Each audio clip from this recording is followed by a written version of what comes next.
Just what will we come across this time?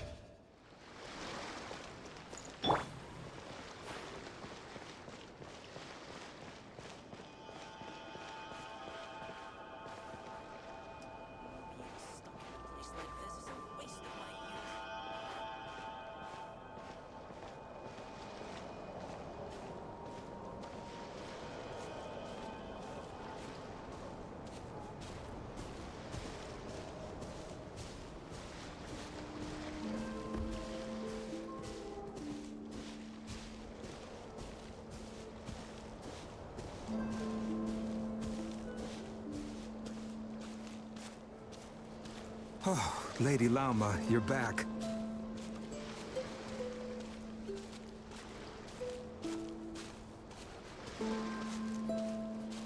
Come day or night, may the blessings of the Moon Goddess shine down upon you.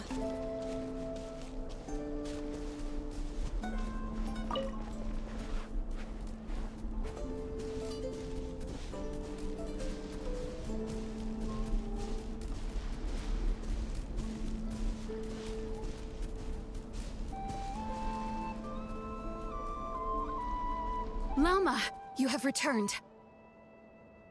Wilhelmina, this is the Traveler and Paimon. Kindly arrange for 2 additional dinner settings for our honored guests. Of course, my lady. Wow! Everyone along the way here pretty much saluted you. Are you, like, super important around here? I am but a moon chanter, one entrusted to convey the moon goddess's will. Nothing more. She's just being modest. The Moon Chanter holds the highest rank among us Frost Moon Scions. Lauma is our leader. Wilhelmina? I know. I'll send word to the kitchen. 2 meals coming up. Whoa! Paimon had no idea you were such a big shot. It is merely that the unique traits of our bloodline have manifested themselves especially strongly in my person. That is no accomplishment of my own. Please, follow me this way.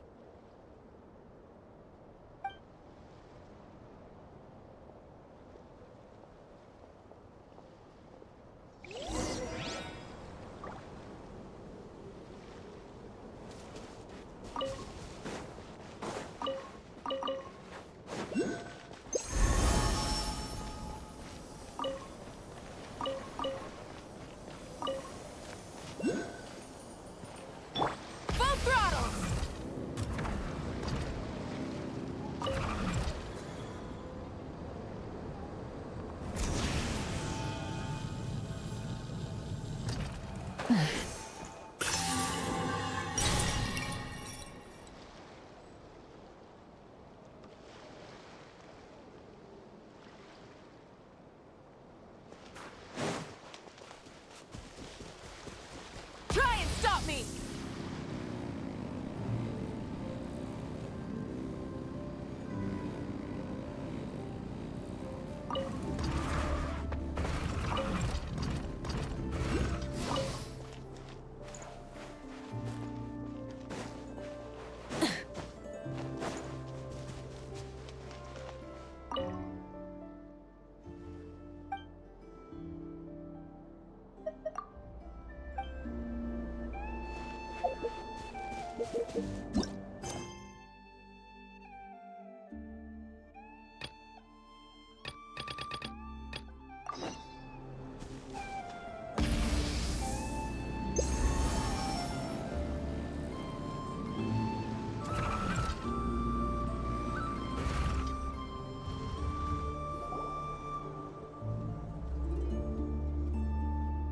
Even to this day, I am still trying to piece together the many fragments of our past.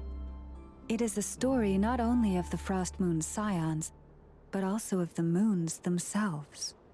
A story of the moons? Yes.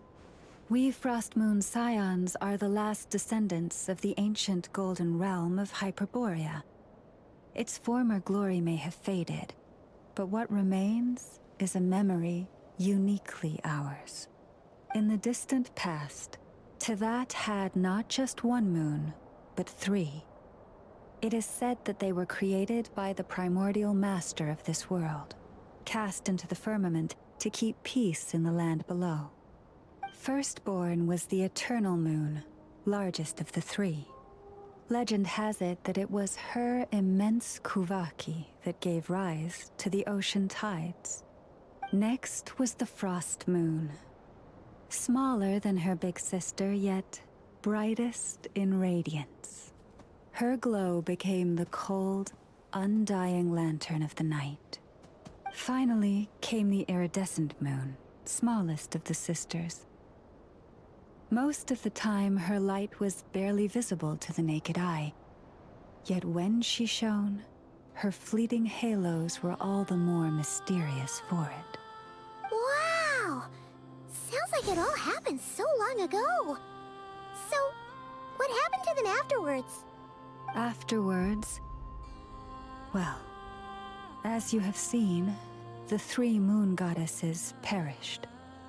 This happened in a war triggered by the Descenders, and of the 3 lunar husks, only the frost moon survived unbroken, while the others were shattered to pieces. Oh, so that's why there were ancient moon's remnants in the sky. Yes. It is also said that when the moons shattered, most of their fragments rained down upon this land like stardust. That is why Nodcry is blessed with such an abundance of Kuvaki. As for the remnant that the Fatui recently pulled down, that belonged to the Eternal Moon. Wait a sec.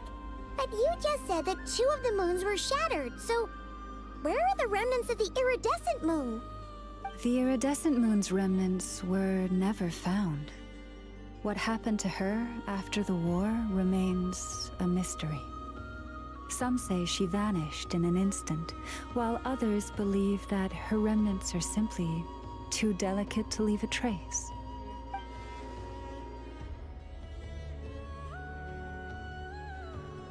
Yet, though the era of the 3 moons has long since faded into legend, successive generations of Frost Moon Scions have always passed down a prophecy that one day the moon goddess would return. And in the end, that prophecy did indeed come to pass. Though not quite. Lady Llama! Lady Llama, are you there? Cappy, what is the matter? Lady Llama, it's my daughter, Karina. Her illness. Take me to her, right away.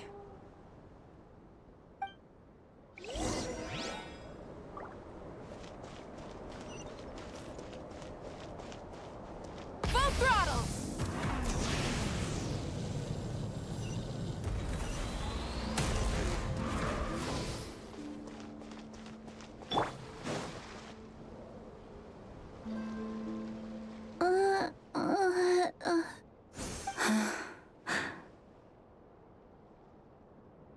Her sensitivity to Kuvaki is flaring up again. After her last treatment, did you follow my advice and seek medical help in Nasha Town? But those doctors are all Snezhnayan. They're outsiders, compatriots of those brutes who invaded our homeland. How can we possibly trust them? Not all outsiders are enemies, Cappy. They've been treating this condition for generations. They have the experience we lack. But we're Frost Moon Scions. Should we not remember what the outsiders did to our moons? Surely the Lady Kutar will reward our devotion. But Cappy, Kutar is long... This isn't the time for a debate. O lost child, snow-swept and buffeted by the howling winds of the frigid night, let not the silver flame within you fade. By the frost moon's grace, I shall warm you, curled up as a fledgling in frozen soil. Praise be to the moon goddess, my Karina.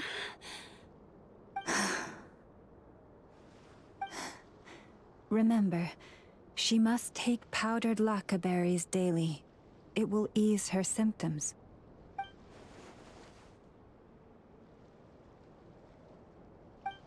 Llama? Philomena, what is it? Dinner is ready.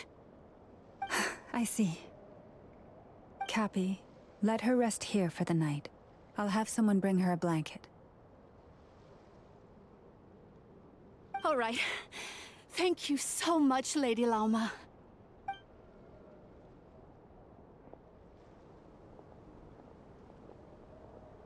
Will she be all right? Yeah. If there's anything at all we can do, please don't hesitate to ask. Thank you for your kindness. For now, though, Karina should be fine. She'll be feeling a lot better tomorrow.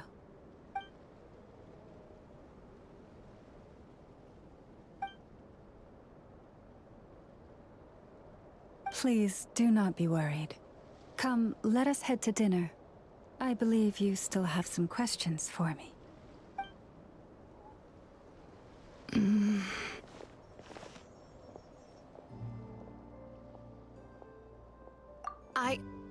Oh, sorry. Yes, I'll be coming too. I was just thinking about something. Oh? Lauma makes such an unshakable moon chanter. Calm, capable, someone we can count on. Deep down, though, I know she's been quietly carrying the burden for the rest of us. Traveler, Paimon. Believe me when I say that as a fellow Frostmoon Scion, I do worry about Lauma. It's just that sometimes it's hard to say it to her face. Could I ask you to look out for her? I can tell she really trusts you. I fear that would stress her out even more. Sometimes I really admire her strength, but at the same time, I can't help feeling powerless myself. Phew.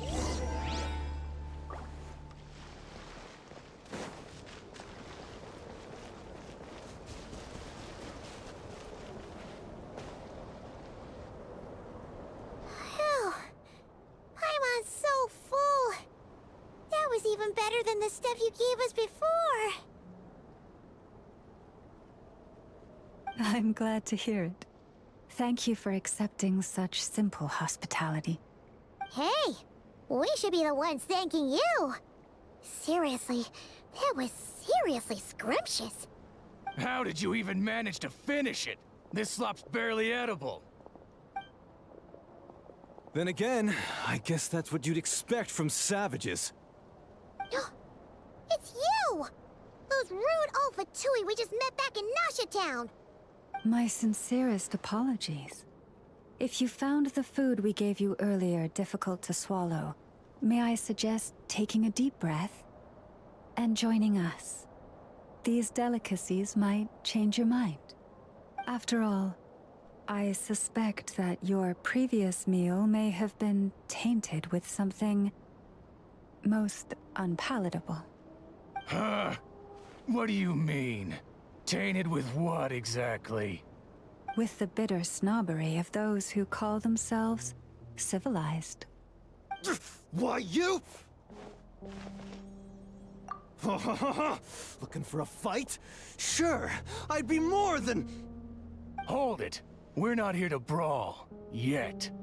We're here on official business. Orders from above. We're here to deliver the Frostmoon Scions a warning. Or rather, a final ultimatum. You have 3 days to hand over the relic and reveal the whereabouts of your so-called Kutar. If you fail to do so, the Fatui will immediately begin the cleansing of Hisi Island. Which, by the way, is the sovereign territory of the Tsaritsa of Snezhnaya. What insolence! Your demands are outrageous! For generations, this land has belonged to the... Dear guests, allow me to save you both time and trouble with a speedy reply. The Frost Moon Scions will never hand over anything to the Fatui. And to those who set foot on our land with ill intent, I say this.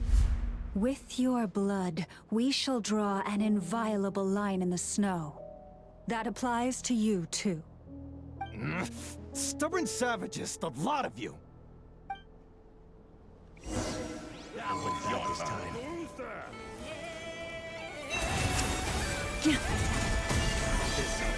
Be sanctified.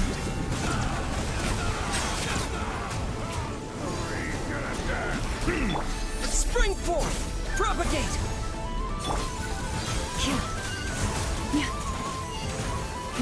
Receive my blessing. Stay your hand. Pretty sharp. You'll pay for this. Mark my words.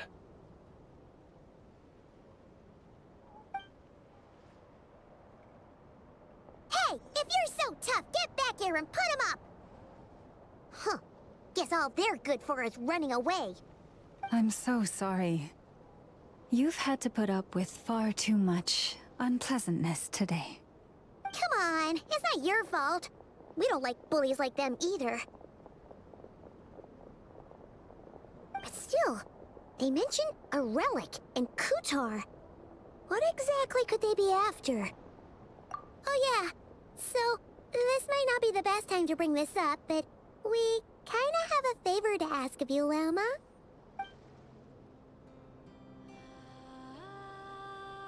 I see.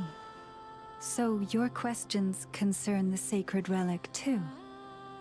Please, do not hesitate to speak your mind. Unlike those insolent intruders, you walk in the moonlight with open hearts. You stood by us when we needed your help, so it's only right that I return the favor. But let us continue this conversation somewhere more fitting. As it happens, there's something I'd like to show you, too.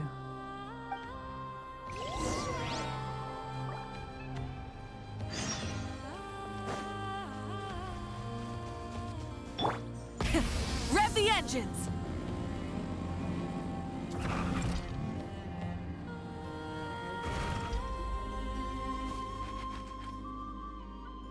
Yes, I'm sure you have very many friends indeed. But that's not the issue. Even if you summoned every ibis on Hisi Island, I still don't think you'd be able to move the moon mirror. And even if you managed it, the lunar semblance within would still... dig it out? You could, but moving the mirror would still pose a challenge, even for you. Huh? You really can summon every ibis on the island if that's what it takes? And you, on the other hand, think this plan is a joke, even if the ibis gets its entire family involved?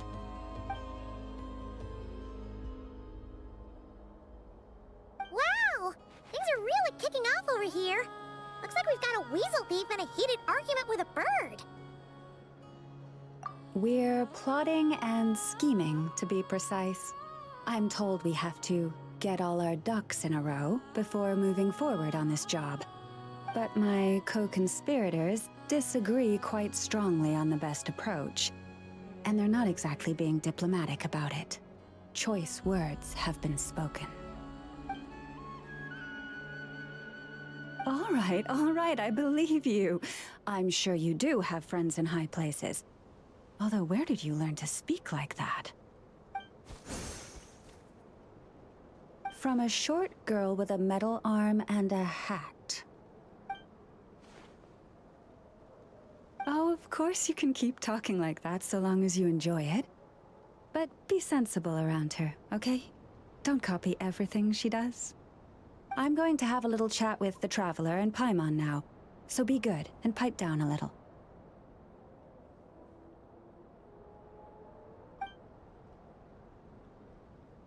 Huh, it really did quiet down.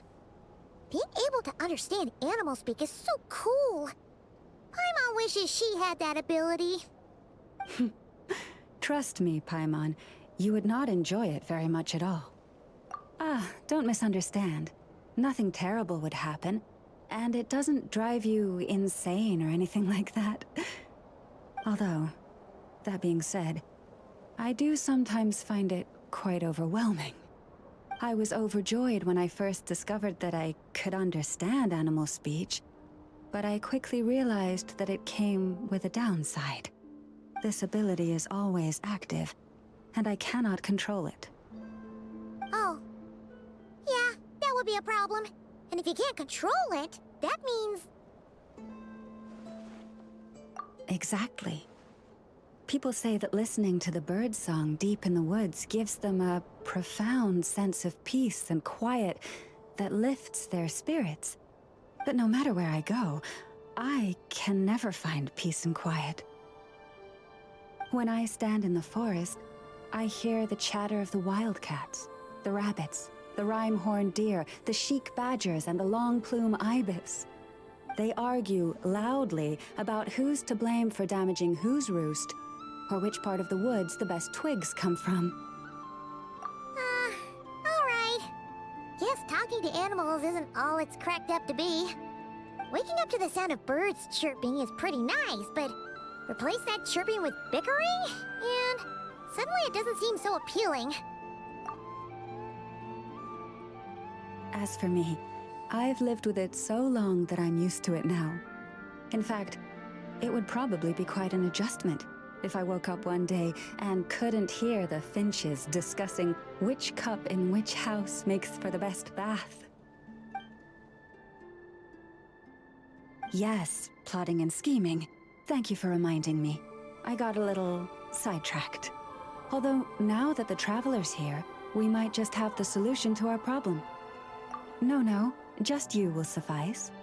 This job involves breaking into a storage room by undoing the seal created with the moon mirror by a previous moon chanter.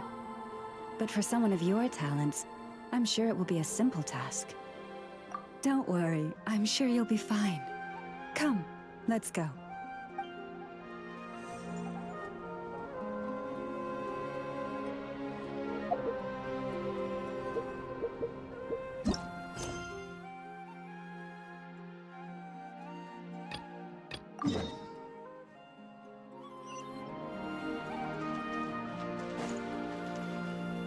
Try and stop me!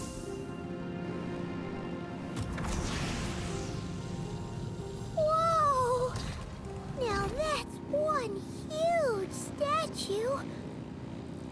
This is the statue of our goddess, the Moon Maiden Kutar.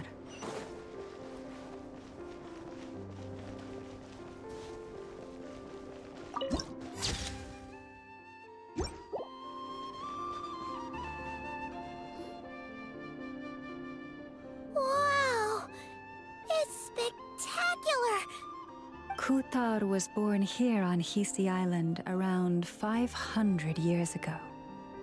As it just so happened, a priestess of the Frost Moon Scions witnessed the moment of her birth.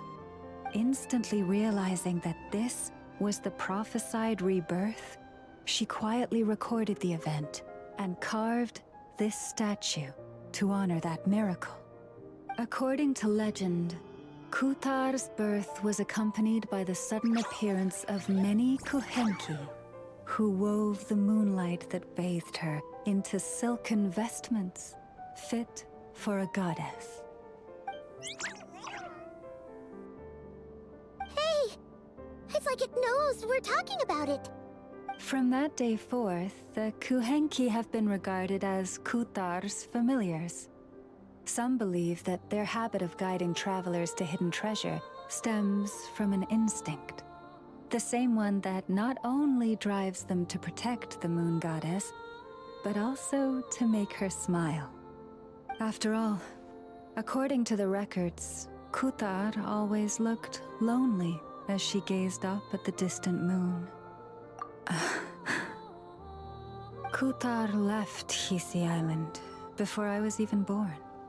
According to the previous moon chanter, the goddess was angered by our people's greed.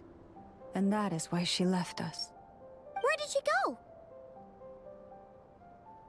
No one knows what happened after she left.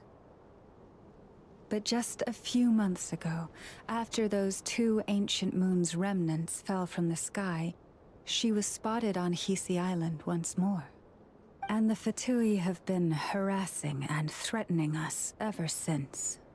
Judging from what they've said, our moon goddess is actually their missing harbinger. Columbina, the damselette. The damselette? But isn't she number 3 amongst the Fatui harbingers? So she's actually the moon goddess. Why would she join the Fatui then? That too is a question I've struggled with. But even at the best of times, understanding other people's choices is difficult, let alone those of a goddess. Plus, forgive me. There I go again, rambling on about our history. But you came here to ask about the sacred relic, didn't you? Honestly, Paimon's not sure which part she's more curious about now. Since ancient times, the Frost Moon Scions have had in our possession a special fragment of the ancient moon's remnants. A piece in which I sense a power unlike any other.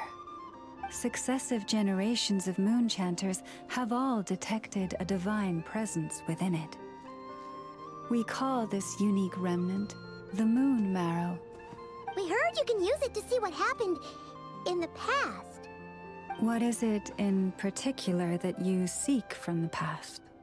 Well, basically, to cut a long story short, the traveler here is actually from outside of Tibet. Oh.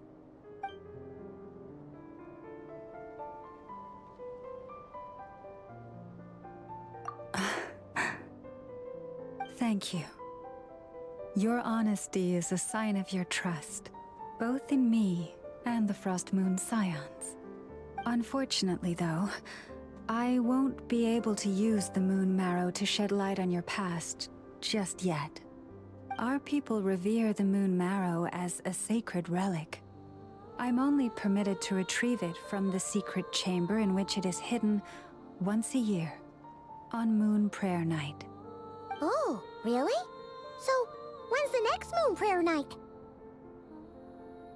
Judging from the tides this evening, a little less than 2 months. Huh? Does that mean the date changes every year? The ceremony is held on the night when the moon is closest to Tevat. This is also when Nodkrai's Kuvaki reaches its peak. Only then can the seal on the secret chamber be lifted. Oh, guess we've got no choice but to wait. I am truly sorry that I cannot help you sooner. But, as the Moon Chanter, I swear that I will do everything I can to help you find the answers you seek. Think nothing of it. After all you've done for us, you deserve nothing less. Who'd have thought today was only our first day in Nodcry? Feels like so much has happened already. If I may be so bold, what does family mean to you?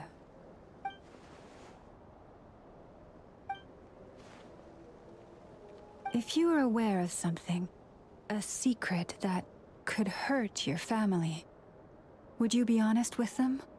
Or try to hide it?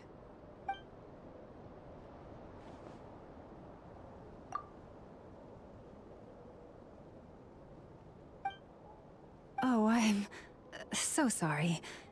That was a strange question. I didn't mean to put you on the spot. I guess I've just never met anyone with a story quite like yours before. I just suddenly had the urge to ask. It's getting late, and you two must be rather tired too. Would you like to stay the night here on Hisi Island? I can have someone prepare some lodgings. Oh, that's all right. We've already got a room back at the flagship as it happens. Speaking of which, if you ever need us, feel free to come knocking. Do you need me to show you the way back? No worries. It's quite a way, and you should get some rest too, Lauma. We'll make sure to be careful. Understood. Then I won't keep you. May your first night in Nodcry pass in stillness and peace. So, what you thinking? Sure was an eventful day, huh? The good news is, we're not at a dead end in the search for your spaceship yet. We can always learn more about this place while we wait. The usual drill, huh? Paimon's really getting sleepy now. If she gets too tired to fly back, you carry her, okay?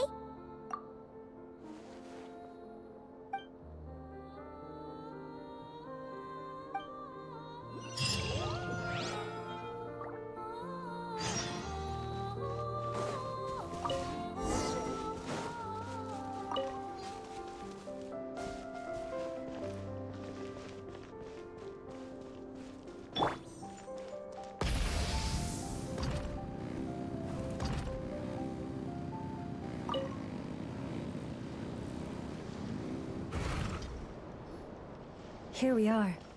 What you see now is the moon mirror, within which the lunar semblance is sealed. Oh, must be a pretty precious statue if they went to all this effort to steal it away. Will there be some traps inside? You know, the kind that send arrows flying out if you step in the wrong place? Do not worry. This little one did some scouting for me ahead of time. The seal does not contain any such fatal traps. Oh, nice. That's good to know. And yeah, that sounds like a job for a weasel thief. That's true. Each time I ask it for help, I have to pay it one more the next time we meet. Huh, what a thieving little weasel. Oh wait, that tracks. But considering that it's helping you keep watch on the lunar semblance, it might need a name change. How about... Weasel Guardian!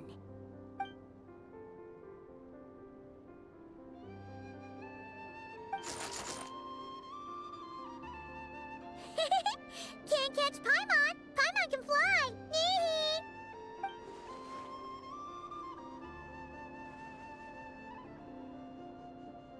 Come on, be nice to our guests.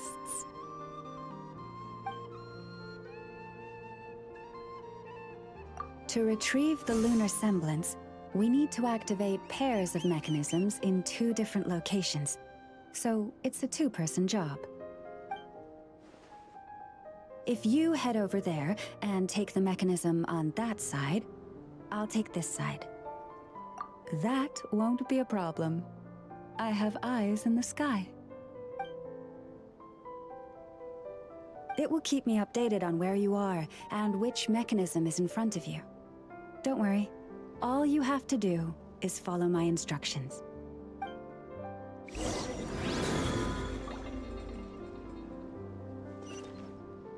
Light it up!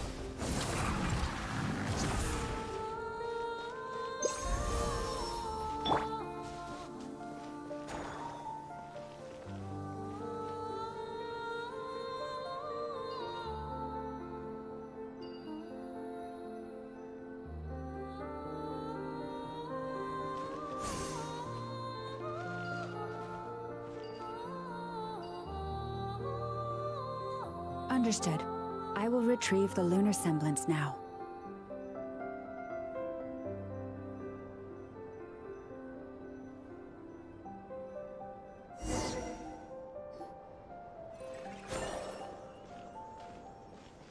Wow!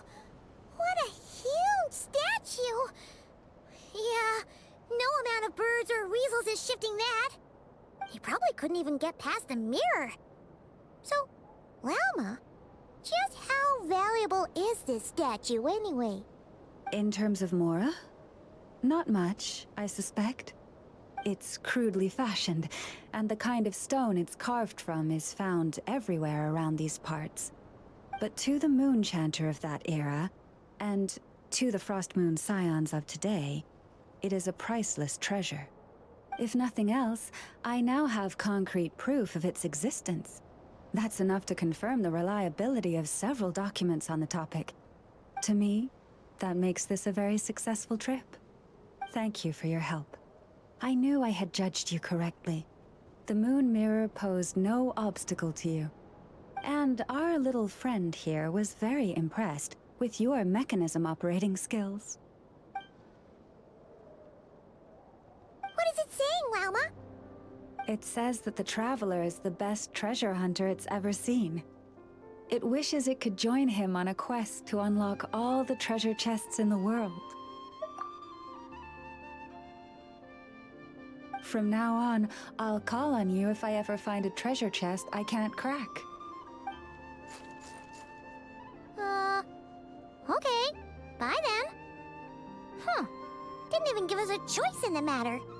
Don't worry, it won't come knocking on your window every day with a Mora coin in its jaws trying to drag you off on a treasure hunt. And it certainly won't be visiting your room in the dead of night, moaning about locks it can't pick. Uh-oh. We better make sure to lock all our doors and windows before we go to sleep tonight. Relax. That weasel's only a child. It means no harm. It's just more talkative than most. All right, let's head back. It's almost time for dinner. Oh, and we still need to figure out how to get this statue back to our library. It seems like I'll need a little help from my friends, after all.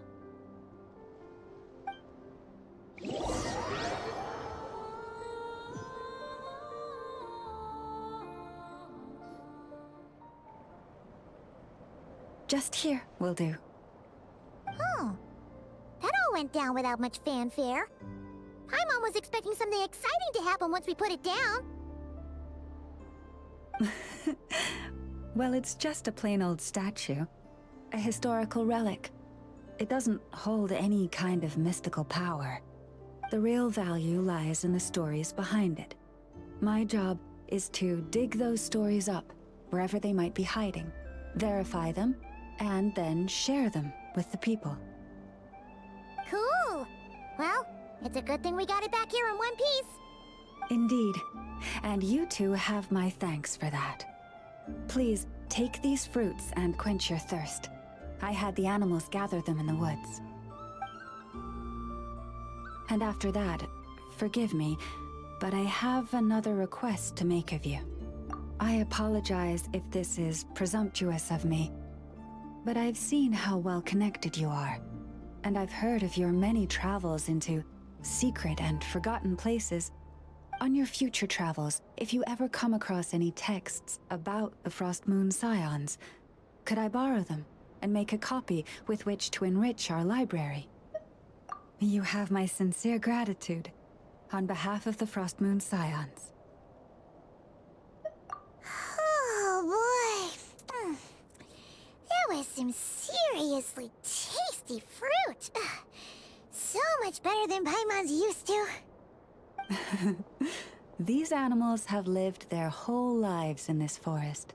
Naturally, they're the ones who know where to find the best fruit.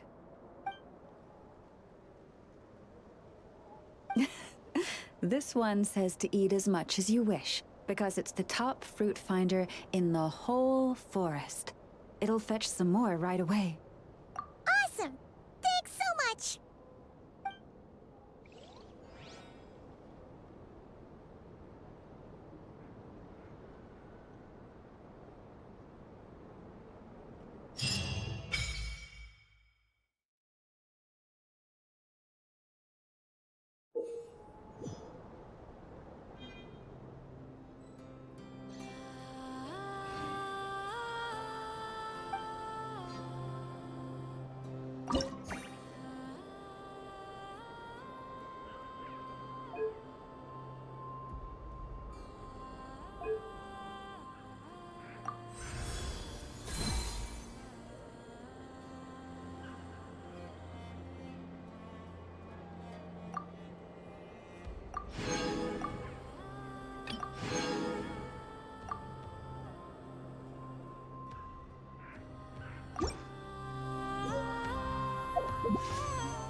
put that book?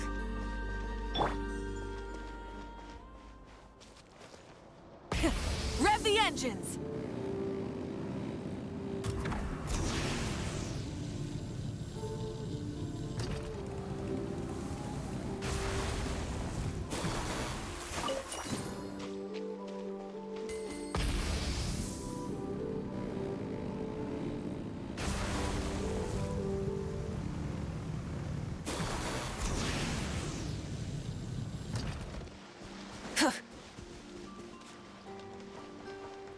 Full throttle!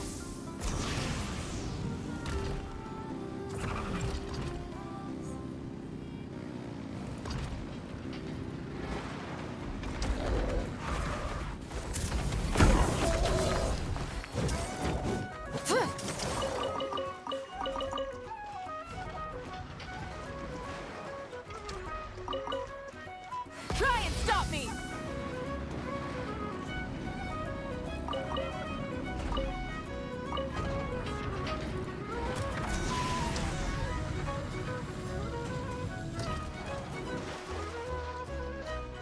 Full throttle!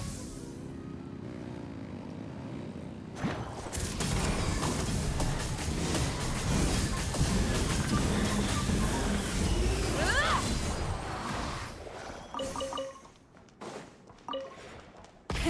Rev the engines!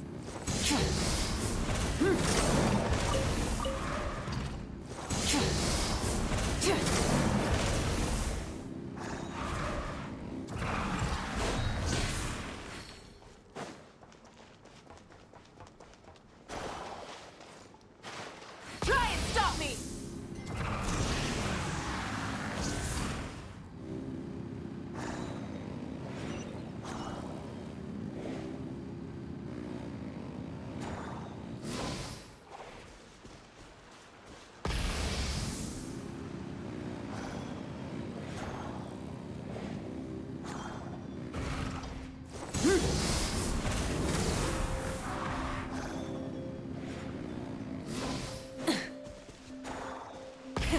Rev the engines!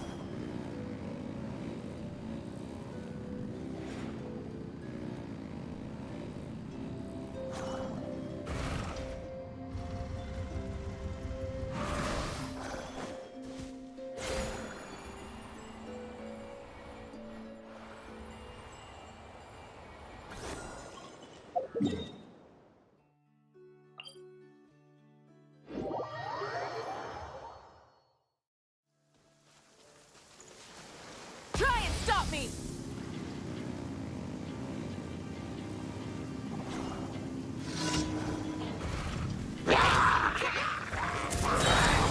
Red from the skies!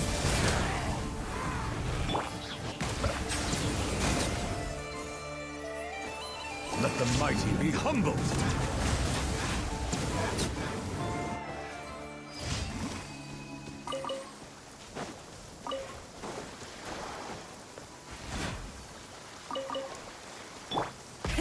Rev the engines!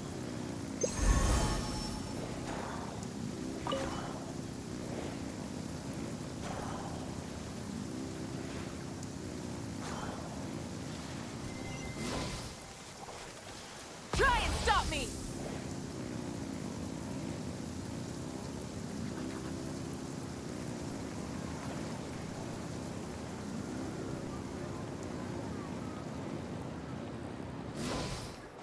Oh, you're dripping wet.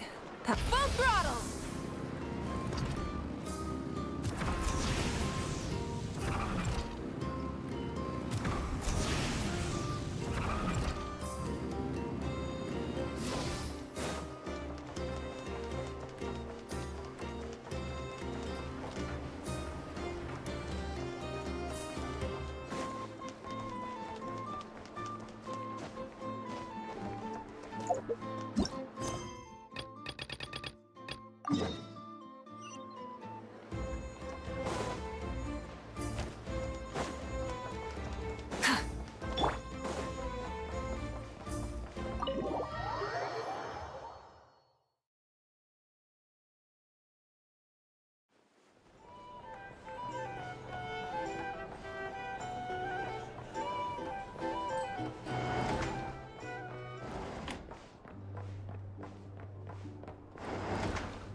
Hey, what are you doing here?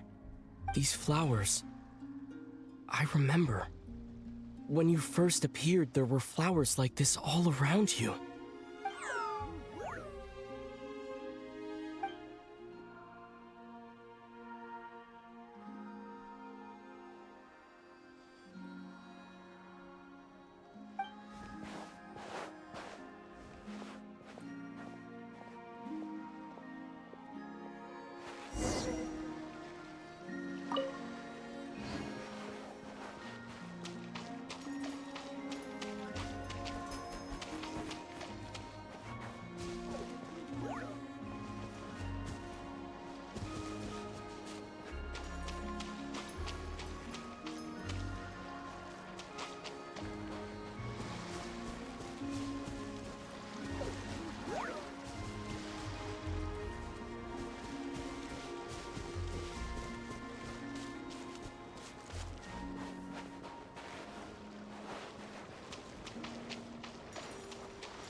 Who goes there? How did you get in here?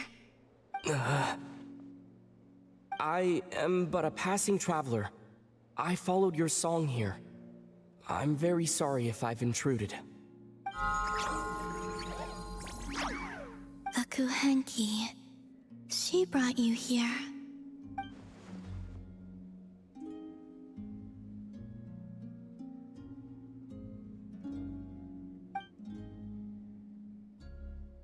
May I ask, are you the one they call Kutar? And the harbinger that the Fatui refer to as the Damselette? The Fatui? Are you here at their behest?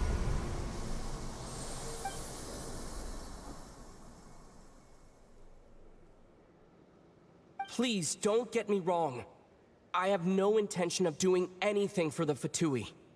I just wanted to ask you about Nodcry and the moons.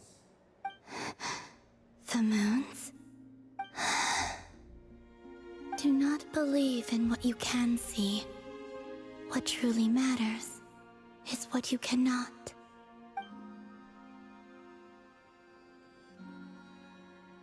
What do you mean?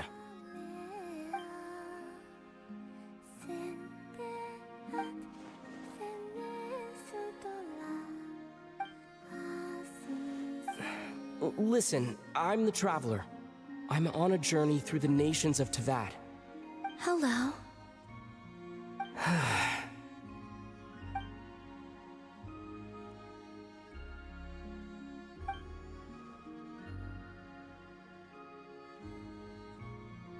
Could you tell me your name? Columbina. Kutar, the damselette, the moon goddess. Pick whichever takes your fancy. I do not know my own name.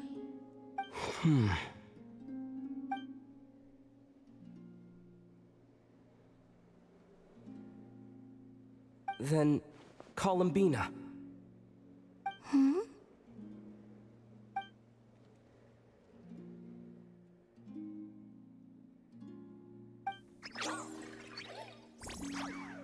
This Kuhenki, this Lonatar, did you bring her into being? Come here, little one.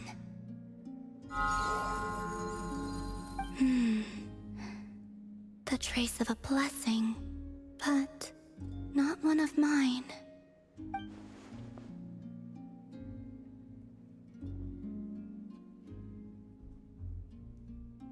People always assume I can do many things.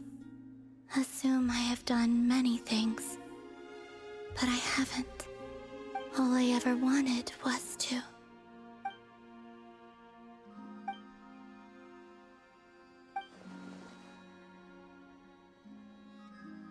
It's about time I got going. I'm very sorry for disturbing you today.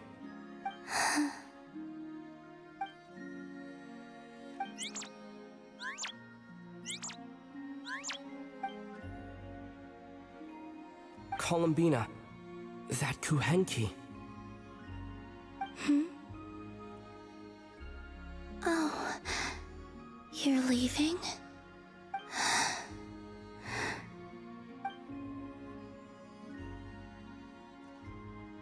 Go then.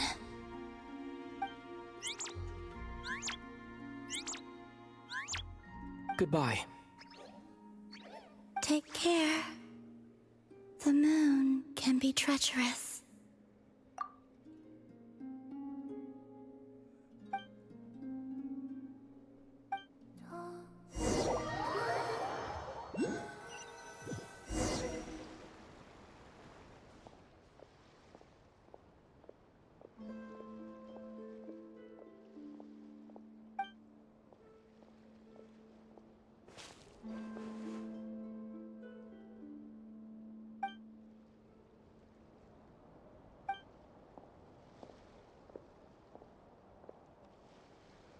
Wait, is that...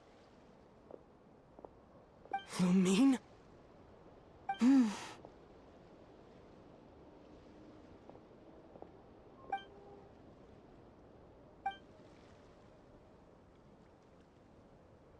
Lumine!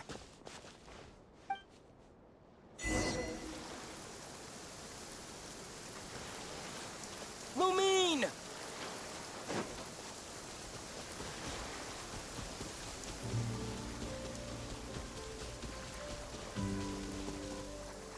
Lumine!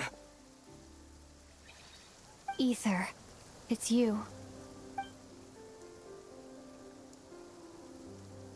Why are you here on Hisi Island? If I told you I was here in search of the Frost Moon Scion's sacred relic, what would you think?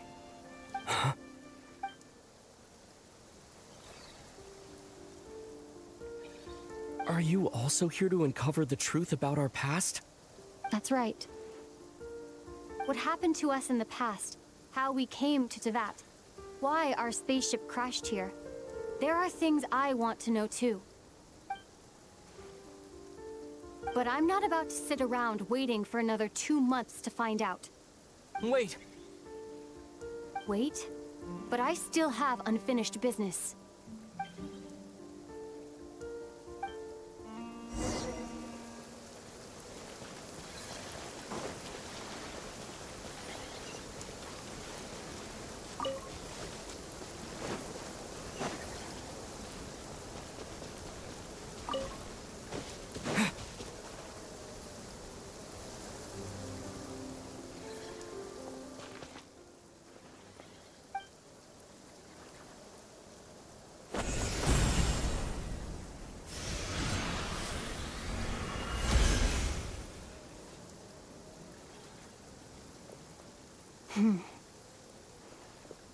Hold on a second.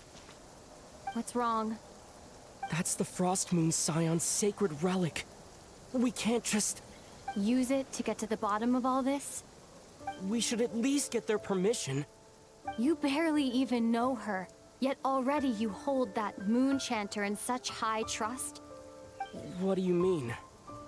She told you that the seal can only be broken on Moon Prayer Night, when the flow of Kuvaki is at its peak, yes? You heard all that? Watch this. But... Get it now? She's been stalling for time. As long as the statue's base is imbued with sufficient power, the secret chamber can be opened at any time.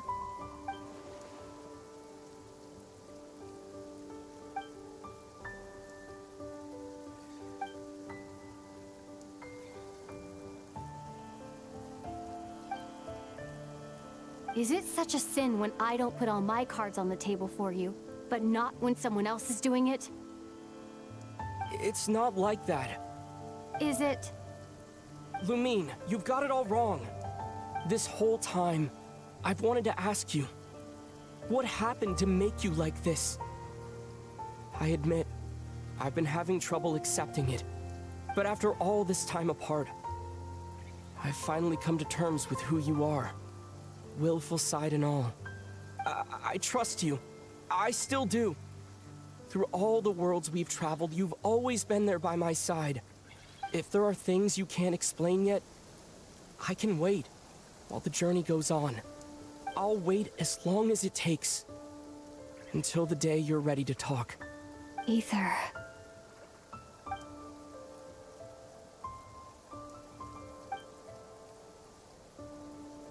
I'm not looking to borrow the Moon Marrow simply because of our past.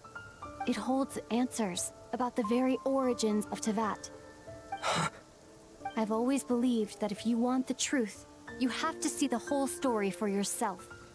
I'm not asking you to trust me, Ether. Just don't try and stop me. If this choice weighs on your heart, then let me go in alone. Forget this meeting ever took place. Bit late for that now. But maybe this is the chance I've been waiting for all along, even if it fades with the morning light. I want to go with you. You sure? Yeah. Then let's go. Lumine. It's been ages since we went on an adventure together. I can't wait. Really? You think I'd lie to my big bro?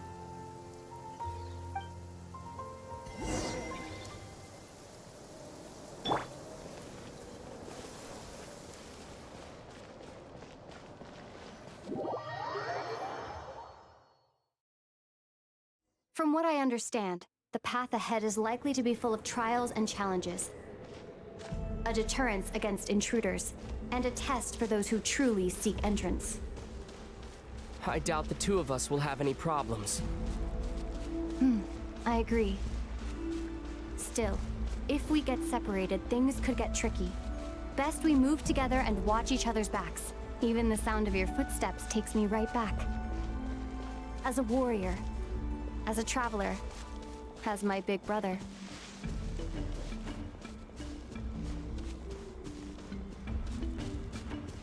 Looks like this is the first trial.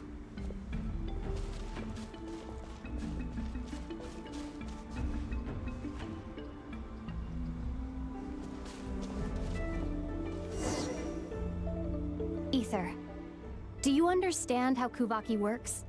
How it exacts force through push and pull? Okay, I'll leave it to you then.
should help Lumine get across.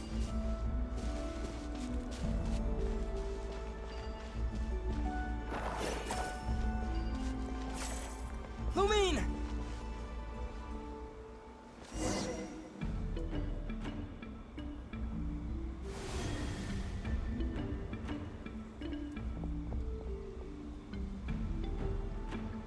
We make a pretty great team, huh? Just like the old days.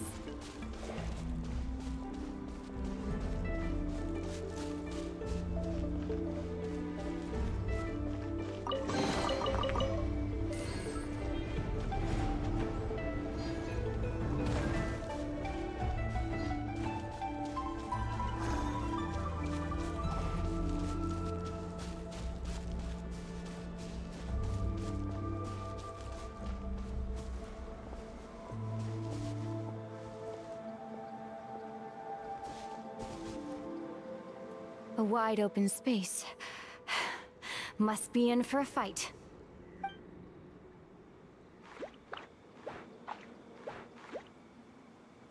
Was that it? What a letdown.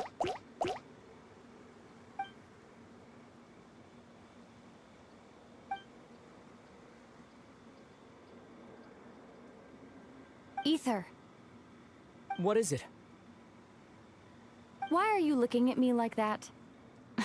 Those enemies were weak, were they not? Maybe it's because the trial's only just begun. Actually, I've got an idea. Why don't we have ourselves a little friendly competition? Let's see if your journey has made you rusty. You're on.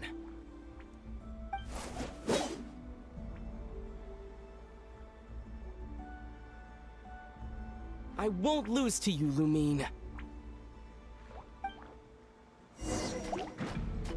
If memory serves, I used to come out on top more often than not. You sure you're all right? Seems your memory's slipping, Lumine. Save it. We'll know who's stronger soon enough. Let's see what you've got.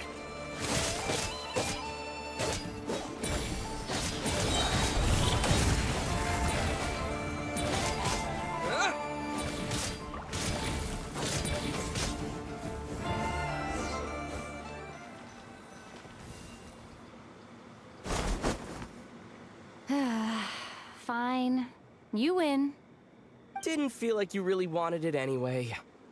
Going all out in a place like this sounds like overkill to me.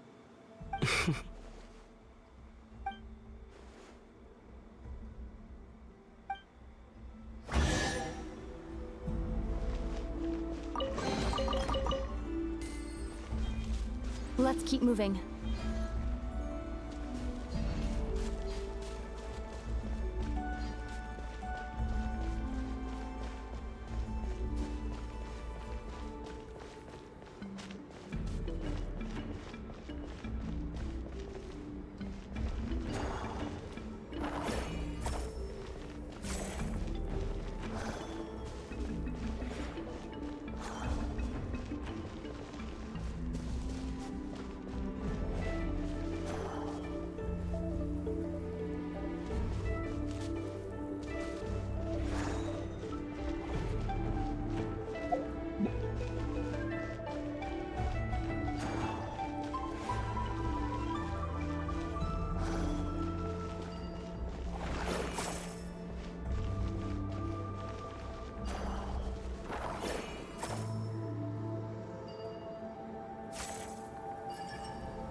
What is this place? No sign of any monsters. Feels like a ritual site. But something's missing. It's ahead. Inside that thing that looks like a mirror. I can feel it. But maybe it's sealed within. Can you open it using Kuvaki?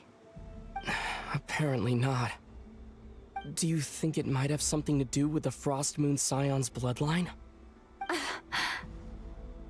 Lumine? If this is about strength of blood, what could possibly stop us? Let me give it a try. Why don't you check around for other clues? Sure.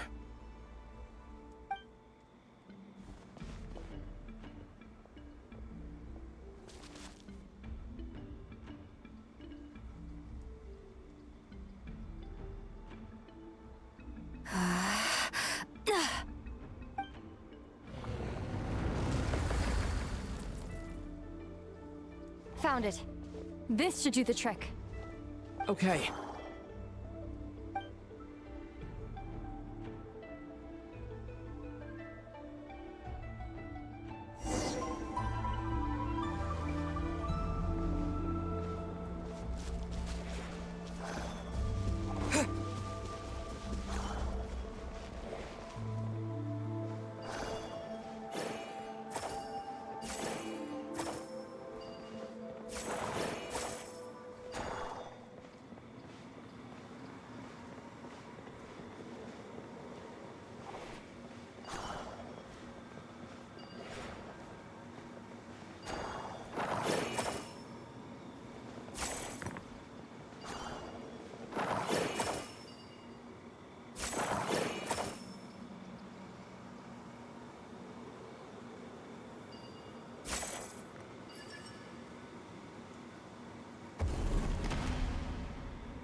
Yep, that got a reaction.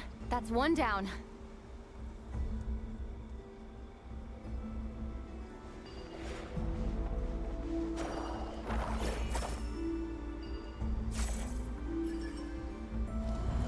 Nicely done.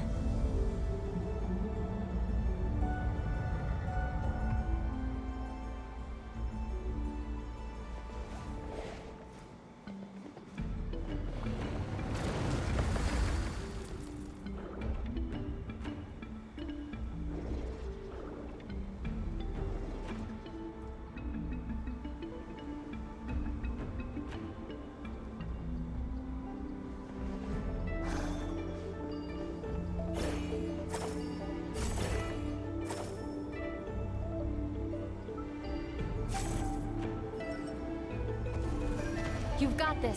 One more to go.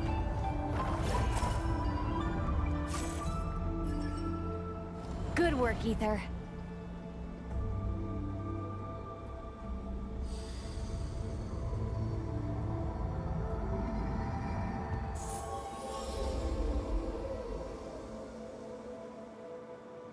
The door's open.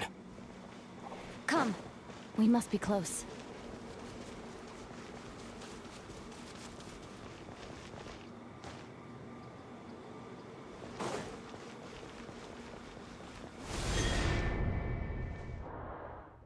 Stay on your toes now. Have you considered that I might be the more experienced between us? Is that so?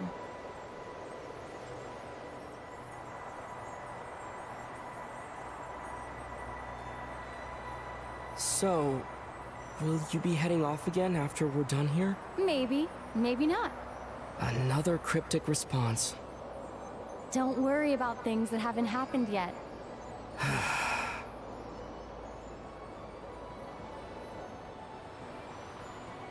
At the end of all this, what do you think we'll find?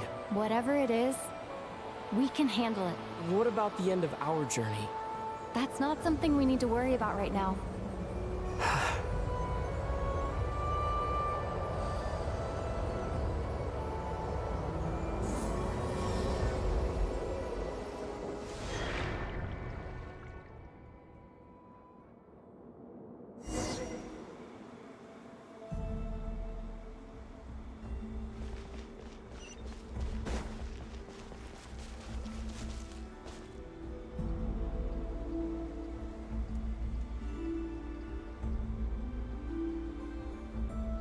Looks like the final trial is just up ahead.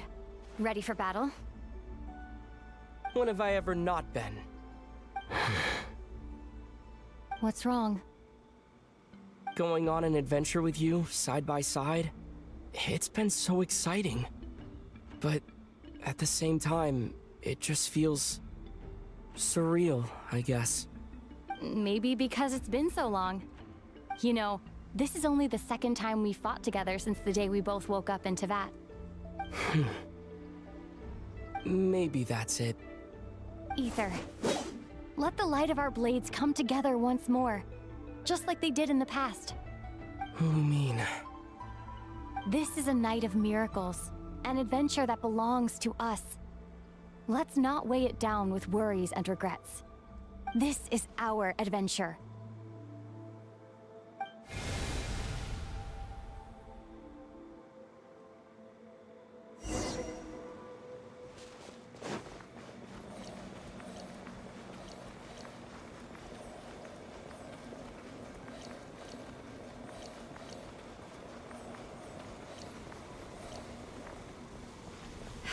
Here goes nothing.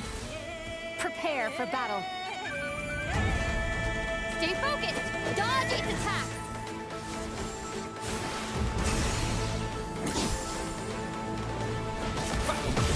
Don't forget to heal yourself!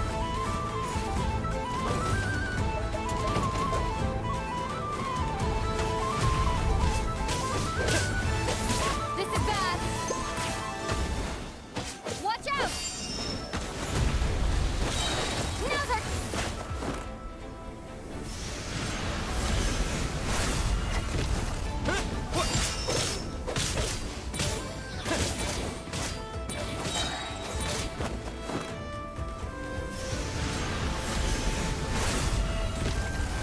Time for the finishing blow!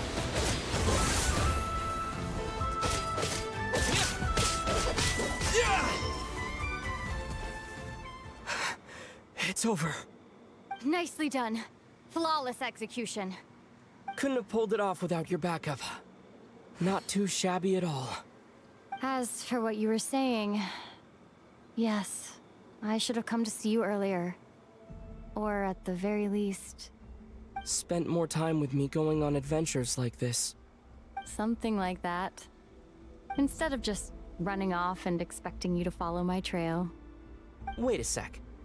That's not an official apology, is it? That goes without saying. Come on. Time to claim the treasure we came for.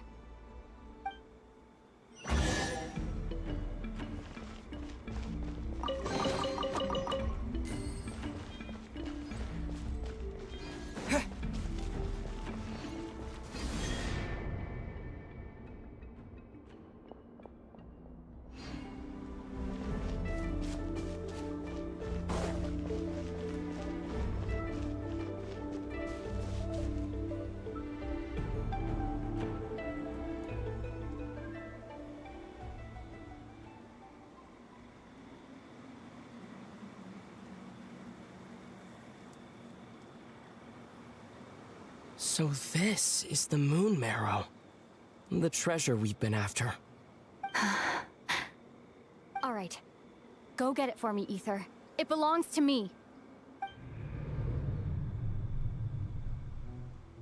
What's wrong, Ether?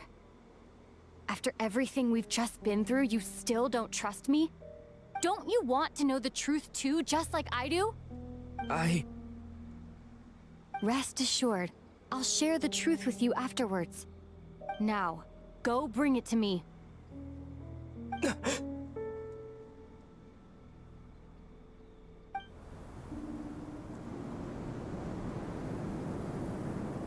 What's going on? Where did this fog come from? Lumine!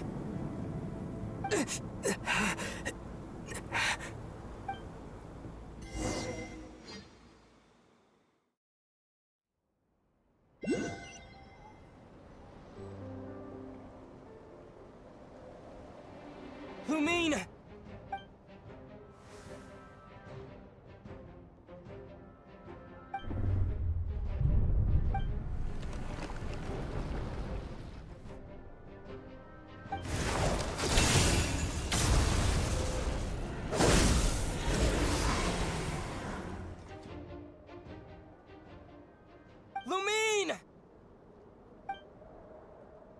Huh? What are you doing here? Yes, we ran into each other at the flagship this afternoon. I'm honored you still remember.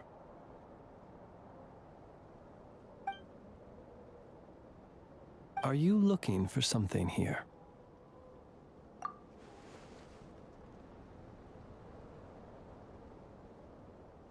And you just happen to end up surrounded by the Wild Hunt. Sorry, I did not intend to come off as pointing fingers. Indeed, perhaps our courses of action do not differ so greatly. Not exactly. We Lightkeepers are accustomed to patrolling at night. A long-held tradition, you understand. I was just passing by when I noticed that the Wild Hunt had struck. So I simply did what I am duty-bound to do. As a matter of fact, I just saw someone leaving in quite the hurry. Was that your companion?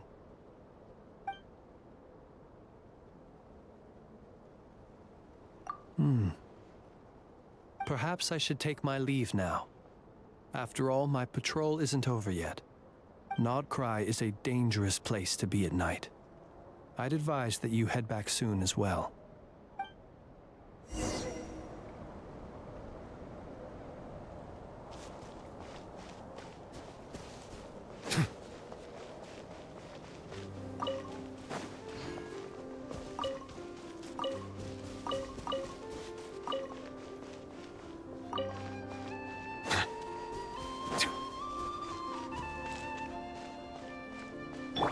Try and stop me!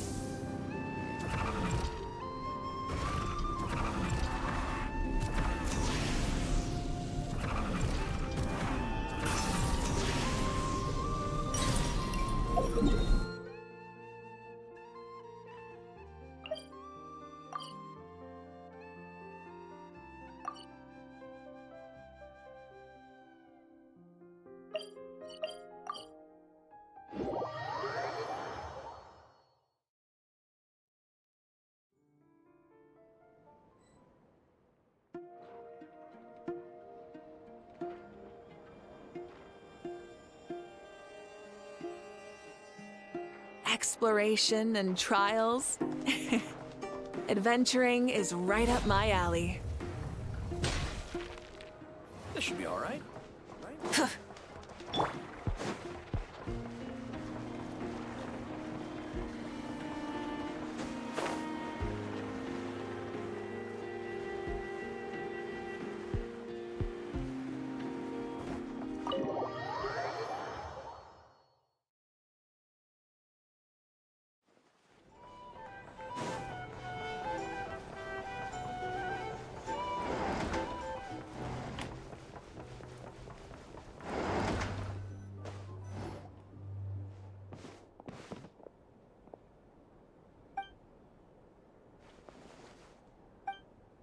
Paimon woke up and saw you were gone, so she made you a cup of berry juice to help you sleep. Her own secret recipe. When you get back, drink it up and go get yourself some rest.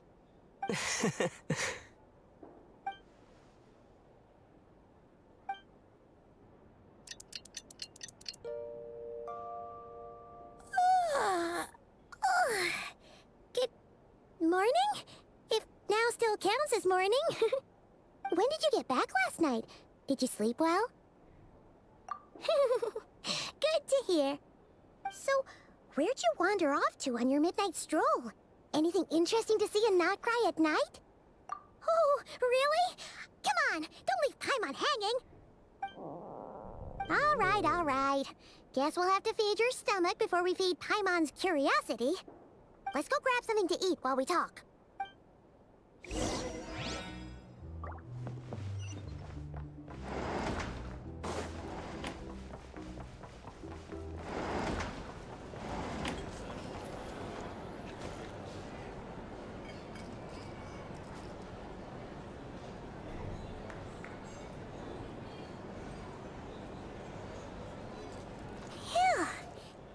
Just the best, huh? Free food, free lodgings. This park is friend for life material, that's for sure. Hey, did you hear what happened? Hear about what? You know, All that commotion over at the Frost Moon Scions. Crazy, huh?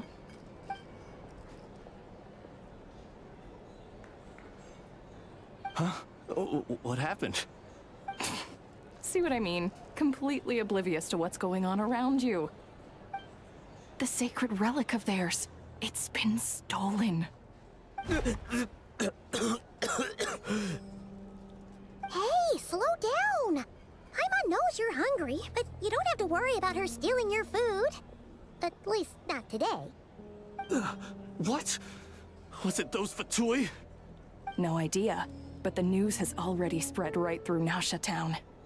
What did their high priestess what did they call her again? The moon something? Anyway, what did she say about it? What could she say? She's the one who discovered it was missing.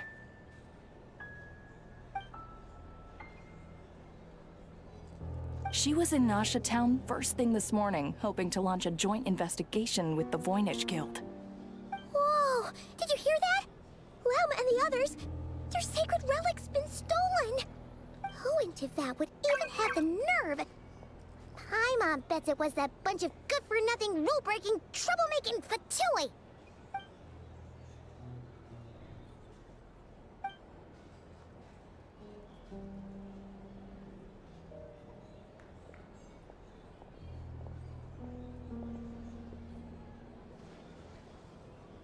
Huh?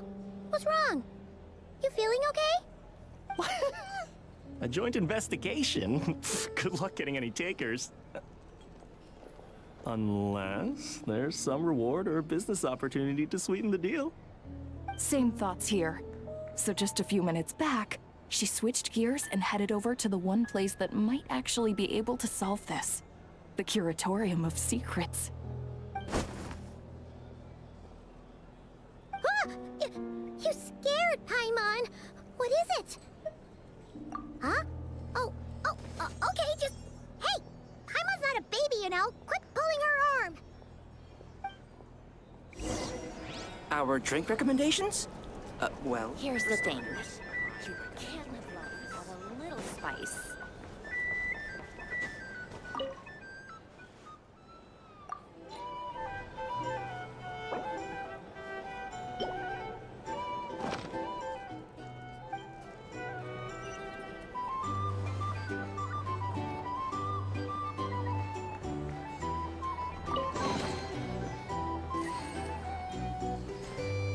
These are bounties. If you want to negotiate prices, better find a flea market.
A reward on the road.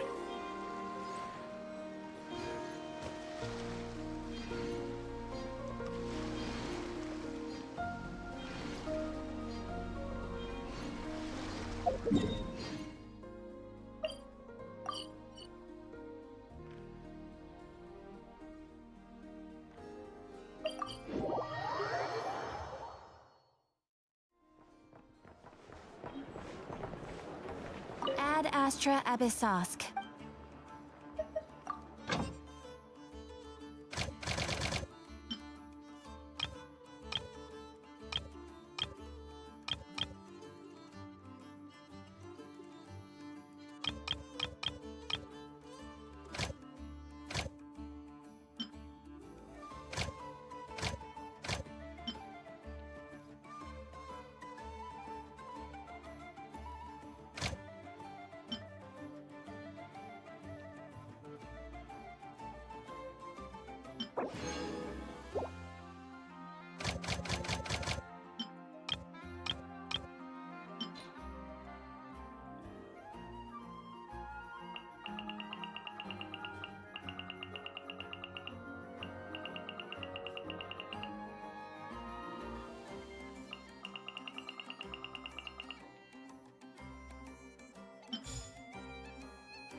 Rev the engines!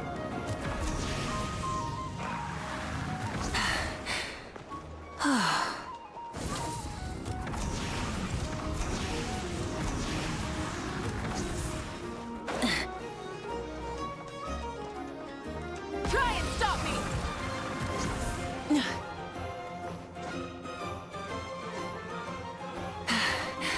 Hip.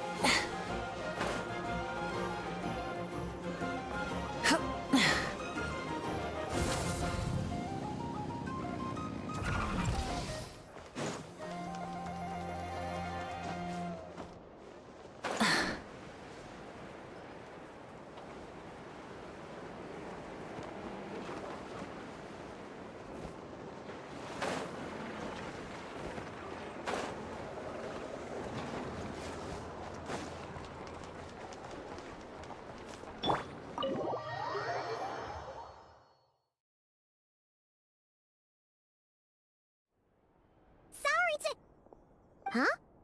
There's no one here. But didn't they just say Lauma came this way a few minutes ago?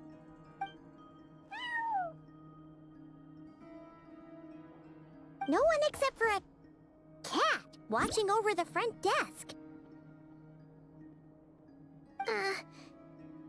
Excuse meow? Are we supposed to check in here?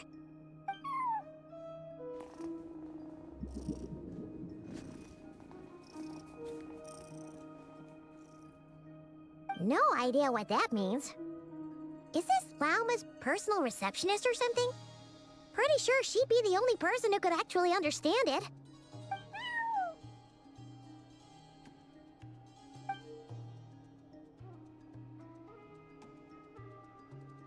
Huh? It's heading into that room! But why not? Like I told you already, that's just... Huh? Another client.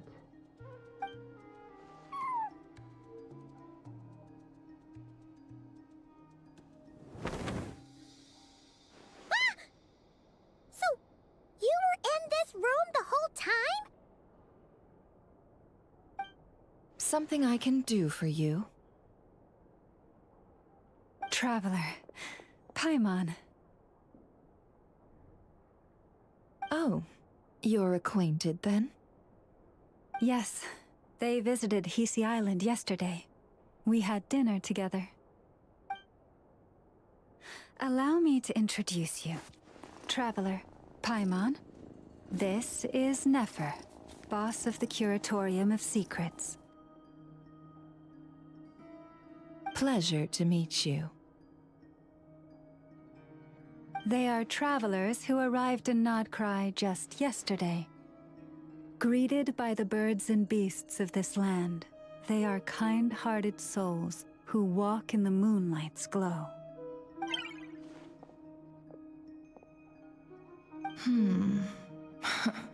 Interesting. Thank you, Lauma, but you need not have introduced them. They are great heroes, renowned throughout the nations beyond our borders. Oh, really? Do not forget, I deal in information. Just because most people in Nodcry pay scant attention to foreign affairs, that does not mean the same goes for the Curatorium of Secrets. They're the heroes everyone was talking about before. The ones who saved Natlan during the Abyss Crisis.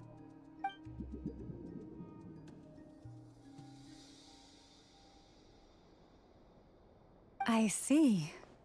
We Frostmoon Scions seldom leave our domain, so I had not heard of your heroic deeds.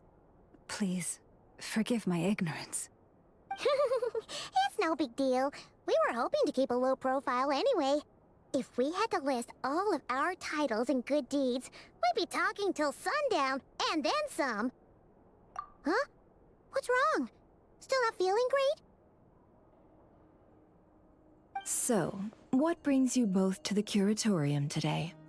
Oh, so basically, we were just eating when we overheard people talking about how the Frostmoon Scion's relic had been stolen, and then he dragged Paimon over here. I see. Ah, I see. So you came over here because you were worried about Lauma. A combination truly befitting of great heroes. Strong at arms and pure of heart. In that case, Lauma, I've got a suggestion. Why not ask these battle-hardened heroes to take the commission for you? Honestly, it's a little beyond the means of such a modest establishment as ours. Your modest establishment? Unable to handle a commission? You just don't want to take it, do you? You're right. I do not. What kind of commission is this? Surely it's not to recover your stolen relic? Yes, that is it. Recovering the relic is both my duty as a moon chanter and a step toward fulfilling the promise I made the Traveler, to help uncover the truth of the past. But Nefer has already declined our commission multiple times.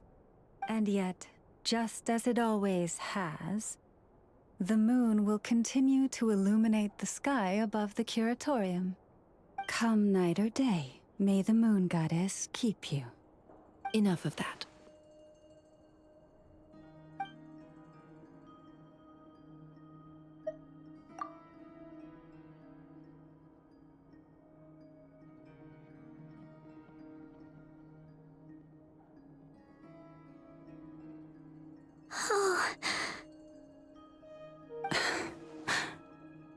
So, according to him, he never came into contact with the relic.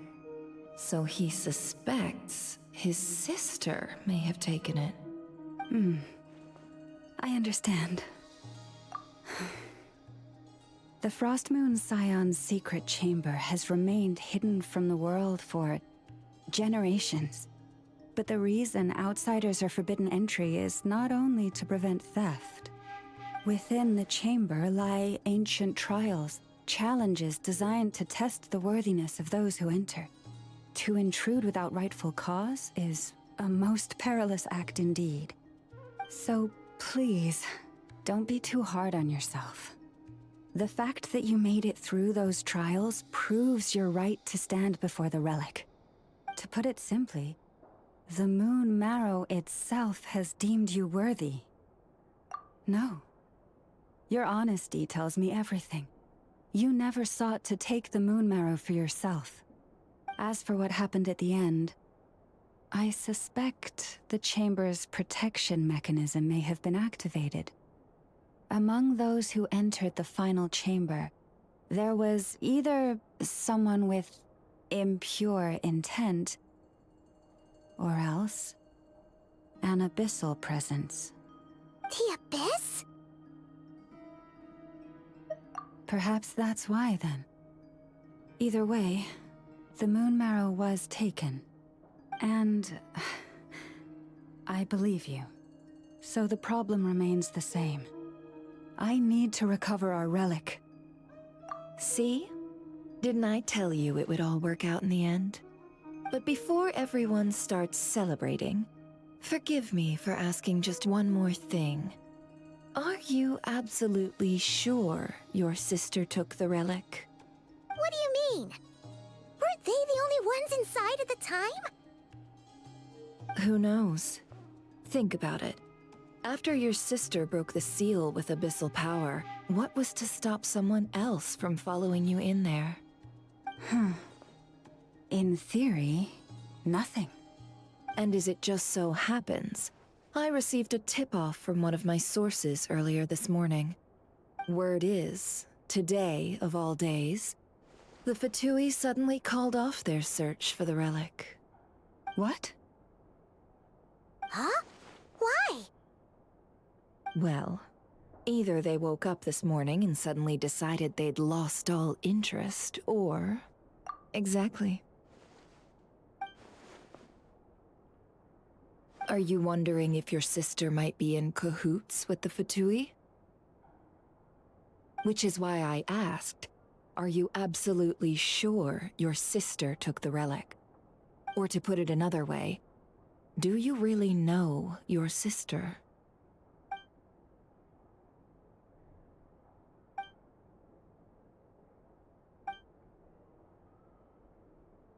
In other words, it's highly likely that the Fatui already have the moon marrow. So, basically, all we need to do is find our way into that Fatui research facility, and we should be able to get to the bottom of this, right? Congratulations, you've found your answer. Looks like the curatorium won't need to lift a finger this time. Well, Lauma, there we are. On behalf of our long-standing cooperation and the great hero by your side, I'll waive your consultation fee. But just this once. You're really not planning on helping us? I think I've helped more than enough already. If we're to stand any chance of infiltrating that facility, we'll need the help of a specialist. Just so you don't get the wrong idea, let me make myself crystal clear. The Curatorium of Secrets has always striven to abide by a policy of strict neutrality. We do not take sides with any faction in Nodcry. I cannot help the leader of the Frostmoon Scions sneak into a Fatui facility. That would make me their enemy. When one of their harbingers asked me to help them infiltrate your territory, I gave them the same answer. No. All right, I understand. But I do have one final request. I promise it's my last. It had better be. No matter who it is, I want you to help us persuade the next person who walks through that door to join us. What is she up to? You're that desperate for help? What if it's a member of the Fatui? It doesn't matter. You're welcome to tell them everything, even about our plans to infiltrate the Experimental Design Bureau. All I'm asking is for you to say one thing, just one thing to help persuade them. If you do that, I promise I won't ask you for anything else. Made up your mind? Fine. Fine, I'll play along with your little game. Besides, as long as I'm not personally involved, no one can accuse us of taking sides. Boss, I'm back!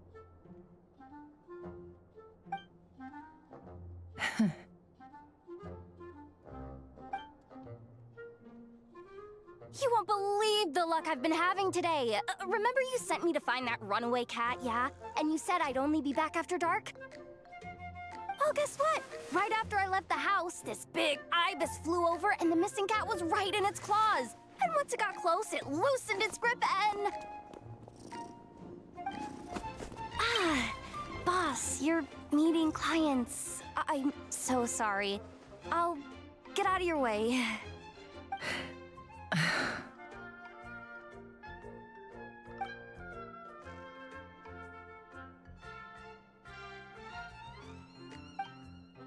Yehoda, dear, come here.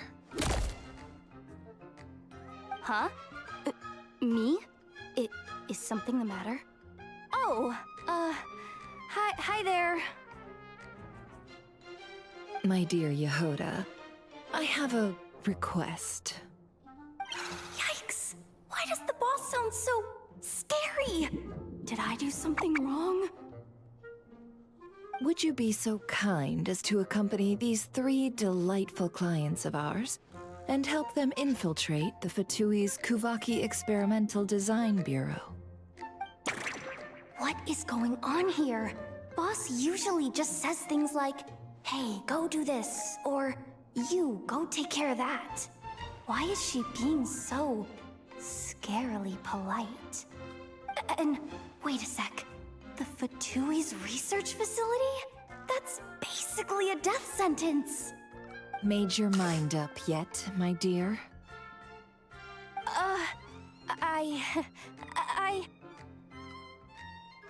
What is up with Boss today?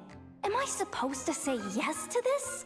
Or maybe it's because the mission's too risky, so she's actually looking out for me?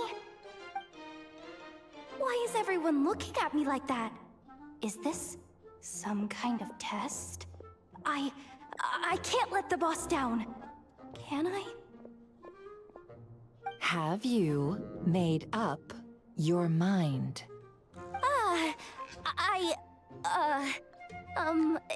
That's... Sure, why not? Really?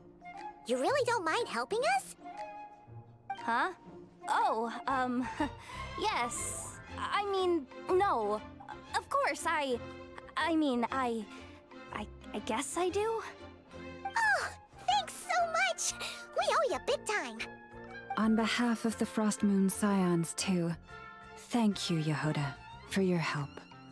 What the? Seriously, what just happened? Why does the boss look so fed up? Oh no. Was I supposed to turn them down? All that mentoring, time spent teaching her how to deal with different factions. In one ear and out the other. Never.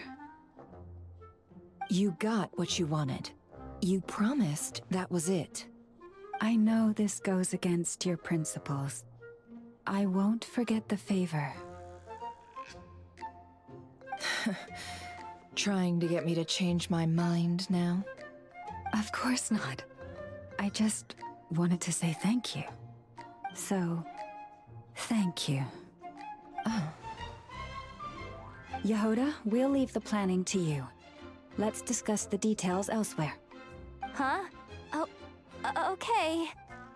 Oh, what have I gotten myself into? Oh, by the way, Yehoda, before you go... What is it, boss? You're fired. Huh? Effective immediately. As in, this exact moment. The Curatorium will take you back, of course, but only once you've completed this commission for our 3 clients. What? Is there some issue? Well, here's the upside. Without me taking a cut from your commission, you'll earn more. Seriously? Can someone explain what's going on here?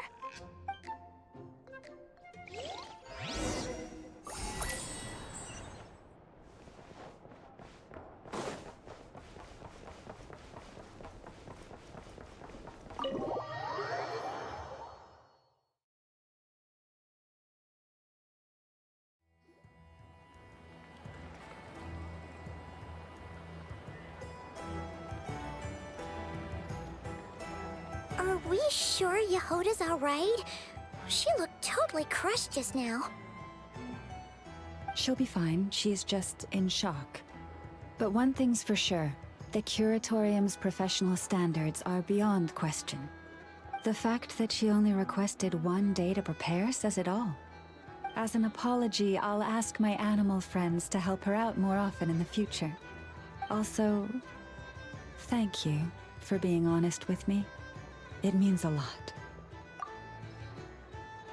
Was it really, though? As far as I see it, trusting your family is never wrong. In this case, let's call it a misjudgment. But the truth is, we all make mistakes every now and then. What matters is how we deal with the consequences. So, in return for your sincerity, there's something I'd like to share with the two of you as well. Oh? What is it? Perhaps it is something best said under the moon's gentle light. Would the two of you meet me on Hisi Island tonight? Oh, it does sound important. You're right, there's too many people here. Somewhere quieter makes a lot more sense. Thank you both for understanding. Then let us meet beneath the moonlight.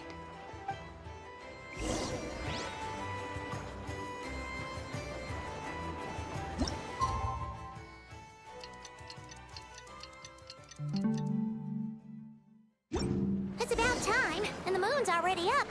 Let's head over to the place we agreed to meet Lauma.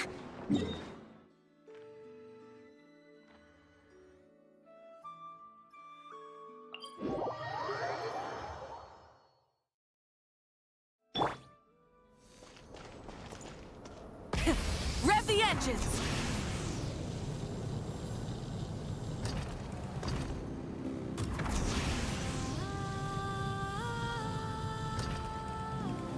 Yeah.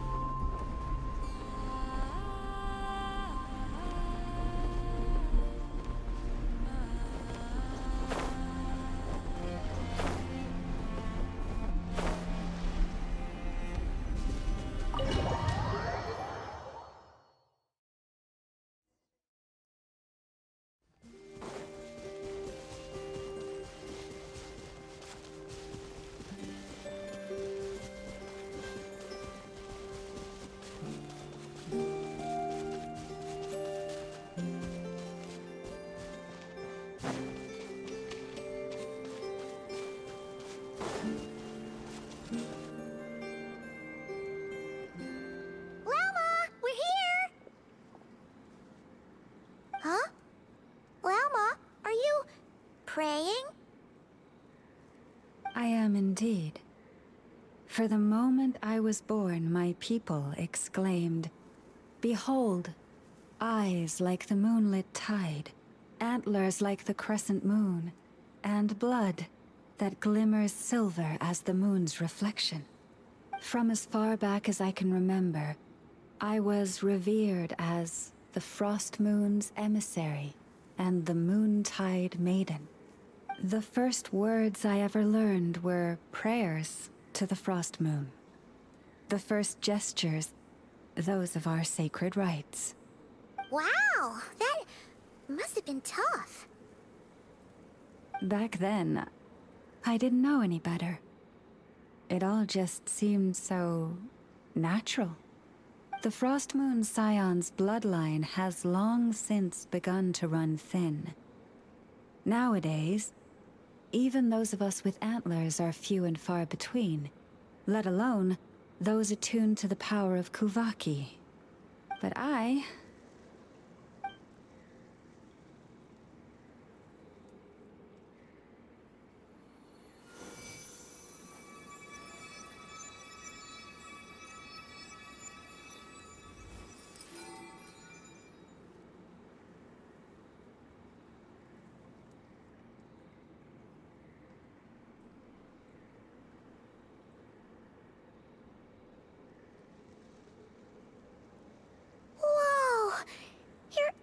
Are so pretty. They say it's an extraordinarily rare condition. Once in a century, if that. I am unusually sensitive to the moonlight, as well as to the Kuvaki's ebb and flow. As a child, I could barely sleep because of it. Oh no! It was that serious? To others, fluctuations in Kuvaki are something you easily get used to, like a gentle tide lapping away at the shore. But to me, that same tide is a towering tsunami, a surging swell crashing against me. Of course, as the years went by, I learned how to suppress my senses and my power, enough to keep it all from overwhelming me. But because of that, I also had to walk the path of concealment. Concealment? From the moment I was first taught to pray, my kin would point up to the night sky telling me, "That, Lauma, is the Frost Moon, the last of the moons, the sole surviving truth." But I would ask them in response, why? Why can't I feel anything from it at all? Later, I came to understand that they simply could not tell where the real tide was coming from. They couldn't sense it. The true moon beyond the sky's veil.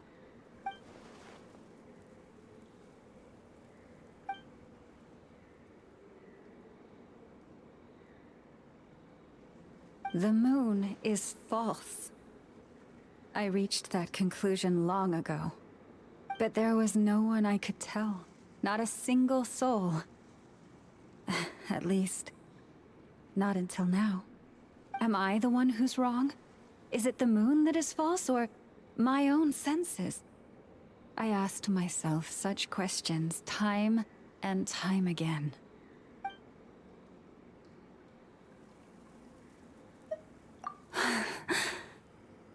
Thank you. When you called yourself a descender, I had a feeling you might be able to confirm what I had always suspected. And now that you have, it's exactly as I imagined. I feel relieved. Oh, Paimon kinda gets why you couldn't tell anyone now. It's not easy to change people's minds on something they've believed for hundreds of years. That's what I meant by concealment. I knew too much, so I had no choice but to keep my people in the dark. Every prayer I offer feels like a lie to keep myself going.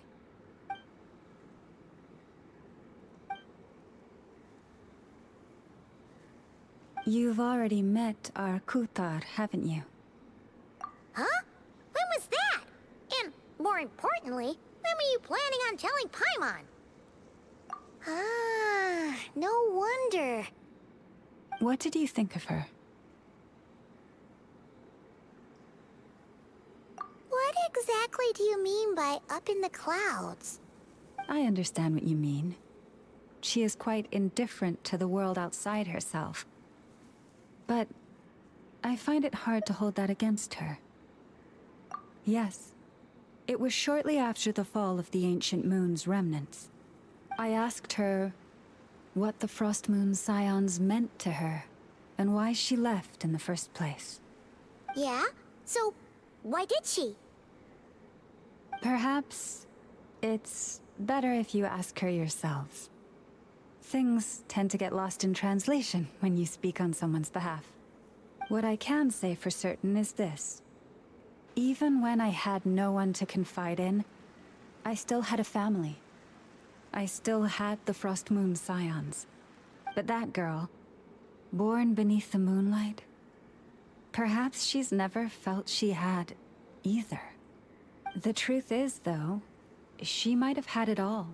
If only the Frost Moon Scions hadn't let her down.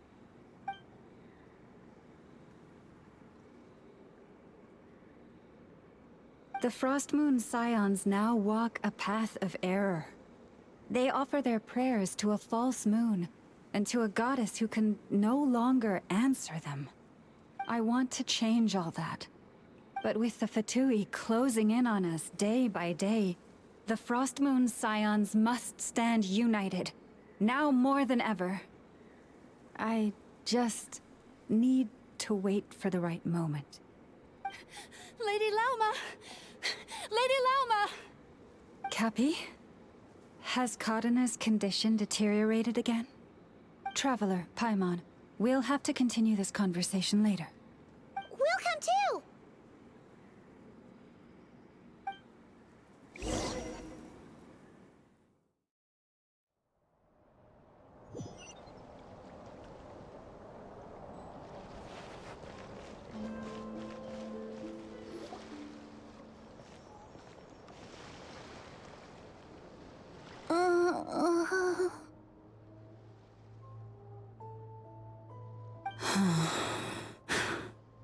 Why? Did I do something wrong? I've been praying to the moon goddess every day. Why isn't she getting any better?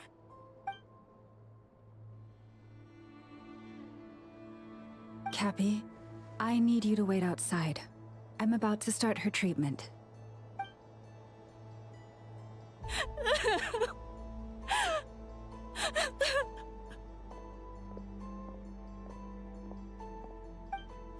Is there anything we can do to help? Just don't be alarmed by what you're about to see. And please, don't let her mother see it.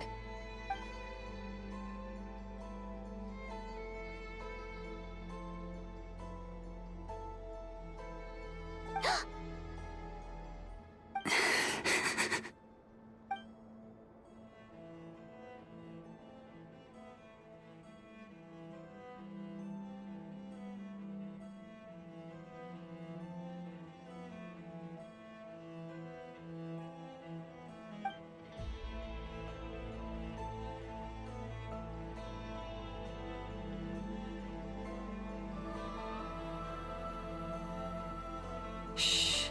Please. Help me keep this a secret. She looks much better now. But, Lauma, was that? A medicine prescribed by a local doctor. For ordinary people, my blood has the power to counteract any adverse reactions to Kuvaki.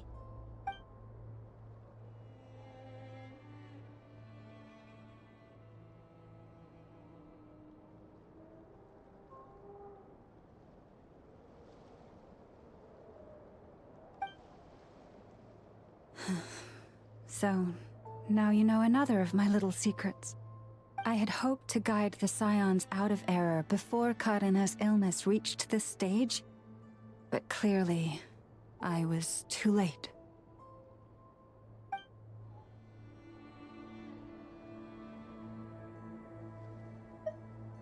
My life is as hidden from sight as the far side of the moon. Yet people only look to the bright side for guidance. If the day ever came when the two sides were reversed, could they truly accept it?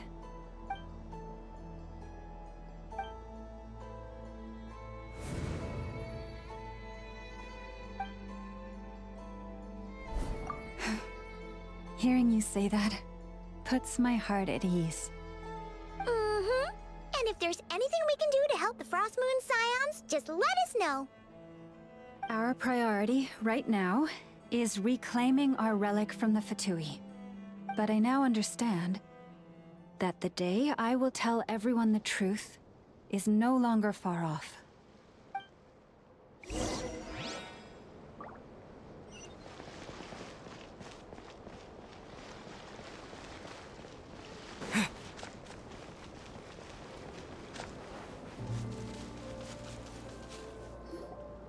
Wow! Paimon would never have guessed Lauma had all that bottled up inside. Hey! Watch your step! Ah! What's wrong? Oh, you scared Paimon. You scared me there too. Almost stepped right into one of my traps. A trap? Why would you leave a trap somewhere like this? Well, it's not like this is a main path. And besides, we Frost Moon Scions would recognize it instantly.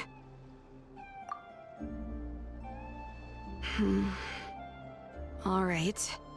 You don't seem like you're with the Fatui, so I guess there's no harm telling you. Lauma asked me to set up these traps to keep the Fatui at bay. Oh, of it, their 3-day ultimatum is almost up now. Yes. Hopefully they'll back off when they realize we won't go down without a fight. Oh, you've done a lot for the Frost Moon Scions too, just like Lauma.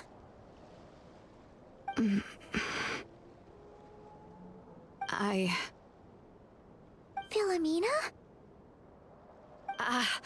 It's nothing. I was just wondering if any of this is really worth it. What do you mean?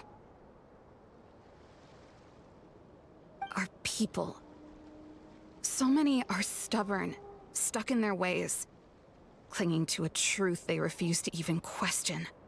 Do they really deserve everything Lauma's doing for them? Afraid. Huh. I suppose. Maybe you're right. No. I shouldn't be saying this. Just forget it, okay? Bye. Huh? Why did I say all that? Or really, why am I still doing any of this? Either way, this will be my final night with the Frost Moon Scions. Wow, she sure took off fast. So, are we heading back to the flagship for a break, or what? Wait, you're not thinking of visiting that damselette up in Cloud Cuckoo Land, are you? Huh. Given who she is, pushing her won't get us anywhere. Hey! Why don't we... Let's bring her something tasty! If she doesn't want to talk, we'll have to win her over with food. Hey, no harm in trying. At the very least, it shows we're trying to be friendly. Let's see... How about Inef's 9.12 out of 10 berries and fried meat, the Frost Moon Scion's boon of the day, and one of your signature dishes? Your choice. Should be a good mix of meat and veggies. There's bound to be something she likes.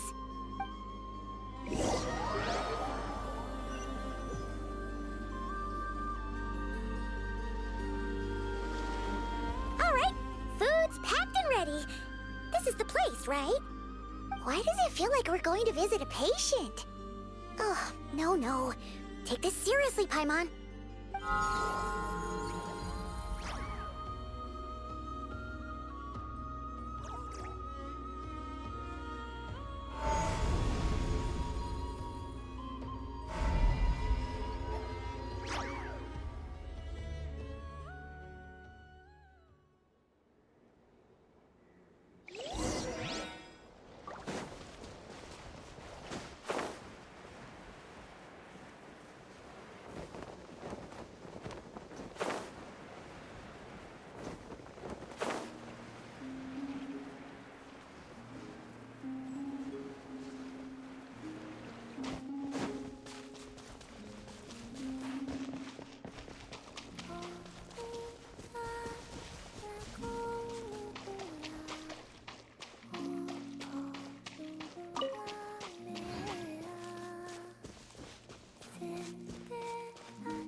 Remind me, who are you again?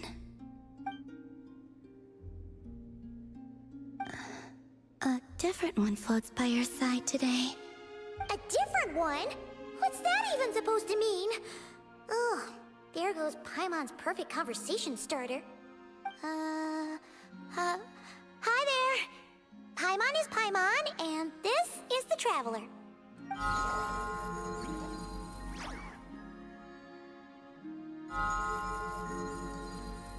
Oh, there you are. Between the two, I suppose you're cuter. Wait, what do you mean Paimon's less cute than that floaty thing? Columbina. What is it?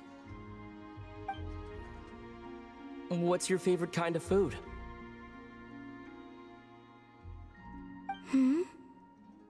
Is this a treat? Or an offering? Let's go with treat. Anyway, this is all the travelers cooking, so please, help yourself.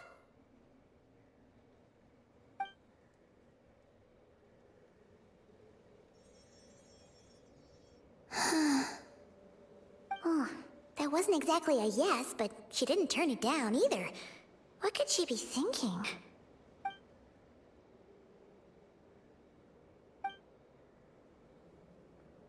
So, what do you want to ask? Hey, she's actually playing along! Quick, now's our shot. You know the moon in the sky isn't real, don't you?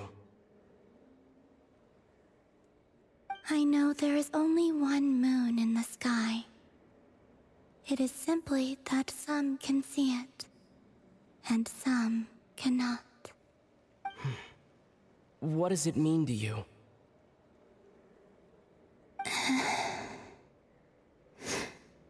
The missing prologue. What?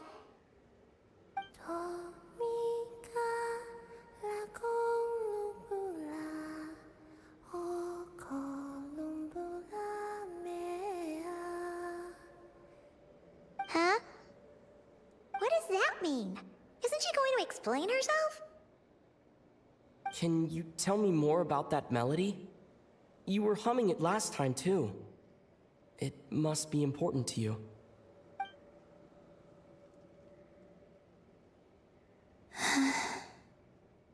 It is all I remember from the moment of my birth.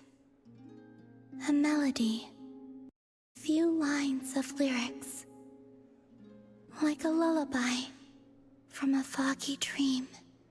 Oh, so who was singing it? I do not know. I have nothing else. Just that song. Huh? And the Frost Moon Scions who found me. They had nothing either, but hope. Before I even knew what was happening, they were already calling me their goddess. And I had no reason to decline. Like two lost infants unknowingly exchanged, I adopted their faith. And in return, they adopted me. But my adoption drops you into the story halfway through. What came before was scribbled onto the wrong pages, never even bound into the book. That sense of something missing only served to nurture their greed and doubt. And thus, I came to realize that this place was never truly my home. Greed and doubt? O Moon Goddess, forge weapons for us, drive out our enemies, and expand our lands. O Moon Goddess, heal our wounds, ease our suffering, grant us strength. They asked for everything, and I obliged. Until the day came when no answer could be given.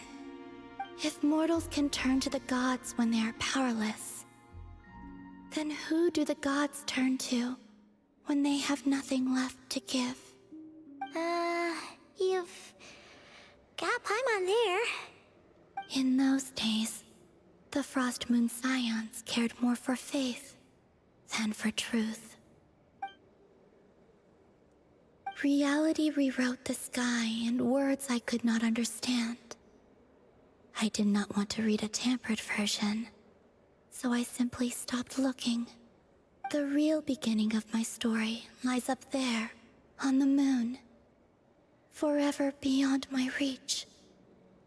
Like a message carved for blind hands, sealed away where no fingers can find it.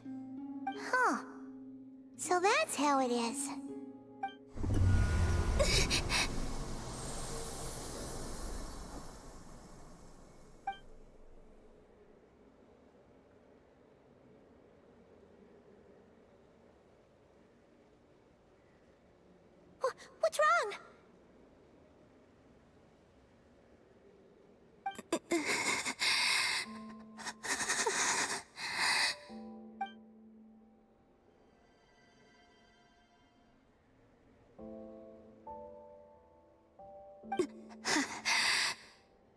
You should go. What, now? But you really don't look well. Did something just happen? Is there anything we can do to help? No. Aside from answers, I have nothing else to give you in return. This is the price of running away from home a second time.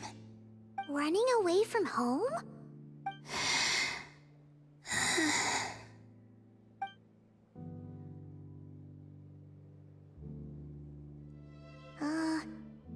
Is she heading towards the food? Did all of Paimon's questions make her hungry? Do you still have many questions? I know I should offer more in return for your kindness, but I'm feeling a little worn out. Oh, we're so sorry about that. But Tsaritsa was right. Freedom always comes with a price. She said I could treat the Fatui as a second family, a second home. But in the end, they were no different. All they wanted in truth was my power as the moon goddess. I'd rather not dwell on such unhappy memories.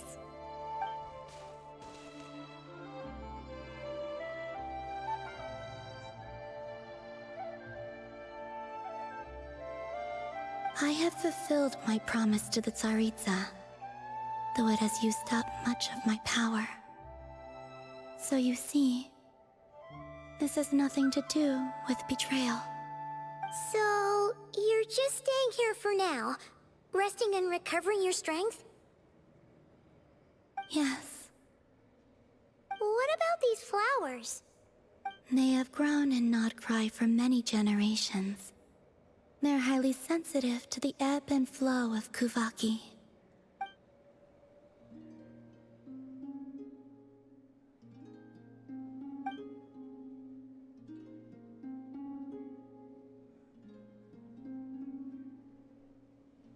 At times, I thought about using that relic the Frost Moon Scions had hidden away.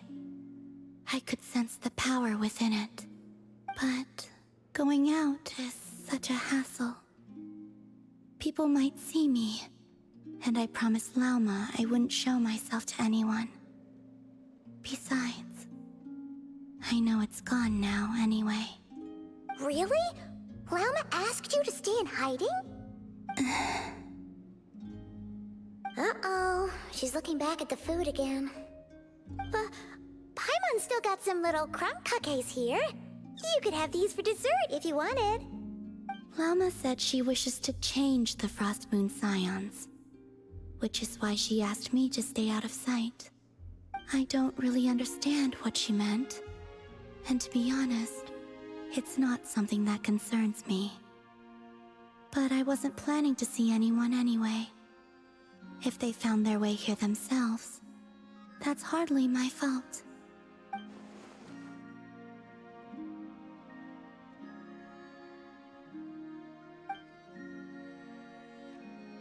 Lauma, the Maiden of the Grove.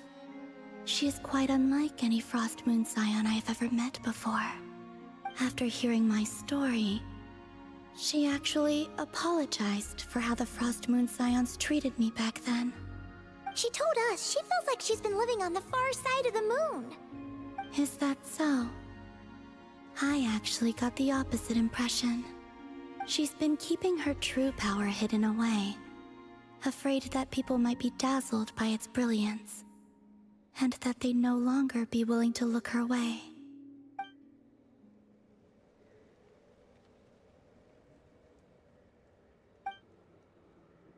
So what do you wish for now? I wish to return to the moon, to the home where my story is written. Right now, that is all I wish for.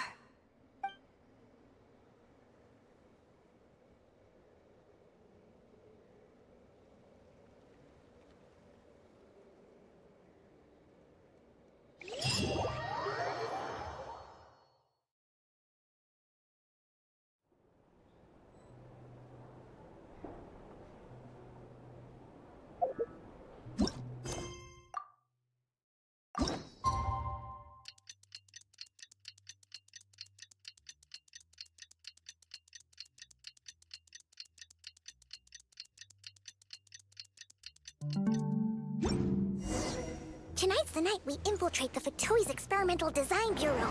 Come on, we better go meet up with the others.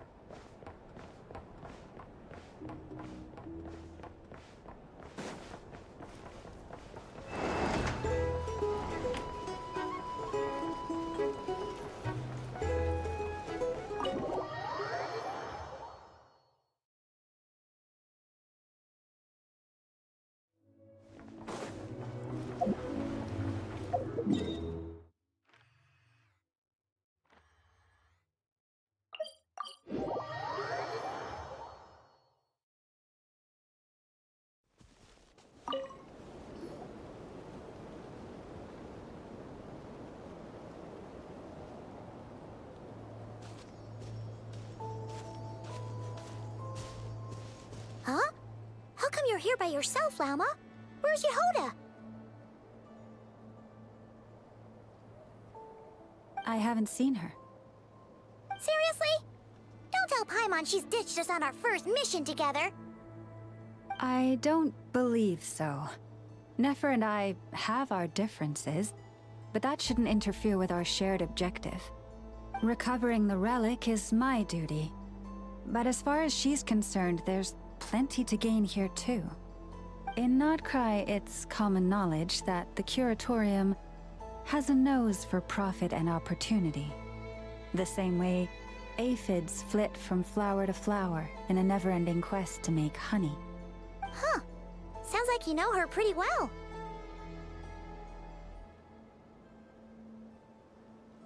Still, Yehoda sure is taking her sweet time.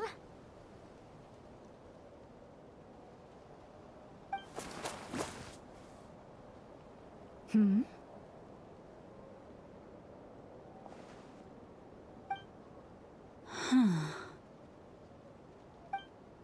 I believe we may have misjudged and underestimated Miss Yehoda. Huh? What do you mean?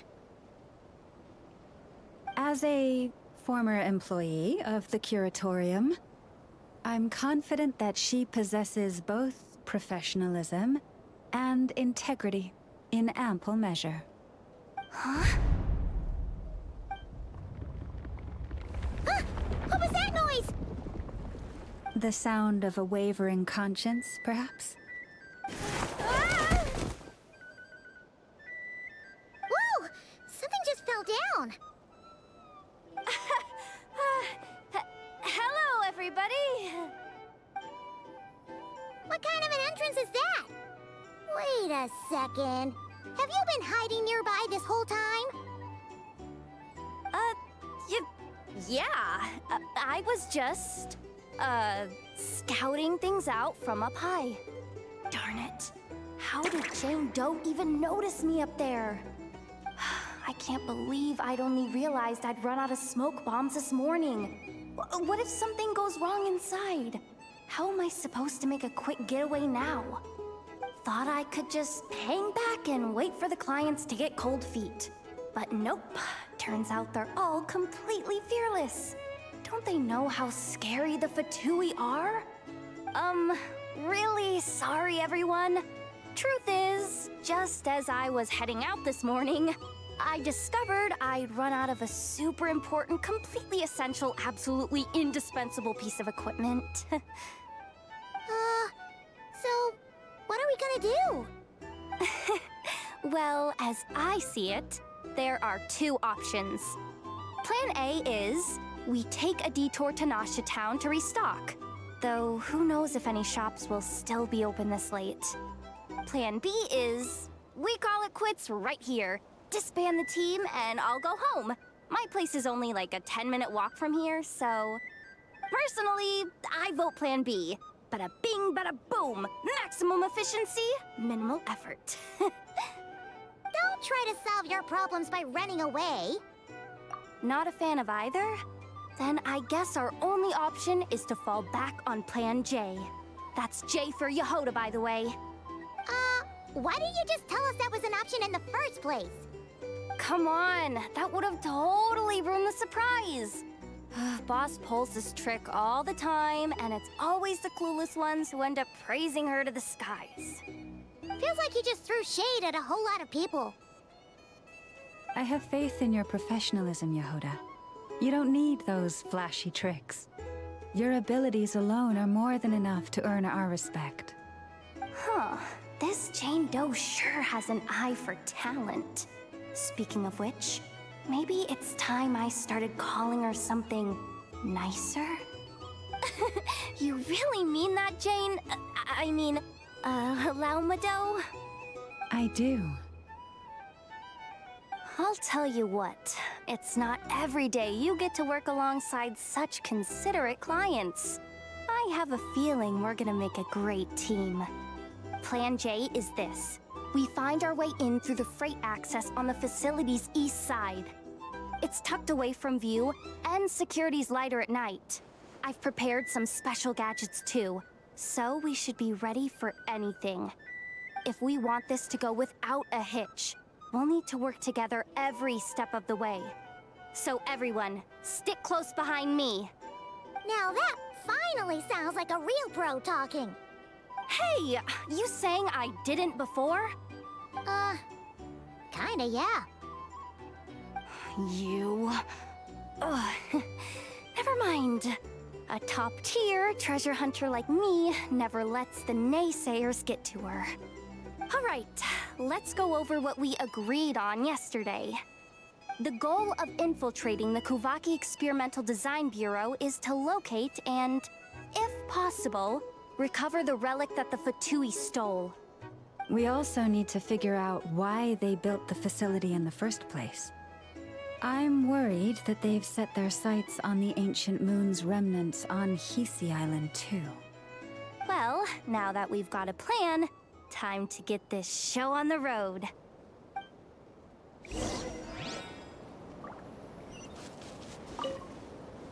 Everyone ready? Yeah? Then, let's move. All right then, let's get this job done.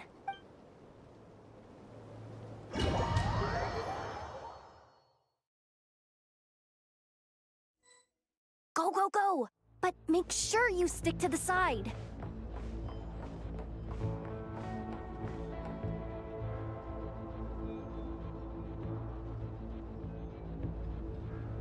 Just as I thought.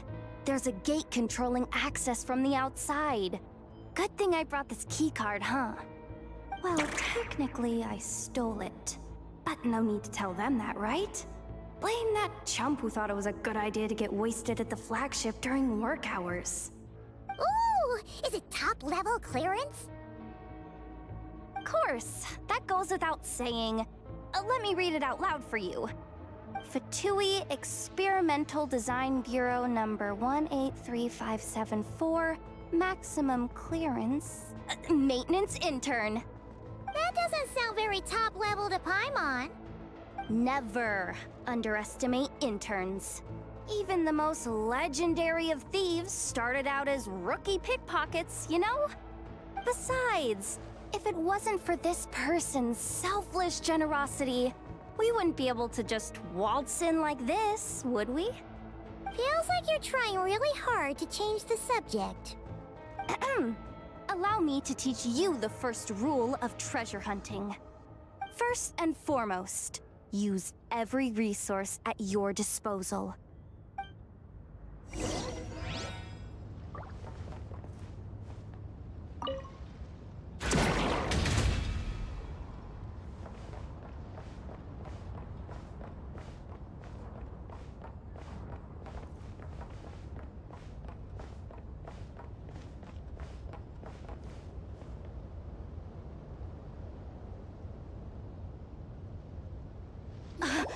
I get it now. It's like a pair of light bulbs just lit up in my head. What did you just get? The blue light, aka Plan A, is telling me to take the path along the left side. It'll be a lot stealthier, but that might mean a bit of a detour. The red light, aka Plan B, is saying, just charge straight in. But that'll mean dealing with, like, a dozen sentry bots already powering up. Although, I might be able to switch them to training mode. Their attacks will be weaker, but we'll still be in for a fight. Can't you just put them in sleep mode? Hey, I told you, I'm just a maintenance intern. Give the new recruits some time and space to blossom, will ya? We're still pretty close to the entrance. Surely they'll call the whole thing off once they see what these bots can do. Anyway, I say we go with Plan B. Either way, I won't be doing any of the fighting, so the shorter route sounds good to me. If we can avoid fighting at this stage, we should. Plan J is to call it a night so we can all make it back to bed before sunrise. After all, the deeper we go, the more dangerous this is gonna get. Okay, here are the bosses. Just don't forget, whatever you do, don't let those recon bots spot you. Let's see. No kidding. Anefa told me about something like this before. I can't believe that dumb robot actually helped me out for once. All you gotta do is this, and the recon bots will be reassigned to another position. That way, when it's time to move forward, the path will be clear. Which reminds me, it's about time I taught you the third rule of treasure hunting. Go with the flow. What about the second one? You skipped that one. Huh? Did I? Oh geez, must have gotten them muddled again. I mean, the second rule is exactly the same as the first. Guess that's what you meant by going with the flow, huh?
There's someone up ahead.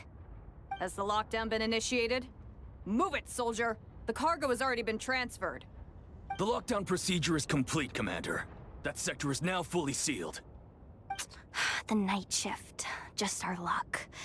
Don't they usually handle deliveries during the daytime? There's not supposed to be anyone here. We've come this far already, and they're really trying their best. If I suggest backing out again, it's not gonna look good. Come on, brain. Think!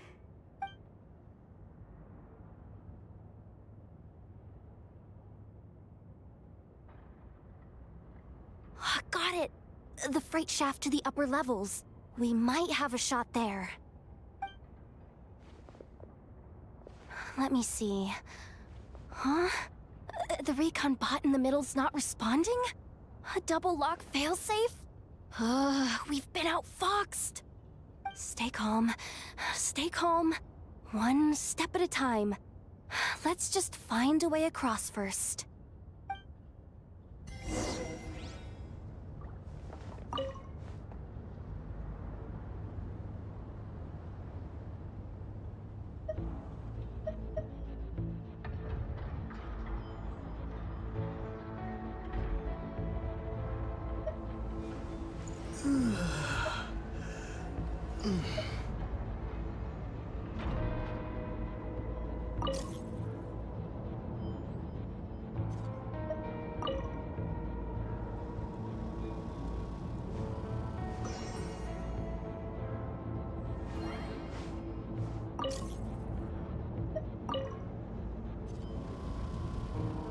All set. Let's head down this way.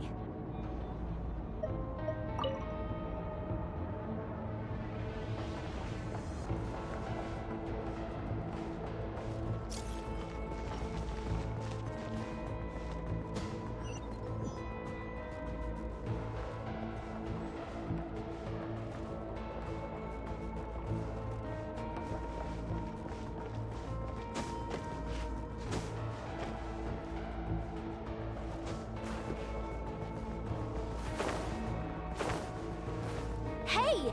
Another control terminal!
Here too.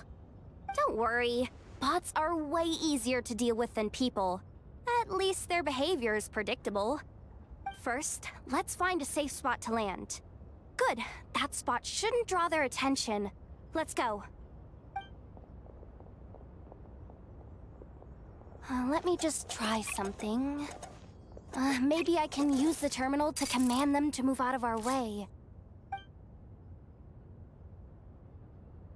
Security verification? With 10 questions? Are you kidding me? You really trust me that much? Fine. I'll do my best. But just to be clear, if I can't answer a question, I'm backing straight out of the terminal. No way I'm risking triggering any sort of alarm. Come on, Yehoda. You can't give up now. Question 1. What is our motto? Oh, I know this one.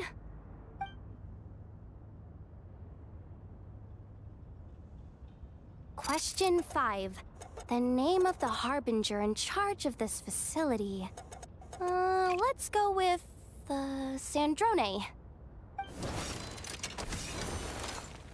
This one should be...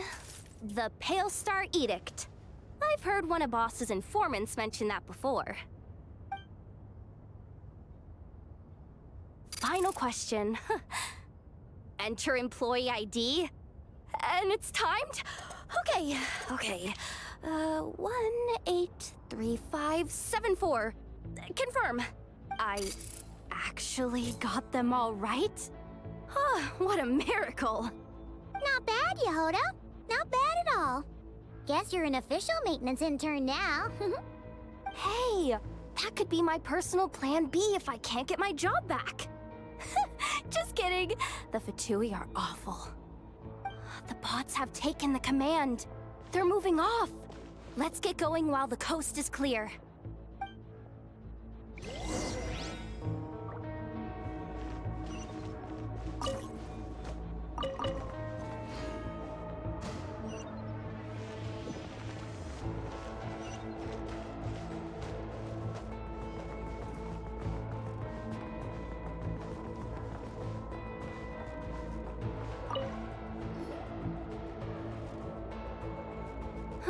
Didn't think they'd even cut off the supply of Kuvaki.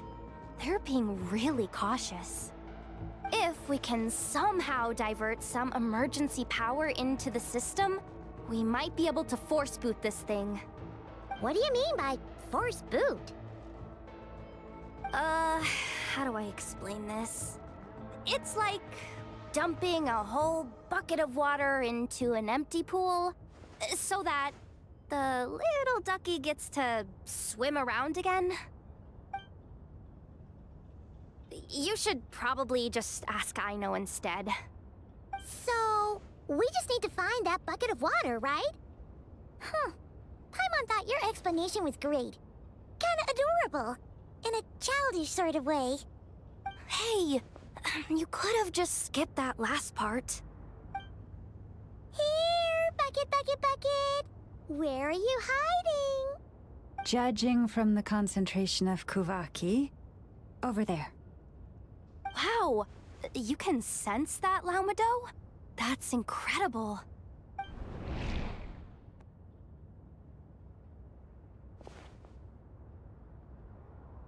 Let's move the recon bots above them out of the way first.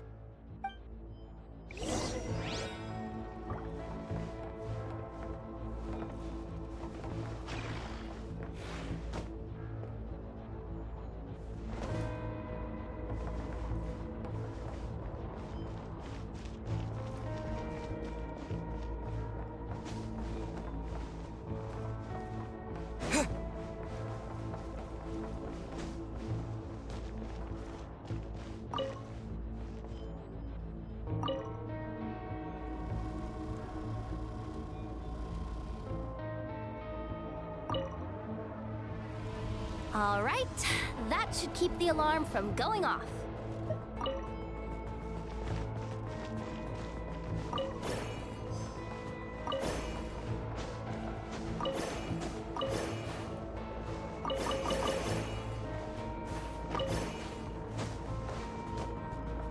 Time to plug in the charging component.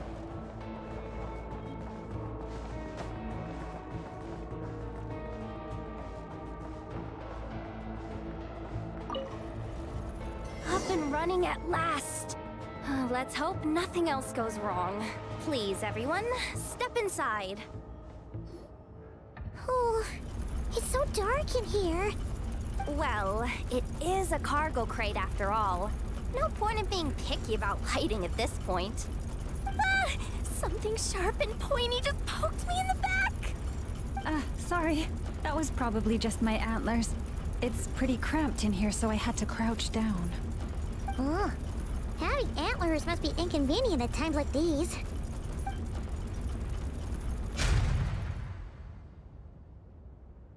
Ah! What's going on?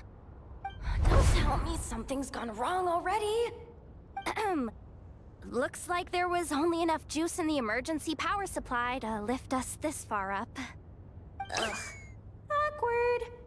Am I gonna get docked for this? Based on the boss's policy of docking pay for every screw-up, No, wait a sec. I've already been fired. Doesn't look like it's moving again anytime soon. I think we can get through if we follow the ventilation duct along the outer wall. The entrance has gotta be somewhere. Don't worry, this was totally part of the plan.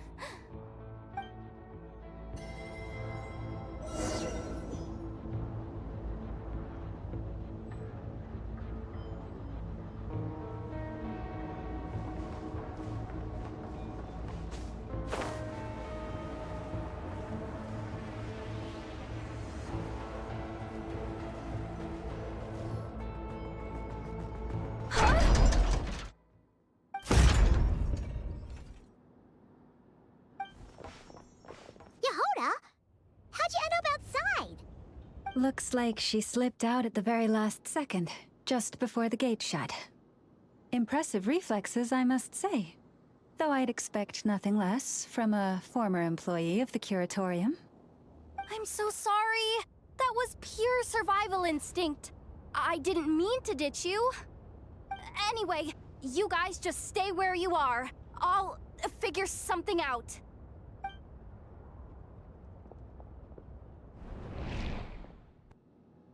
Hey, there's a terminal nearby. Hang tight! Can you hear me now? The duck security protocol has been triggered. The gate must have dropped when it detected a living presence. Wait, so we're trapped in here? I'm checking what I can do from this end. Watch out for the laser up ahead. What laser?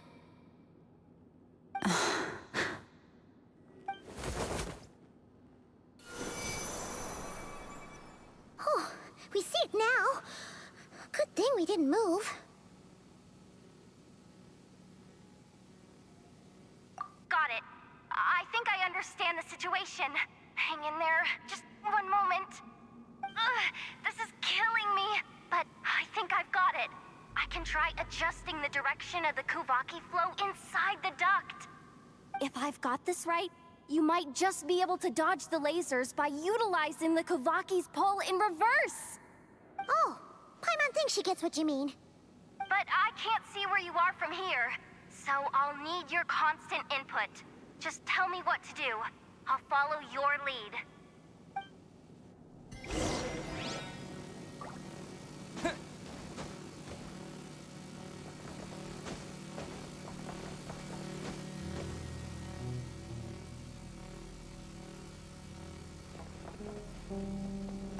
Okay.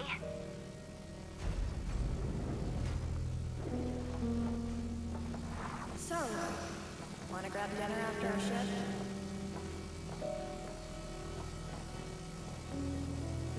How about the flagship? Too far. And besides, we're not exactly in with the locals.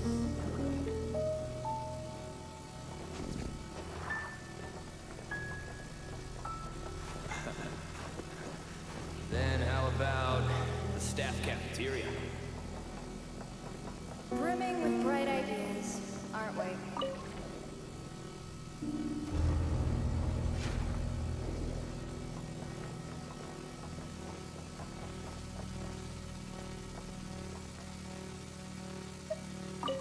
Okay.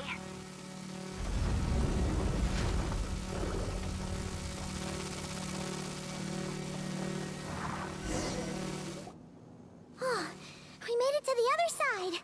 And all thanks to Yehoda. Well, but the gate hasn't opened. How's she gonna meet up with us? Yehoda! No irregularities detected in the duct. Confirm. Confirm. Confirm. Ugh, just confirm the command already, you useless excuse for a terminal. You piece of robo-junk, you mindless pile of scrap! What the? Insufficient clearance? Of course, I don't have the clearance! You oversized... Ow! Go with the flow, Yehoda. Go with the flow. If the others make progress, that's great. But you can't bank on it. You've never been one to depend on others. So it's about time you stepped up to the challenge. Deep breaths. Stay calm. My priority right now is getting my hands on a high-level access card. That way, I can override the security protocol. Senior maintenance staff. Only they can access the core sector.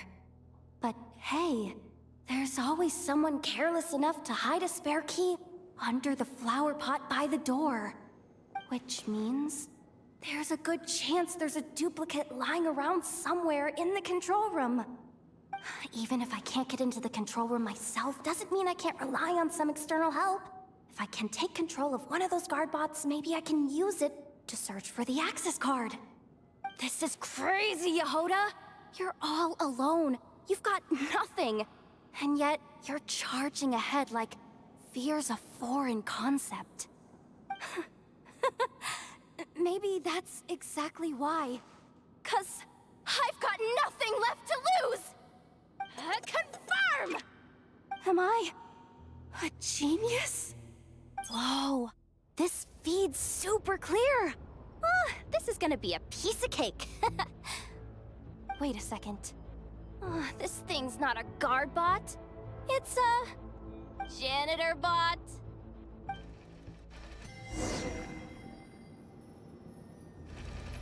You think Marionette even knows what we do down here? She seems to spend all day either holed up in her lab or out doing the rounds. It's still a mess over there. Go clean it up. Why? Planning to skim a little off the top? No, nothing like that. Just wondering if anyone would actually notice if we didn't show up from time to time.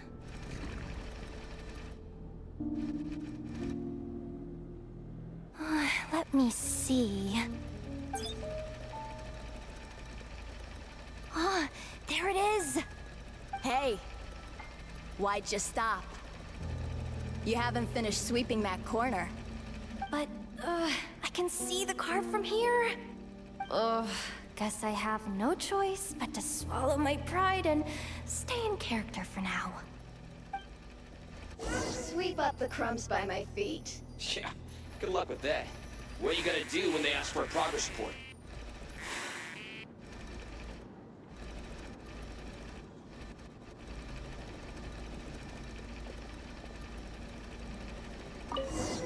There's coffee stains at the bottom of the steps.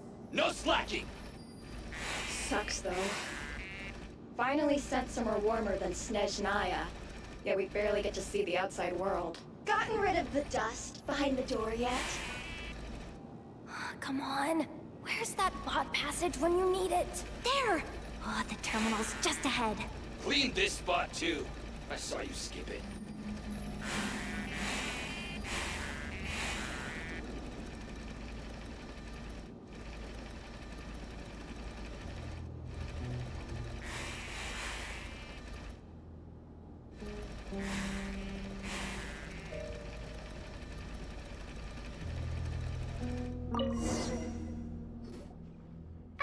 Will Yehoda be okay? Paimon? She said she'd use every resource at her disposal, so let's have some faith in her abilities. Besides, when it comes to surviving in Nodcry, she probably knows more than any of us. So, they really do believe in me. But how long are we gonna have to stay here? Paimon doesn't want to get caught by the Fatui either. Does Paimon mean the two Fatui in that room? Let me see if there's a way to distract them. Wait, did you hear that? Huh? The alarm? What's going on? Let's go check it out. This looks like somewhere important, but there's nothing here. Hey guys! It's me! Yehoda, are you okay? I'm fine. I managed to swipe a high-level access card and triggered an alarm to draw the guards off. But we don't have much time.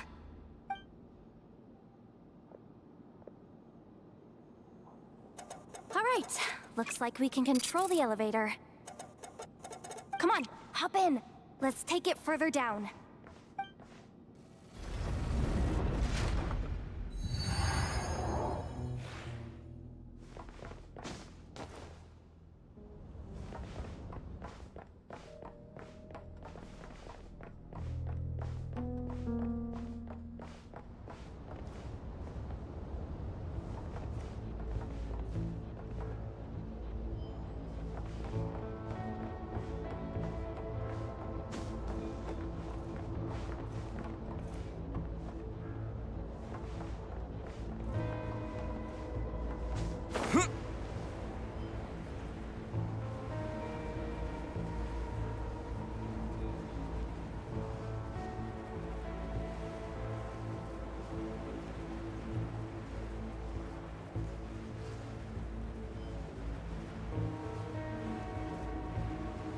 should be able to use the terminal to move the drawbridge.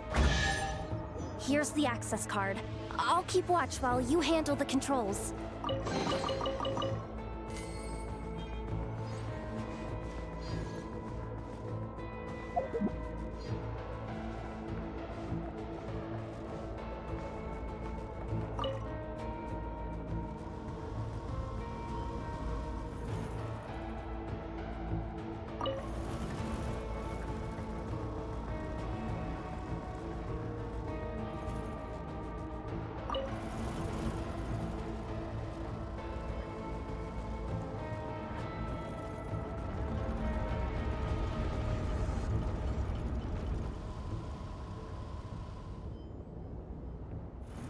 All done. Let's keep moving.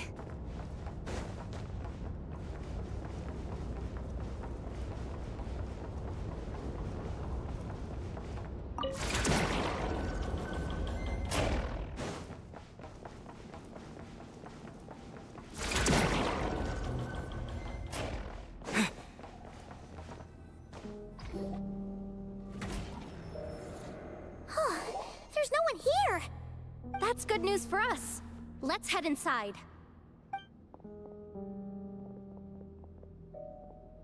Looks like a rest area for the Fatui's Oprishniki. Huh?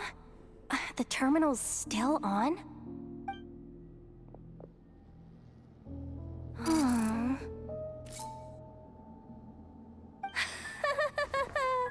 Looks like that good news is now half good news, half bad news. What do you mean?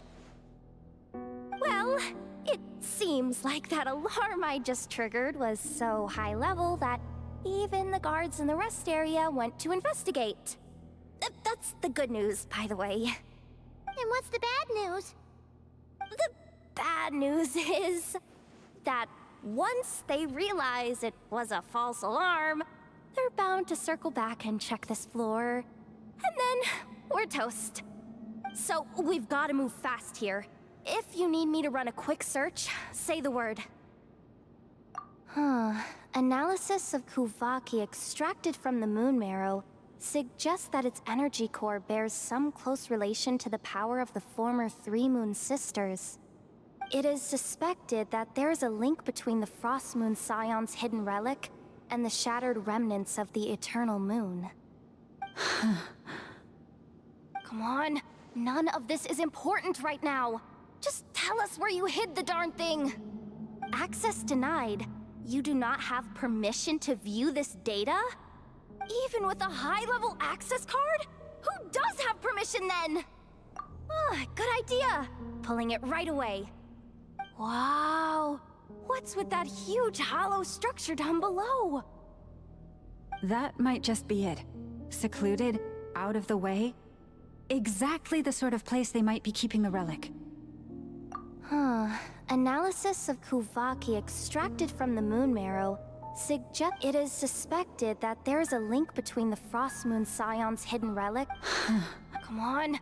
Access denied. Even with a high-level access card? Who does have permission then? 264 pages! What is this? A novel? Can we just skip to the end? I'm flipping through it as we speak. Kuvaki, a weapon. Seems like the Fatui and Snezhnaya are trying to harness the power of the Light Realm to build some kind of weapon. The target of which is... Seriously? Insufficient clearance? Again? Looks like that's about all our current clearance gives us access to. Based on what we know so far, it seems like the rest must be hidden inside that massive hollow beneath us. I could sense something beneath the water down there. Something unsettling. If they've gotten their hands on the moon marrow, odds are it's hidden down there too. And here I thought we were almost done. But nope, we're going deeper and deeper into the danger zone. Chin up, Yehoda. Once this job's done, you're buying yourself the biggest nod-crying hot dog in town. Deal's a deal.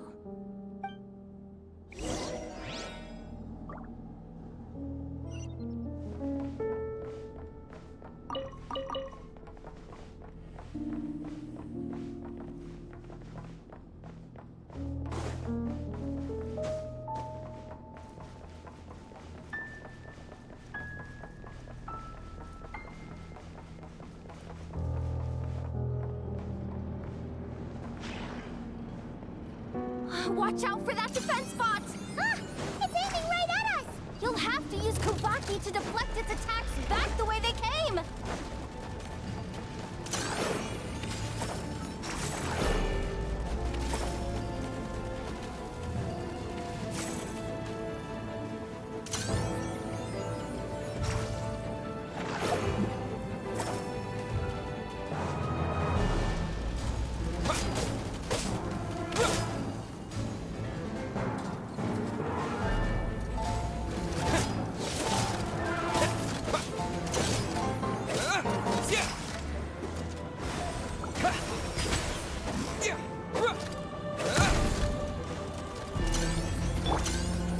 You poor lost lamb.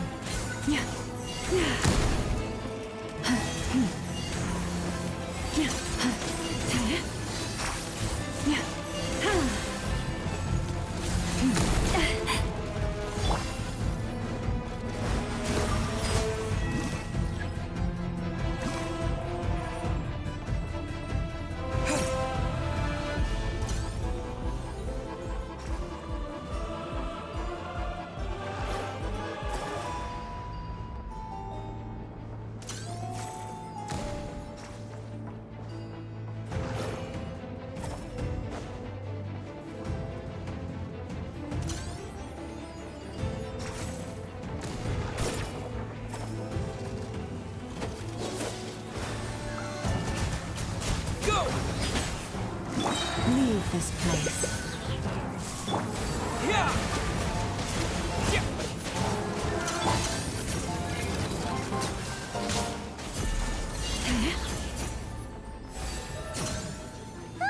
Its attacks are getting faster!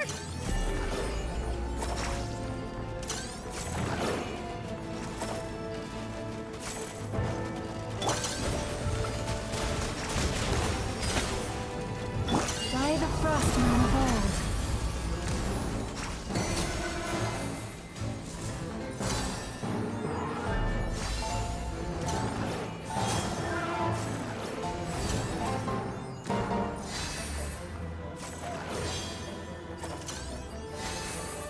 Almost there! We're almost there!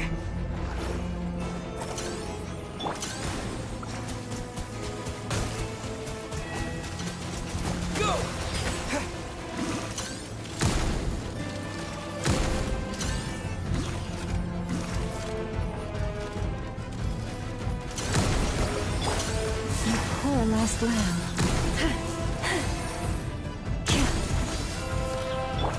Wipe out! Go!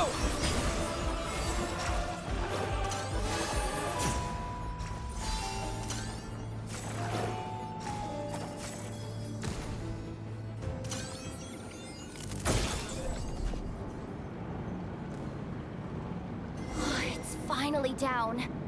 Quick, let's hurry down to the lower level before we're spotted.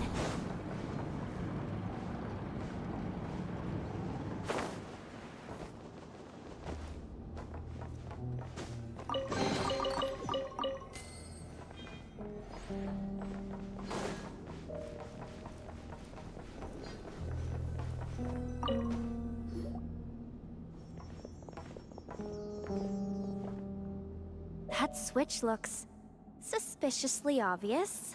No way I'm pulling that. But you guys, go ahead. Hey! You spotted it first. Shouldn't you be the one to pull it? Not a chance. I'm just the guide, remember? At most, I'll help you look for an escape route. They don't seriously think pulling this thing's gonna lead to treasure, do they? I'd be amazed if it doesn't set off an alarm. Besides, I didn't even bring my smoke bombs. Which reminds me of the actual second rule of treasure hunting. Better safe than sorry.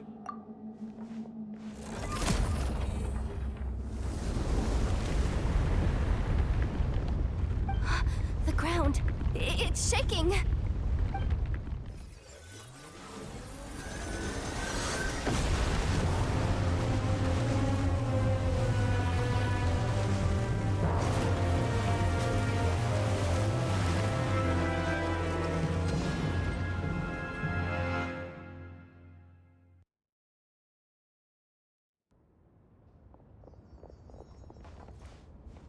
Wait, did the... Surface of the water?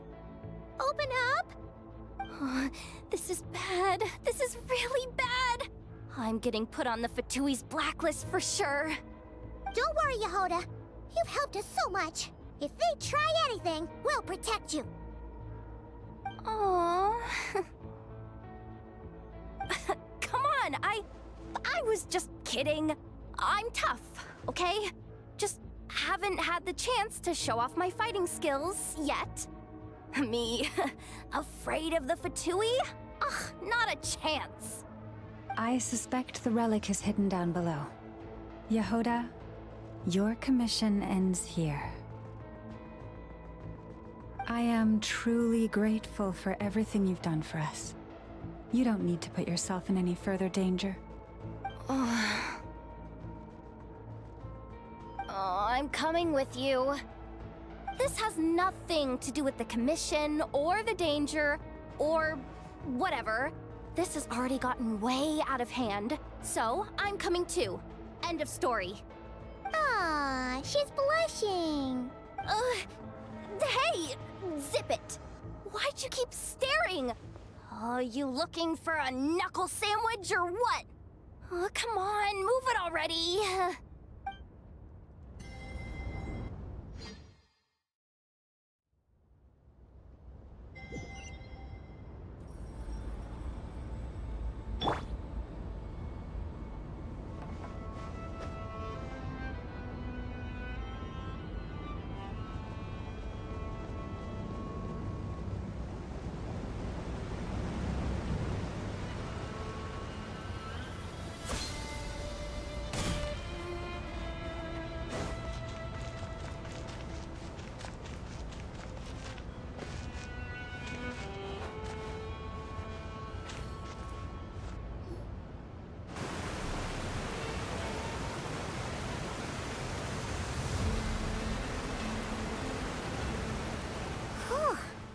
It's really deep down here.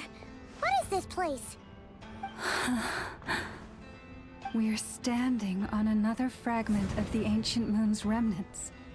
So this was the source of the Kuvaki I sensed earlier. Wait, what? So the Fatui had it hidden underwater this whole time? This gigantic thing?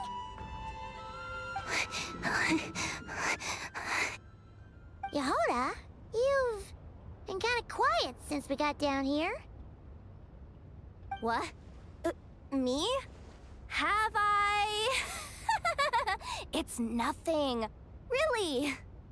We're doomed. How are we even supposed to get back up from here? Oh, my grappling hook's not nearly long enough. And if someone spots us here after all that commotion, we'll be sitting ducks!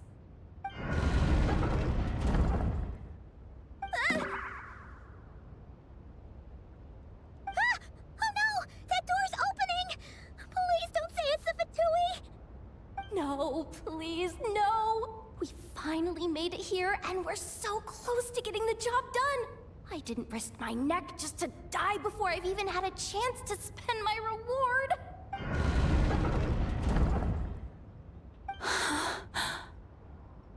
What happened?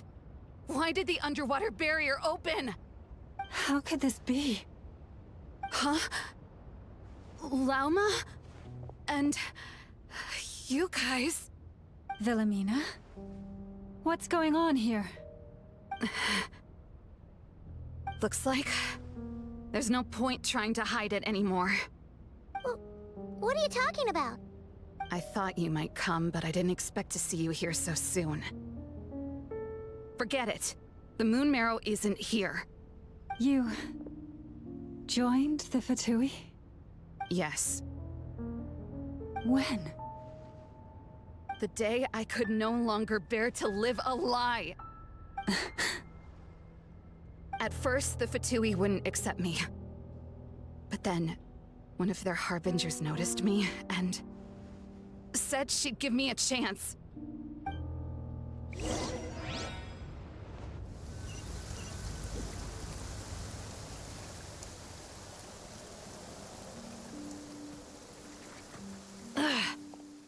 Lost them again. The Harbinger. Told me to follow the blonde traveler who might visit the Frostmoon Scions. Easier said than done, though. The animals are on alert at night. If they see me, Llama will catch wind of what I'm doing sooner or later. Am I really doing the right thing? No. It's too late to turn back now. The empty prayers, the stubborn displays of faith like Cappy's today. This isn't the life I want. Huh? Is that? The Traveler's back. I won't let him slip away this time.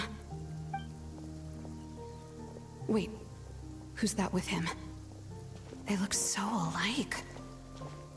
They seem to be heading towards the statue of Kutar.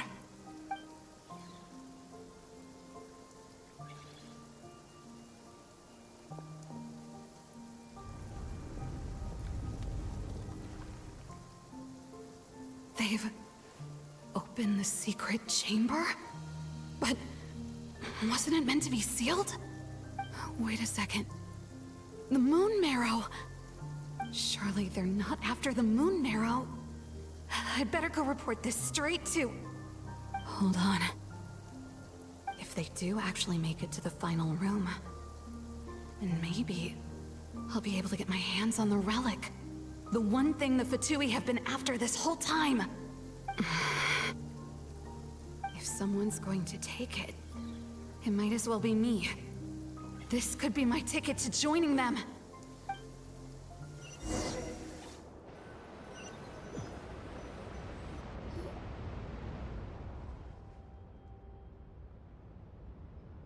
Yes.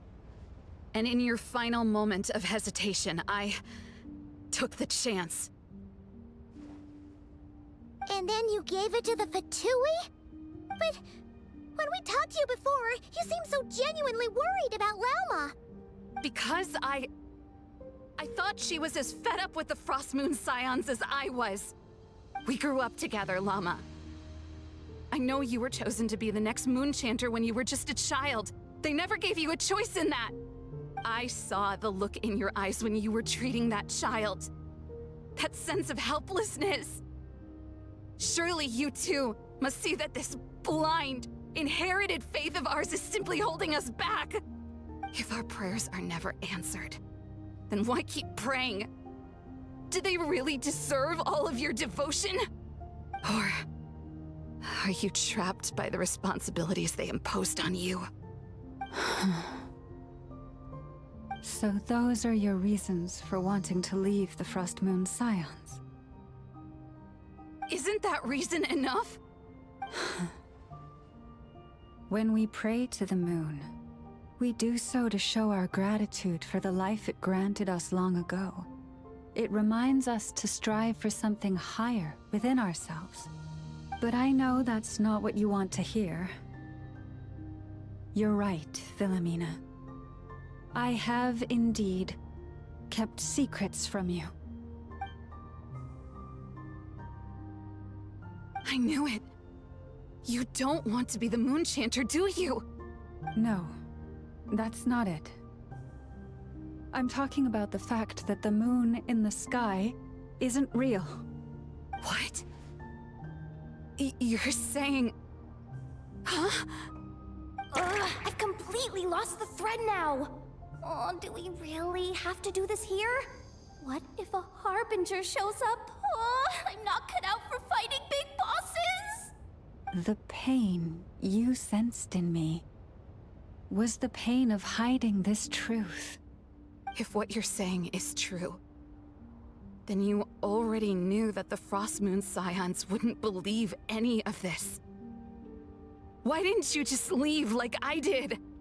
You don't understand, do you? That's the difference between us, Philomena. I care about the Frostmoon Scions. They're family to me. It hurts because I care. And that's why I chose to hide the truth. But now I understand that was a mistake. My family deserves to know the truth. I shouldn't have tried to hold it all together with empty prayers. Are you trying to say that I only ever cared about myself? There's nothing wrong with that in itself. No one would have tried to stop you from leaving. But you did not have to stab us in the back like this. We've been spotted! I knew it. I just knew it. Oh, what now? If a Harbinger shows up, I'm out of here. No darned relic is worth dying over. Looks like I misjudged you, Llama. I didn't think you had it in you to stand up to your fate. Turns out, you are a great moon chanter after all. But you were right about one thing. I haven't considered Hisi Island my home for a long time now. Bosses, time to go. I will change the Frost Moon Scions, Wilhelmina, as soon as the new moon rises. Then I guess I won't be around to see it. Say, Lauma, what happens to those who betray the Frost Moon Scions? May their antlers be shorn with silver blades, and let them be cast into the long night of unknowing.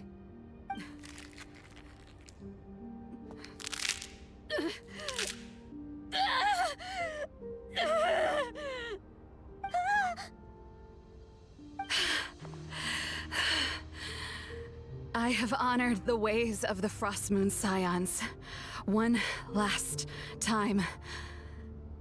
Think of it as a gesture of respect, Llama. There they are! Llama? Marionette has the Moon Marrow. She went to Star Sand Shoal. Don't flatter yourself now. I'm not trying to atone. I just don't believe you'll actually be able to change them.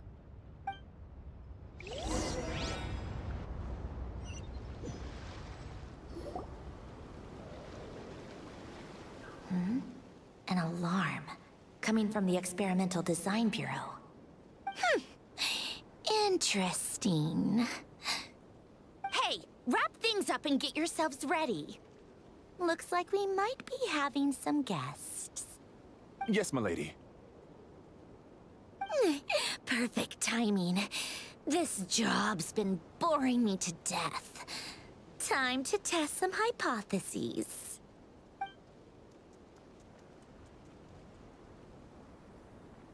Bosses! I mean, esteemed clients. I mean, generous benefactors. Wait up! Come on! Sure you don't want to consider heading home first and coming back another day? Nasha Town's that way. You are aware that this is the way to... A little ahead of schedule, aren't you? Oh no, it really is a Harbinger this time. Marionette. So you are here after all. Hand over that relic right now. It belongs to the Frost Moon Scions. You mean that thing your antlered turncoat brought us? I have never much cared for trophies given up without a fight. But watching you tear each other apart over it? Priceless. I'm not in the mood for warnings today. Ooh, how frightening. Had I a Trimble function, I'd have rattled off at least a dozen screws by now. Or perhaps I've just set my sense of humor parameter too high. Were you trying to be funny just now? You don't honestly believe you're a match for me, do you? Go on then. Let's serve our guests a little appetizer. Hey, didn't you hear me? I said let's serve our guests a little... What's going on? Oh no. Watch out. It's the Wild Hunt.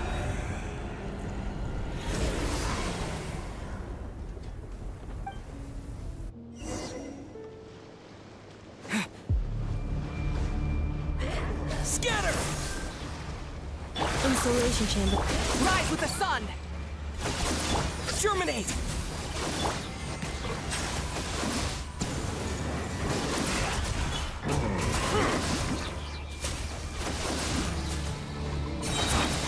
The tides beckon.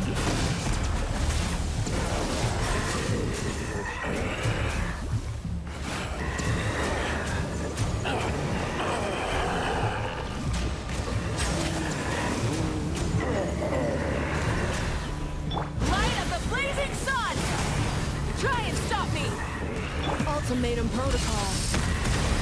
Defensive mode engaged. Bow your head.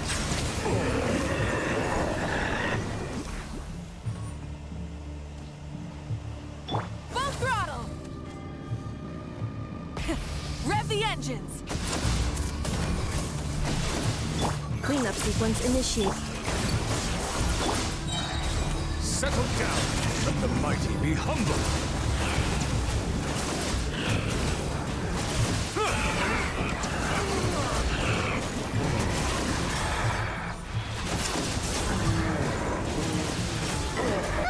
These things just keep coming! Is there anything we can do?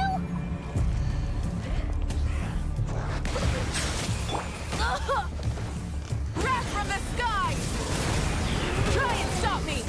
Annihilation mode. Defensive mode engaged. Spring forth! Be sanctified.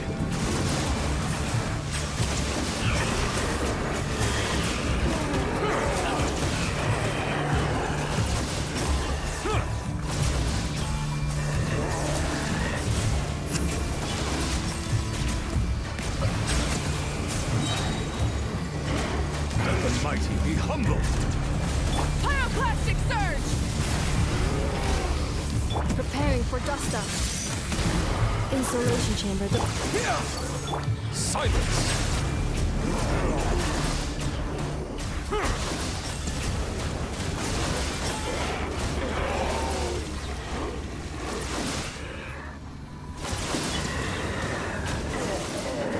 Bow your head. Use that device to seal them away!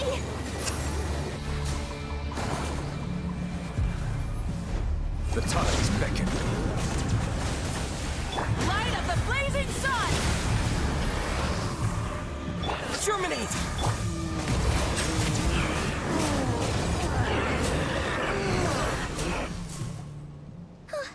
Is that it?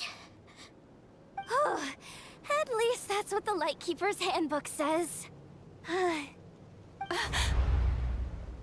Careful! It's not over yet!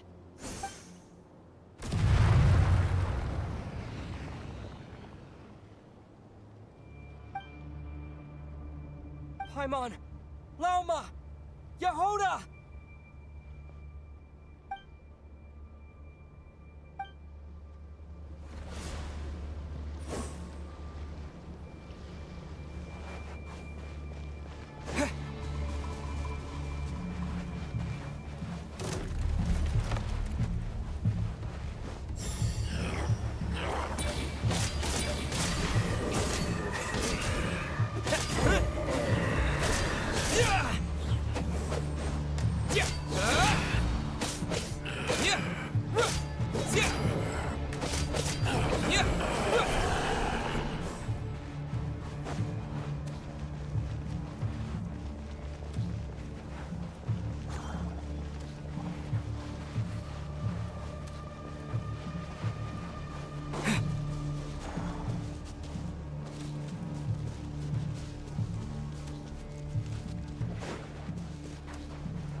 What was that?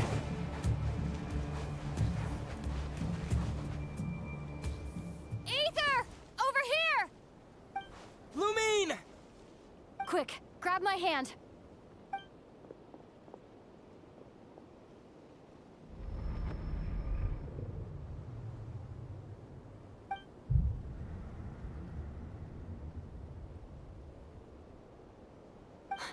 Ether? What's wrong? Why are you here at all, Lumine? What do you mean? If I may be so bold, what does family mean to you? Why were you after the moon marrow that night, Lumine? Among those who entered the final chamber, there was either someone with impure intent, or else an abyssal presence. We can talk about that later. Tell me why, Lumine.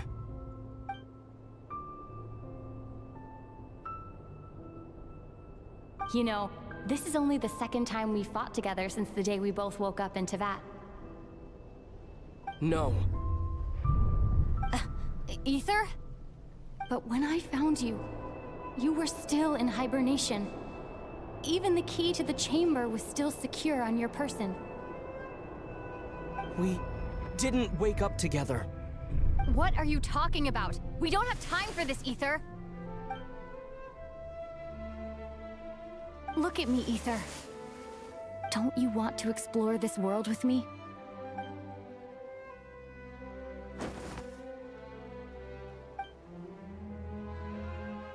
You think I'd lie to my big bro?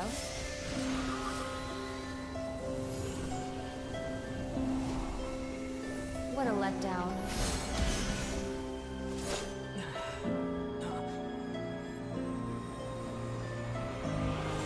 Go get it for me, Ether. It belongs to me. I never believed it. I didn't want to believe it. That strange feeling that something was off. I wanted it to be real so badly, even if it only lasted a moment. But you're not my sister!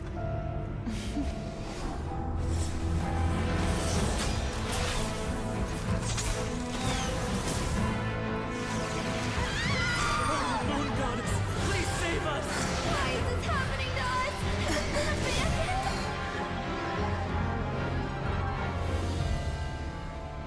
The cold night should be our blessing, yet only confusion and sorrow remain. The truth may yet lie beyond the sky, but must we become lost because of it? Standing before you, as a scion of Hyperborea and the Frost Moon's emissary, I say this.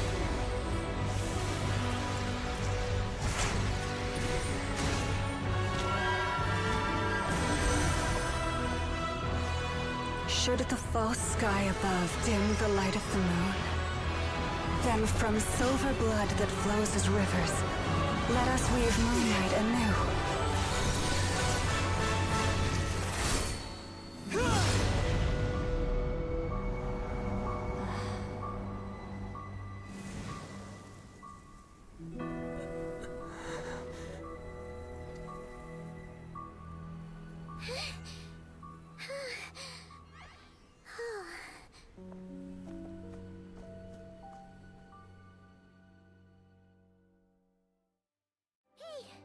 Is everyone okay? Think I saw my life flash before my eyes there. Oh, good thing Laumado was there to save the day. Are you all right, Traveler?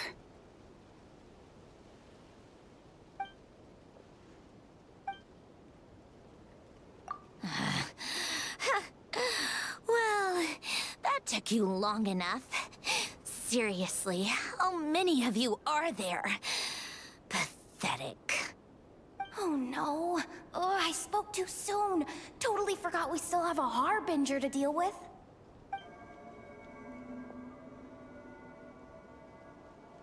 Hey, is that the moon marrow? It was hidden inside that big robot of hers all along! But that robot... That's Polonia to you, not just some robot.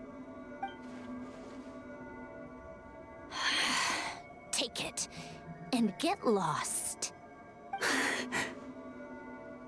Huh? You're just giving it to us? Well, I wasn't the one who put out the order to find this thing in the first place.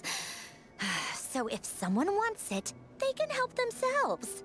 Maybe even choke on it. See if I care.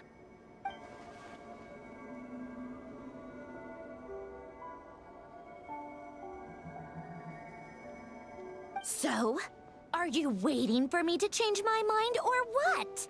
I'd be more than happy to pick up where we just left off. But I should warn you, I'm in a bad mood right now. Let's go. Fine by me. Totally, completely, absolutely on board with that.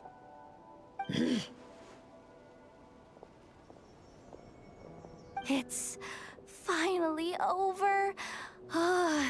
If that doesn't make the most thrilling commission of the year, I don't know what will. Looks like the Fatui are all gone now. Lalma?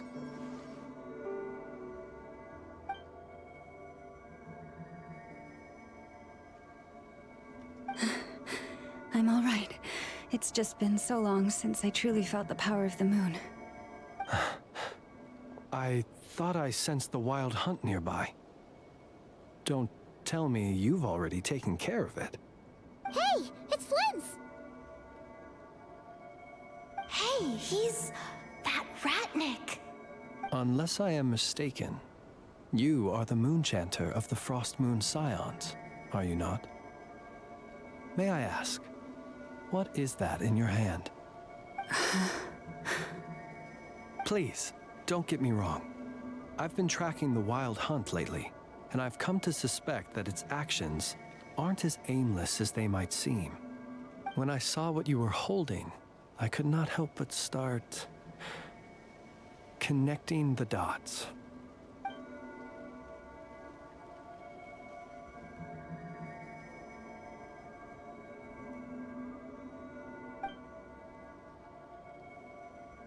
You better be extra careful, Flint. It seems like the Wild Hunt is capable of impersonating people now. Oh, is that so? Funny that. I just showed up completely out of the blue, yet you seem to have no problems trusting me. I apologize. I shouldn't be making jokes like that right now. Anyway, I understand. Thank you for the tip-off. It seems that the Wild Hunt has somehow changed in nature. I'll have to report this to HQ right away. For now, let us part ways here.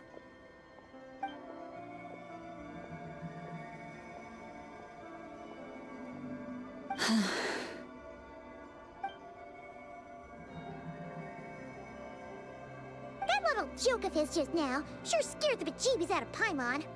Are all the Ratniki and Nokrai like that? They're usually stationed in remote areas and tend to keep to themselves. So, it's not surprising they end up a little eccentric. No, he's different. Really? How so? The animals. They've told me they're afraid to even go near him.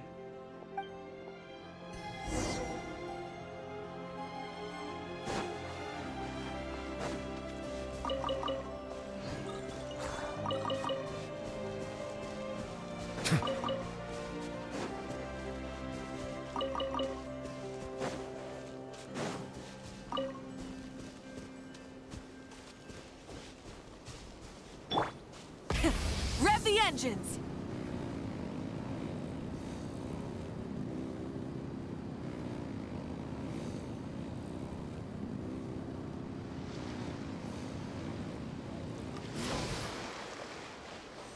Full throttle!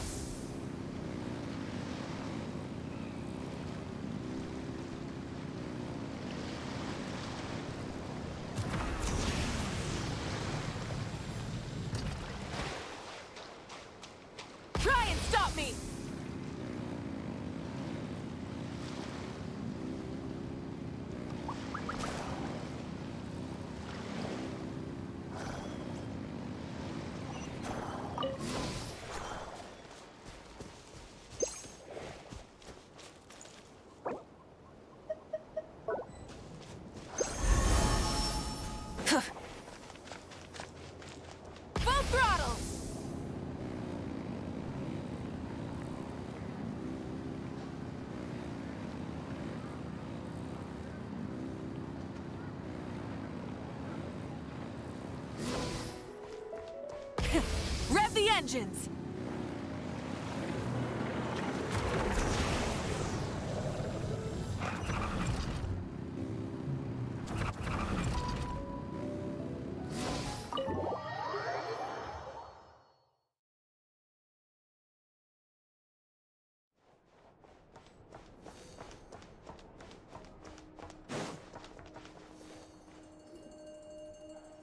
Oh, you're back. I just made you all a pot of tea. Better drink it while it's hot. Boss Neff, you wouldn't believe how scary our day has been! Seriously, I am never, ever taking random jobs like that ever again! You hear me? Oh, come on now. You even faced the wild hunt and lived to tell the tale. What's left to be afraid of? Wait a sec, how did you? Oh, right. Like you told us before, your business is dealing in information. Huh? Boss Neff, the teacups. Why is there one missing? Did you think I wasn't coming back? My. How could you think that of me? You know the rules. If a member of staff wants tea, they pour it themselves. Your cup's sitting safe and sound right there, in the cupboard. Member of staff? Does that mean you're accepting me back? Wasn't that the deal? Boss Neff! You're the best boss ever! You never change, do you? Everything turned out fine, no? You found exactly what you were looking for. Yet there you are, sulking away as usual. Nefer, that medicine we discussed before, the one for congenital Kuvaki sensitivity, I need you to get it for me. And how do you expect me to find something like that for you in the middle of the night? You'll have to wait till morning, at the very least. I need it right now. All right. I'll see what I can do. But you know urgent means extra charge, right? Thank you. You know what? You do seem a little different. In a good way? Or a bad way? Who can say? I'll take it either way, so long as you don't start making a habit of asking me for ridiculous favors.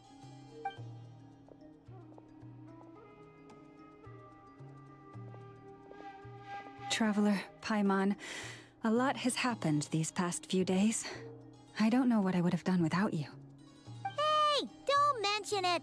That's what we're here for.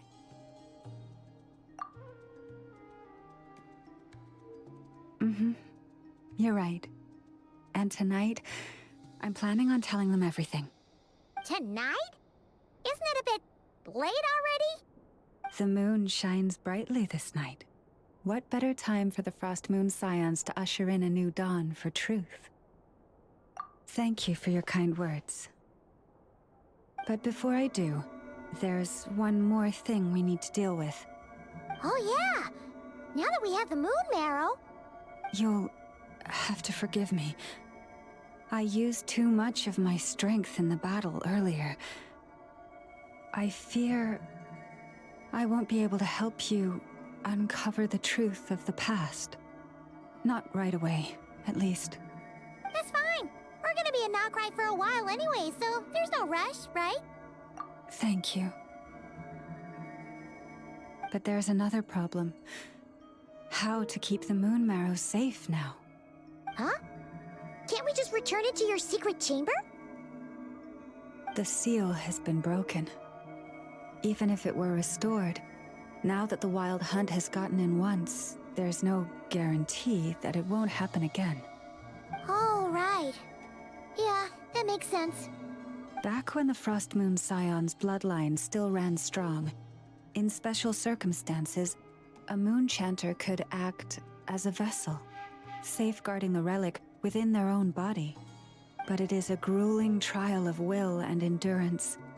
The moon chanter who did this only lasted 2 days. As for me, I might be able to last 5, at most. Hold on. You'd be using your body as a vessel? Yes. You can think of it like dropping a red-hot ball of iron into a bucket of water. How long the water lasts depends entirely on the bucket's size. Pardon? Hey, that's not a bad idea. You've always held up pretty well against the abyss. Surely the moon mirror can't be any more dangerous than that. It's not at all that I don't trust you, but it's too risky. But we're out of options, aren't we? Might as well give it a shot.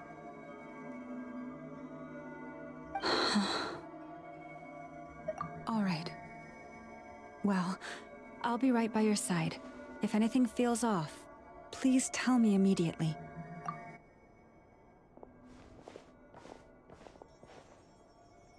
Here. Hold it in your hands. Feel its power. Imagine you're a lake, a cluster of stars. Let the moon become a part of you. Whoa! It went into your body! How is that? Are you feeling any discomfort?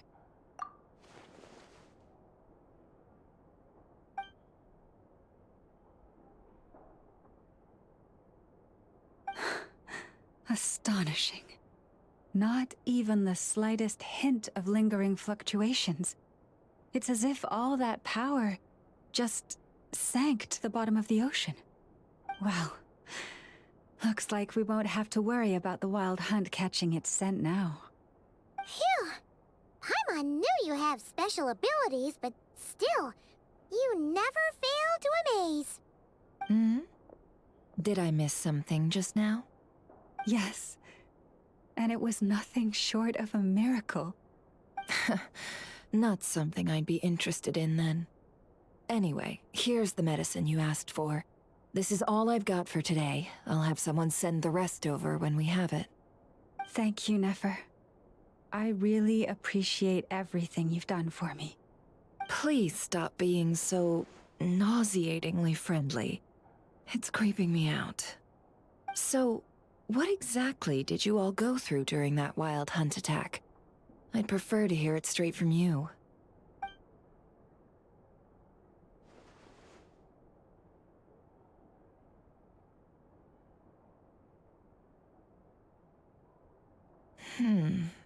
A phantom that can mimic the appearance of others. Quite different from what we've seen before. Yeah, and both times it appeared, its goal was pretty clear. It seems like it was after the moon marrow. And on both occasions, it was accompanied by the wild hunt, too. It appears there must be some close connection between the two. I must say, I don't often see you look this serious, Nefer. Too late in the day for thinking, that's all. We'll pick this up again later. You all feel free to keep chatting, though. Just don't forget to lock up when you leave. On that note, Traveler, please keep the moon marrow stored within your body for the time being. We'll take it back off your hands as soon as the wild hunt's been taken care of. Once and for all. Of course. Anyway, if the two of you will excuse me, I'm heading back to Hisi Island now. It's time I came clean with the Frost Moon Scions. Hey, we're coming with you! Though, guess we won't be able to do much more than cheer you on from the sidelines. That alone means more to me than you could ever know.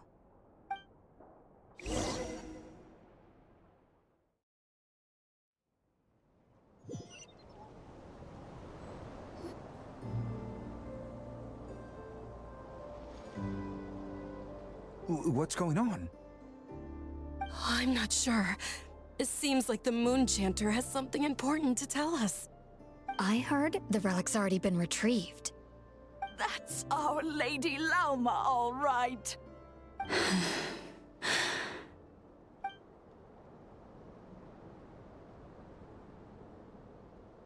Noble scions of the Frost Moon, my kin beneath the moonlight, I hereby declare the truth to you. Long have our ancestors looked up to the Frost Moon, guided by her serene light. Yet now, she lies hidden beyond the limits of the sky. And so, Lauma began to reveal to the Frost Moon Scions a truth long hidden within her heart. A story of a false moon and the death of gods. Kutar was indeed born of the moon. But that does not give us the right to reap without sowing, nor clothe ourselves without the toil of weaving. As she spoke, some who listened were stunned into disbelief, while others seemed to awaken as if from a dream. From this day forth, the road shall be paved with truth, and we shall pave it ourselves.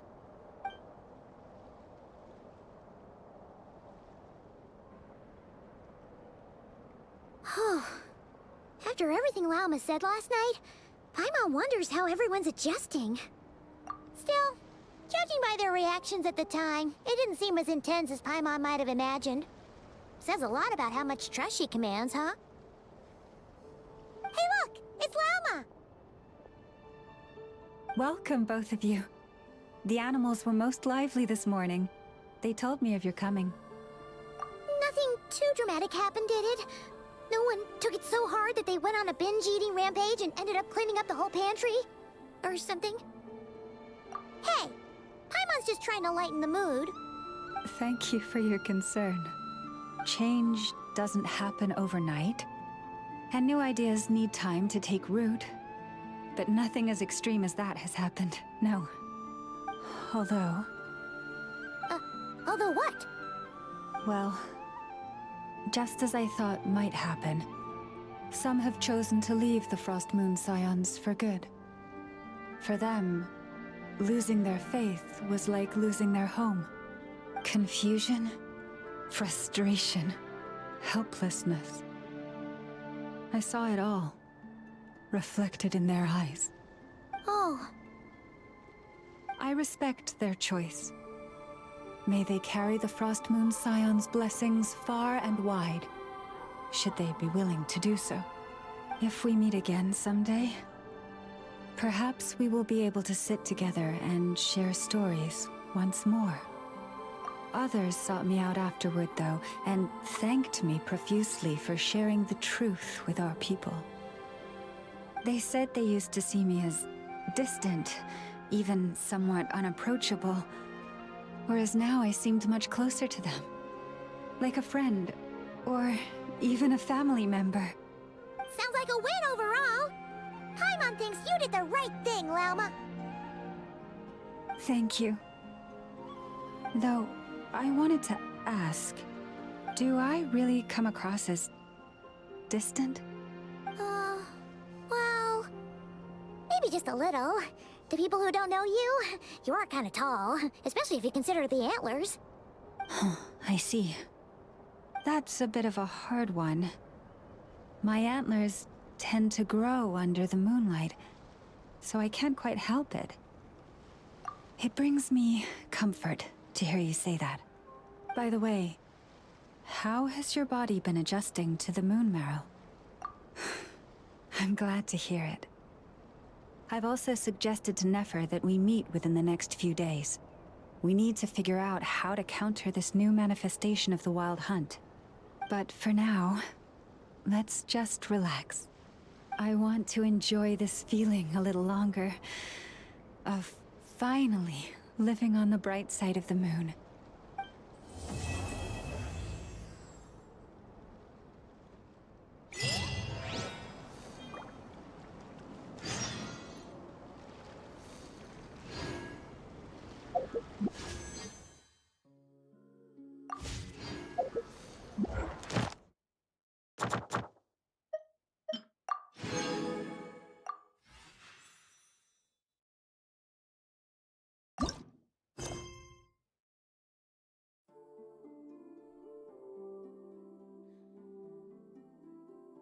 Wait, what? Act 2 is available already? I thought...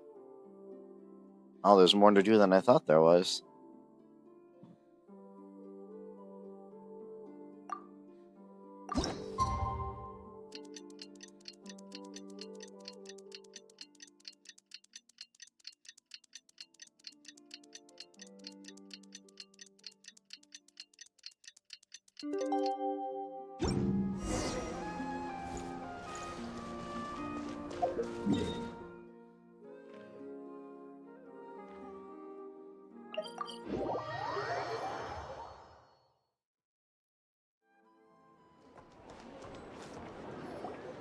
The Wild Hunt assault on Star Sand Shoal, you mean? Huge wave. First I've ever seen of that size. Good thing it was so brief. No, I mean there's been another to the north of Nasha Town. What? How many does that make in the last couple of days now? What are the Lightkeepers playing at? Can't be helped. There are only a handful stationed on our side in the first place, and the cannon hasn't been fixed yet either. They've been strained to breaking point for a while now, I'll bet. I'm bugging out if this goes on much longer. And here you all told me this was a good place to do business. Fool me once, I say. Hey now, this could be our big break. My second eldest brother made his fortune off Wild Hunt attacks, you know. Come on, let's get moving. There won't be anything left for us if we're late. Left for us to scavenge? I did hear about an overturned cargo vehicle over there. Hey.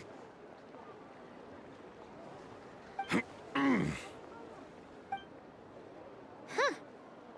Should have told him that those are dangerous thoughts. Guess you're right. Even if we solve this Wild Hunt problem, they'd probably just jump headfirst into some new danger if they thought they could earn some quick mora. Paimon will have you know that when it comes to staying out of trouble, greed and cowardice make the perfect match.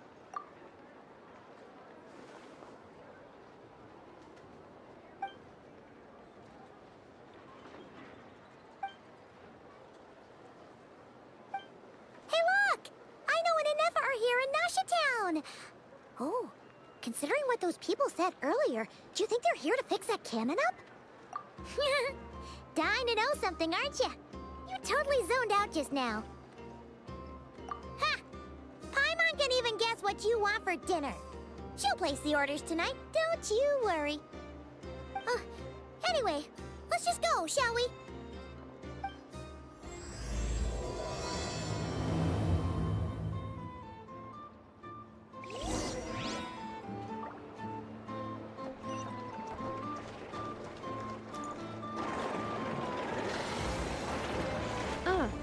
Familiar faces identified.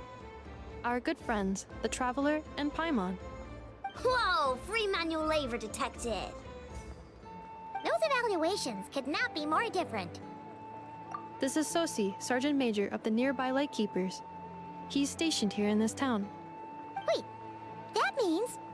He is Flynn's superior, as far as position is considered. A pleasure to meet you all. This is the Traveler and Paimon, friends of ours.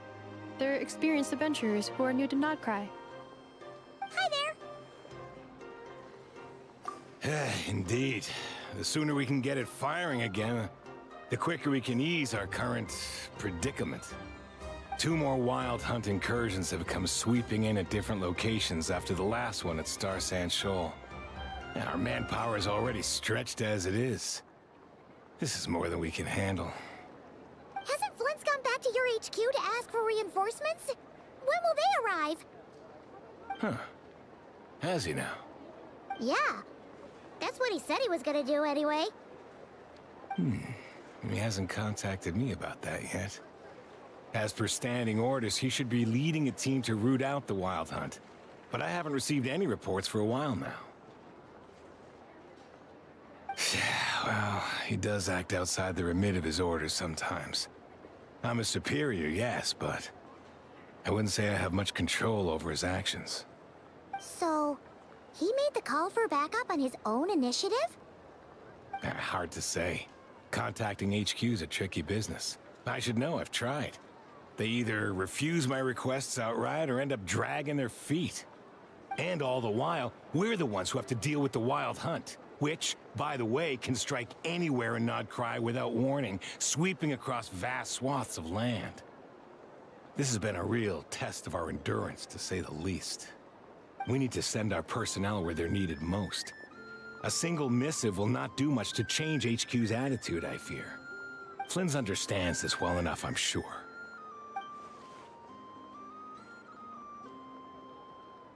We usually sort our foes ahead of time into ones that our rat Nikki will take care of and ones that we'll target using the cannon. I finished the preliminary dispatch work already, but this cannon... Okay.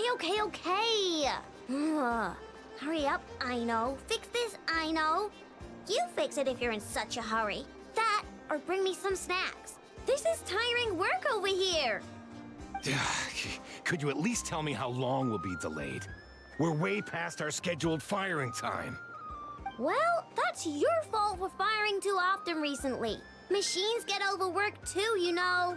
You could try thinking about their feelings for once, maybe. Sorry, what? A machine's feelings? In layman's terms, this refers to wear and tear. As such, a machine is more liable to fail the unhappier it becomes. The exact probability here would be... All right. I'm not good at this stuff, I know that. But let me stress that we Lightkeepers are the primary financial backer of this cannon. And our backing does cover the fees for subsequent repair and maintenance. And I'd say that was a good deal for you. You should thank the Krumkake Craft Shop. That means me, by the way, for making you such a huge and powerful weapon for such a measly price. Do you even know how much it would have cost you if you bought all the parts legit and fresh off the assembly line? Reminder, your future snack budget will have to be halved without the long-term commission payment, I know. Calculating a viable and cheaper option. Lavender melon candy. What? No! Absolutely not! Let me think, all right? It should take maybe, 3 more hours? Wouldn't this place be crawling with more monsters than there are fungi and Sumeru by then? That might not be the concern you think it is. The monsters of the Wild Hunt are only active in the immediate vicinity of its attacks. They will not spread any further, on their own initiative at least. We Lightkeepers will also keep an eye on those areas, both to monitor the monsters and to prevent people from entering the cannon's blast radius. That said, I'm afraid I can't wait 3 hours before dispatching manpower to the locations that the cannon won't be firing on. And here's where my need for manual labor comes in. There are some checks I haven't finished yet, but with your help, I can get the repairs done sooner. Wait, but we don't know a thing about this stuff. How much help will we be? You'll be fine, trust me. Just take this. Oh, and this. Whoa! This book is so heavy! And what is this? You can use Beep Boop Pizza to run diagnostics on the cannon. It'll tell you what to do. And this book will help you understand Beep Boop Pizza. This cannon was built using more than 50 components from different factories and manufacturers. Aino has bound the manuals into one volume. Also, please note, the device's name is Birgitta. So, it's manuals all the way down, huh? Yep, and if you're quick about this, we might just cut our time to fire down by a whole 2/3. I'll go with you. Nice! So you'll check the outside and the Nefa inside. Come find me in the control room once you're done. Cool? Cool. Instructions received. Please go about your work seriously as well, Aino. No snacking while I'm away. Hey! A little snacking will also improve my efficiency by 2/3.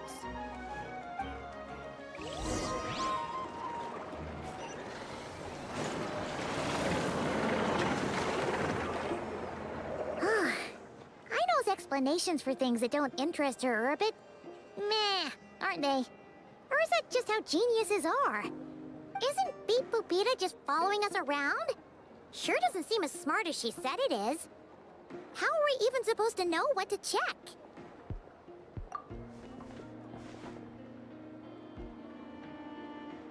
I've watched an Effa perform routine repairs before. It seems some sort of maintenance port must first be found, and then this small robot will automatically interface with it. Ah, so you're in the know. Nice. Well, oh, what does that port look like? Now that I'm not so sure of. Let's search around together and see what the robot reacts to. Works for Paimon. Is this it? Probably not. Or this one? Oh, ew! Stinks of machine oil.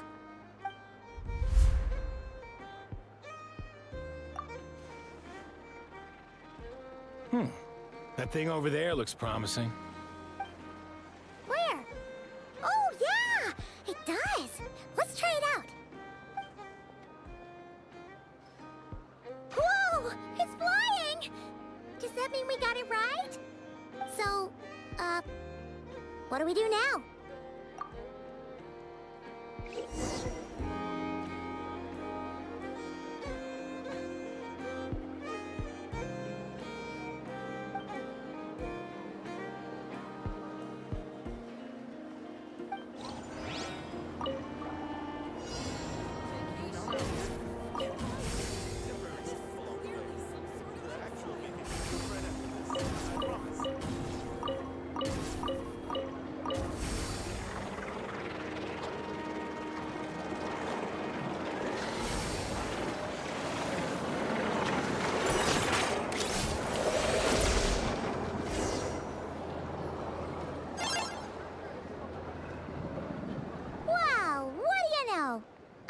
Right. We got this working without understanding a thing Beep Boopita said. Still, it's impressive how you figured things out right away. Paimon's up next, along with this stupidly heavy book. Ugh. Let's see. Should be just like checking a dictionary, right? The matching result for this symbol is... check passed. All systems normal. Wait, is that it? Well, as they say, no news is good news. Yeah, guess you're right. Just feels like we did all this stuff for nothing, that's all. On to the next spot, then.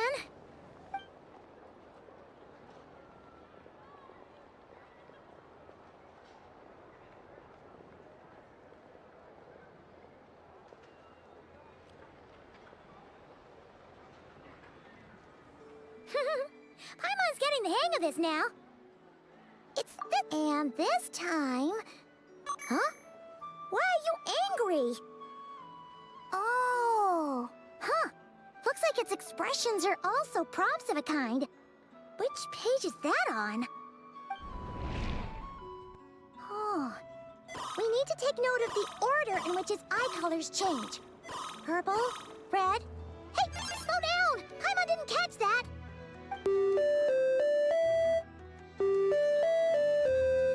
What?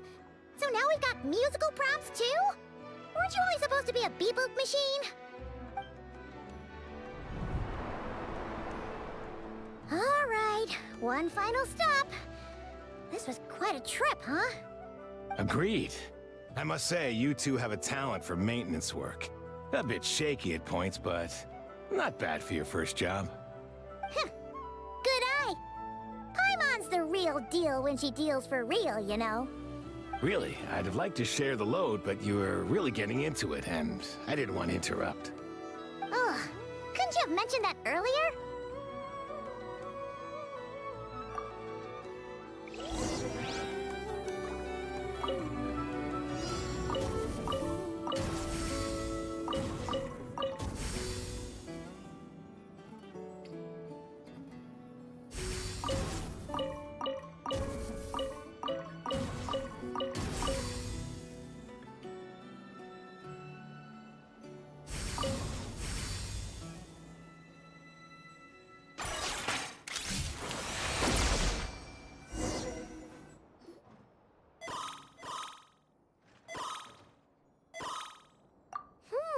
A pictorial prompt this time. Don't worry, Paimon's just about gotten the hang of which prompts are listed where. We gotta take note of the flashing patterns. One yellow flash, Nothing for 2 seconds, then 2 yellow flashes means the components here are overdue for regular maintenance. Maintenance is a high priority task. The device will be rendered inoperable until it is complete. Switch Beep Boopita to input mode to send out a signal to unlock components. The description of input mode isn't on this page. Ugh, more page flipping. Phew, that was a real struggle. Well, Paimon needs a break now. Yeah, good work indeed. But it seems this input mode requires some additional work to operate.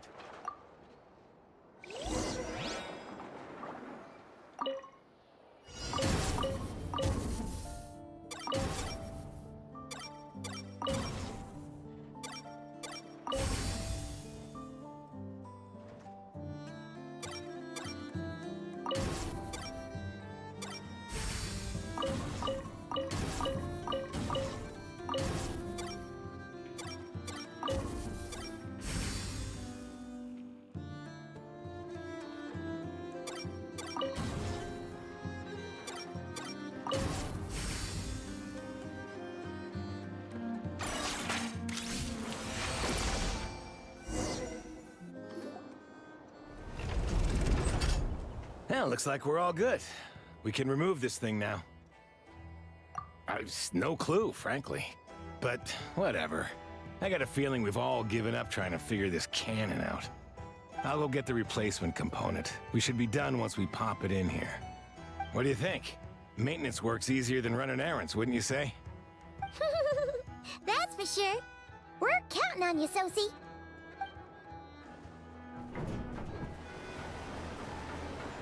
You know what? Paimon took him for the stony type at first, but he's actually a pretty nice guy. Let's wait for him here, huh?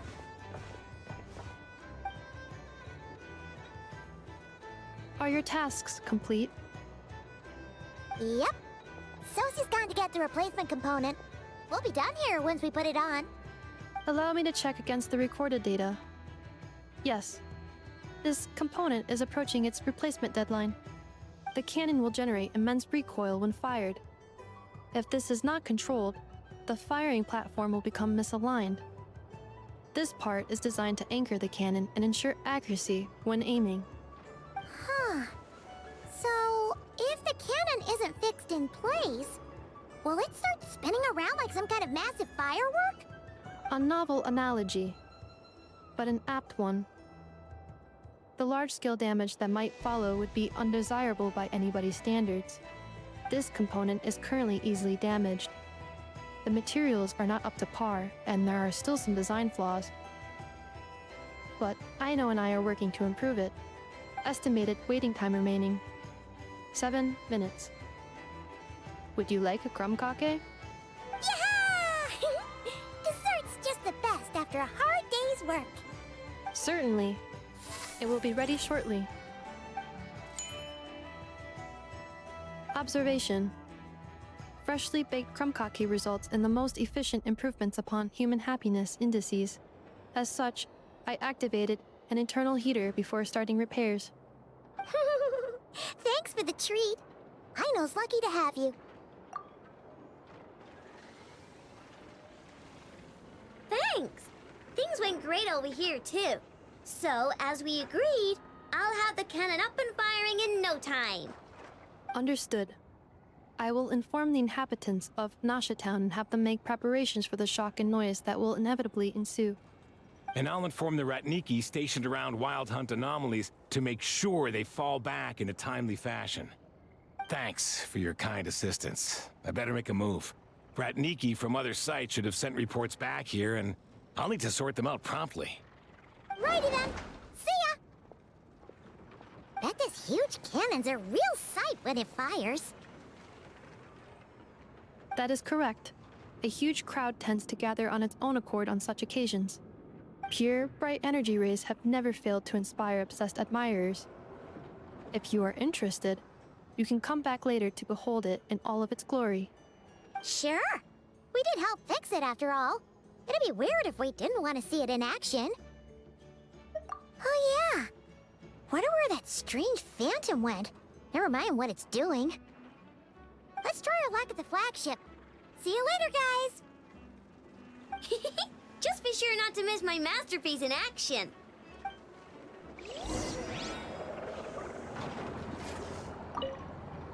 Checking snack stock.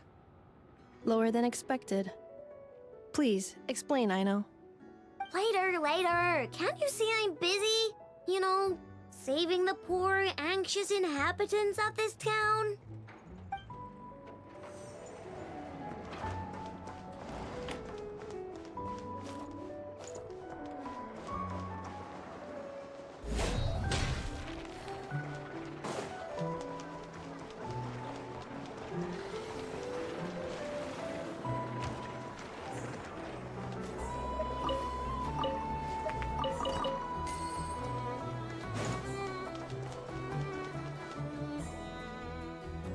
Is it just Paimon, or are there more people here now? Oh, just as well, since we're sniffing for intel and all. And maybe, just maybe, let's get some of their berries and fried meat too, huh? We still haven't had it yet. Oh, come on. Why so uptight? Excuse me, are you guests? If you wish to return to your room while the banquet is on, please use the side door. No, we're not heading back to our room. Are we not allowed in here right now? That is correct. Only those invited to the banquet may enter. Our goal is to ensure that our regulars can enjoy peace of mind and comfort, so that they can speak freely with one another.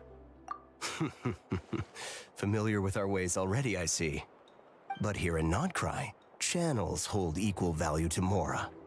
I am but a lowly employee, so you'll have to forgive my inability to help in this matter. It's fine. Can't be easy being you.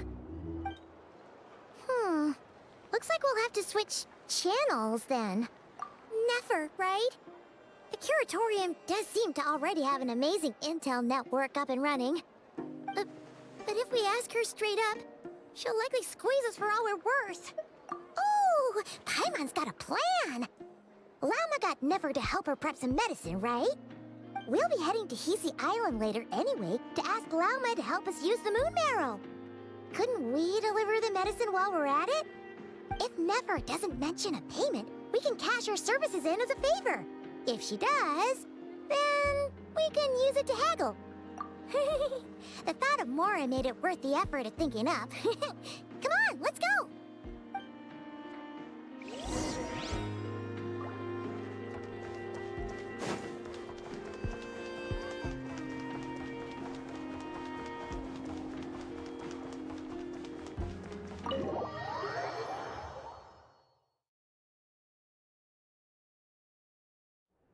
Hey, Black Cat, we're here! Oh, it's you this time. Hello, you two. What's up? Not much. Just here to say hi. Also, we'll be going to Hisi Island later, so we can deliver the medicine to Lauma for you if you need. How thoughtful of them. Bet they want something from me in return. Well, the faster the delivery, the better, naturally. And we're lacking free hands right now, so that would be a great help. Yehoda's gone to get the medicine, and she should be back any moment now. If you have nothing else to do, feel free to wait here. I'll have someone bring you some snacks.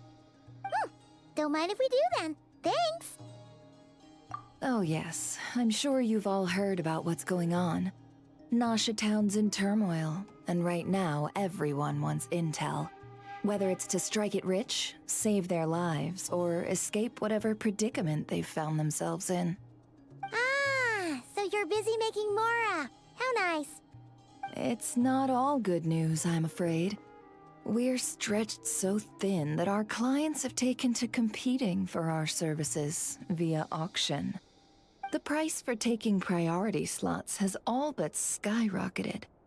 In other words, we've had to suspend free intel handouts for now. She cornered us right away! Did she guess what we really wanted from the start? If there's anything that worries me right now, it's the Wild Hunt. It affects everything we do, Yet the number of people who can ensure cargo safety in the face of such a threat is vanishingly small. Huh? That doesn't sound too hard. If you need something delivered, hit us up and consider it sent. Is that so? But... no. Forget I said anything. I mean, you're great heroes. How could I waste your precious time on trifles like these? Is there now? You should have said so sooner. Far be it for me to extort you, of all people, for intel. But seeing as you so kindly made me an offer, I suppose I'll accept. What's there left for us to say here? More like our common perspective. Most who live here only wish to defend their own interests. But we are different, are we not? We both seek to resolve the chaos that the Wild Hunt has caused. Huh. Or like make a profit off the Wild Hunt. Paimon doesn't believe a word she says. Dissatisfied, are we? The number of commissions over at the Adventurers Guild spikes during tumultuous times, too. Would you call taking those jobs for Mora a sin? Well, that's... We might squeeze some advantage out of chaos, but equally, chaos could uproot everything we've built at any time. Such is the threat of the Wild Hunt today. And what business would there be left should it end in some great slaughter, or put to flight many who call Nasha Town their home? And as I understand, the two of you are here in Nodcry to follow a trail of clues yourselves, no? Well, yeah. In that case, we should keep Nodcry the paradise people say it is. At least, until our respective goals have been accomplished. You must understand, no force exists here that would inspire unconditional unity amongst all parties.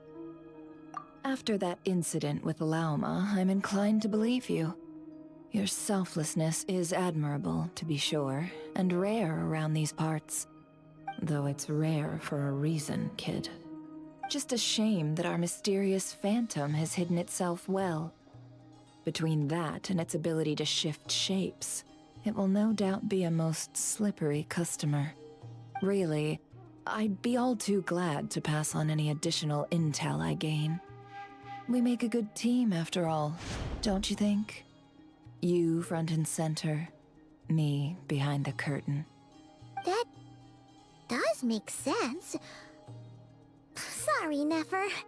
Paimon took you for someone who only cares about profit. A well-placed only, indeed, Paimon. Nothing is wholly divorced from profit of some kind. Wait, so you were ready to work with us from the start?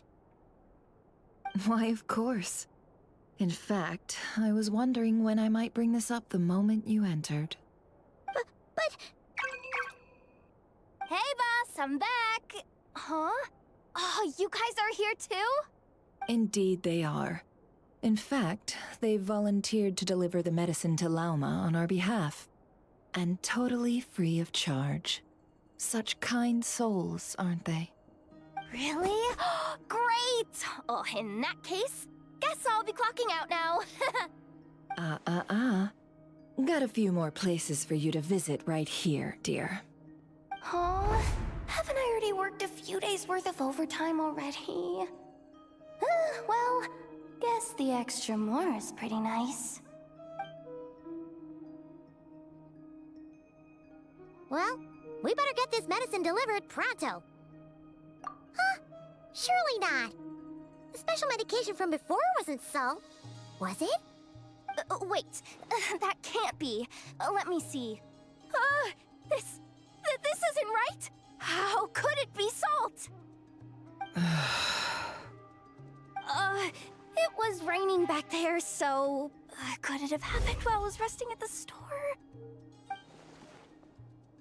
Sorry, boss. I'll get it back right now. Trust me, I'm super fast. Hey! Slow down, you might get hurt!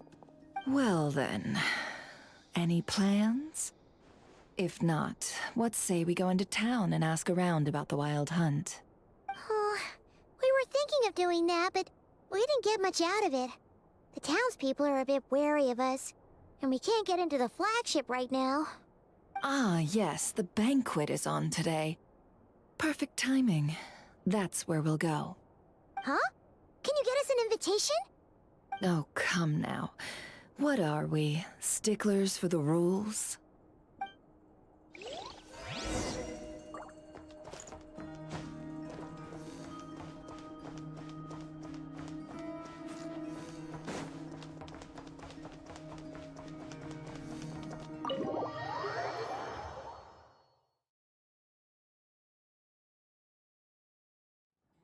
Try and stop me!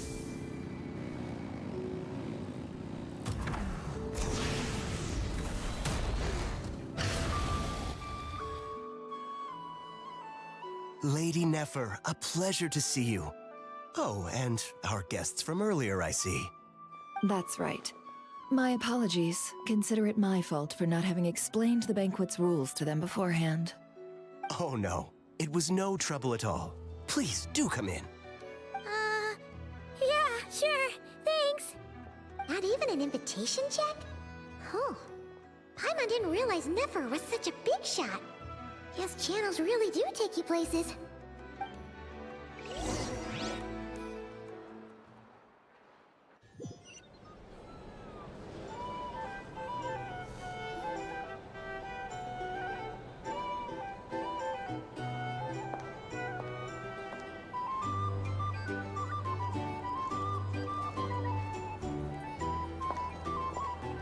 Finally! Now, what do we...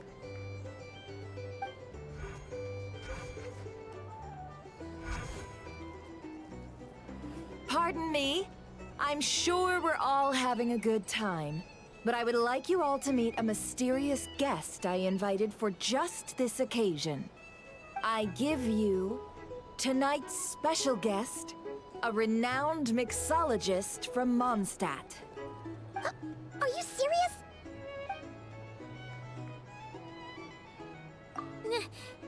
Nice to meet you all. I'm sure that no more needs to be said about Mondstadt's wine industry. After all, we are all connoisseurs of fine drink here. The special drinks menu is being set before you as we speak. Now then, for a time, let us set aside our worries and enjoy these exotic spirits from afar. Ah, I see. A new face for the bar. And here I was thinking, that ain't a familiar face. No wonder. Well, it's a rare occasion to be sure. Want to order a glass or two? Sounds intriguing. I spoke to the owner. The bar is all yours. The recipes are available for your perusal here. Not to worry. I've taken the liberty of removing the more challenging options. How'd you set this all up so quickly?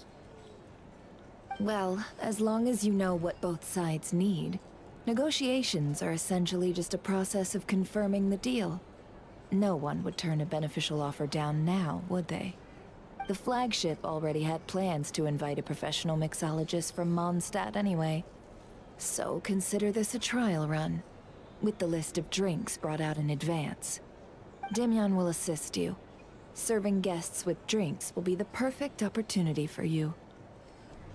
Of course, every guest will have their quirks, so you'll have to be careful not to arouse their suspicions.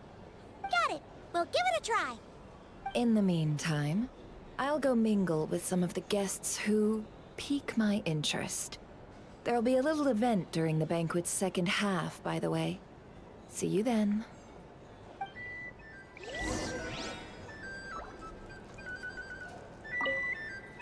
Hello. How may I assist?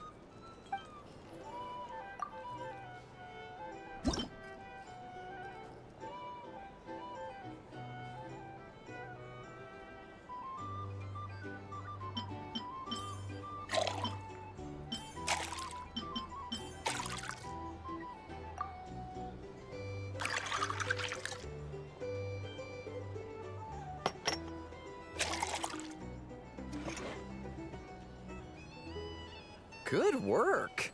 Now then, get the drink to the guest. Wouldn't want to keep them waiting.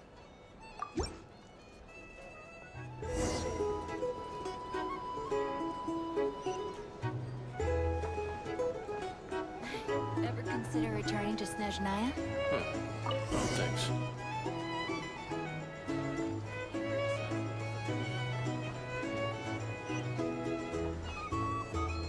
Tell you what, I envy people like you.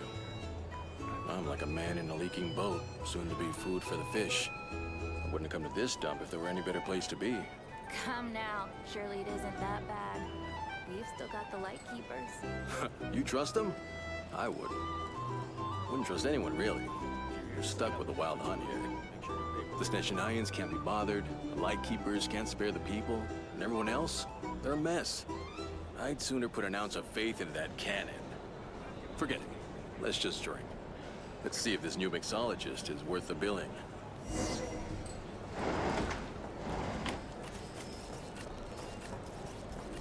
Hello. How may I assist?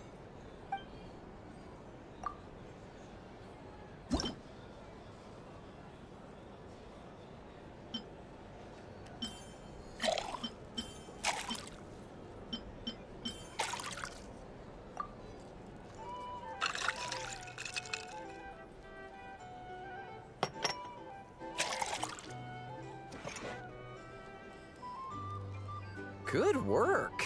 Now then, get the drink to the guest. Wouldn't want to keep them waiting. I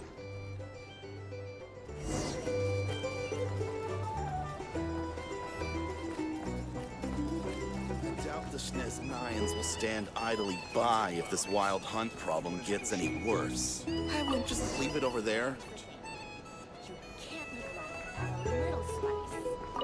Bet you some people are just waiting for this place to fall further into chaos. You've got a plan for that, then? Hard to say. But what I can say is that the situation in Nashitown will get out of hand if that cannon isn't fired soon. That gun's a symbol. The most solid proof that ordinary folks like us can stand up against the wild hunt. Find a flea market. Wait. What are you angling for exactly?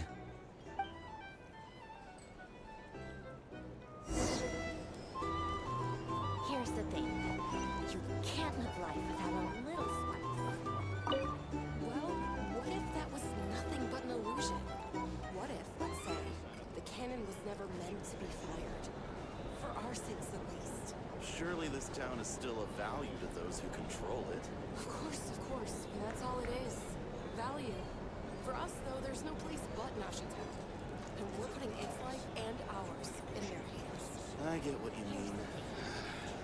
Let's just see how this plays out first. Ooh, seems like they're all talking about the cannon already. Guess that's why Sosie was so anxious. Hello. How may I assist?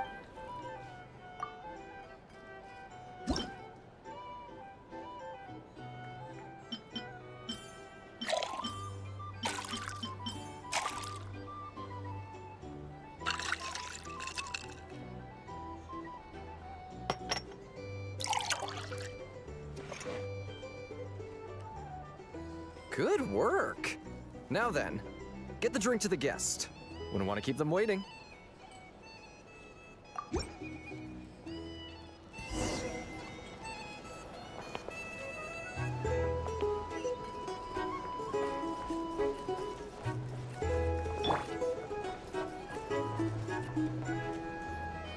Oh, so this order was yours, huh? Indeed. So, any notable news? Ah, you two must be Nefer's friends. A pleasure to meet you. If you've got a moment, let's have a drink. On my tab, of course. Paimon doesn't recall there being any other orders right now. Sure then, we can take a break. Then come, sit. Timyon, 2 wild berry trails if you would. Without alcohol, much obliged.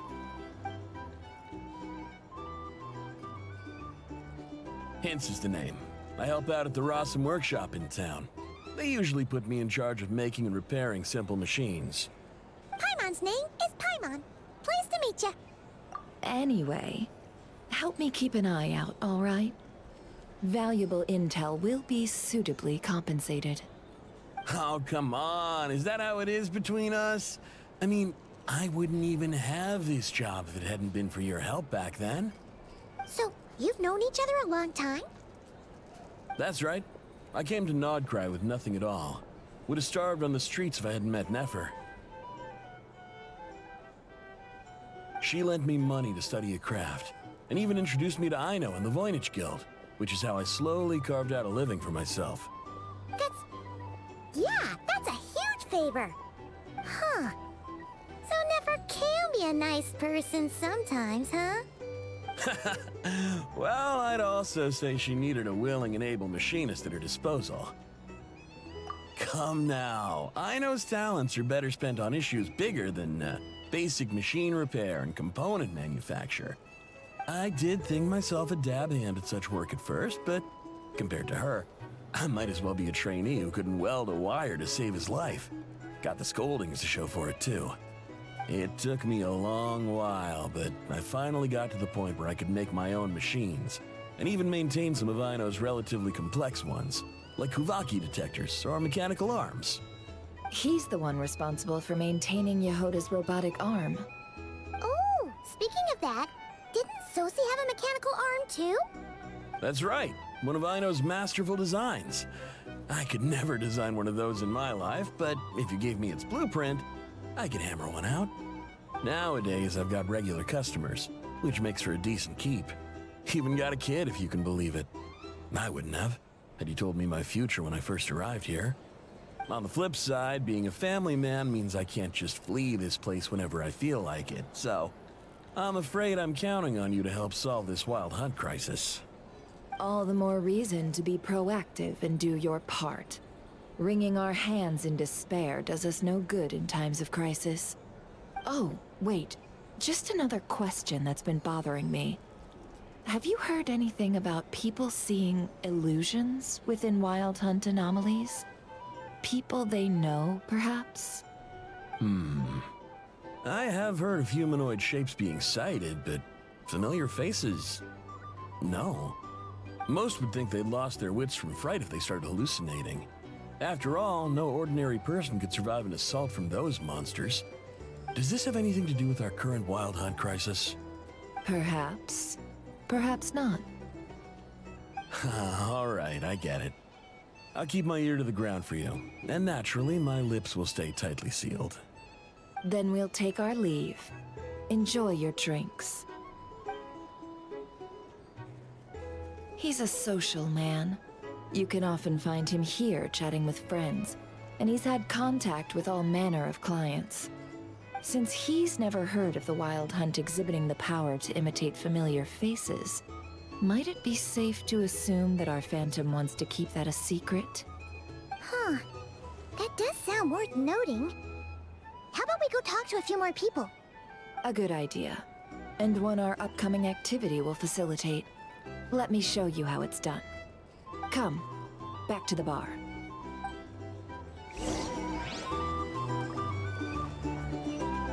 These are bounties. If you want to negotiate prices. Here's the thing. You can't live life without a little spice. Thank you for waiting, everyone. The roulette showdown is ready to begin. Finally! Come on, let's go try our hand.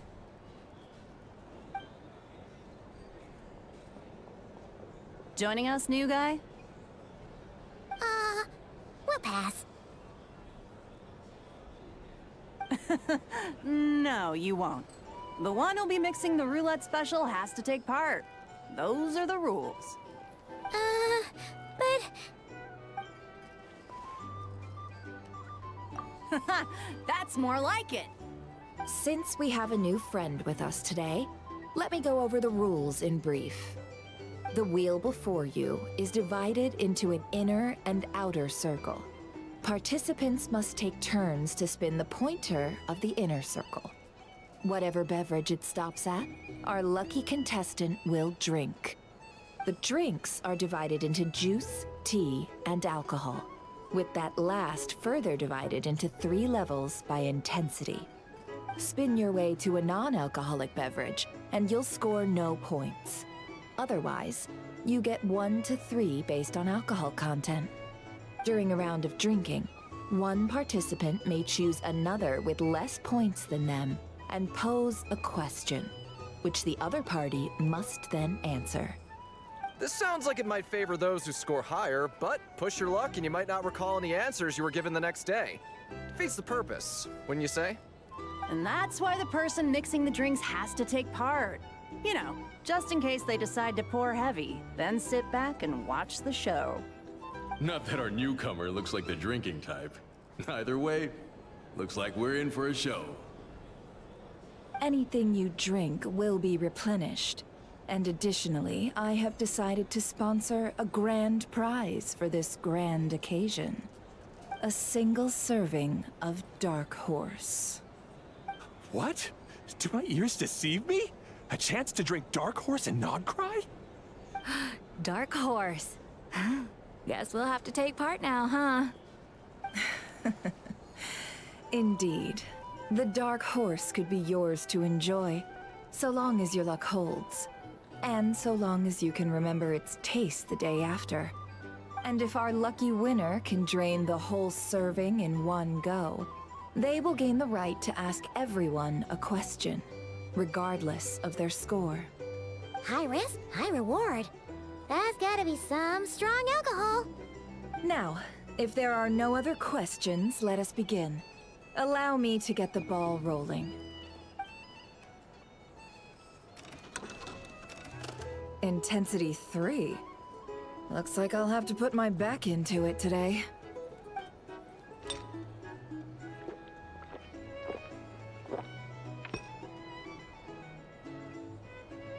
Let's go! Wow, this is kinda intense. Oh, my turn. All right, man, fess up. You've been making a killing lately. Where's it all been coming from?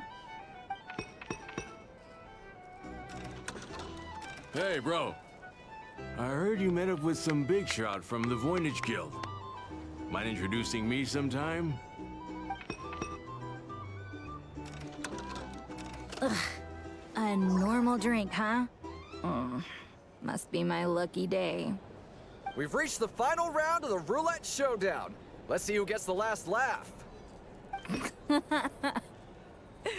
I gotta say, you monsters really know your alcohol. These recipes are super good. Teach me, would ya?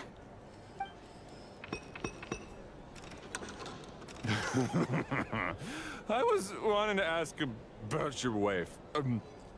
Your wife.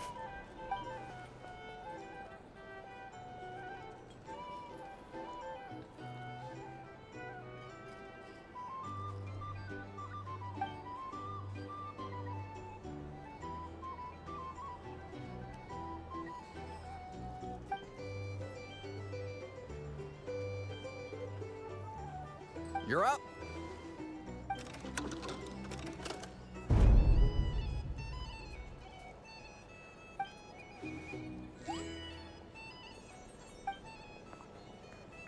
Whoa! New face here just drew the Dark Horse. Bottoms up! Bottoms up! Hey, will you be alright? You wanna just give this one to Paimon?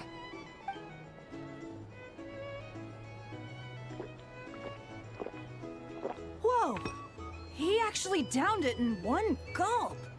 Nice job! No wonder you Mondstadters have such a reputation. Me? Well, what do you think? Monsters, of course. Absolutely. If there was something else, I didn't stop to see it. Just took off as fast as I could. Oh, and guess who showed up just as I'd gotten out of there? Those good-for-nothing rat Miki, that's who. If my luck had been just a little worse, they'd have found nothing but my corpse. Or whatever was left of it anyway. Either way, there's nothing in there you'd want to see.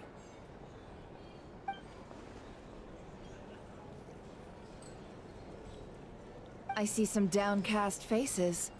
Why, have we all hit our limit? Ha! Says who? I'm still raring to go. 'Cause you didn't drink that much. In that case, let me raise another glass. To a blast of a showdown and a wonderful evening.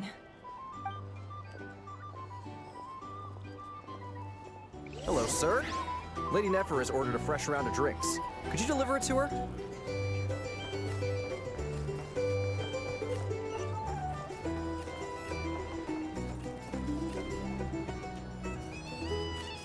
Hmm? Are they playing cards? Paimon spies some elemental dice. Same as usual then? One die, 100,000 mora. I'm not here to do business with you. Come now, I've already ordered us drinks.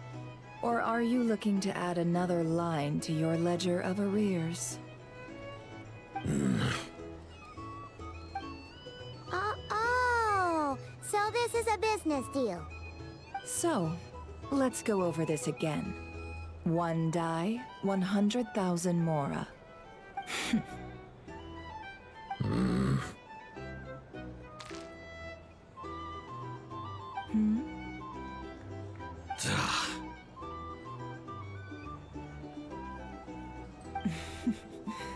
Then we have a deal.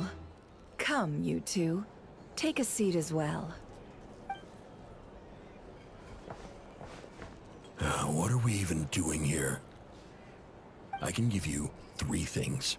The features of the Wild Hunt, the exact locations where it has appeared, and the intel we've received from the Lightkeepers. The Wild Hunt is in fact a phenomenon linked to abyssal power. Fog and monsters follow in its wake, posing a lethal danger to ordinary people. On the flip side, these monsters cannot leave the fog, so the disaster cannot spread quickly. We already know all that. Fair enough. Then I won't beat around the bush. Here's a map of current Wild Hunt anomalies that I snagged from the Lightkeepers, including the locations they'll soon be bombarding.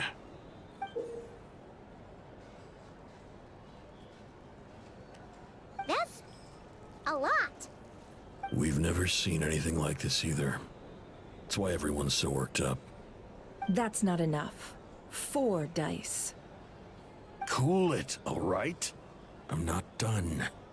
Now, the Lightkeepers don't want you to know this, but weirdly enough, more Wild Hunt sites have disappeared than their involvement would indicate. Isn't that normal? They're not the only ones fighting the Wild Hunt after all. Adventurers do that too, and maybe some just go poof by themselves. I'd agree. And really, we've always had a small, stable discrepancy between reported anti-Wild Hunt ops and anomalies cleared. That variance has become a gulf lately. What could that even mean? I've got 2 theories. One, that some new force is clearing the Wild Hunt out in secret. Or 2, that some Ratniki are not reporting the work they do on purpose. The odds of the former happening is low. Not many organizations can even engage the Wild Hunt. Never mind keep those operations a secret. If you're interested, I'd recommend following the latter train of thought. Paimon doesn't really get it. What would anyone gain from doing that? Now that's what I call interesting intel. No wonder you've been doing well for yourself lately. Even if you've mostly just been reselling my intel. Please, stop. This is all I've got for you. Oh, stop that. Why, people might start thinking me a bully. Let me give you an opportunity instead. Out of respect for your independent intelligence gathering. An answer to a simple question. For 50,000 off your debt. Have you heard of people seeing familiar faces within a Wild Hunt anomaly? Or experiencing something akin to, say, an illusion? No, nothing like that. Nothing at all but ghostly shadows. Nothing at all, hmm? Not even for 50,000 mora? Either you don't take your debt seriously, or you're confident you can pay it off. Hey! No means no, all right? This is about my dignity as an intel broker. Mora doesn't factor in here at all. Okay. Well, that puts me at ease. You really are the same as ever. And you've learned quite well. Go on, then. I'll swing by again. Sometime soon, perhaps. Ugh. So, you're his creditor? Indeed I am. He's resold my intel quite a few times now, pocketing the difference afterwards.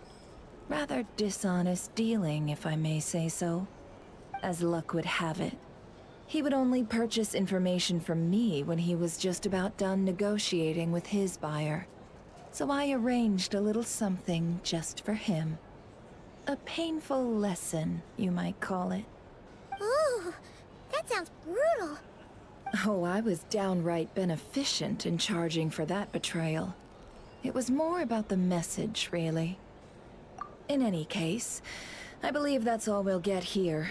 Let's go through what we've learned outside.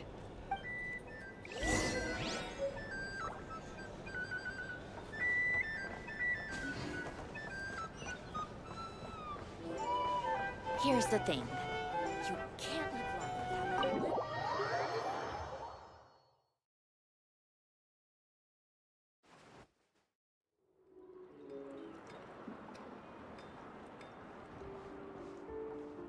Most of our intel seems quite dispersed, so let's try piecing it all together. Well, first, no one else has seen that weird phantom, apart from our encounter on Star Sand Shoal. Indeed. And we have that from multiple accounts, so each statement corroborates the others. What in Teyvat could that phantom be planning? Agreed. Instances of the wild hunt afflicting Nodcry in general have increased in frequency, but the phenomenon itself hasn't changed much. What you encountered must have been something special, with our mastermind concealing themselves within, in order to target the Moon Marrow. In which case, two questions arise. Who is this mastermind? And why would they want the Moon Marrow?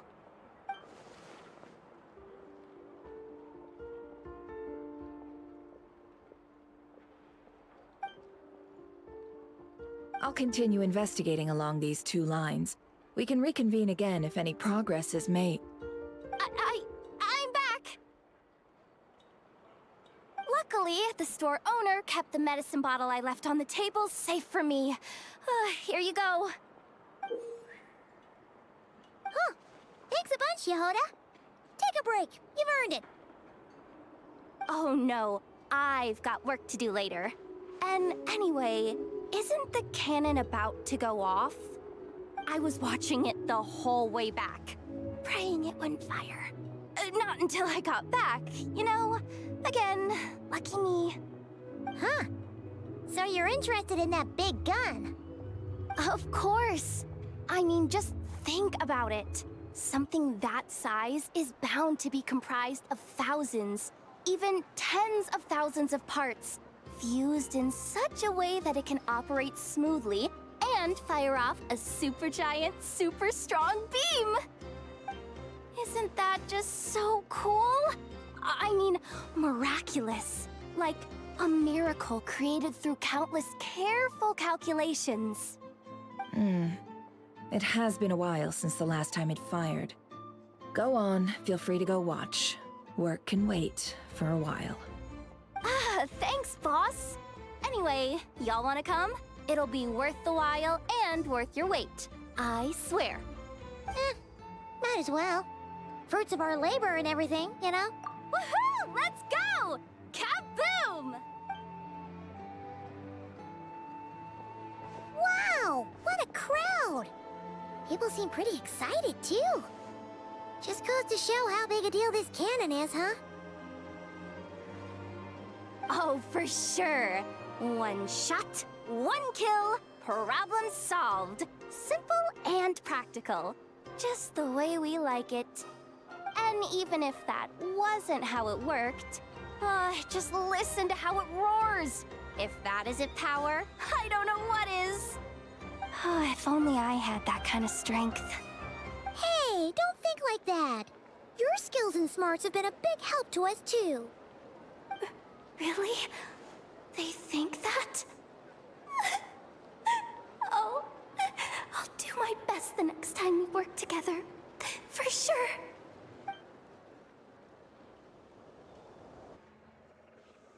Hey, look! It's starting!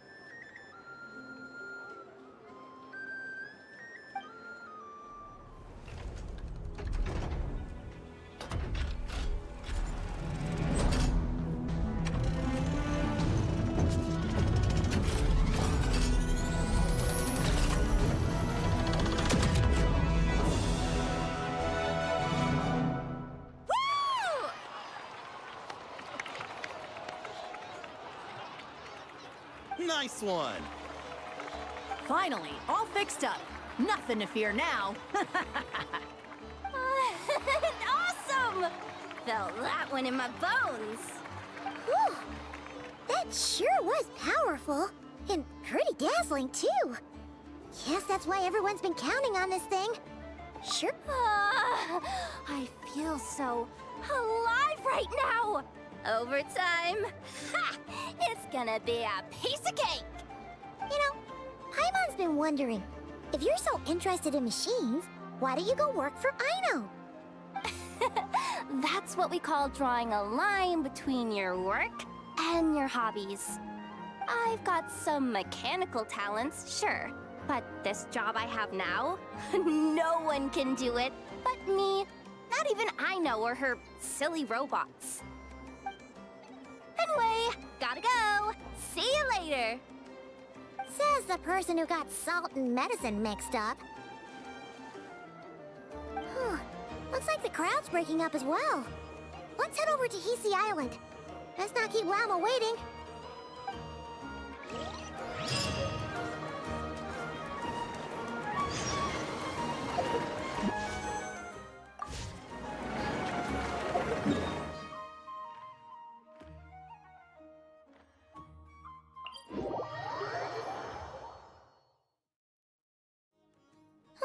Let's see now. What's changed since we were gone? Yeah, if anything, looks like things are settling down. That's Llama for you. Hey there, Llama! We're back!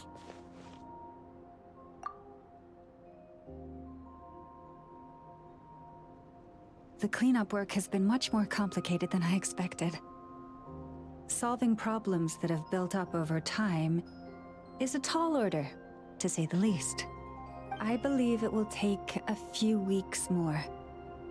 Fortunately, those who remained appear to have shaken off the initial confusion and are becoming more proactive by the day.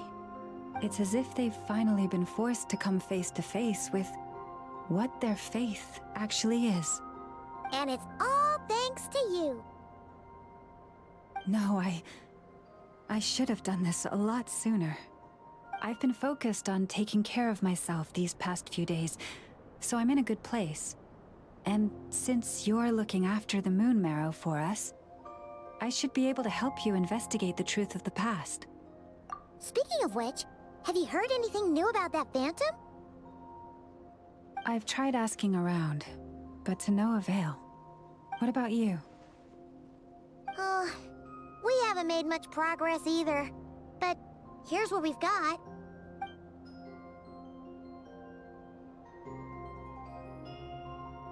I think I've got the gist of it. Sounds like you've got your work cut out for you too. Don't forget to take good care of yourselves. In any case, please, come this way.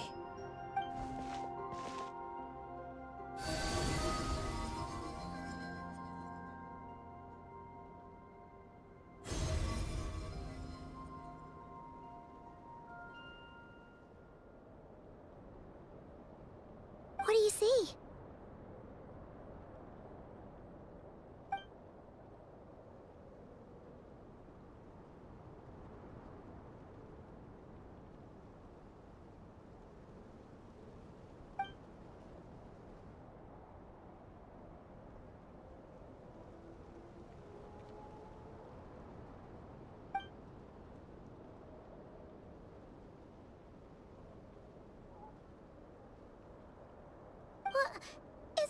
already? This appears to have occurred a long, long time ago. The memories I sensed are highly turbulent and disordered. So that is all my power allows me to discern.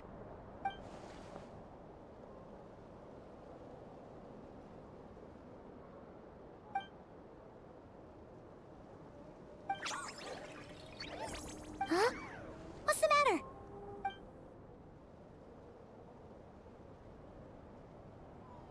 The flowers changed color.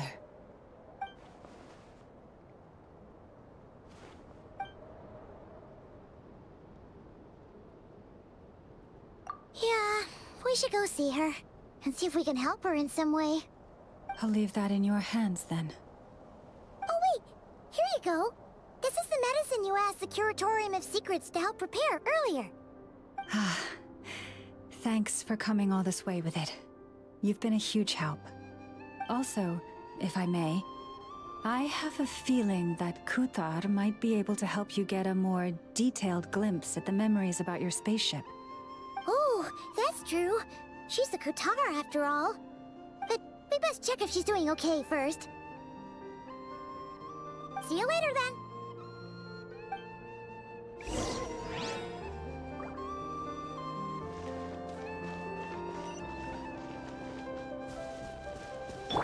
Full throttle!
Try and stop me!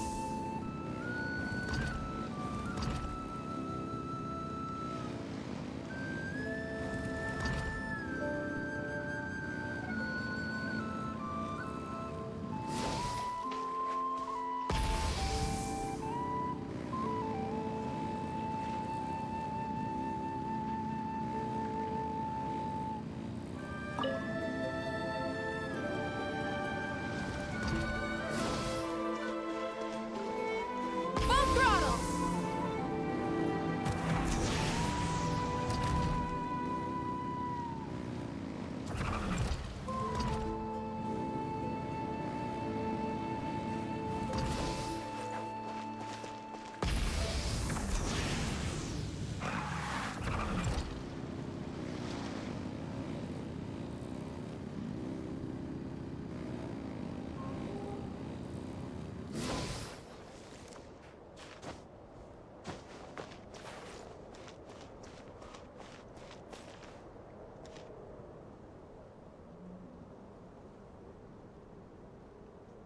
Try and stop me!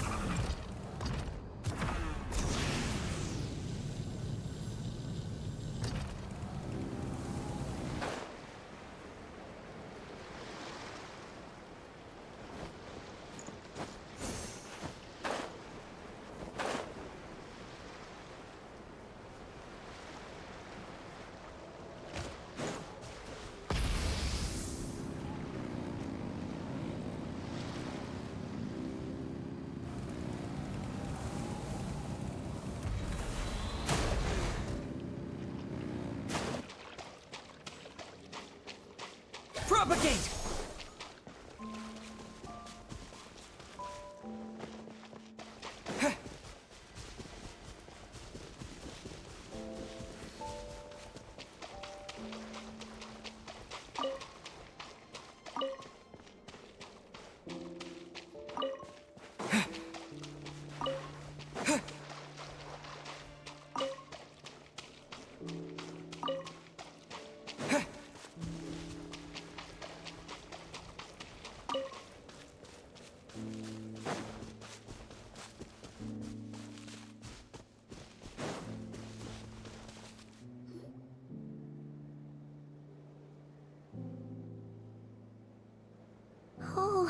she doesn't look so good. Sorry for disturbing you, but are you okay?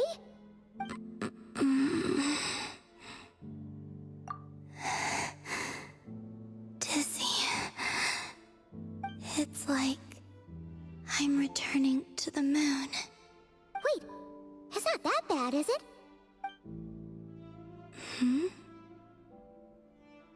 I sense the moon's power within you. We got the moon marrow back from the Fatui. Can it help you in any way? And what do you require this time? Come on, don't even think about that. Right now, you gotta focus on getting better.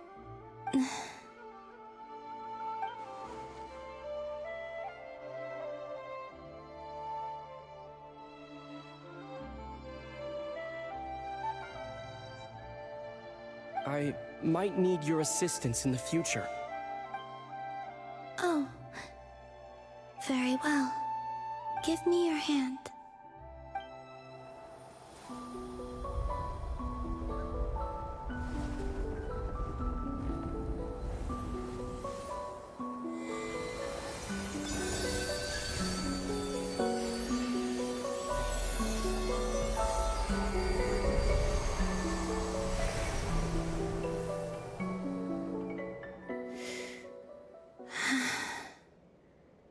Back to Earth. My thanks. Your feet never left the ground. But anyway, feeling any better?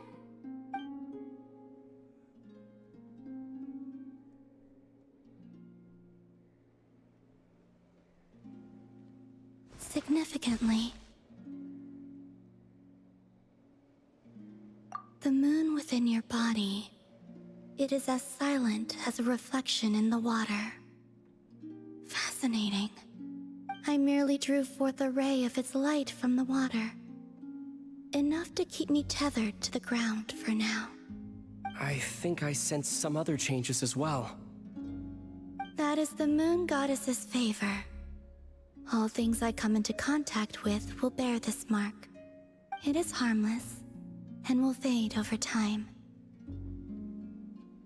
Speaking of which, do you want to be the Moon Marrow's custodian, now that you've got your power back? It's supposed to be something that belongs to a god in any case, right? It is the remains of Arya, goddess of the eternal moon. So it does have to do with... Wait, what? Did you not know this already? Lama just said it was different from the other fragments, and that she could sense divine power within it. And she is correct. When I drew that ray of moonlight from the marrow, I also drew some memories from within. That is how I know that it belongs to the goddess of the eternal moon. But Lama also saw the past by using the Moon Marrow. Why didn't she see that?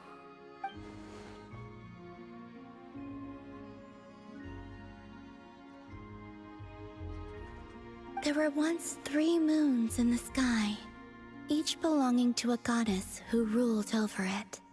But after the War of Funerary Flame, all 3 lay slain, and 2 of the 3 moons were shattered during the conflict. After Arya's death, her power coalesced into this moon marrow. The iridescent moon's remains have never been found. And while the Frost Moon's goddess died herself, her moon was never broken. As the prophecy stated, this moon would birth a new deity sooner or later. The entity the Frost Moon Scions call the Kutar. I can sense that my power belongs to the Frost Moon, but it lies beyond the false sky, too distant from me. Forget controlling it. Sensing it alone requires immense effort. Oh wait, let Paimon count this up. We have the Eternal Moon's Marrow with us. No one can find the iridescent moons. Does that mean you have the Frost Moon's Marrow inside you then? No. It can only form after the moon goddess is dead. Consider it a form of energy core. You may as well ask if there are rocks on the moon. Oh, so you're saying that you represent the Frost Moon's power, right? Yes. Now, a god with a gnosis is named an Archon. Since you bear the moon marrow, does that make you a moon goddess? You do not wish to become one? That's not really the problem here. Also, why are you so eager to pass that title on to someone else? Anyway, never mind this becoming a moon goddess stuff for now. We're asking if we should return this moon marrow to you. I do not desire it. Huh? Nor does it desire to come to me. And what does that mean? When I came into contact with its power, I sensed a kind of rejection. I can only guess that this is because I, too, am a moon goddess. Two moons will not rise at the same time, let alone consume one another. Guess it's stuck with me for now, then. You sure that's gonna be okay? Lauma did say that you've hidden its power well, but the damselette sensed it just fine. And it's the wild hunt we're dealing with here, not some run-of-the-mill enemy. If it detects the marrow... The wild hunt? You speak of that phenomenon as if you were describing a person. Well, it sure looks like there's a person behind it all. Someone with a super clear goal, too. They've been after the moon marrow non-stop. That seems to ring a bell. Huh? Does it really? My colleagues used to mention someone, back when I was still with the Fatui. He hailed from Conria, gaining abyssal power during the Cataclysm, and he had a consuming fixation on the moons. Conria?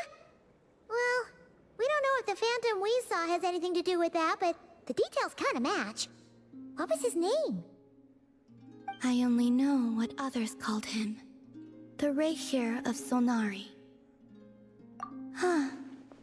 There was that title too. Yes. Wait a second. Dane mentioned him, didn't he? Does that mean that our enemy is Rerir, one of the five? If that was the case, surely he'd be stronger than this, though. I have heard that he disappeared not long after the Cataclysm. But when I asked my colleagues where he went, they replied, "Do you really not know?" Why would they say that? The tale of his final fate has it that he fell into the moon's reflection, from which there can be no return. Wait, hold up, pause. There's just too much information. I felt the same. They seemed to think that I should be the one who would know everything about the moons. But as I said, my prologue lies beyond the false skies. I do not even remember my name. Oh. Either way, following his departure, the wild hunt situation worsened drastically, and it has since become a byword for abyssal disaster. The present phenomenon may have inherited the same title, but it far surpasses its past incarnation in both scale and lethality. Oh, to think that we're up against one of the infamous 5 sinners. That's way too much for us to handle. That incident on Star Sand Shoal must have been luck then. Or maybe he wasn't giving it his all. And even then, he still defeated Marionette. Oh? What did you just say? Would you mind repeating that? That's your ex-colleague? So, we were on Star Sand Shoal together, and she was beaten by the Wild Hunt, too. Did you just laugh? No. She totally did.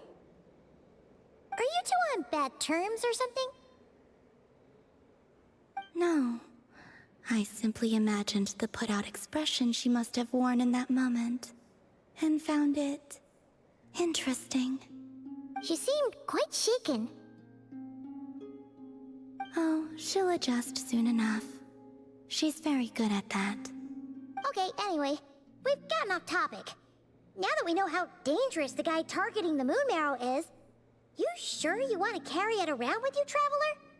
If Fatui intelligence is to be believed, Rerir would prevail even if all of Nod Cry were to stand against him. Perhaps something restricts him, if only for the moment.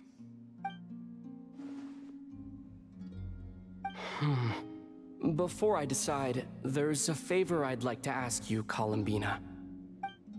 What do you need? Do you think you'd be able to show me what happened when my sister and I arrived in Nodcry? I mean, when our spaceship first landed. Sure. That was quick.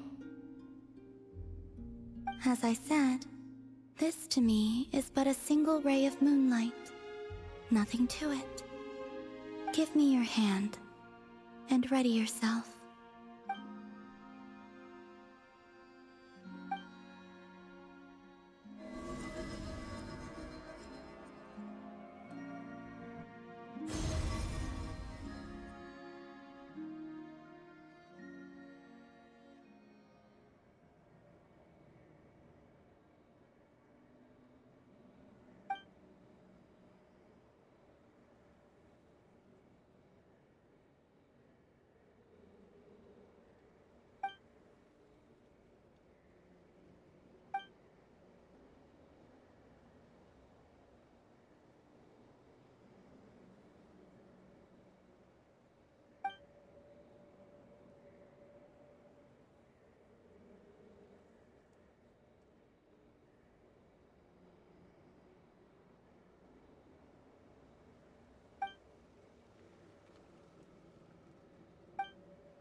Where is this?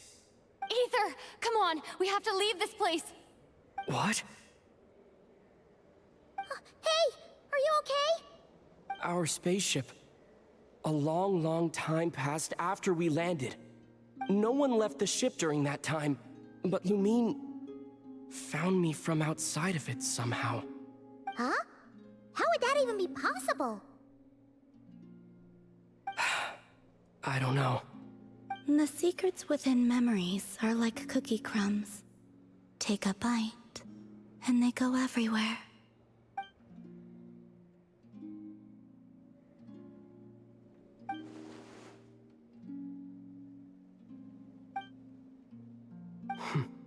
All right. I'll keep the moon marrow with me.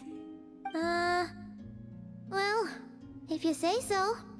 Paimon can't stop you, but still. Ooh. Will you need my help? I could help you conceal the marrow. You could? Oh, that'd be great. Detecting it within you is already no easy task. But I can teach you to further conceal its presence using Kuvaki. Like this.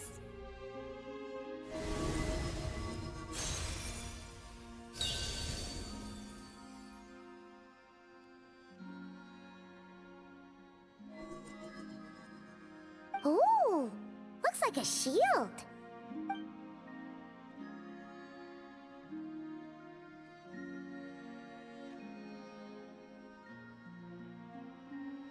Can you sense it?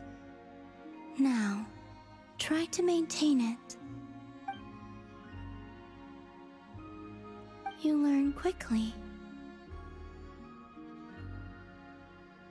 Huh. Looks pretty sturdy. Could probably be used in self-defense in a pinch, huh? Are you always here, Columbina? It's kinda dangerous out there, sure, but have you, like, taken a walk outside or something? I dislike strangers. Slightly better. Yeah, the Frost Moon Scions have changed since you last saw them. Who knows? You might actually like them. I will consider it. She seems kinda tired. Either way, thanks for agreeing to help us. It wasn't much. The flowers here. They like guests like you.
The Raker of Solnari. I've never heard that name before.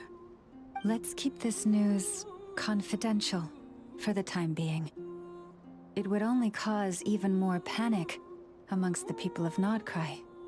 But if this Rarir is as you describe, he will be a truly formidable opponent if we try to take him on by our strength alone. Yeah. Things might be okay if everyone was willing to work together, but right now... Exactly! Whatever the case, let's start by telling those we can get to join up about the crisis. As it happens, we have our own reasons to protect Nodcry, but even if we didn't, we'd never leave people in the lurch. That ain't our style. Thank you. The Frostmoon Scions will stand with you to prevent this crisis as best we can. In addition, I believe that the relationships between the various factions in this land are not cast in stone. The winds of change are blowing, and we Scions have nowhere to run. Our faith, our sect, all of it is here. Whether our foe is the Fatui or this Raker, we must stand our ground and remain true to ourselves, even to the last. Let's see... Speaking of allies, the Krumkake craft shop is the closest by, right? And F is sure to help us.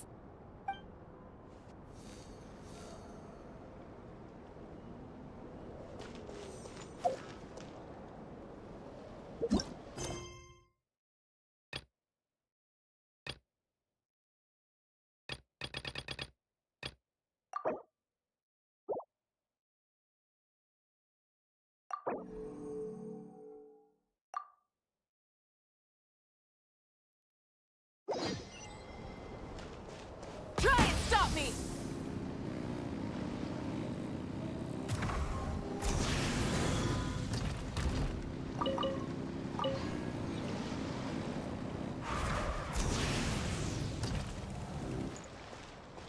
Full throttle!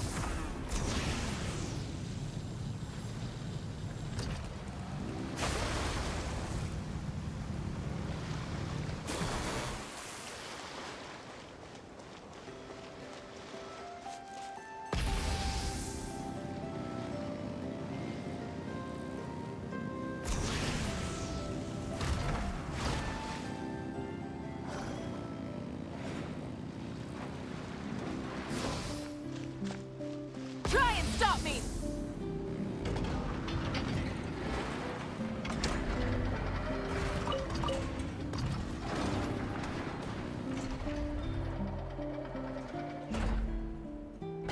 Friendly approach detected. We meet again. Listen! Listen! We've got updates on the Wild Hunt situation!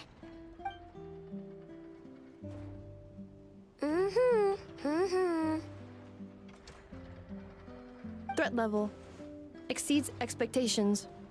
Phew, doesn't matter if he's the Rahira Solnari or Solari or whatever. One volley from my cannon, and he'll be blown to smithereens! You were there when we fired it, right? If that isn't the kind of firepower that helps you sleep at night, I don't know what is! True, but the cannon only works against shambling monsters, right? What if Farir's super fast? Well, we'll just get enough to go grab him and tie him down. You're not taking this seriously at all, are you? Anyways, firepower is not a concern. See those canisters over there? That's all concentrated Kuvaki, which we'll be shipping to Nasha Town.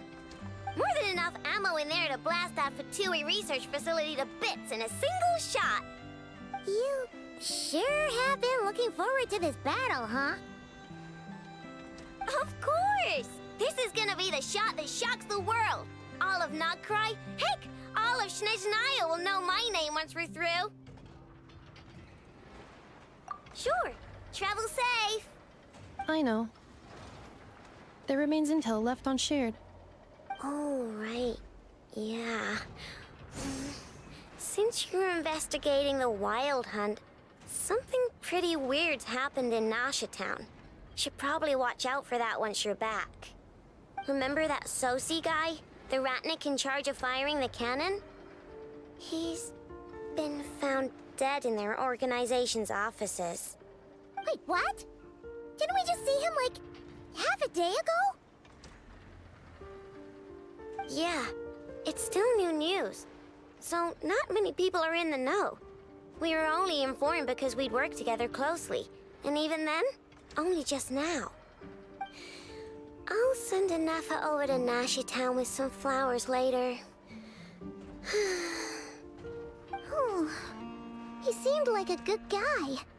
Didn't put on any airs despite being a superior officer either. The data concurs. This gentleman appears to have been one of the most accomplished amongst the Lightkeeper's sergeant majors. His character has also received commendation. Most would have lacked the motivation to fatally attack him. Oh, that makes it even worse. Hey, what do you mean, actually? Either way, I'm not clued in on the details. Only Ratniki have been allowed on site to investigate the scene. You'll have to find some way in if you want to check it out for yourselves. Got it. Let's go then. You coming along, Anafa? My tasks are incomplete. The last few batches of ammunition must be randomly inspected. You go ahead. All right. We'll see you later.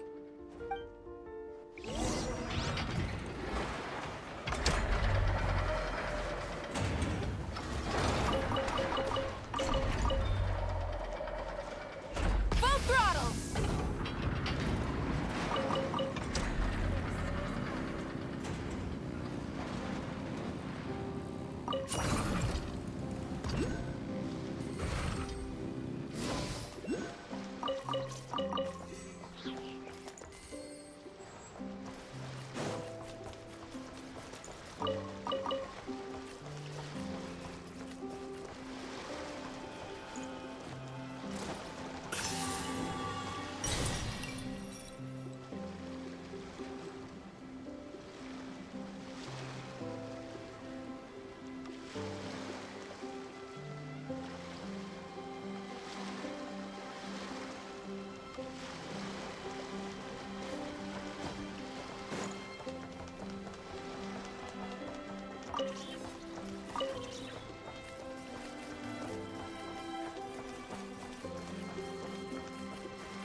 Light it up! Annihilation mode.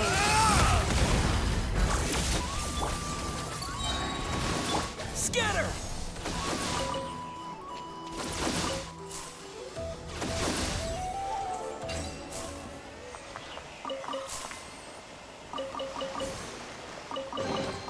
A reward on the road.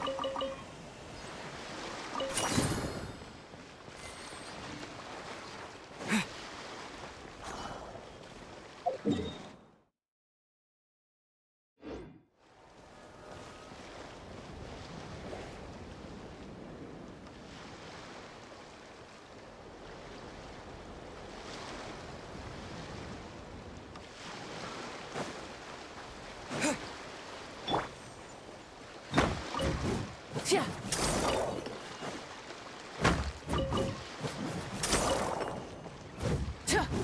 Yeah.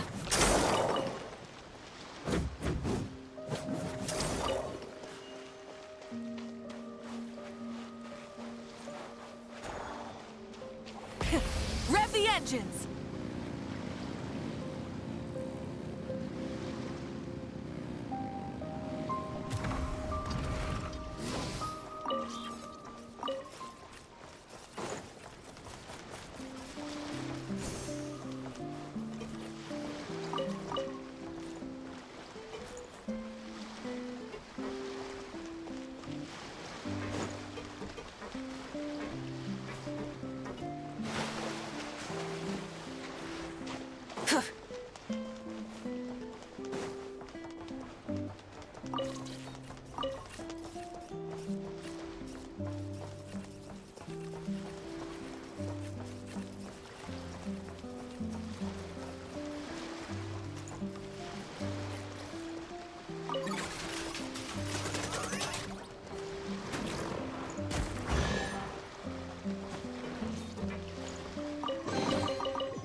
Hey, not a bad haul.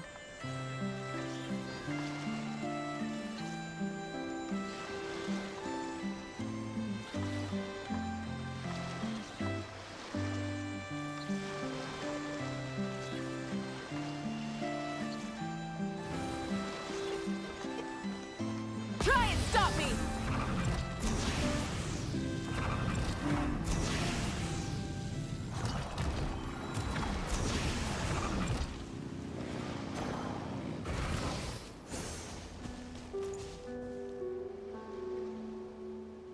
Full throttle!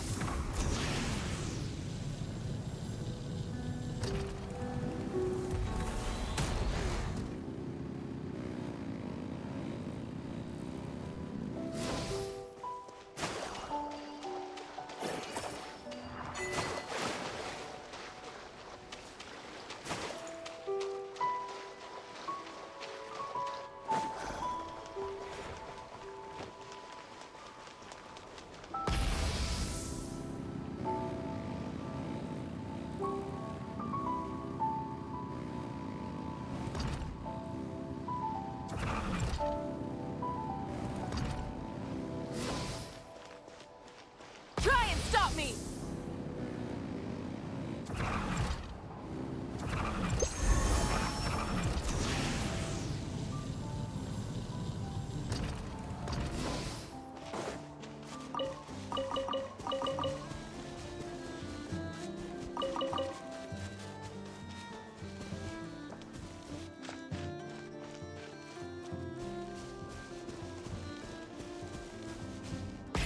Rev the engines!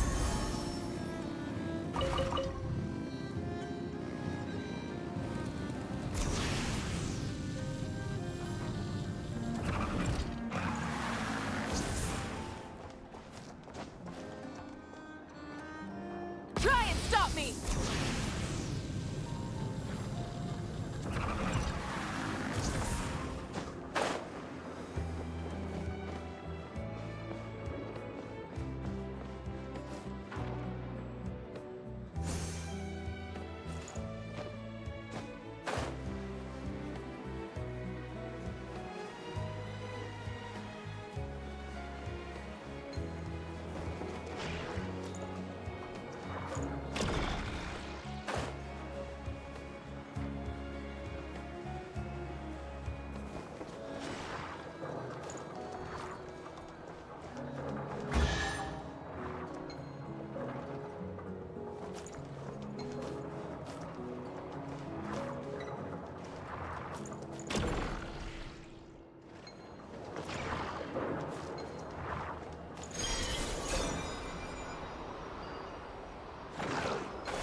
This must be it. Oh. Doesn't look like there's any chance of us getting in with that ratnik guarding the door, though. Should we go speak to the guard first? Might as well try squeezing blood from a stone. Ah! Never! When did you... I came over to take a look as soon as I received the news just now. Aino told you about this then?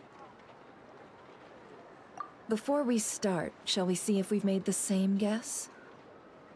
Indeed. Quicker than we thought as well. Keep your eyes peeled for any clues once we get in. No need to jump to conclusions. But how are we supposed to get in at all? Just follow me.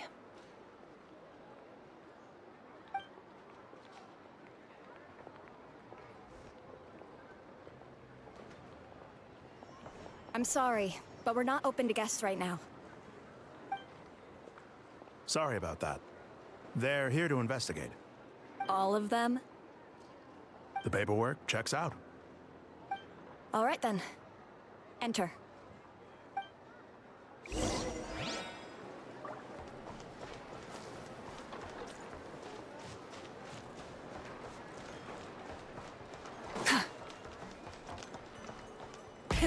Rev the engines!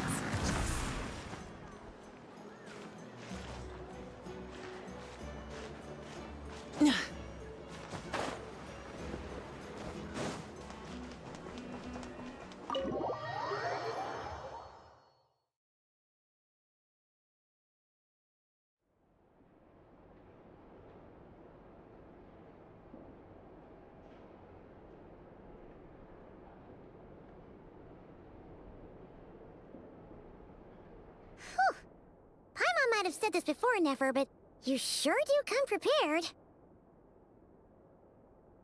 Shishich, my old friend. Fill us in, if you would. Greetings. If you would allow me. The murder happened not long ago. The Sergeant Major was killed by a single piercing strike from a polearm. We have performed a preliminary sweep of the crime scene to facilitate investigation. No obvious signs of a violent struggle. No damaged doors or windows. The culprit must have used some other means to enter the room unopposed before performing the deed. Entering unopposed? So, do you think there's a chance that the culprit would usually have right of entry?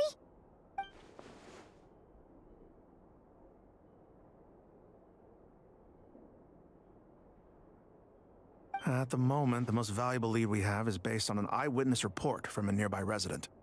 Specifically, that Flint's was seen entering and leaving this place in the time period when the crime most likely occurred. Flint's? We have tried to contact him, but he has not replied. Very odd indeed. So, he's the prime suspect right now, right? To be honest, I'm not particularly inclined to believe that this was an inside job. Flint's can come across a bit eccentric, but he does well in missions on the whole. He also had no disagreements with the Sergeant Major that we know of. So he lacks the motive to commit such a terrible crime. But neither the eyewitness report nor the nature of the fatal wound itself are in his favor. So we are looking for him at present. Looks like there's not much else to dig up here. Let's go outside and discuss what we've seen.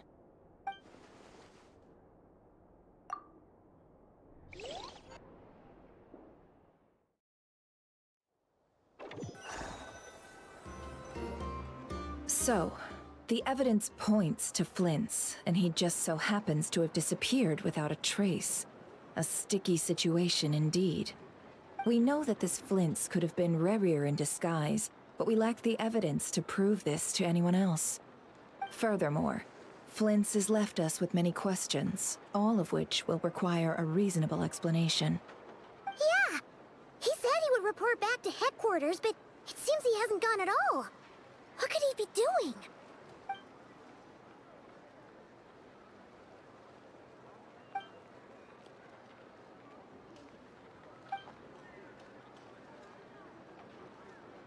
Let's approach the issue this way. First, we must determine our culprit. Was it Flint's or Rerir in disguise? Yeah. What reason would Flint's have to murder Sosie anyway? None, as far as I know.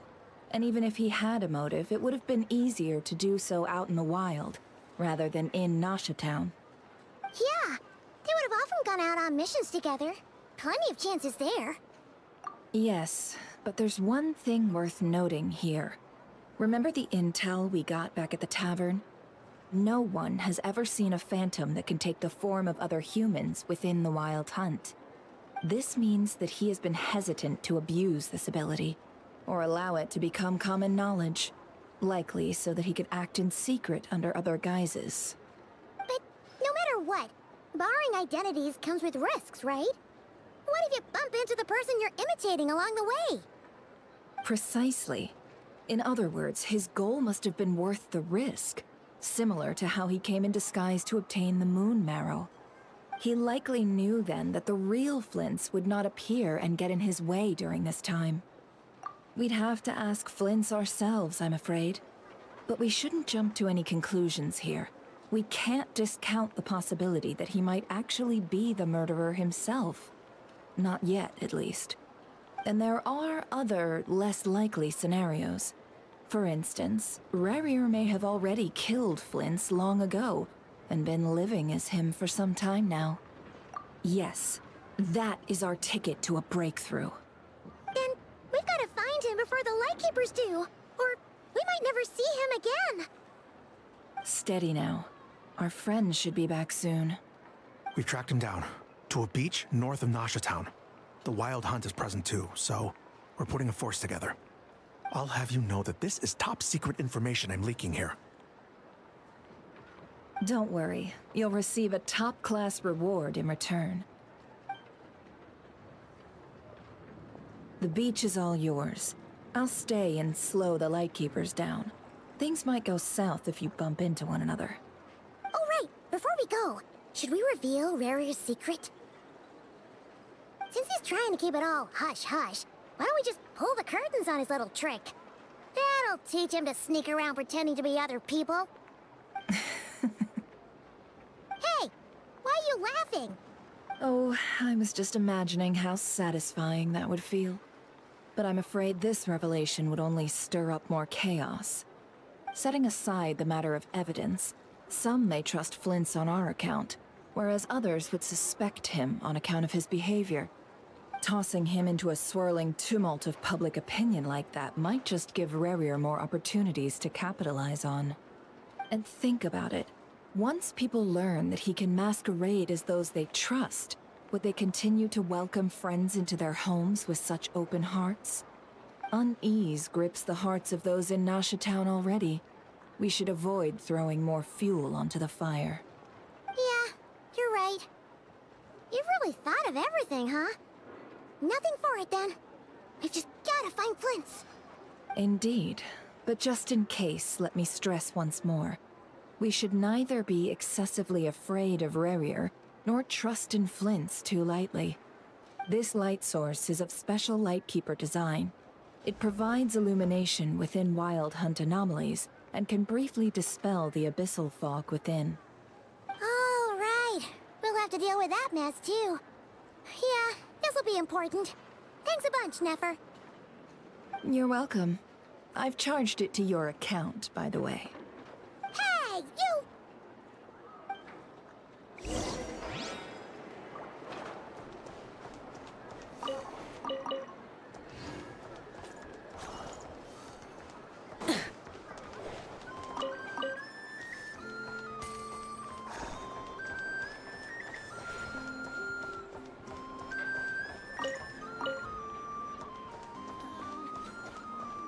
Newspapers, anyone?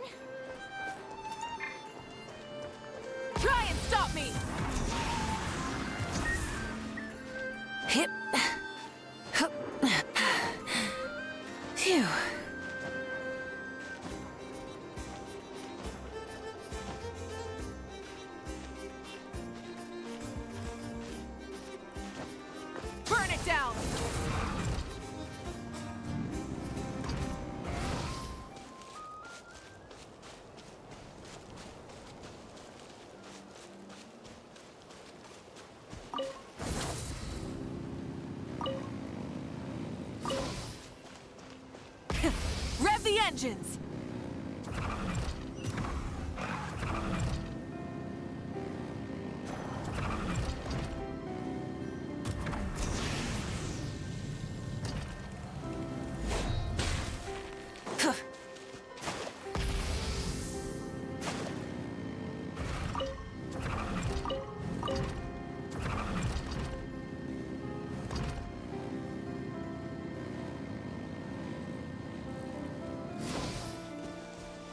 Full throttle!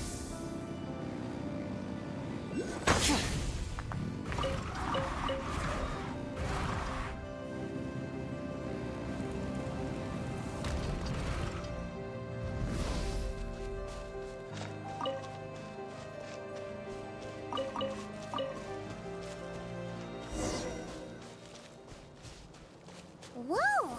The fog's really rolling in. Is that a Lightkeeper's lantern? Is there someone up ahead? Come on, let's go see!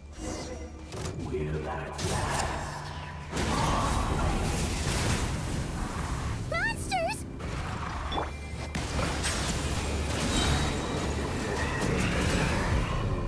Let the mighty be humbled!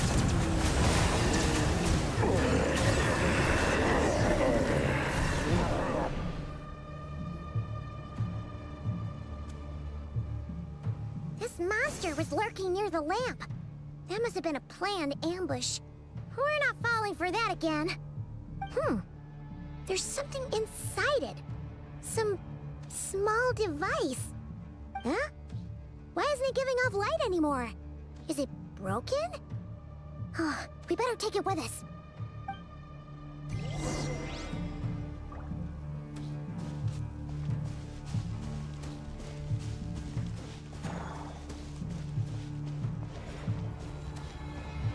A fight took place here. Did Flint's leave these marks?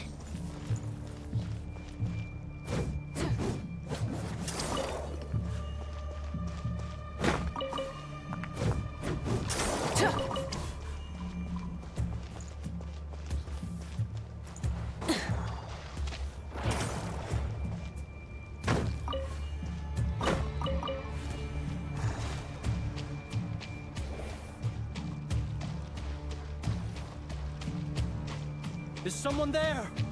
Please, help me! Isn't that Flint's voice? Did you hear that? But is that really? How shall the Savior save themselves? More buddies!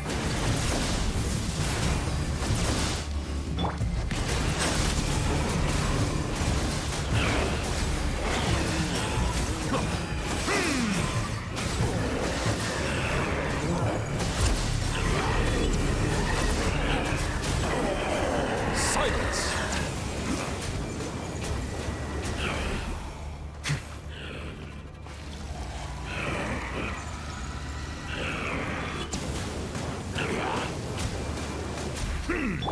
Light it up! Ultimatum protocol.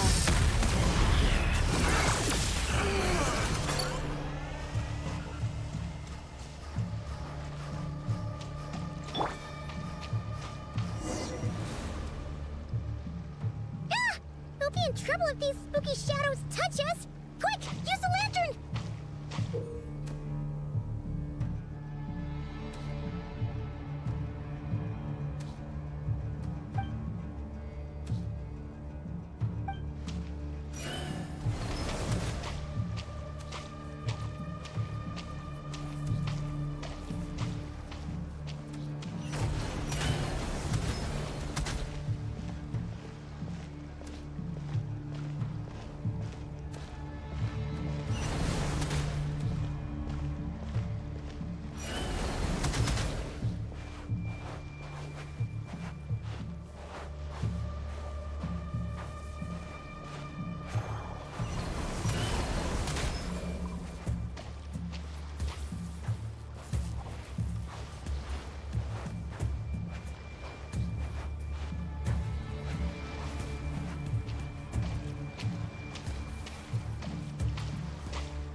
Isos.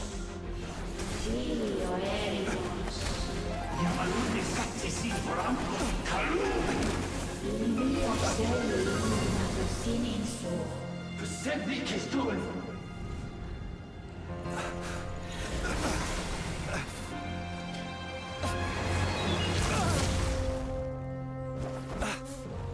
Hand it over. That was mine from the first. Tutoni Nectorai Desnevite. You're a fool. You again.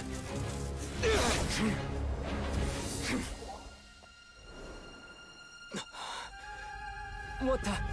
It's stronger than before.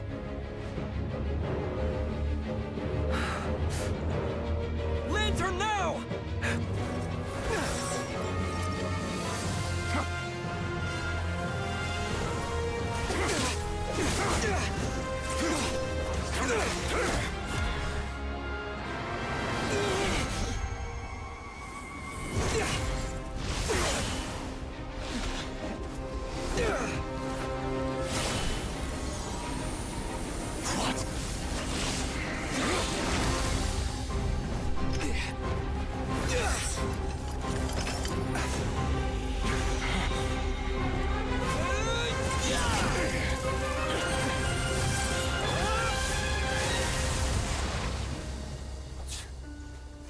It escaped again.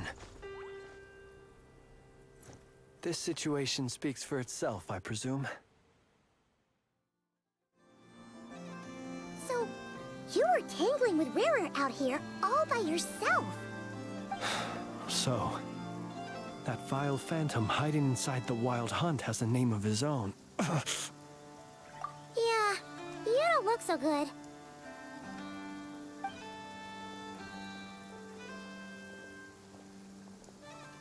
Sorry you had to see me like this. All the same, you have my sincere thanks for your aid.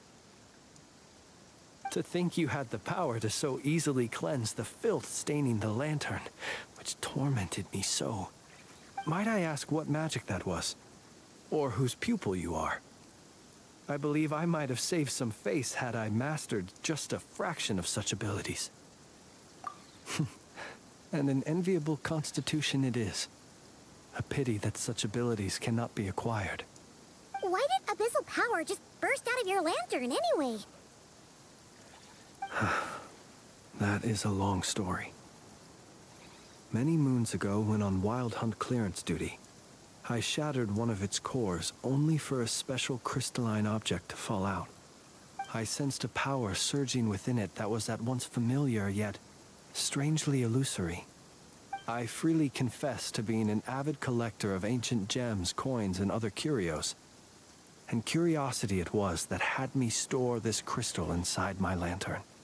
Afterwards, I wound up collecting a few more such crystals quite by accident, and discovered that they could merge into a single piece without my prompting. Though my understanding ends there. It was only recently that they began slowly emitting abyssal energy, which could neither be dispelled nor weakened. Is that what Rarer claimed belonged to him? That must be what he's after then! I concur. And here's the kicker. Before he was exceedingly weak. In fact, I've already beaten him several times, though I could not destroy him completely. But I noticed while engaging him that the crystal fragment would restrict my powers. As such, it occurred to me that I should hide it rather than tangle with him any longer. Alas, he has proved most fixated upon this fragment. And for some reason, his strength has grown by leaps and bounds since I last encountered him. And where, might I ask, would it be safe? Or do you think it wiser I threw it away? Were our places switched, would you discard it, knowing that its perilous might was beyond your ability to counteract, yet capable of causing greater harm should it lie beyond your grasp? Yeah, throwing it away would mean giving the bad guy what he wants. But exposing yourself to its corrosion and growing weaker by the day, that sounds super dangerous too. Only those who shoulder risks are qualified to welcome in the turning of the tide. Those who flee when troubles come are nothing more than deserters.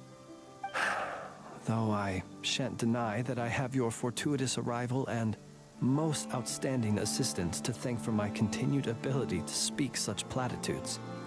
Either way, it seems this fragment is now utterly still. That must have made it useless to Rerir. I doubt he would have retreated so readily otherwise. I imagine this wasn't the only reason you came looking for me, though?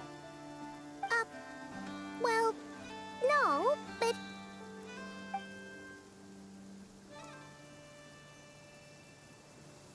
Ah. I see. To use the Lightkeepers to find me, I suspect.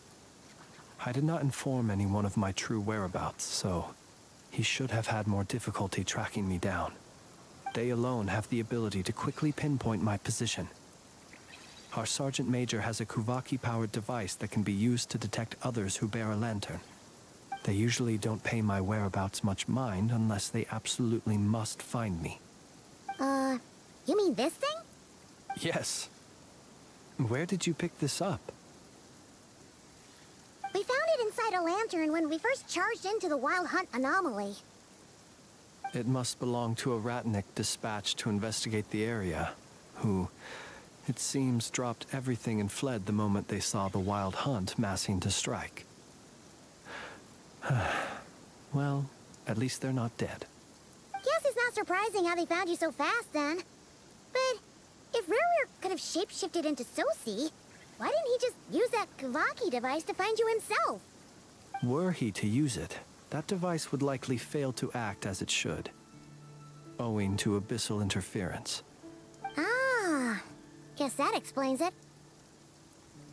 So not only is this Rerir ruthless, but a purveyor of dirty tricks, too. You might not be familiar with Sergeant Major Sosi, but he put his heart and soul into every mission. Our deployments are subject to orders from headquarters, and his orders were to be stationed long-term in Nasha Town. As such, he was very seldom able to go back and visit his family. He worked so hard, seeking to produce excellent results that might convince them to transfer him out. Oh. But every year they would say, wait a little longer. Wait a little longer. He often wondered if it was because he was lacking somehow. In truth, everyone had nothing but the highest praise for him. But good work does not always lead to good outcomes.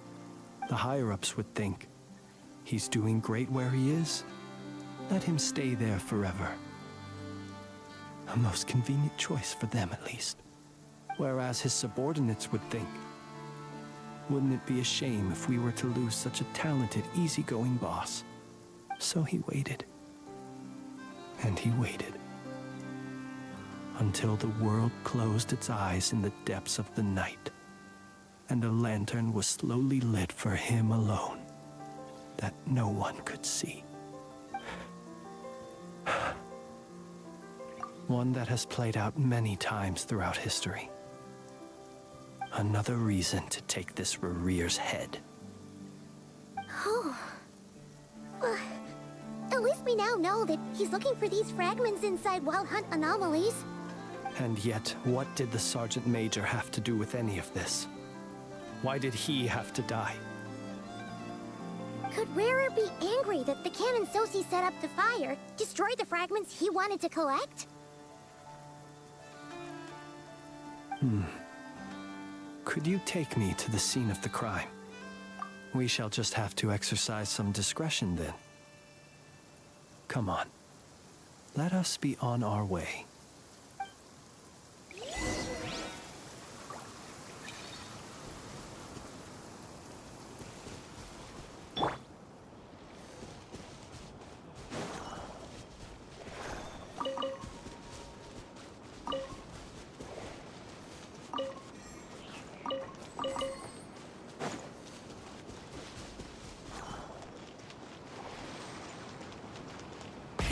Rev the engines!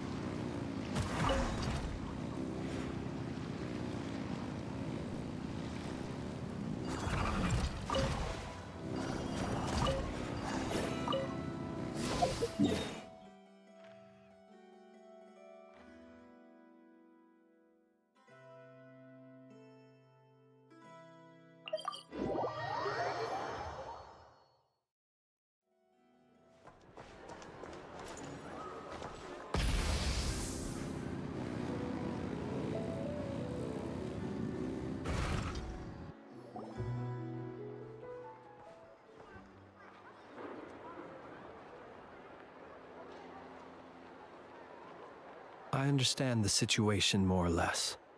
Much has happened, I see.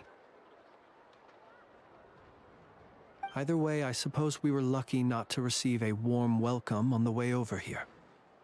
It seems my fellow Lightkeepers do not wish to make this case public just yet. Yeah. Guess Nasha Town's already been enough of a mess lately. Let's stop here. Any further and the Ratniki might detect us.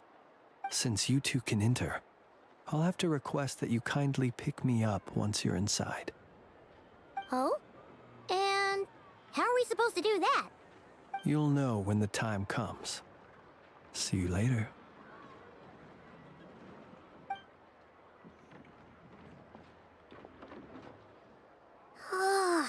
Still acting all mysterious. But he seemed pretty confident, so guess we've gotta trust him.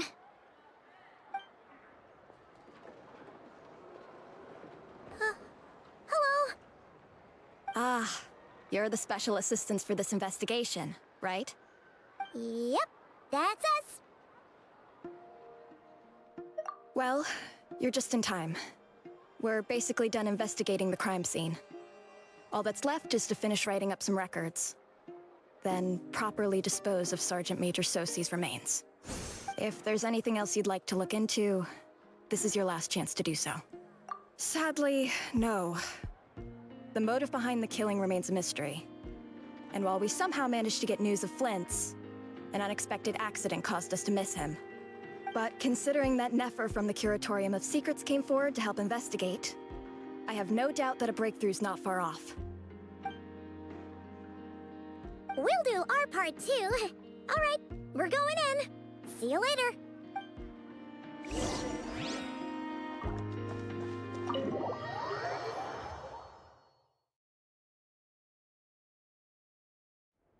Phew, we're in. Thanks to Nefer's reputation, once again. But we still know nothing about how Flint's is gonna enter, or how we'll pick him up. Never mind how we'll leave later on. Something the matter? Huh. That looks like Flint's lantern. But where is he exactly?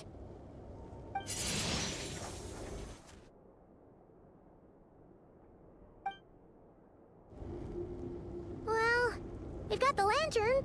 What now?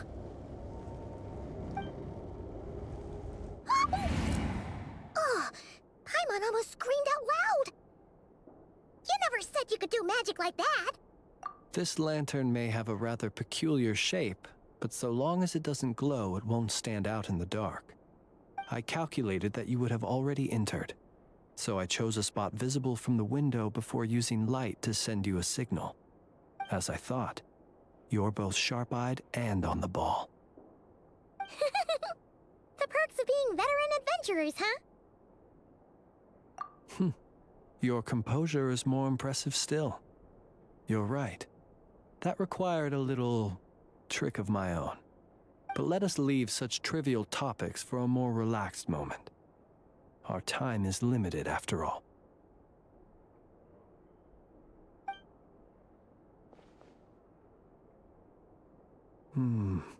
Just as I thought. Come, try sensing it yourself.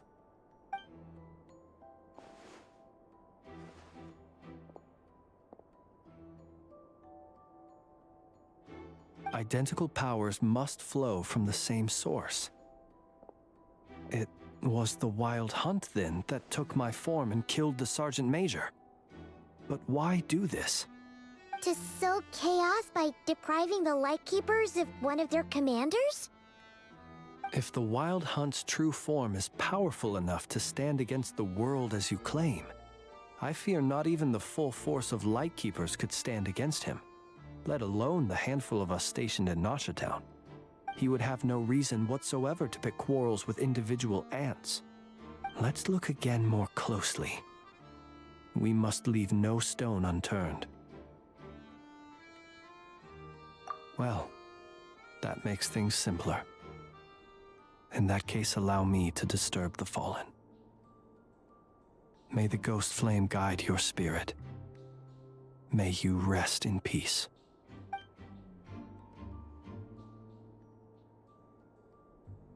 When we fought, he seemed like quite a reckless foe.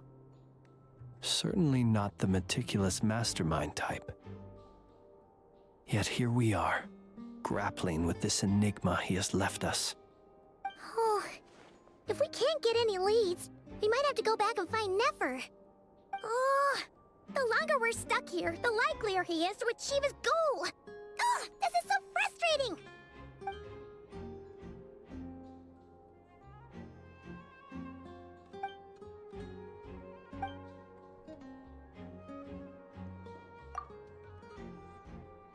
You mean this?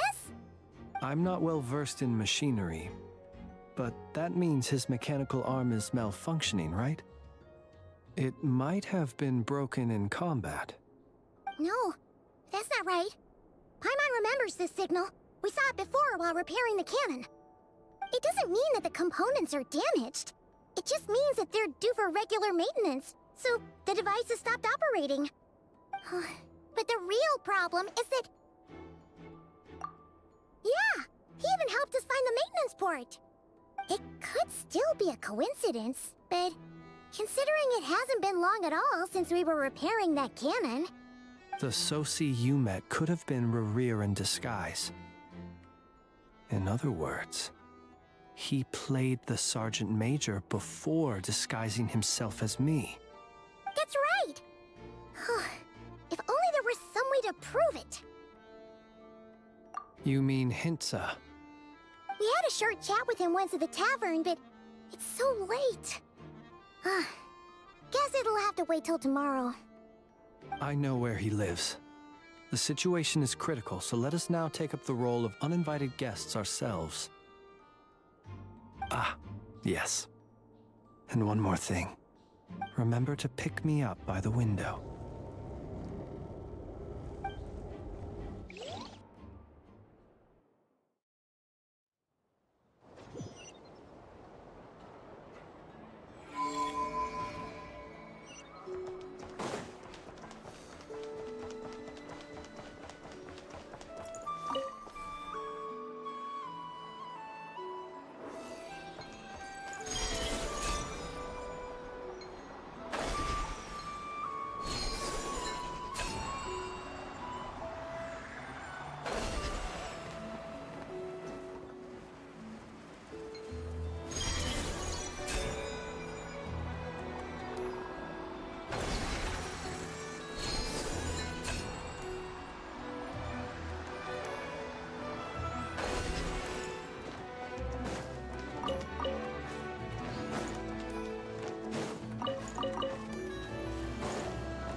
Try and stop me!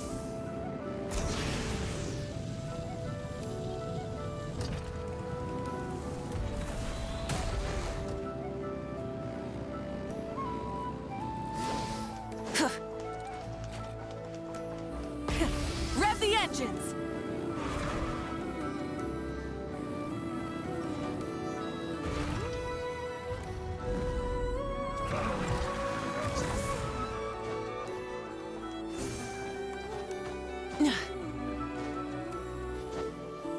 Hip.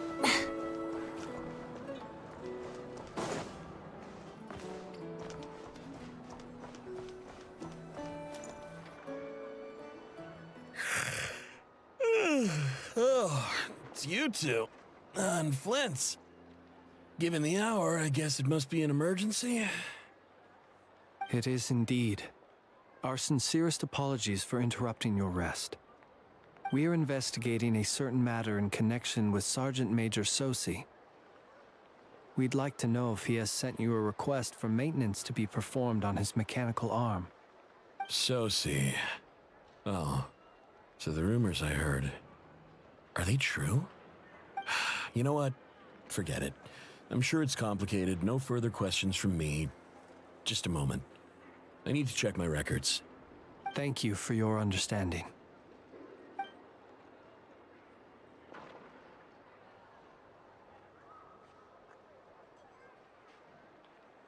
Got it. 8 days ago, he came to request a round of regular maintenance. But as it happened, I had run out of the required components. His mechanical arm is especially sophisticated, having been designed by Aino personally. The parts, too, could only be made by her. As such, they usually take several days to arrive. In fact, this time, he even asked me if we could push his request forward. And I understood, completely. Not being able to use your hand, that's rough for anyone. But even more so if your job involves fighting out in the wild. So I did my best to convince Aino to rush the job. And eventually, the parts arrived. 3 days ago, if I remember correctly. I sent word to the Lightkeepers immediately, but he never showed up. I assumed he was just out on some mission or other. What's with those faces? Everything all right? You've provided us with some very crucial information, Hintsa. You have our thanks. We can't make everything public yet, but once our investigation is complete, I will return to thank you and provide an explanation on behalf of all the Lightkeepers. No worries. Just glad I could help. Thanks. Good night.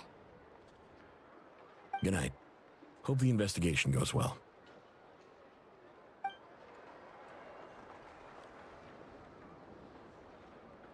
It seems that it is as we guessed. The Sergeant Major Sosi you encountered while repairing the cannon was actually Rerir in disguise. 8 days ago, he had yet to act. But at some point after that, he attacked and imprisoned the Sergeant Major. With the immense gap in strength between them, the job was finished in a single blow. And thus Rerir had no opportunity to discover the malfunctioning mechanical arm. Perhaps his mastery of shapeshifting extends only to outward form, and not therefore to complex internal mechanisms. Hence his oversight of the uniquely mechanical traits of the Sergeant Major's arm, and in turn, this flaw in his disguise. You're saying he thought no one would realize his mechanical arm was actually made of some kind of black muck on the inside, so long as it worked, right? Still seems like there's a lot of guesswork involved here, but it mostly makes sense. This also has me stumped for the moment. The cannon has always been used to destroy the Wild Hunt, and it works as intended. But how would that help Rerir exactly? Assuming he plans to collect the fragments within Wild Hunt anomalies, firing the cannon works against him, since it would blast those fragments to smithereens. So we solved one mystery, only to dig up another. Whew. This is getting Paimon kind of down. And sleepy too. Yes, I'd say it is high time we took a break. Seems like there's a lot left to investigate. We'll have to fight Rerir eventually. And we'll do a poor job if we're not well rested. Yeah, we should totally get some sleep first. A reasonable suggestion. I have no doubt that my quarters have been turned inside out by now, at any rate. My colleagues have never failed to live up to my expectations of their discourtesy. Well, guess we'll just have to pick you up as usual. That would be good, yes. Feel free to put the room costs on my tab.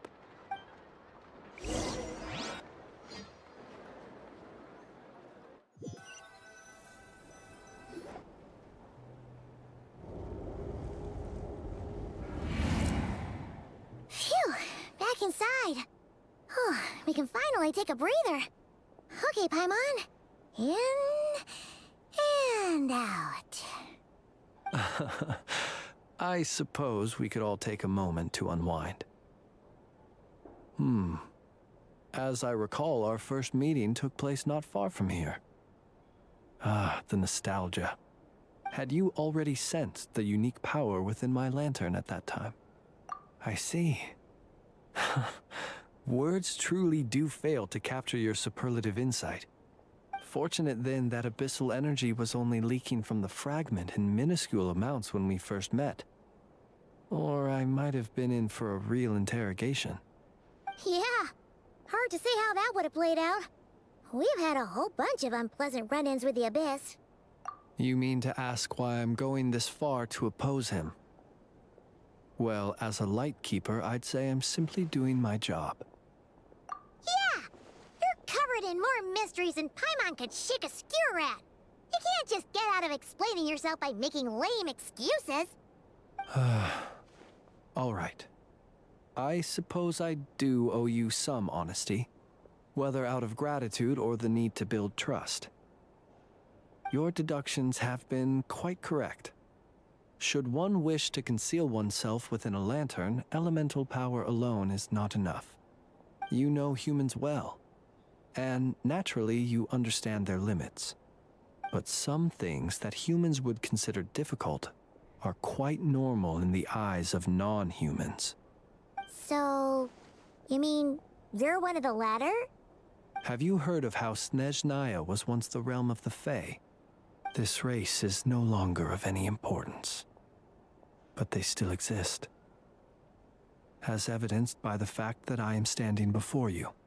We've heard some scattered legends, but that's all Paimon thought there was to it.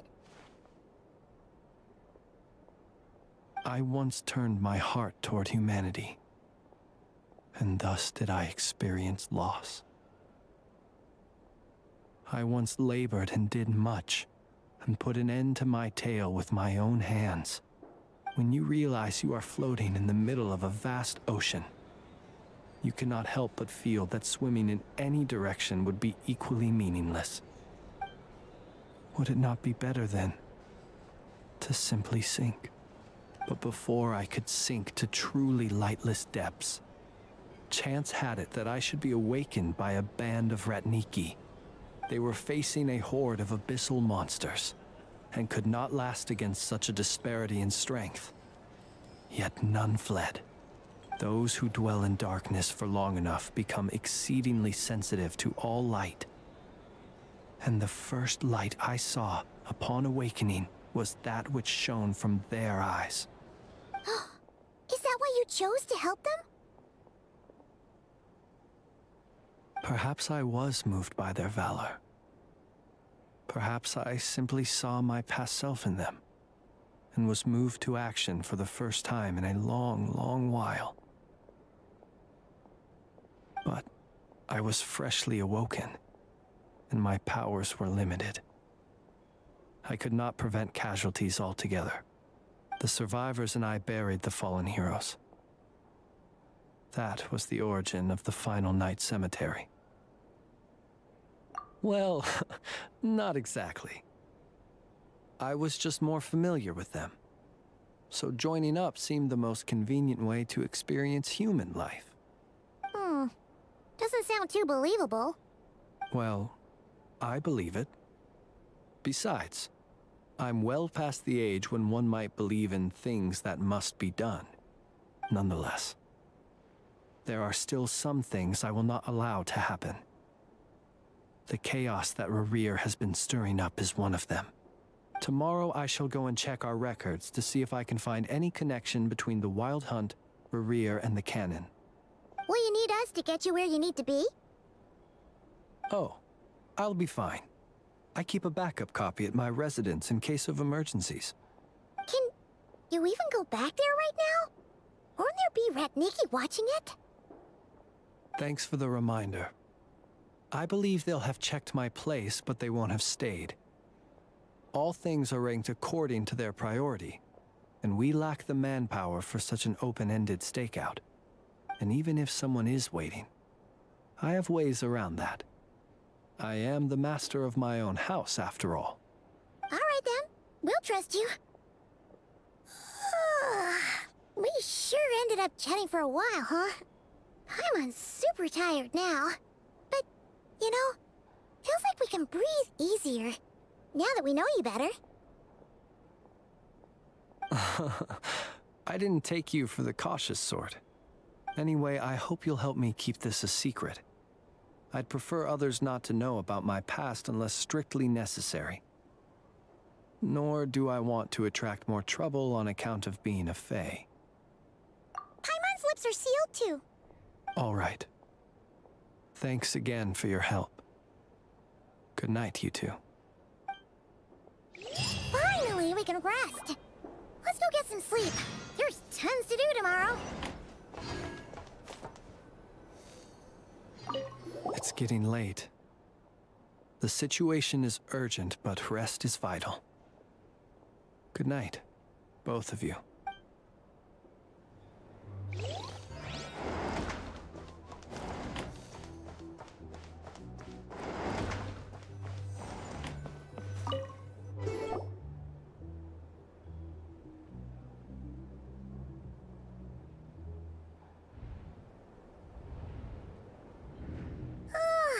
So much noise. What's going on this time?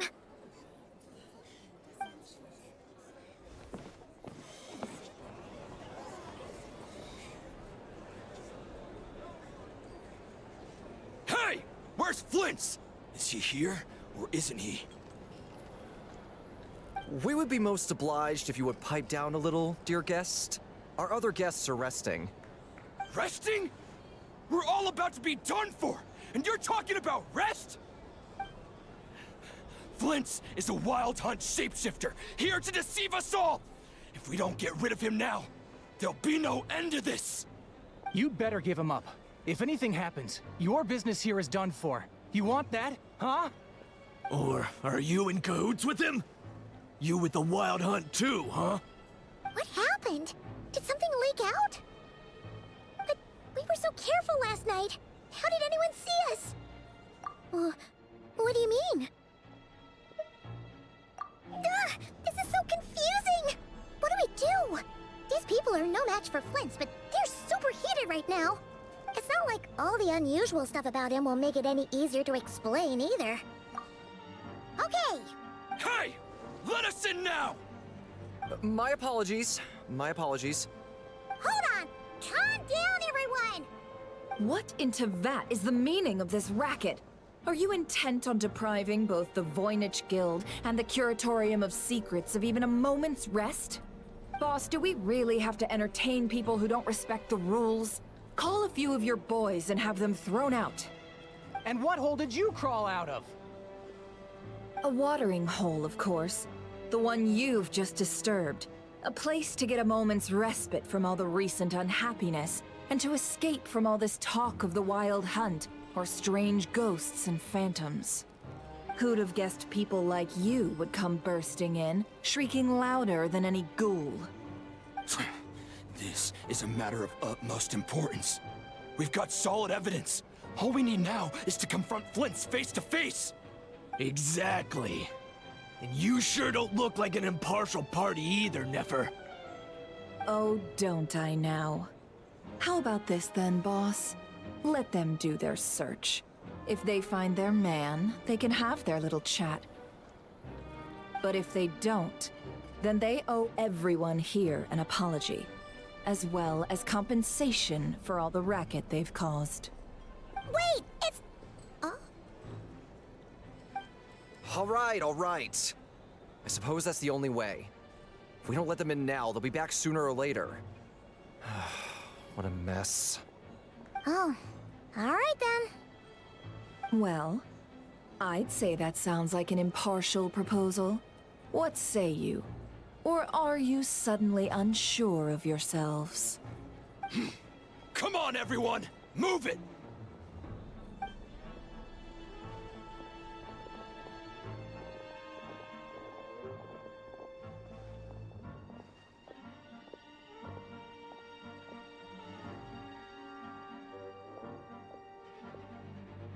No sign of Flint. But how can that be? Hasn't he always stayed here? Done searching, are we? Guess it's time to uphold your end of the bargain, huh?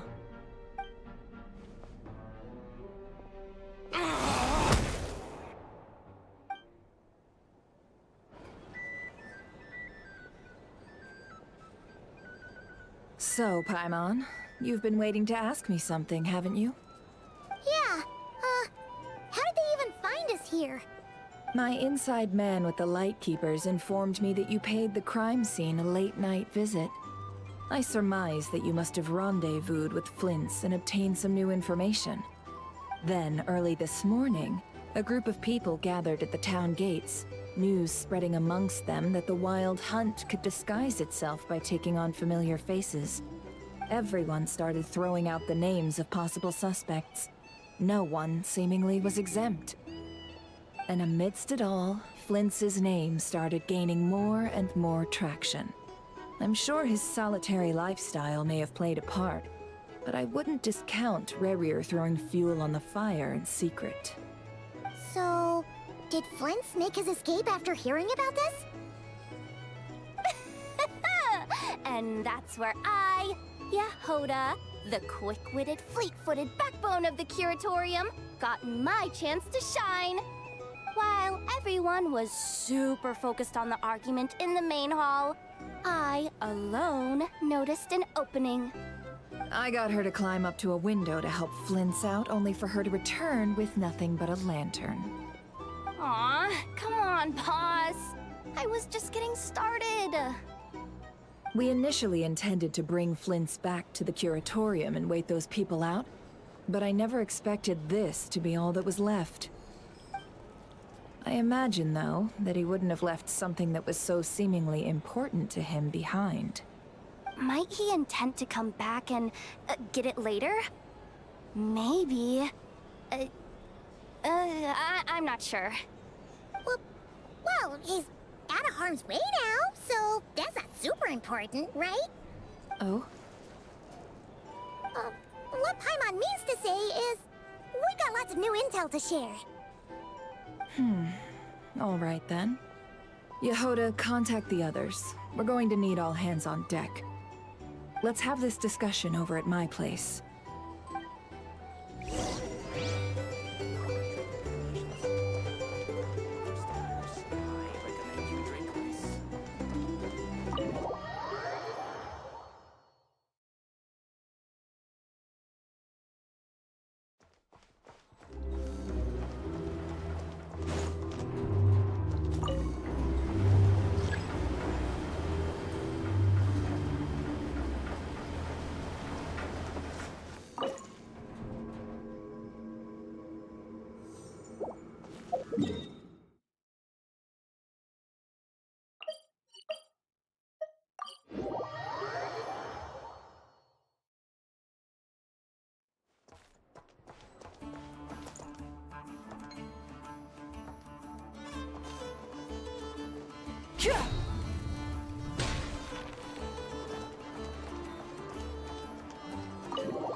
I see. So Flint's has a fragment taken from within a Wild Hunt anomaly. Is he gonna be okay now that he's on his own again? Earlier, he said that the fragment had gone still, so it's probably of no use to Rerir now. In that case, Rerir shouldn't have any reason to keep pursuing him, right? So, was all that ruckus back at the flagship just an act of spite? Or what? If I were him, I would have simply turned my attention to collecting other fragments. A reasonable course of action. Remember what we heard back at the tavern? The actual number of Wild Hunt anomalies destroyed has been greater than Lightkeeper records would indicate. Some of these must have been Rerir's doing. He must have been seeking more fragments. This much is pretty easy to understand, but why would he pretend to be Soci and put so much effort into getting the cannon up and running again? Maybe 'cause that'd be more efficient than having to clear anomalies himself? Yeah, I'm confident that the ammo we're packing has the oomph to do that. But I am a mechanic after all. For me, test data and their conclusions speak loudest. Ooh, why don't we find a few of those fragments ourselves and use Kuvaki to carry out a little experiment? Our lab could certainly accommodate such a test. In other words, we gotta destroy a couple of anomalies and collect fragments from them, right? Lightkeeper operations have just about ceased following the Sergeant Major's passing. Meanwhile, the Wild Hunt continues to grow in scale by the day. I fear only we can keep the situation under control now. Then we best act fast. Paimon's got a bad feeling about this. A feeling we all share, I'm afraid.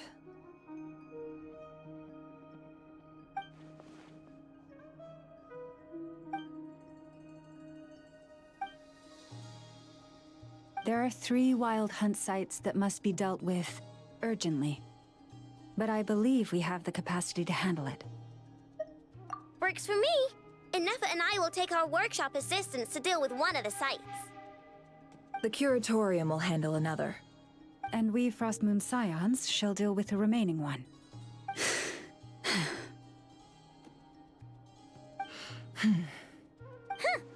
Paimon didn't think she'd ever get to see everyone here carrying out a plan together like this.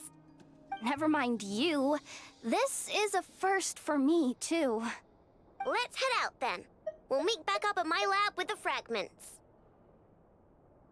Understood. Time is of the essence now. Our foe could make his next move at any moment, so we must stay in contact with one another. Gotcha! Stay safe, everyone.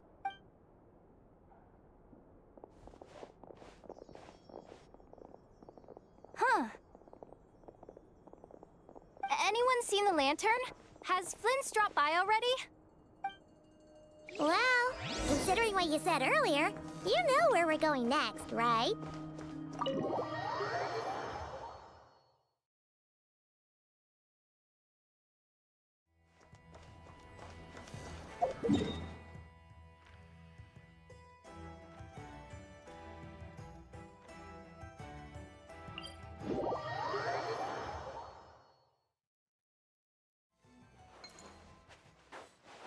Full throttle!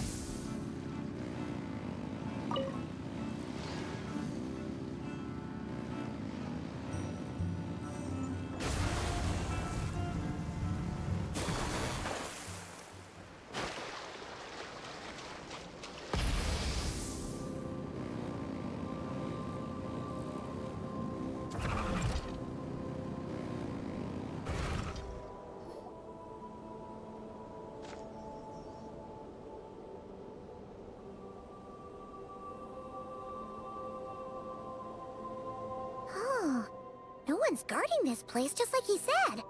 But, oh, where do we find the information he mentioned?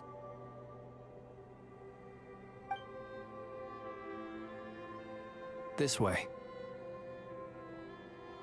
Let's move. We're running out of time.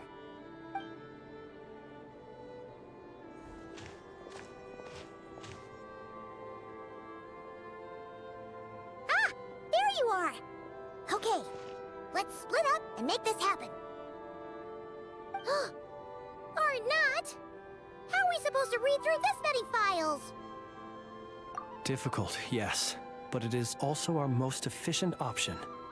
To expose the true intentions of this Rarir, we need to dive into Nodcry's history.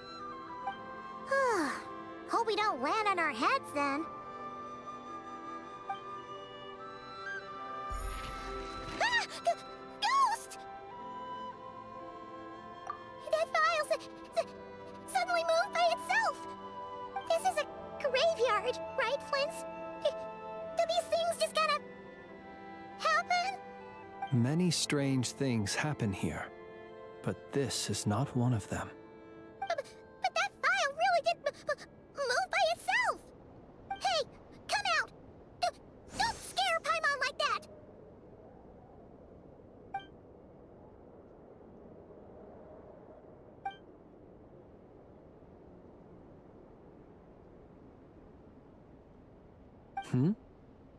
Wild Hunt Phenomenologue? Hey! Another file's moving! Are we being given hints? I feel no hostility. On the contrary, it seems we're being aided somehow. Really? Hey! Seriously, Another one? Huh. Okay then. Paimon will read this one.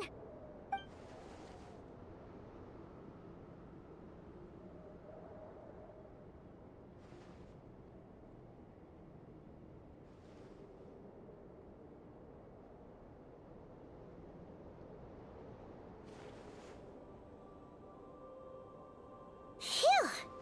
Finally finished.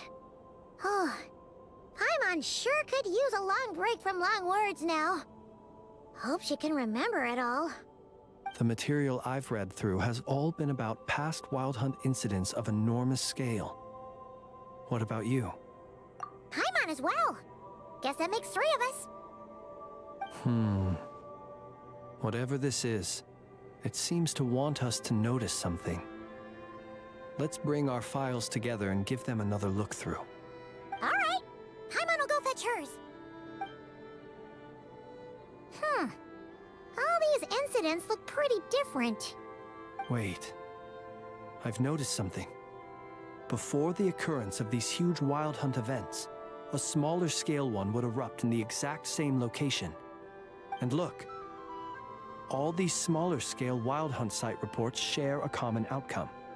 They'd be detected, but would go inactive before any forces could be sent to deal with them. They could then be sealed directly using a tide seal stone. Huh? But why? Some of these records are too old. I doubt he had regained the ability to act freely yet, or we would have met long ago. Ah! And here's another similarity. Kuvaki in nearby soil completely drained. Could this be important somehow? Kuvaki and the Wild Hunt are mutually opposed forces. We Lightkeepers previously believed that these small Wild Hunt sites would temporarily go inactive due to being neutralized by the Kuvaki present in the soil. But now that we've synthesized all this data, there is a key issue this hypothesis cannot explain. Indeed, despite the name, I would not call a tide seal stone's sealing powers watertight exactly.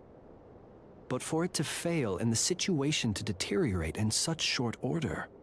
Paimon feels like she's almost got it.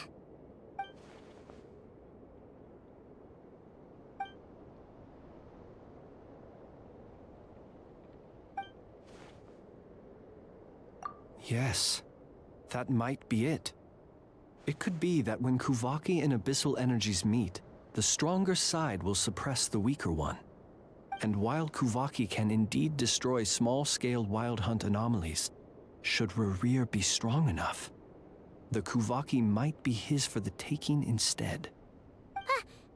Paimon kinda gets where we're going with this. What are you referring to? Oh, we had a real close encounter with the Abyss in Netland. It's a force that tries to taint everything. It's hard to explain in detail, but basically, your reasoning makes sense. Was there a gap between him pretending to be Sergeant Major Sosi and the cannon being fired? There was. Aino needed to make some adjustments after we finished those repairs. Rerir, disguised as Sosi, left at that point, leaving him more than enough time to shapeshift into you, return to the Lightkeeper's office and set up the crime scene, before heading over to the cannon's target area and absorbing the Kuvaki. It all makes sense. And all that just for the fragment I had with me.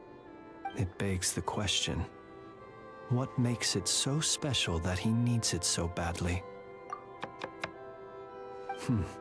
That's odd. We shouldn't have any guests. I'll go take a look.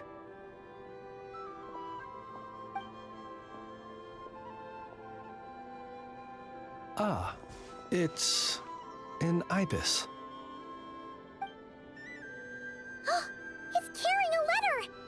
Oh, Lala must have sent it. She can speak to little animals.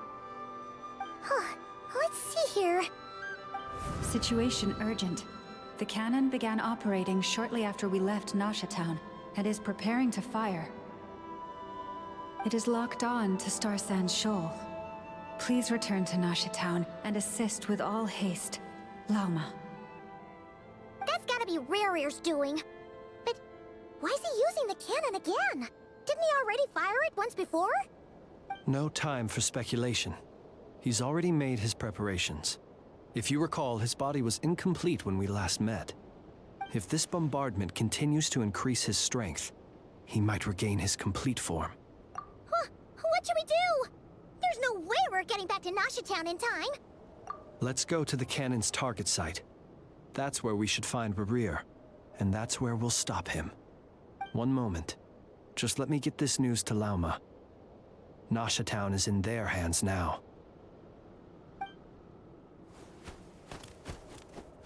Go! Fly! Not a moment to lose!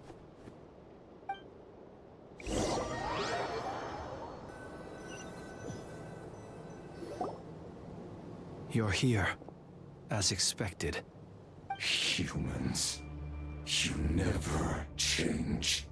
Always trying to use powers you neither comprehend nor control. But it is also thanks to you that I found a way to return. You've messed with the cannon again, huh? Sorry, but this round's not gonna go your way. Such faith in your companions. But will the inhabitants of Nasha Town understand why they wish to stop the cannon? I think not. When all they see is the wild hunt surging up everywhere they look, the cannon must seem like their only lifeline. This is the truth I have revealed to them. They did this all of their own volition. The zealous worship of power leads only to annihilation of equally zealous proportions. True power does not heed the commands of the weak. You were waiting for us to leave Nasha Town then. Of course. I imagine the one you call Aino would have managed to stop the cannon otherwise. Shame, then, that you proved one step too slow. In their folly, the townspeople will bar the path of all who seek to stop the cannon. And your kind-hearted, weak companions have not the stomach to deal with them. The cannon will not be stopped now. Well, sir, you look most pleased with yourself. In that case, before you put us out of our misery, I would like to ask you a question, if I may. See this fragment? It once haunted your dreams, but now it seems useless to you. What is it exactly? That is my corpse. Sorry, what? My body was once torn into countless pieces and hurled into the swirling chaos of time itself. But even so, my life and will were not extinguished. Every last fragment calls to me. Sooner or later, they shall welcome my return. What are you even saying? Huh. So the terror of the Wild Hunt was in fact caused by scattered pieces of your corpse. I guess they don't call you one of the 5 sinners for nothing. Serendipity guided the fragments to construct an incomplete version of myself, upon which I began collecting more within Wild Hunt sites across the land. But each time, the fragments I obtained were hardly worth mentioning, while that which you hold in your hand was my heart. So that's why it responded so strongly to you. Only by retrieving this most critical piece could I gain mastery over the turbulent Kuvaki energies and be fully reborn. Hence, you fired that first shot, hoping to regain enough power to seize the fragment from me. Are you completely crazy? Weren't you afraid of dying? Dying? Such power has no hope of killing me. It may destroy my form over and over, yet always I rebuild it. It may smash my flesh and crush my bones thousands of times and more. But that is of no consequence to me. What truly infuriates me, however, is how you've destroyed my heart. All that suffering, everything I endured, and all for nothing. I've adapted to the strength and flow of this Kuvaki. The next cannon shot will multiply my strength immeasurably. It will not be a full restoration, no. But it will be more than enough to destroy any in this world who stand in my way. Still, I suspect the Kuvaki will have rendered you down to nutrients for my consumption well before you have the time to kneel before me. Traveler! Behind you! Look at that light!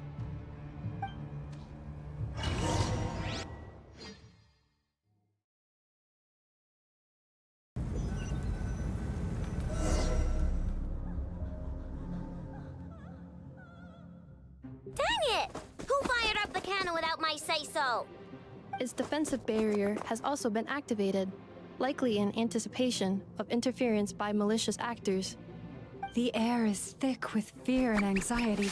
It's spooking the birds and beasts. What exactly is going on? You're here. Looks like this was all part of Rarir's plan. Not only did he plant seeds of suspicion in people's hearts, seems he's now igniting them. Yehoda's gone in to scout out the situation. She'll be back any minute. I'm back! I'm back! Oh, it's bad out there.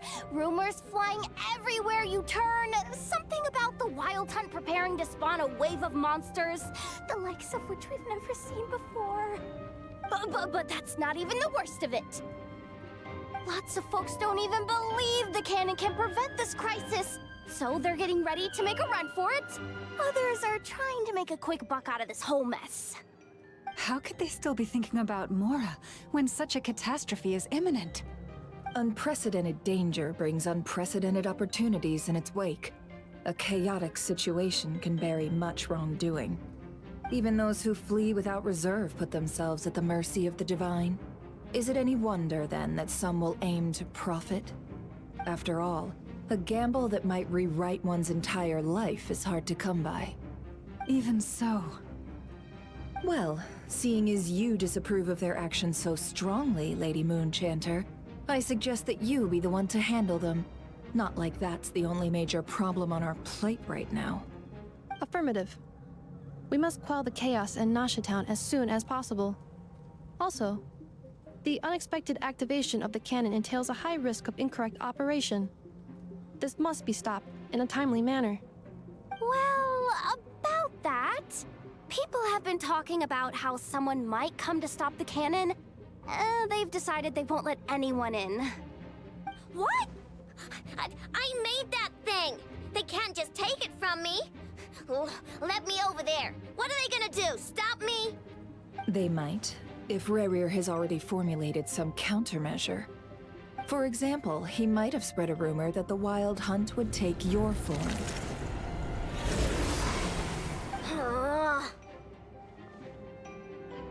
Possibility high. If they view the cannon as Nasha Town's only hope, they are likely to conclude that anyone who tries to stop it must be with the Wild Hunt. We will face strong resistance, but they are just ordinary people. Brute force must be avoided, if possible. There's no time. Let's go into the town. I'll find some way to calm the townspeople. You find a way to stop the cannon.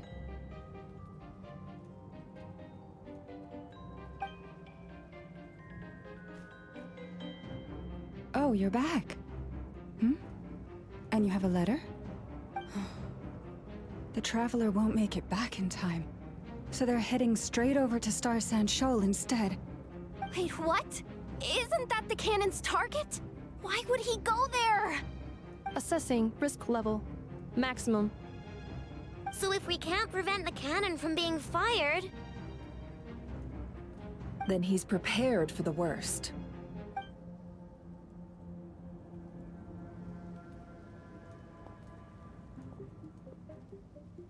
and we must ensure that his trust in us is not misplaced. Let's go.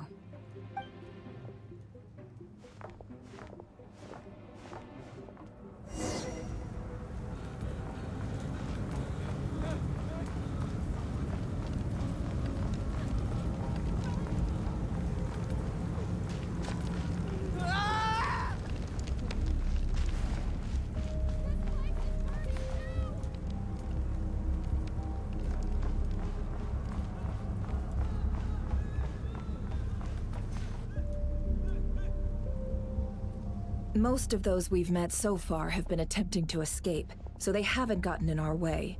But it won't be so easy from here on out. Looks like they've formed groups to protect the cannon. If they believe that we're with the Wild Hunt, we'll have no choice but to force our way through.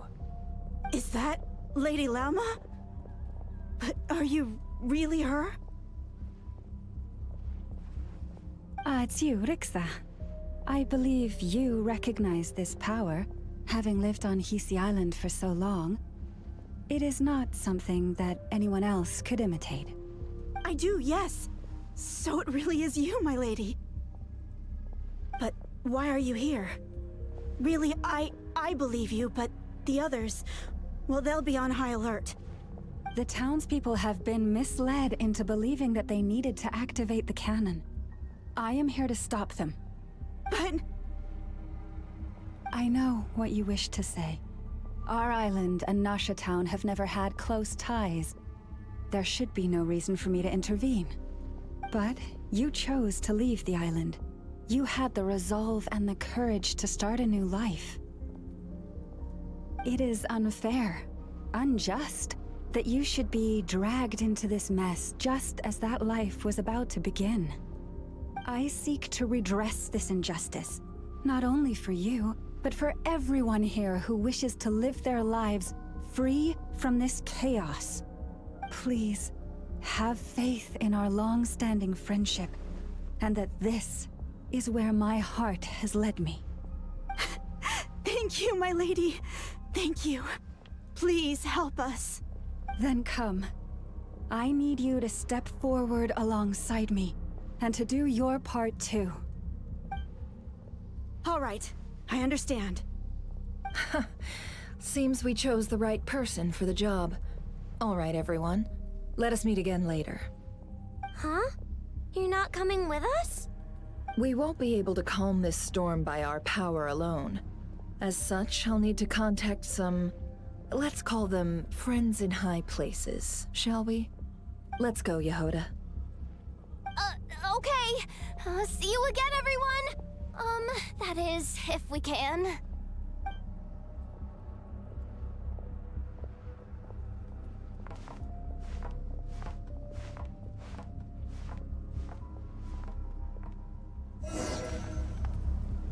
Remember these words. The road shall be paved with truth, and we shall pave it ourselves. It's you, Lady Moonchanter. It's her. Everyone, it's her. You're right, my lady. At times like these, we must rely on ourselves.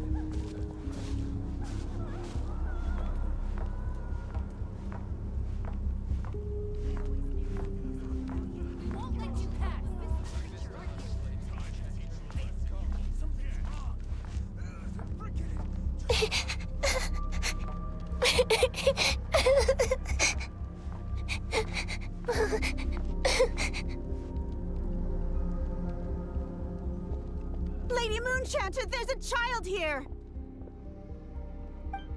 It's all right now. Go, quickly.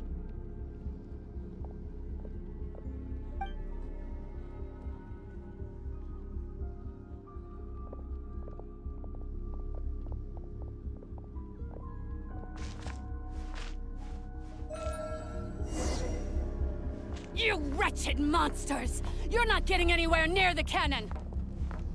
The monsters you fear do not exist here. The madness you have fallen to has been the source of untold disasters. You think we had a choice? Destiny is no excuse for greed and destruction. The choice has always been yours to make, and it remains so, even now.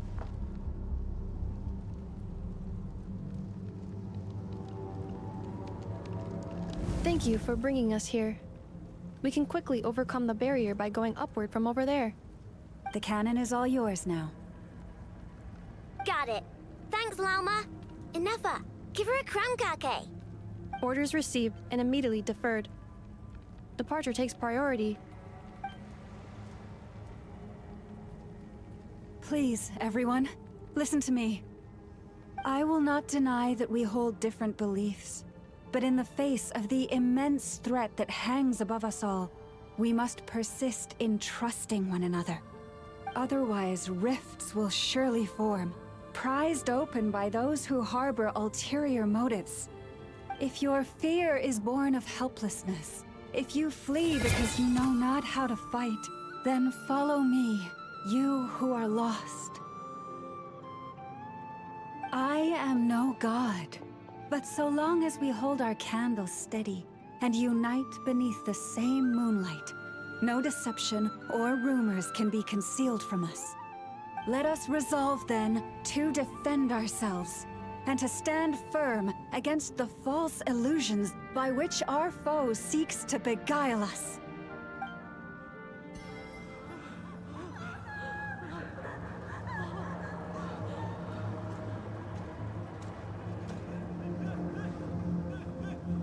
Let's go, Inefa. This way up.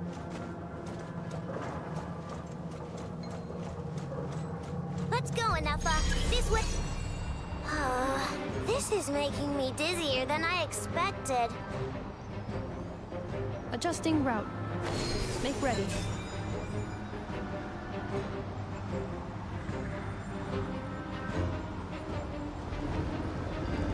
Out of the way, small fry.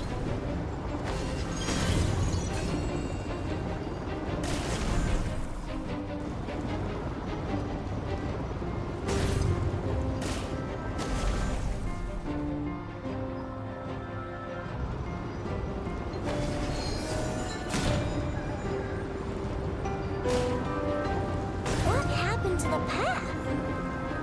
Track missing. Fall imminent. Come on, come on, come on! Get out of there! Oh, nice! Preparing barrier breakthrough. Brace for impact.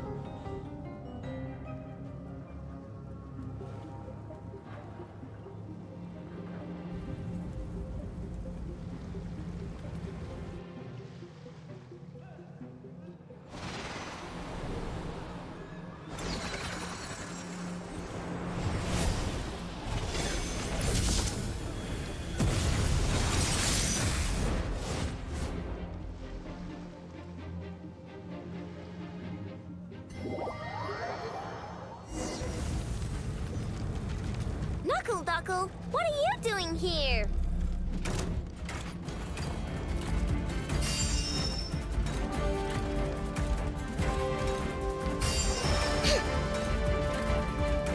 Ding dong water bomb! Annihilation mode. Defensive mode engaged.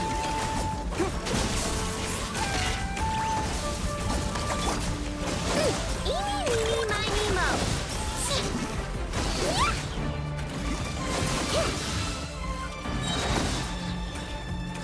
Look, a rainbow! Cleanup sequence initiated. Interference detected. Entering countermeasure mode.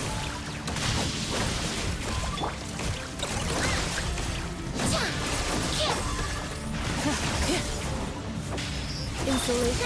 Easy peasy. What made you think I couldn't take on one of my own designs, huh?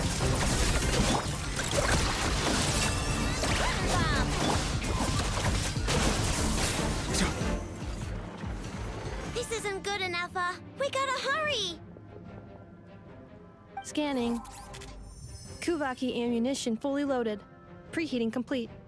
The cannon is going through its final pre-fire checks. Oh, alright. Let's hit the emergency brake. Assessment. Not enough time. Emergency brake will cause internal explosion of stored Kuvaki. Damage assessment. Incalculable. Nasha Town likely to be blasted skyward. No! I mean a manual brake, the primitive kind. A manual brake. Understood. Roger that.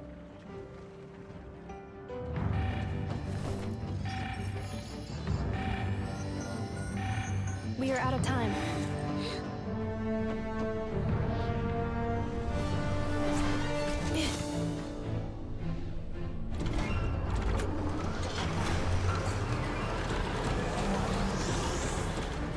All your efforts have been futile. It is too late now. Perhaps you're right. Why aren't you running?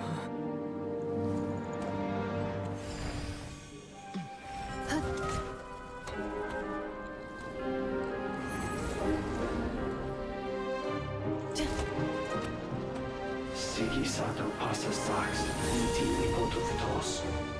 In necritus necrus baptusi, que ondes tu zonos pentusi. Os esticos palatin pirantur resurcu, topir tu aetion veraton.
Well, that's not good.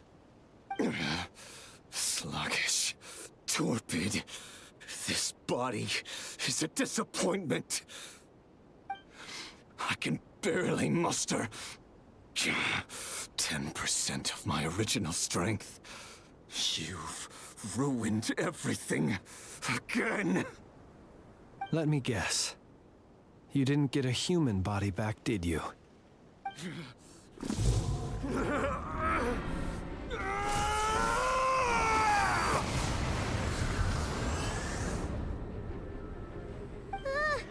What's with him?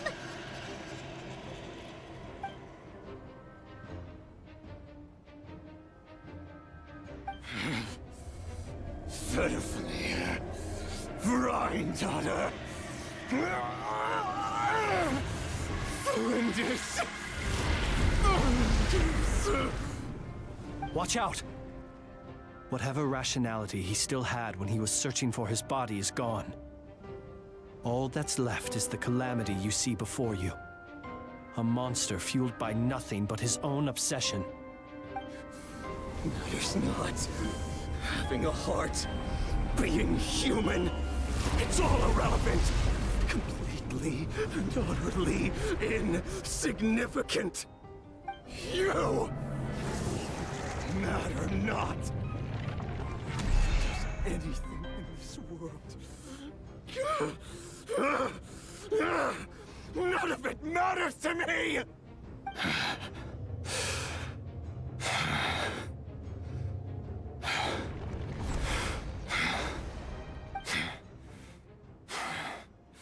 Fools. Time to die!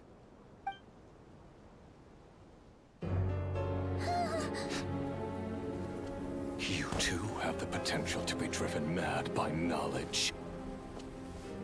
But the truths you seek are so insipid, how laughable that you should die for their sake.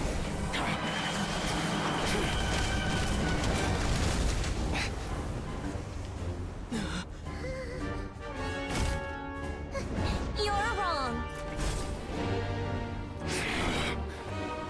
The unknown is but a fog to be dispersed. Knowledge is the true pillar of the world.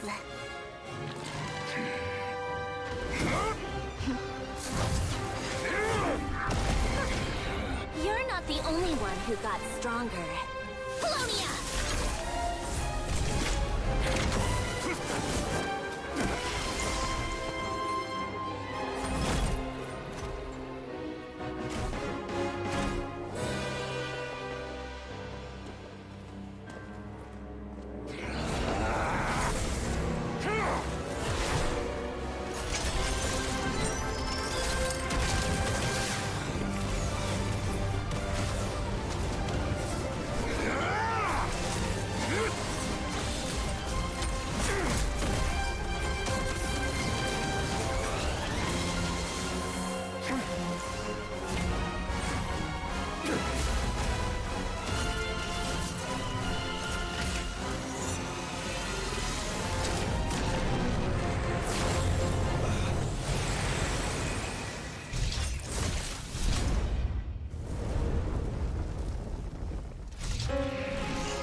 No, wait! This isn't over!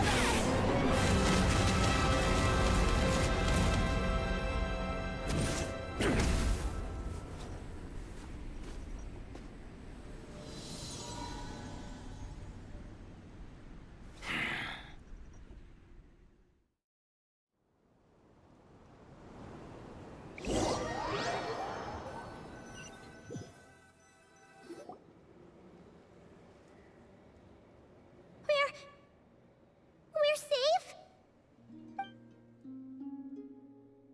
It seems this young lady aided in our escape. You have my sincere gratitude, dear madam. The flowers here bloom in such peaceful silence. I imagine you would not have invited anyone here were it not an emergency. Oh? I take it that means you've been here before then. In that case, I count myself fortunate to be your associate. Columbina! What did you do that for? I studied his abilities inside out, equipped Polonia with comprehensive countermeasures. We were going to settle the score! But he still broke through, did he not? What? You expect a battle to be completely one-sided? I just didn't expect him to have no sense of honor whatsoever. Polonia would have been fine in a head-on clash, but battles just get chaotic. Oh, so you actually thought you could win. Have you been taking care of yourself lately? Your calculations seem to have deviated quite seriously. Perhaps you could try sleeping and rising earlier. Or you could adopt my previous recommendation and... Hey, listen here, Columbina! I tolerated your nonsense previously because we were colleagues. There's a Fatui warrant out on your head, and don't you forget that. Don't make me fight you right here and now. Oh, I was just a little concerned about you, that's all. Just like that time when you weren't making any progress with your research. So you went and cooped yourself up all alone. That was none of your business! And don't you ever drag me out to one of your freaky hovels again! Come on, Polonia! We're leaving!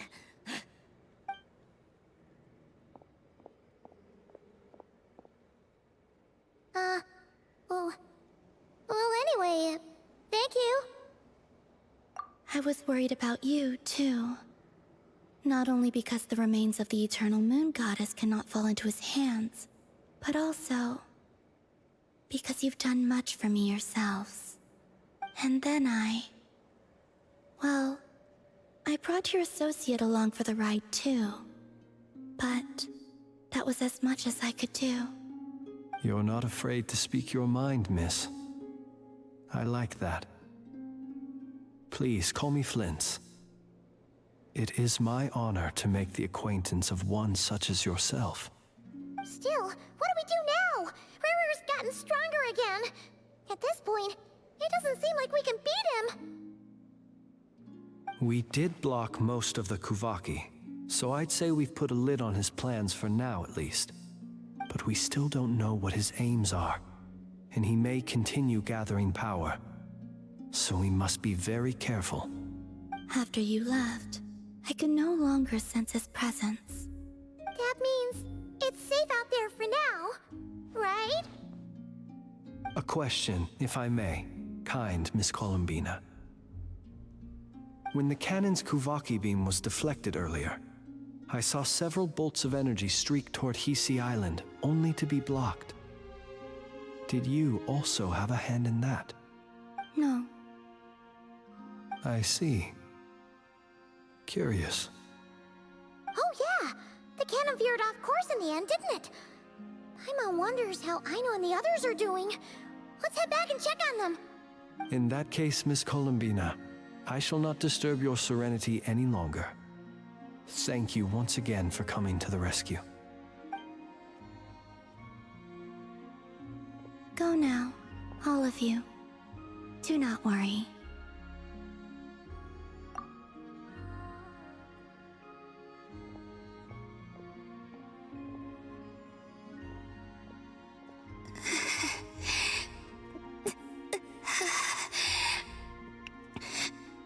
My strength still isn't returning.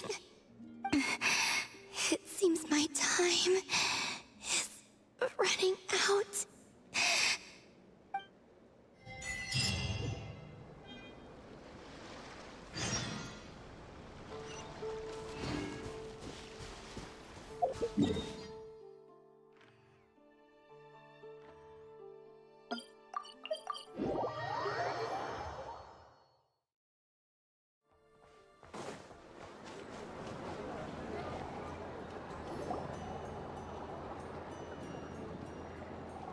Fortunately, we were able to minimize the harm. Only a few townspeople were hurt. But the Reikir of Solnari has now gained a complete form, while we still know nothing about his goals. It seems we have done something akin to releasing a vicious Kukusaur into the wild. I'm sorry. Is no one here familiar with Kukusaurs? Paimon knows what you mean, but that analogy seems more than slightly understated. He said that this world means nothing to him, so it is possible that he doesn't have a reason to fight us at the moment. If his objective had been revenge alone, we would likely have no recourse. Is there, still time for me to tender my resignation? Just kidding, just kidding. Don't worry, boss. I know there's no running now. So my cannon, my pride and joy was a hindrance rather than a help. Ugh, you know what? I'm gonna dismantle it right now. That's right. And it still works on normal wild hunt anomalies. Don't let this get you down, Aino. Flint's, we'll need you to attend to the aftermath with the Lightkeepers. Don't worry, I've explained everything to them. You're in the clear. My thanks. For that and for everything else I hear you did to help us arrive at the truth. Had you been willing to show yourself in public more often, you would not have been so easy to isolate, you know. Point taken. I will give that some thought. I suppose that's one way I'd benefit from replacing Sergeant Major Sosi. You mean you're being promoted?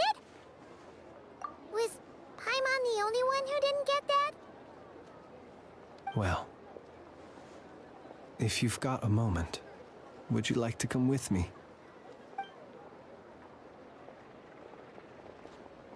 There's a certain gentleman I'd like to send off on his final journey.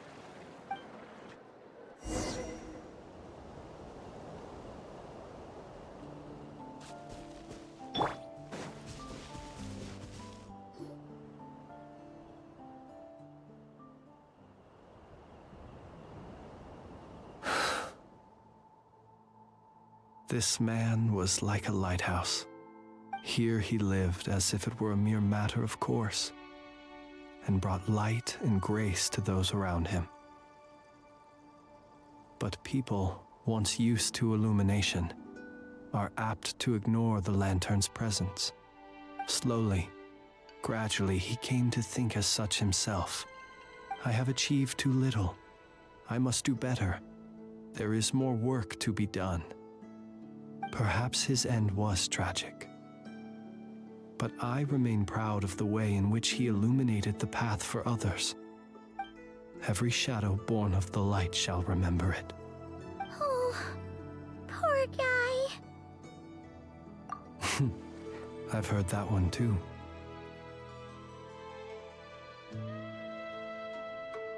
Is that so? Well, you're right. It may seem that our efforts were in vain, that Rerir achieved his goals, but we will pursue him to the last, even if the outcome is not what we wish for. It is not dissimilar to the role of a graveyard keeper. We do not seek to bring the dead back to life, only to grant them peace. Oh, what are you two talking about? Care to explain? Okay. Either way, the Lantern Fae is not playing the leading role in these final rites. Lightbearer, with your blood you have paved the road to glory and justice. Even as we hurry on, bruised and battered though we may be, stay a while and look back upon the world and all its love and hatred, until it closes its eyes in the depths of night, and a lantern lit for you alone flickers softly into life. Thank you for everything, Sergeant Major Sosi.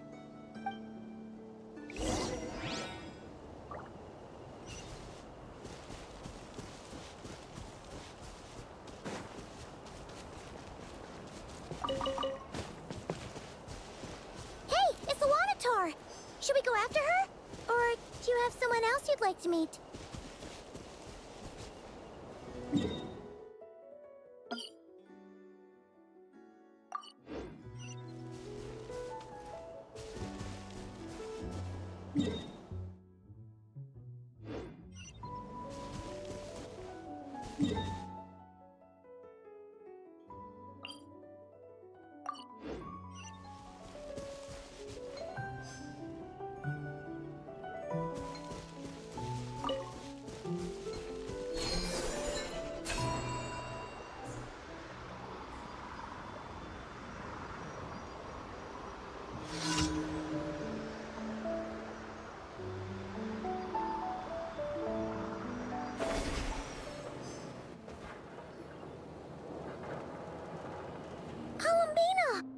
What are you doing here?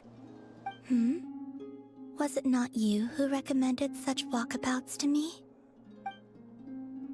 Yeah, but aren't you afraid the Fatui will see you? Zandrone seems uninterested in my capture, and the others are unlikely to risk making contact at all.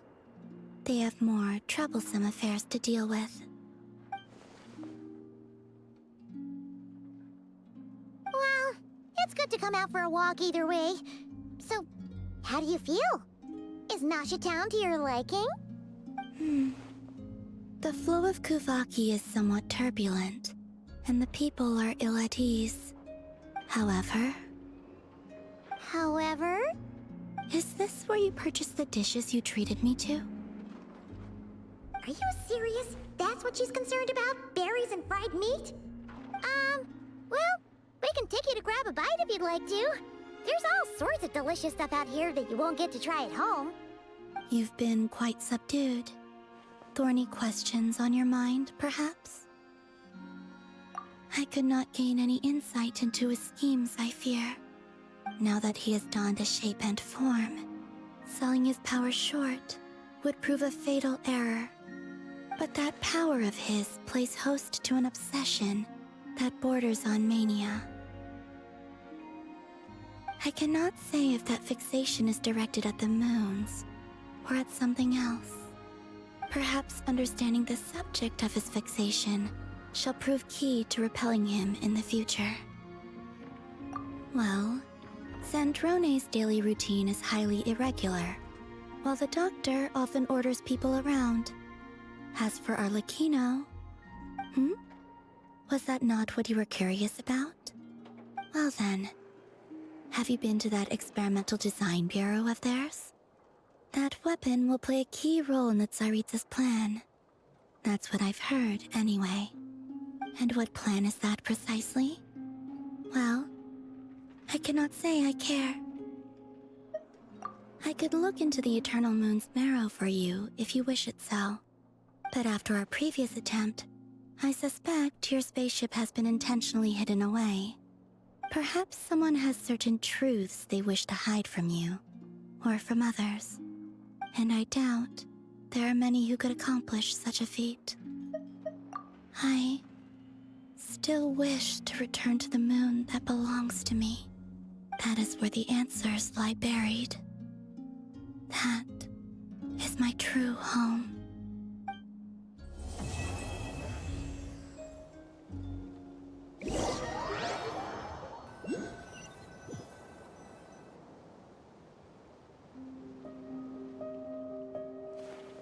Interesting. You followed me this far. Why not show your face? Haha! Right, right. Right you are. I forgot to introduce myself. The name's Varka, Knight of Boreas, and Grand Master of the Knights of Favonius.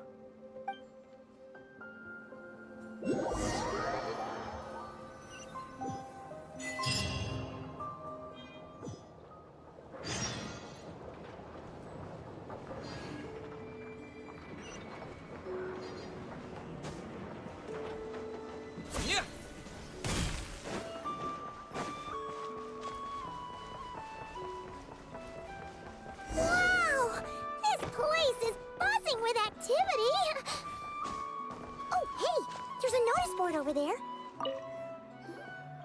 Huh. There's so much space on this thing, but only one post. Let's see here.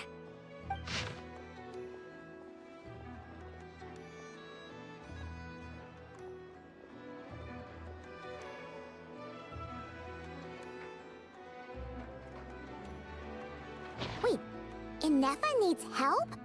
Uh-oh. What's this about a major crisis? And ruin? We should still head over and check on things, just in case.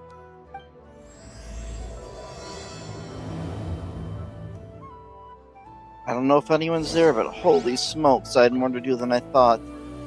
Now I'm on the event that's only here for 2 days more.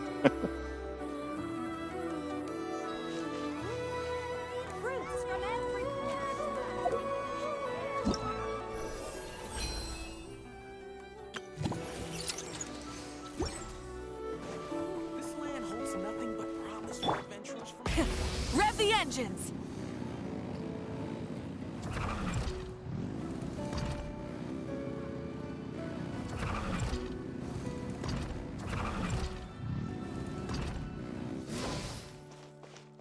Full throttle!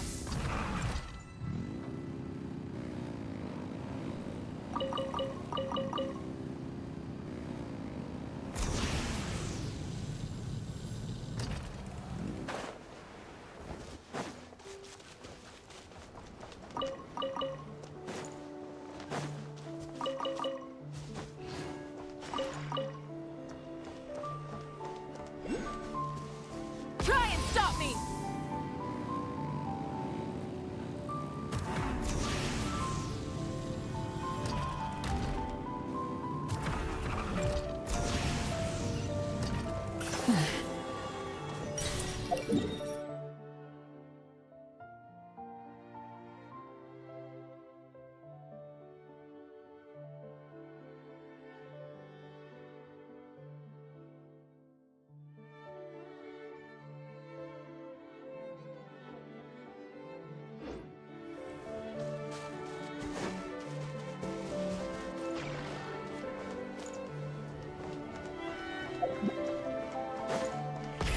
Rev the engines!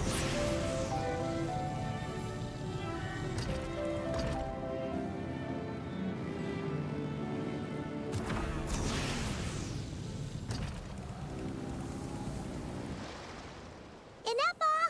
We saw your notice and we're here to help! Hello? Anybody here? Huh. She's gone. Does that mean she really ran into trouble she couldn't handle? Ah, Paimon and the Traveler are the first to arrive. Sincere apologies. I am unable to come down and greet you at the present moment. I will have to converse from up here. Inepa! What the? Yeah, it does kind of seem like someone is having their fun. The logic of your conclusion is unsound. My calculations suggest trapping me here was a serious decision for Aino. Wait, so Aino's the one who did this? Ah, good idea. Does this giant magnet have a switch or something? Request not feasible. Aino has locked down the control system. Analyzing further options. Conclusion. The priority level of certain rules must be lowered. Decision. I will temporarily override one of Aino's rules and inform you about the hidden control system. But first, I must be certain you will keep it a secret. Okay. Paimon didn't really understand any of that. But don't worry, you can trust us for sure. Sufficient grounds for override. Please proceed to the path to the side of the workshop and locate the robots scattered over there. Once you have located all the specific robots, you can unlock the control system. This is the back door Aino established for herself, as she often forgets the password. Okay, so we just need to collect all the bots. We've got this.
easy hiding spot.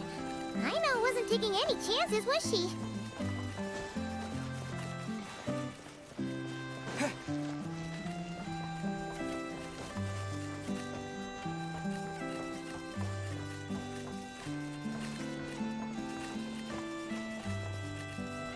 Detecting companions in need of help. Assistance in progress. Marking high probability search areas.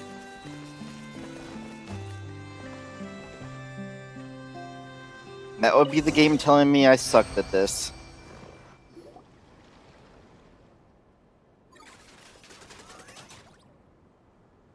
Zing Zap Mechanical Claw Backup Control System now online. Enter a command. Command confirmed. Shutting down Zing Zap Mechanical Claw number 1.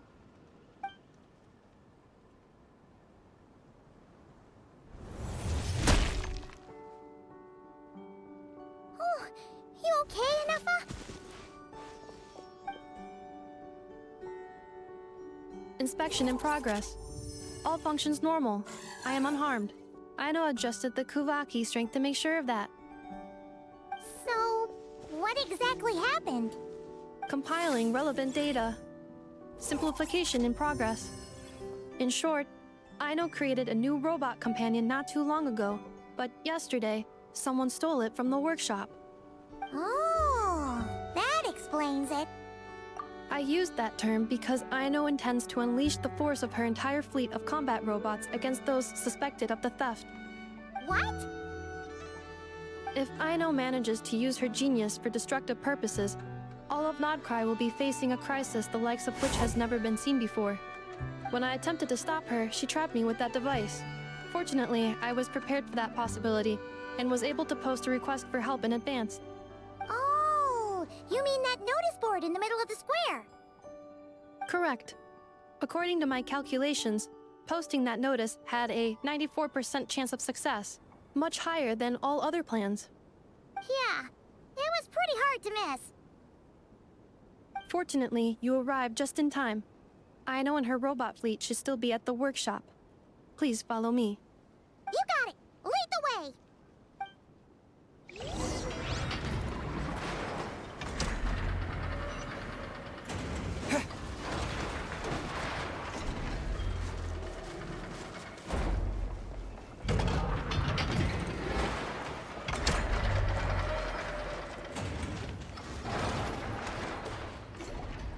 Clink Clank Legion, it's time to move out.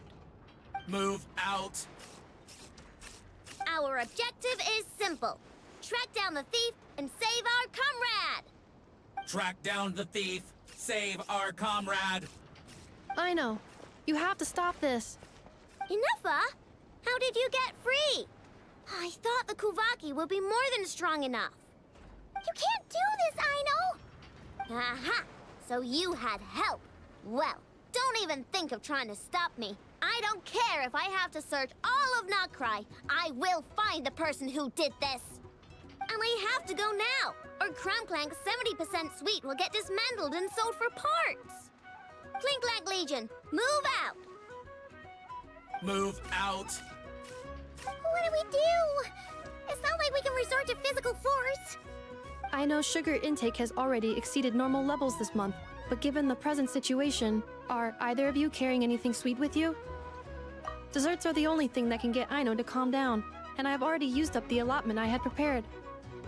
Okay, what's with the staring? Paimon's not one to leave leftovers, you know. Fine. Paimon does have some she was saving for later. I know. Why don't you calm down for a second and have some dessert? Oh, still treating me like a kid, huh? At least it worked.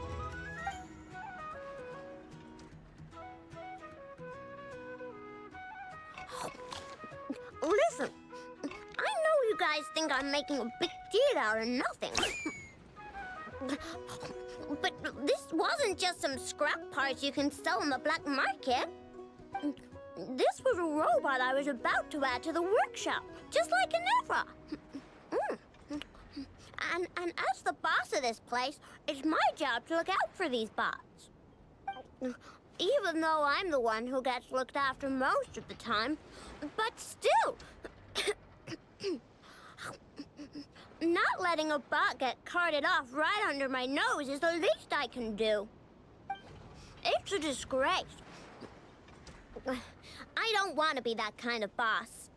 I know. Really?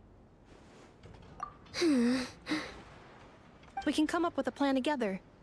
We'll help you get Crumb Clink's 70% sweet back safe and sound. Thanks. And, about earlier? I'm sorry, Inefa. Phew.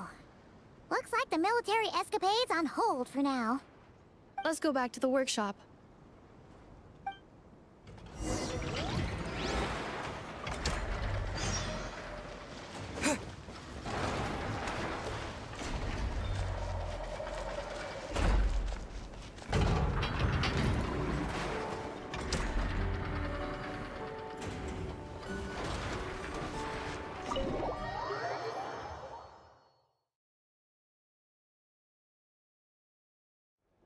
Job well done, everyone. Please, enjoy some tea and dessert while we devise a plan of action.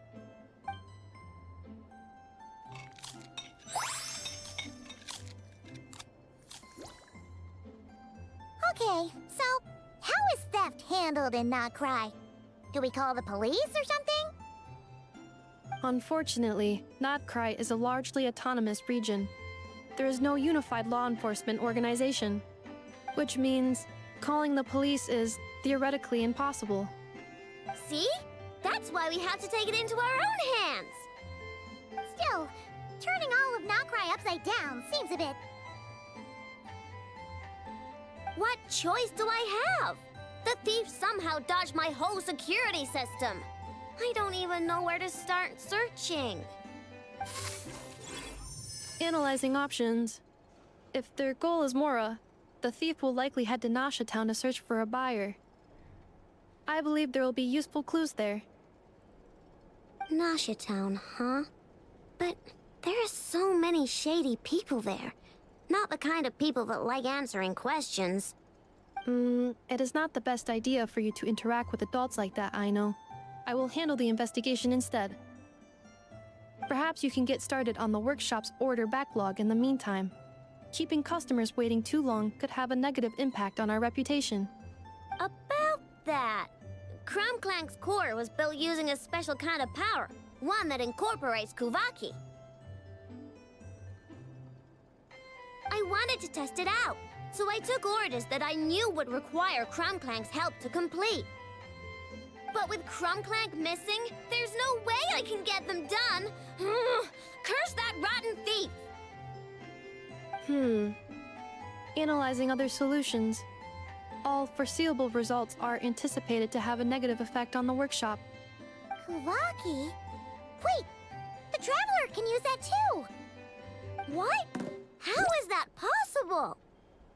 Calculations complete. Adequate solution identified. Traveler, I would like to enlist your services to help Aino clear the workshop's backlog. You will, of course, be generously compensated for your labor. Come on, no need for that. We're all friends here, right? We'd be more than happy to help. Besides, it might give us a chance to learn more about Not Cry. Much appreciated. Then, in the meantime, I will take care of the investigation in Nasha Town. Nope, I'm gonna do that too. With the Traveler's help, I'm confident I can do both. I know. I need you here, Inefa. Someone needs to watch over the workshop and make sure nothing else gets stolen. You're the only one I trust to do that. Besides, rescuing our stolen comrade is a job for the boss of this place, and that happens to be me. Then I will defer to you, boss. All right. Clink Clank Legion, move out. Aino sure is determined, huh? Well, she is the boss of the workshop, and a capable one at that. Please have faith in her abilities and look out for her if she needs help. No problem. Just leave it to us.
Let's see. Who around here looks like a thief? Huh. A lot of people, actually.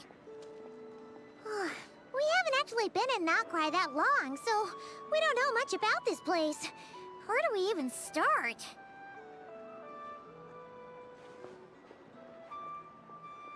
Yeah! You must know this place like the back of your hand. Got any ideas? We could yell out, "Which one of you is the rotten thief who stole from the Clink Clank Crumb-Kake craft shop?" Then, we see who starts to sweat, and we grab him. Honestly, terrible idea.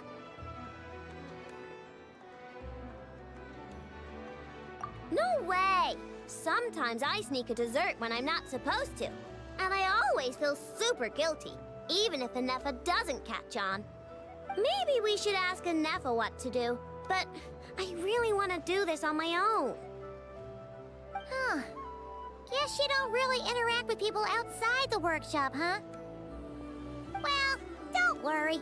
Let's just start asking around. We're bound to find some clues that way. Okay.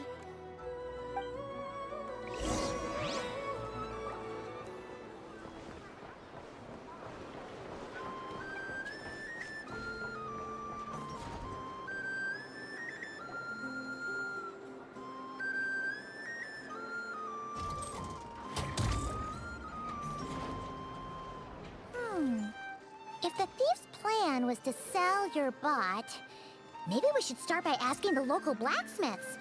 After all, blacksmiths need all kinds of raw materials. Oh, good point. You're looking for a blacksmith? To be honest, I consider myself more of a researcher motivated by personal interest. Wait, I know? You're here in person? That's a first. Something terrible has happened, so I had to come. One of my bots was stolen. Has anyone come by to sell it? Wow, someone had the nerve to steal from your workshop? Let me think. Maybe you should describe what Crumb Clank 70% sweet looks like, I know. Might help jog your memory. Oh, no need. I know style. I'd recognize it anywhere. But the only thing that's come my way recently is boring scrap metal. Nothing that looked even remotely like your work. Maybe the thief hasn't pawned it off yet. Yeah, maybe. Well, thanks for the help. We'll keep looking.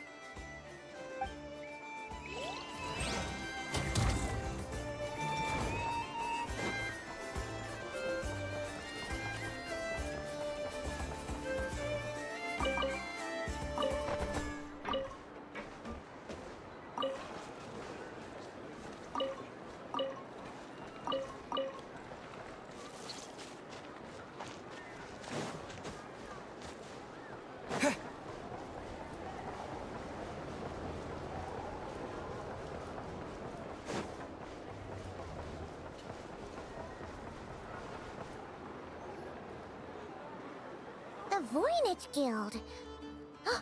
If we want to see if a transaction took place, it couldn't hurt to ask around here, right?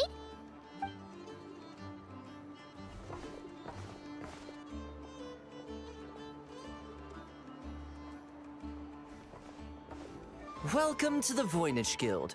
Heavens above! If it isn't the owner of the Clink Clank Crumb-Kake craft shop herself! What an honor this is! And quite a rare one at that. We're always sending orders out to your workshop, but rarely do we have the pleasure of doing business in person. Are you looking to sell one of your pieces? I'm sure we can land on a price that'll leave you satisfied. Sell one of my bots? You wish. Actually, one of Aino's bots was stolen, so we wanted to see if the guild had any record of a sale or something. I see. This bot must mean a great deal to you, Miss Aino. Duh. I wish the Voynich Guild could offer you some sort of consolation, but I'm afraid I have no recollection of such a sale. Oh, okay. We'll get out of your hair then. Come on, let's keep asking around.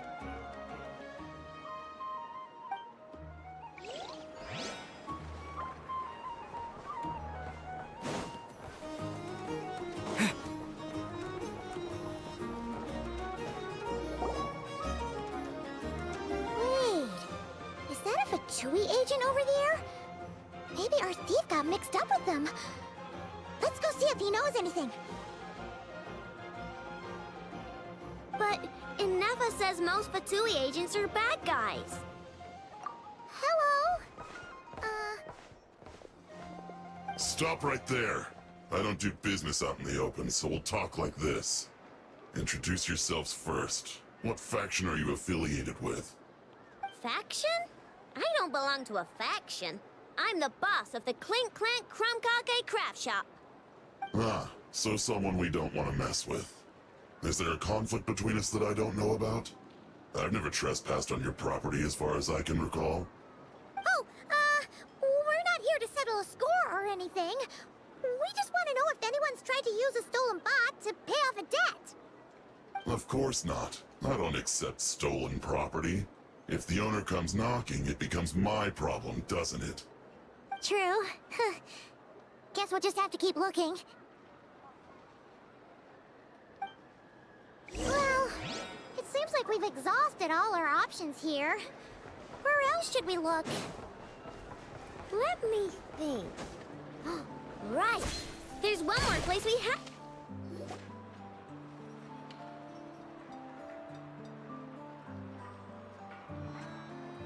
Inefa told me about it. If you can pay, there's a way. That's what it's famous for. Welcome. Please feel free to peruse our Sumeru specialties. I'm more than happy to assist with any additional requests as well. Wait, isn't this Dory's shop?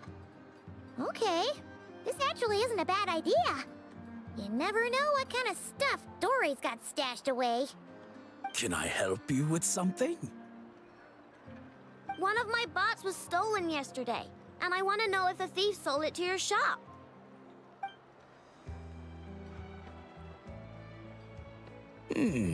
Is it valuable? We only accept goods that we can use to turn a profit. That's Dory's business acumen for you. Turn a profit? I don't like to think about my bots that way. But, well, merchants usually find them pretty valuable. In that case, let me check.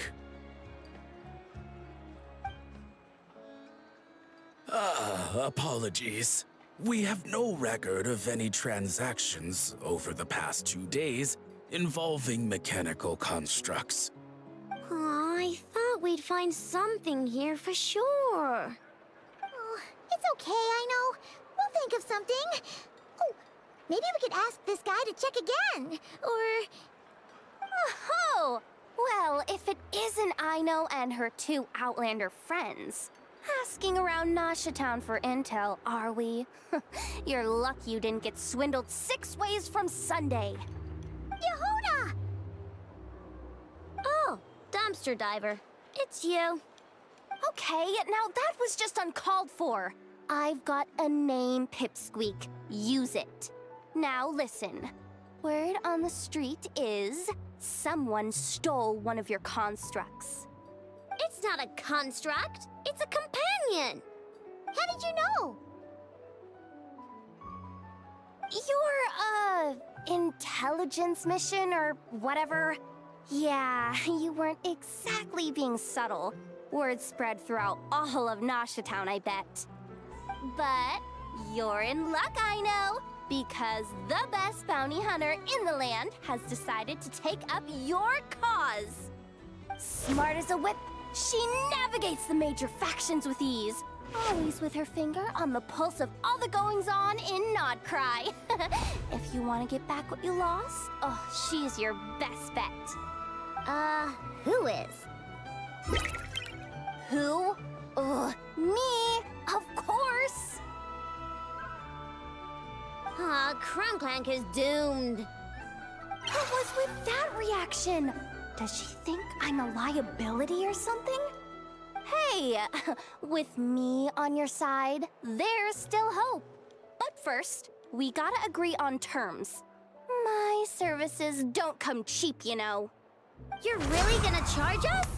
I don't charge you when you just swing by and help yourself to my desserts. Well, technically Nefa's desserts, seeing as she's the one who makes them. Why is she bringing that up all of a sudden? I mean, it's true, but still. Oh, there goes my chances of making some easy cash. Now I just look ungrateful. Well, if you're not gonna pay, then... Yehuda, you really look out for the kid, don't you? Coming over to help like this? Oh, it means a lot. I know really cares about this bot, you know. Paimon knows you're not the type to abandon a friend in need. That's it. I'm done for. There's no backing out now. You know me. Come on, this way.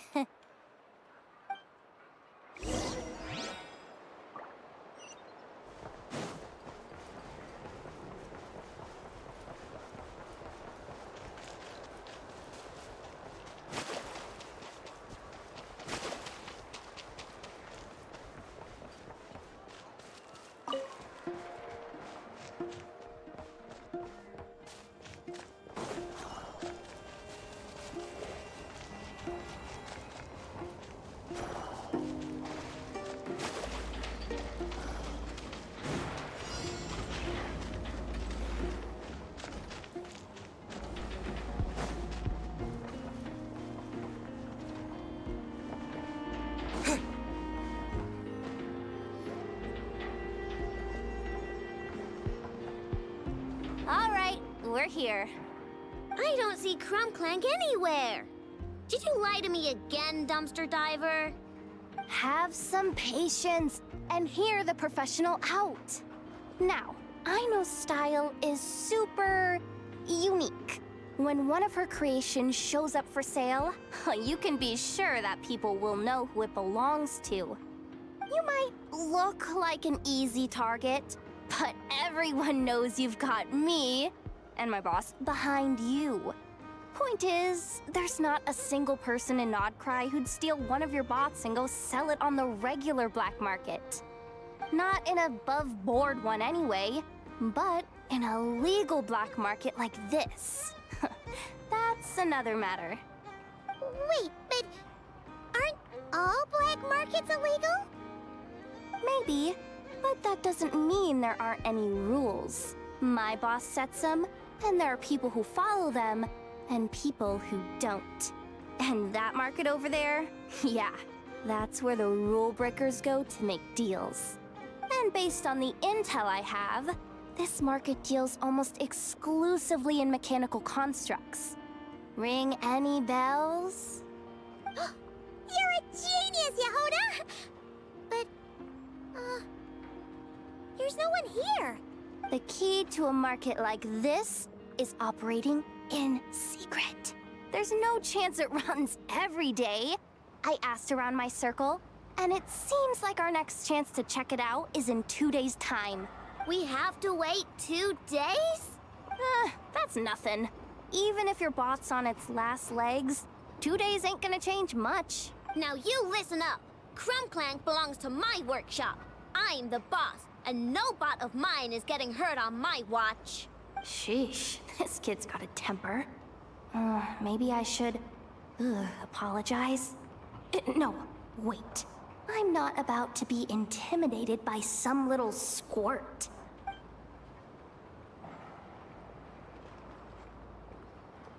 Whoa, where did that come from? It's all right. I mean, it's understandable. The kid built up the Clink Clank Krumkake craft shop all on her own. And she has more interactions with robots than people most days. I'm sure, for her, these bots are everything. Yeah, I know that, but that's the only lead I can give you right now. I know. Yehoda's just trying to help. You know that, right? At least think about it. Oh, fine. If we have to wait, then we'll wait. Get it together, I know. You're the boss. You need to keep your cool. Well, that took some convincing. All right then, let's meet here in 2 days.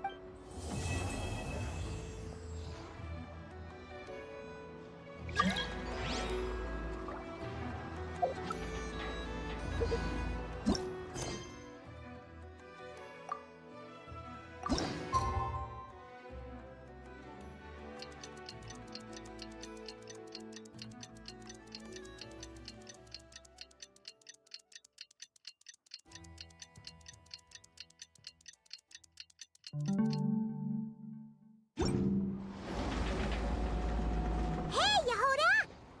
Wow, this place is packed.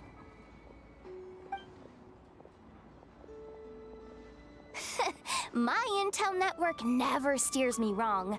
Now I'm thinking we start off by checking whatever transaction records we can find. See if our thief already made the sale.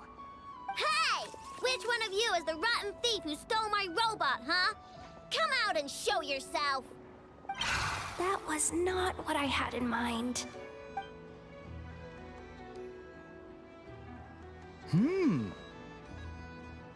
My. You must be the owner of the Krumkake craft shop. Now this is an opportunity I've been waiting for. Always easier to talk business in person. Which one of you is the thief? No thieves here, only shrewd business people. Speaking of, you do custom orders, right? Kid, make me a robot. I'll be sure to make it worth your while. You're the one who built that robo-maid, right? Is it for sale? I'm dying to get my hands on one. Both of you? Get out of my face! It's clear you two have no respect for even the most basic of rules. No wonder an illegal market like this is the only one that'll take you. Even if Miss Aino is willing to do business with you, and that's a big if. All negotiations go through the front desk. Understood?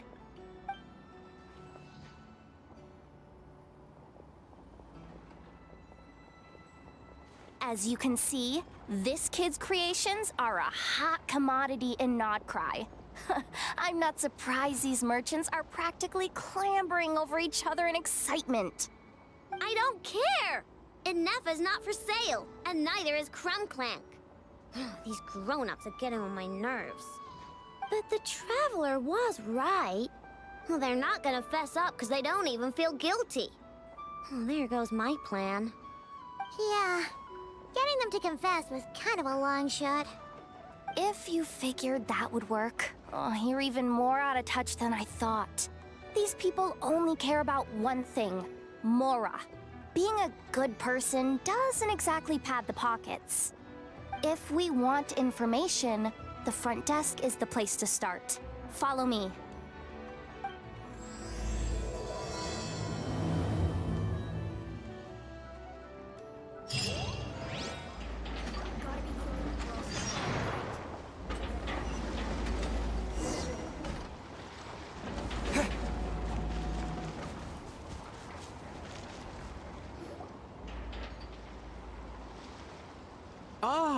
If it isn't the owner of the Clink Clank Krumkake craft shop.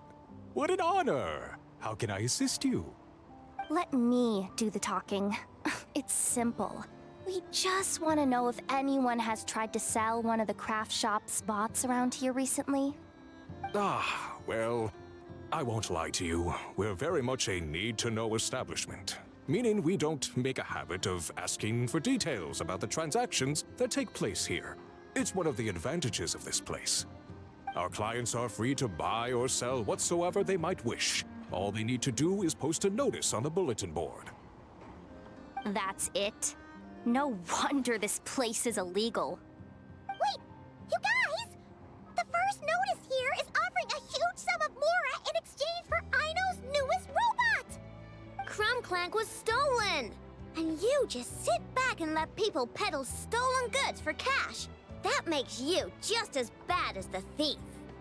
I'm afraid it's not that simple. As I said, we never question the terms of our transactions. It's a matter of professionalism. Remaining neutral in client disputes is a must. Crumbclank is more than a robot. He's my friend. I'm not gonna let him be sold off like some second-rate piece of scrap. Hey, you can't tear that down! I'm obligated to keep it up until closing, at least. Please, show some understanding. What happened to remaining neutral in client disputes? Listen, customers have to pay to put up a notice, all right? We have to turn a profit somehow. If you pay more than the original customer, I'll let you cover that notice up with one of your own.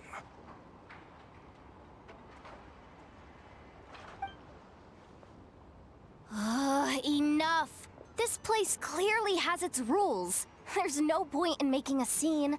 Besides, we found a clue, didn't we? Let's see what the notice says. Huh. Willing to part with large sum in return for specific robot. It appears to be the work of the Krumkake craft shop. Details negotiable in person.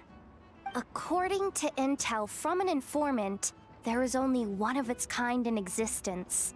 It is currently in the hands of the Frostmoon Scions.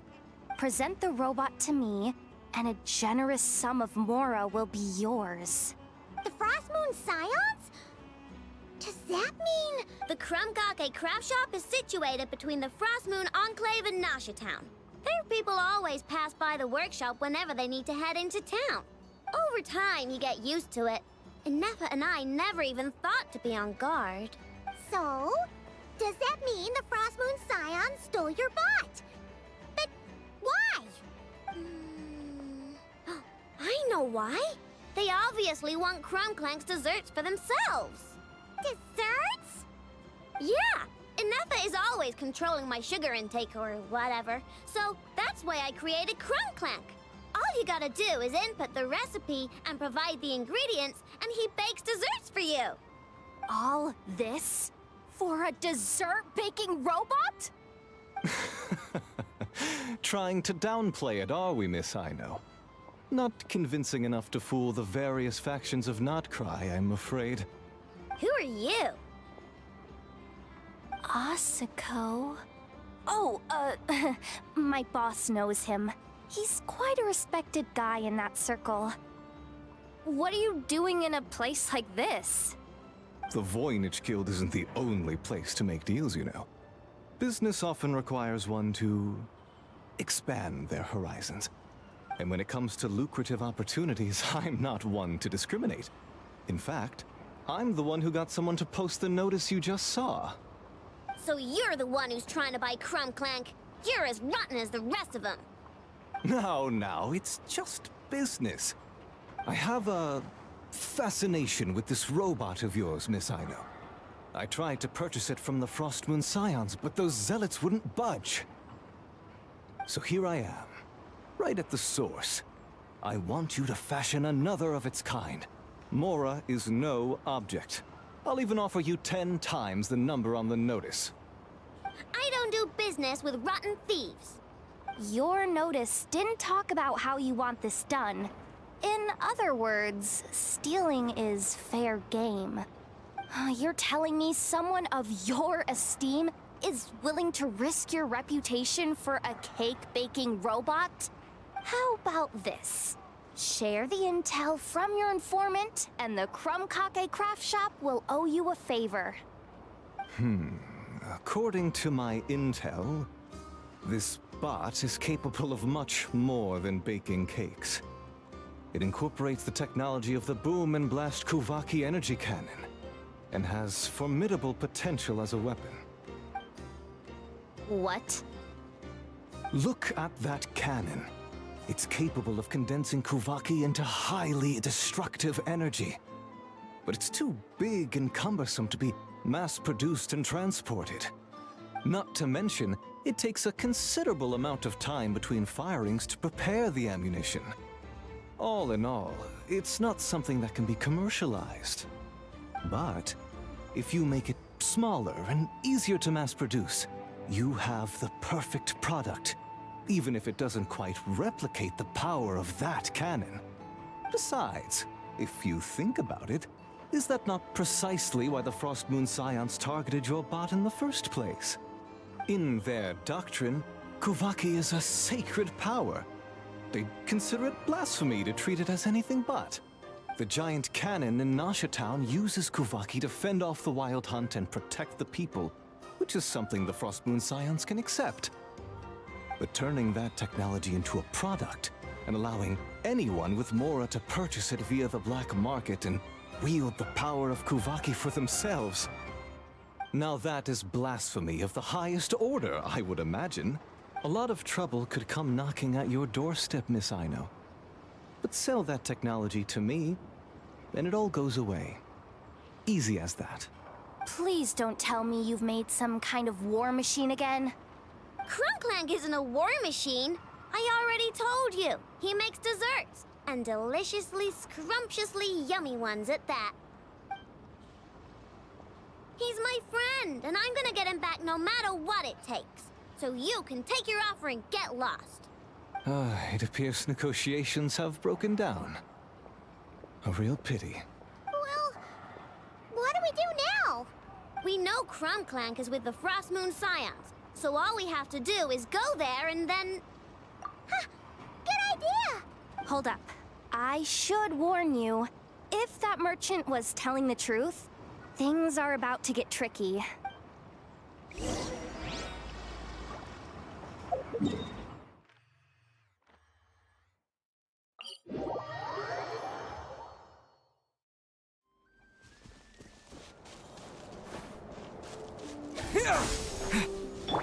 Try and stop me!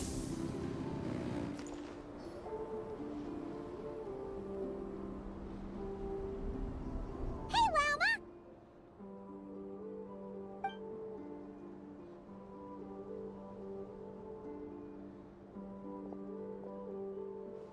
Ah, traveler, Paimon. Come night or day, may the moonlight connect us. I sense you are troubled. Please, unburden yourself. You saw right through us again, huh?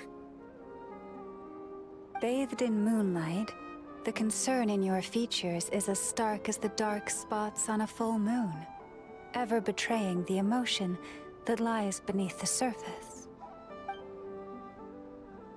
I tell Aino to keep quiet for 1 second, and of course, she throws a tantrum.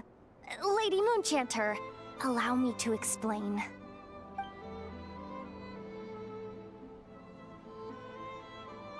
Theft? How despicable. A disgrace on the Frost Moon Scions. It's all just speculation at this point. Just a moment.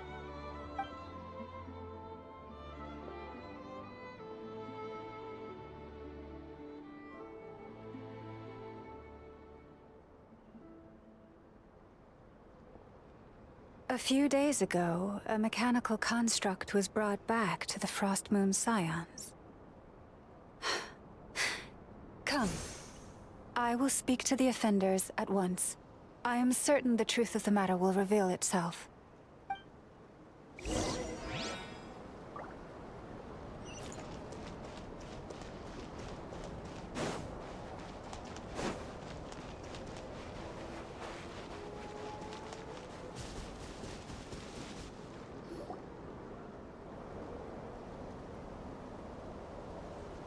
Come night or day, may the moonlight connect us.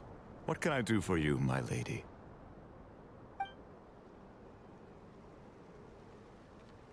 Theft? We would never do such a thing. This is baseless slander. We did recover a dangerous mechanical device, but we didn't steal it. We confiscated it from a group of bandits. If there's been a misunderstanding, our guests deserve an explanation. I remember. It was a few days ago out in the wild. Huh? What's going on over there? It's still not done? Come on! We need to finish these tests before the locals are onto us!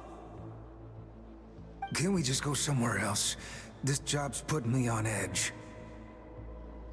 No, idiot! Didn't you hear what the boss said? This thing uses Kuvaki. Why else would we be out here? Now shut up and get moving! Not so loud. I just need to think. This should be it. What was that?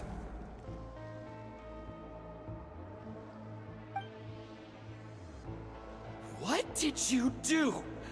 Are you trying to give us away? No, Look, at least we know this thing's powerful, right? We should have enough to report back on. All right, then let's pack up and get out of here. Stop right there! Drop that dangerous device at once! Shoot! That was quick. Can you activate this thing again? I don't even remember what I did. Are we supposed to run with this thing? It weighs a ton! Let's just make a run for it. The most important thing is that we don't get caught!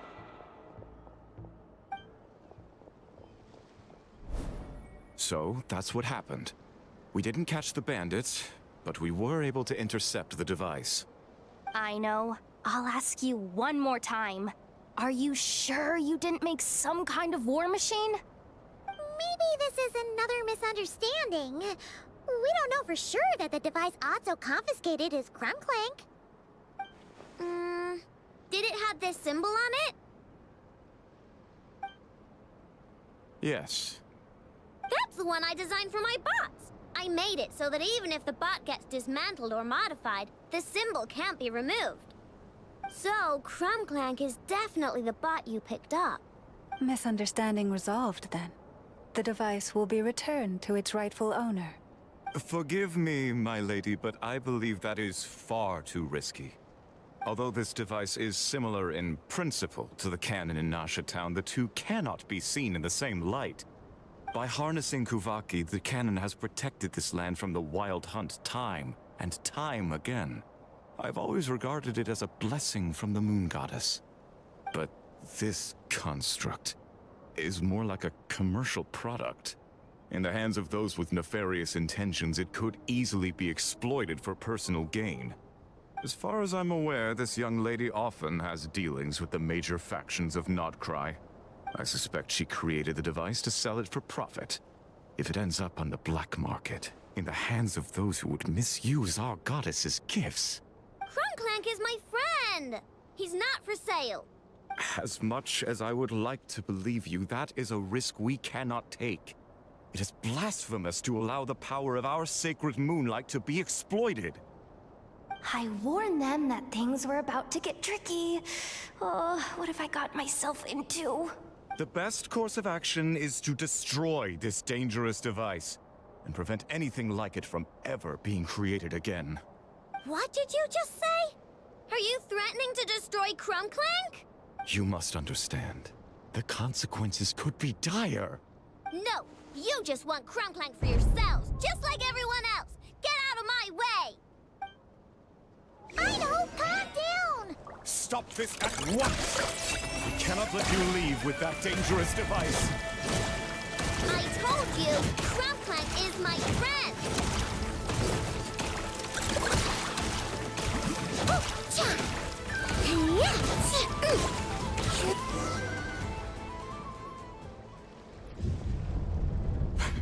Please, calm yourself. I know! But you heard him! He wants to destroy Krumklank! We won't let that happen! But causing trouble isn't going to help the situation! Not good. A group of flying machines just ambushed the storage facility and took back the device. What? That can't just be a coincidence. They must have taken advantage of our conflict with this girl. Whoa! That's a lot of recon bots! It must be those black market merchants! I knew we wouldn't get off so easy. I can create a temporary moon lane here. Could you get the Kuhangi to help, Traveler? Alright, let's knock him down!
Must have Krumclank!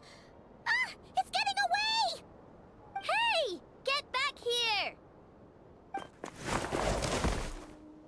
I know! Watch out!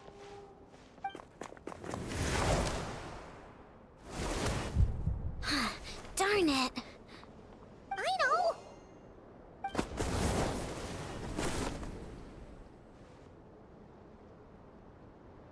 Oh, right. The recon bot. Phew! That was way too close! Reckless much, Traveler? At least it all turned out okay. Nice fighting back there, by the way. Thought I'd have to swoop in and save the day, but guess I was wrong. That really was way too close. If something happens to that kid, I don't know how I'd explain it to Anefa. Okay? No! It's not okay! How is it okay? Krumclank's been stolen! Again!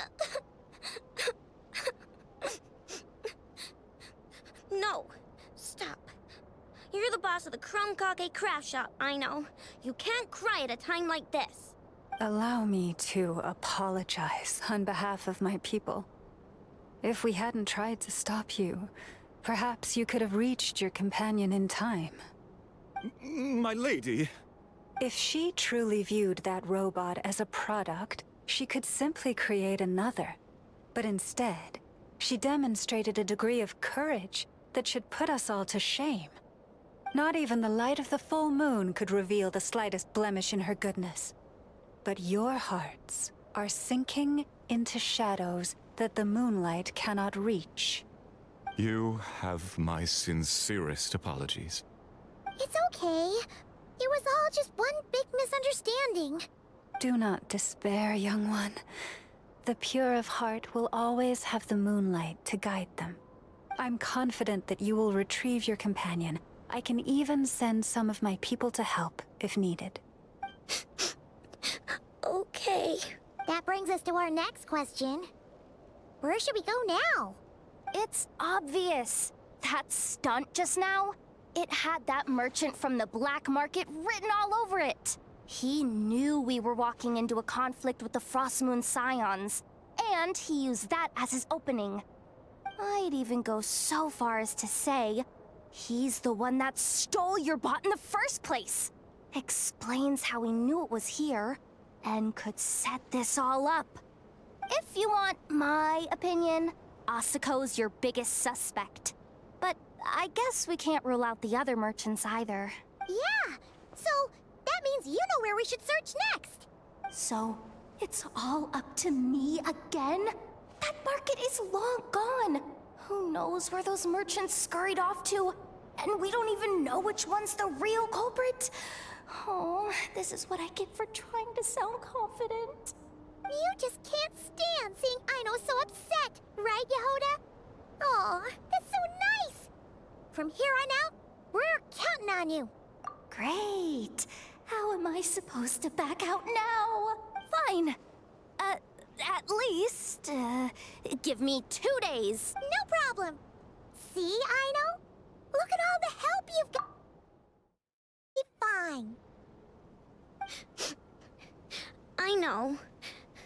Thanks, everyone.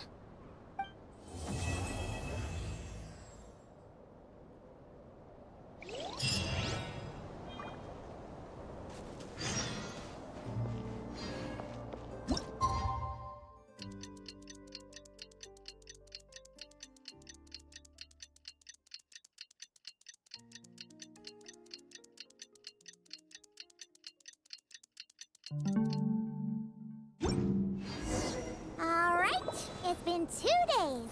Let's head to the workshop and see if Yehoda found any new clues.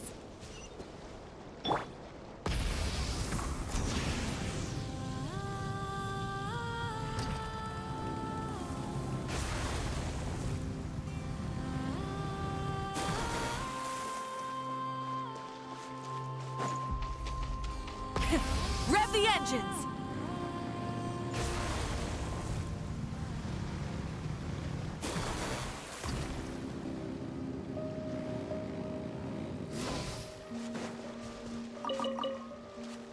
Try and stop me!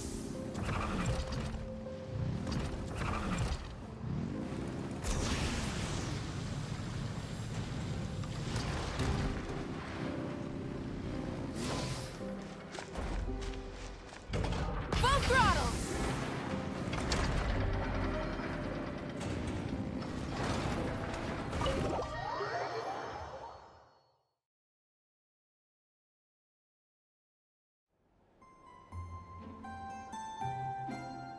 Hey, Anefa!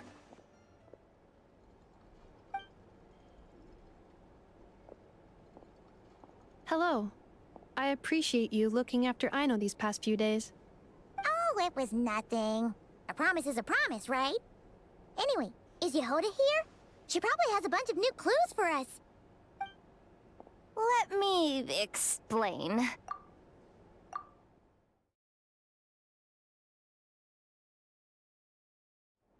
After I got back from the Frost Moon Scions, I started doing some digging into that merchant, Asako. The fact that he outright tried to buy Aino's bot definitely makes him suspicious, but even after asking around my boss's circle, I couldn't find any evidence that connects him to this mess. Out of all the merchants we met, he has the cleanest record. I checked all the other merchants too, but the trail came up cold each time. Most of them didn't even know about our trip to the Frost Moon Scions. Whoever's behind this thing is extremely clever. Covered their tracks perfectly.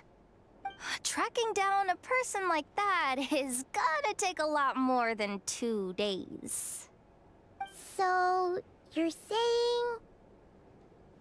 Summarizing intel. Condensing main points. Conclusion. Over the past 2 days, Yehoda has found no useful information.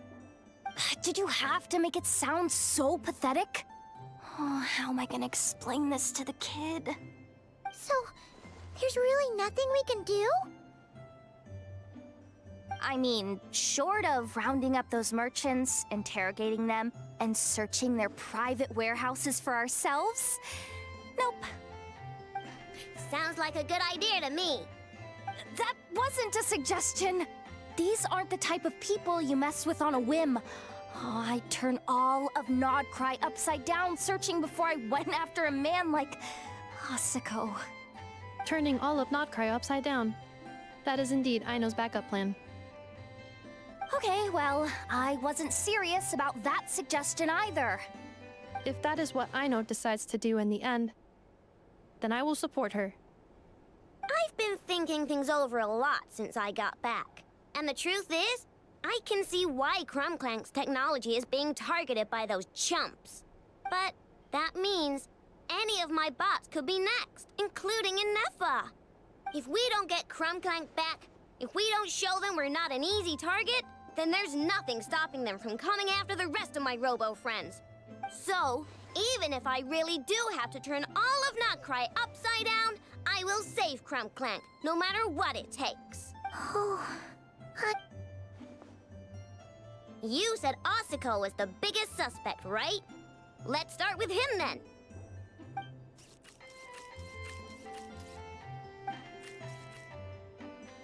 Someone sent a letter. It appears to be for you, traveler. Really? Let's take a look.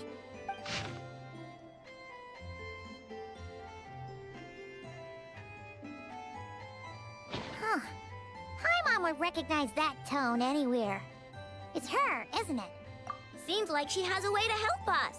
Dory's services are usually a bit more complicated than that. Ah, I've heard of her. She's got quite a unique reputation around Not Cry.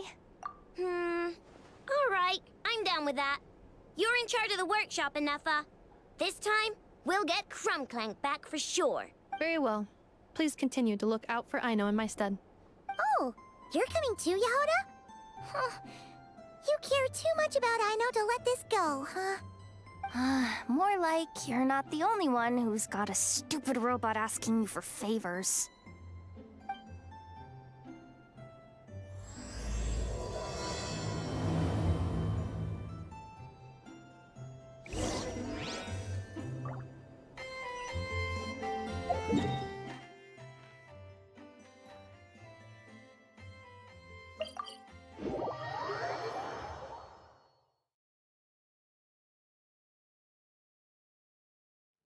Try and stop me!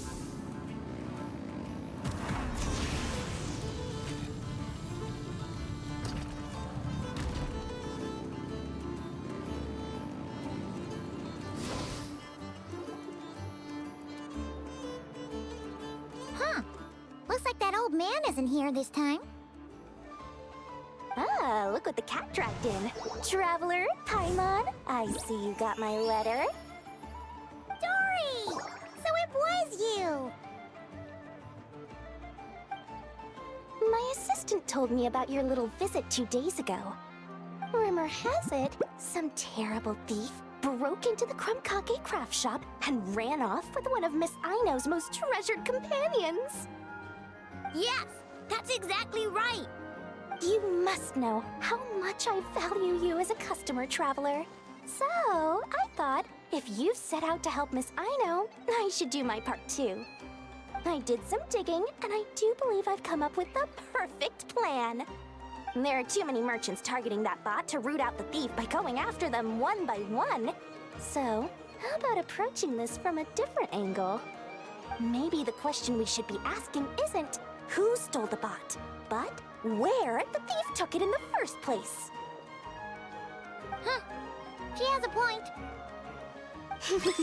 And lucky for you, I happen to know just the expert to help us out. She's been working smuggling cases for years. If you need to track down stolen merchandise, she's your gal.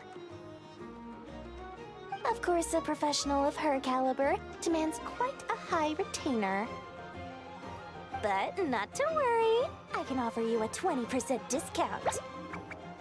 How about this? You give me the funds in advance, discount applied of course, and I'll contact the expert. See if we can't bring that price down a little. I'm all about client convenience, as I'm sure you all know. And if she sympathizes with our cause and ups the discount, we'll call the difference a little something for my trouble. Sound good? 20% off would be 800,000 mora. Do we have a deal? 800,000? Oh, can't you go any lower? If only I could. But there has to be room for me to take a cut now, doesn't there? 800,000 mora is worth it if it means we get Krumklank back. It's fine, I'll cover it. Splendid! I'll contact the expert right away. Well, if you're okay with it, I know. And the sooner we talk to this expert, the better. Great news! The expert is already in the area! I hope you have a productive conversation. Wait, a Melusine? That's the deal from Mirror Sea Village! Traveler? Paimon? Fancy seeing you here! So, the expert is a Melusine? I've heard about these creatures before. They have special senses, right? They can pick up on things humans would never even notice. Really? That sounds amazing! With her help, we'll get leads on Krumklank Clank for sure!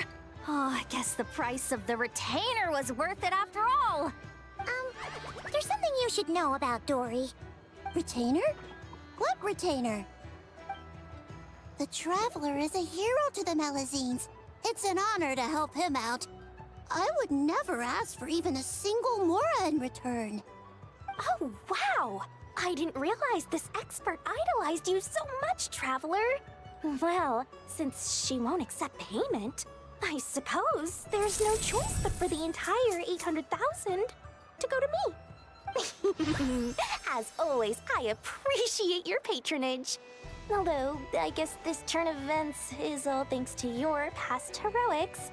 In that case, I'll give you a generous 50% off the next time we do business. And the swindler claims another victim. Anyway, what are you doing in Notcry, Cedille? Well, one of the Melazine agents from the Marechaussee Phantom followed the trail of a smuggling case straight to Notcry. But she still hasn't made it back to Fontaine.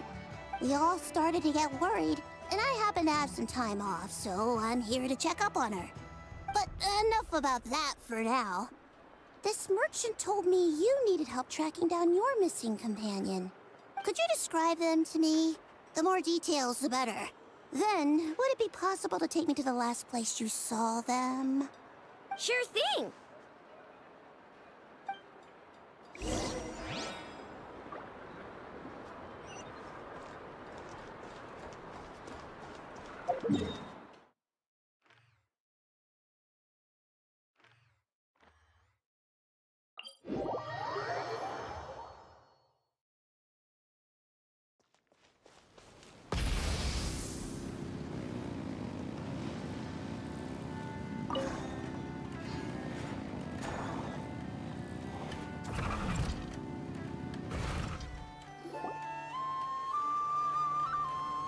Alright, this is the last place we saw Crunkclank.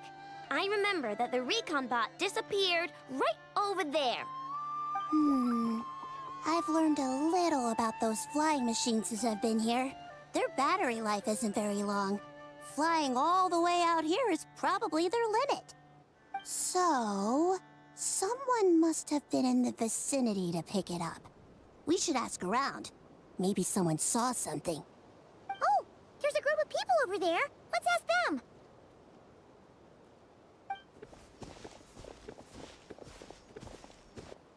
Hello. We wanted to ask something. Looking for trouble, kid? No? Then scram. Ugh, not a good start. Legally speaking, even suspects have the right to remain silent. We can't force them to answer our questions. That's what you're worried about? Well, it's your lucky day. There's no law in Notcry. Clink Clank Legion, attack!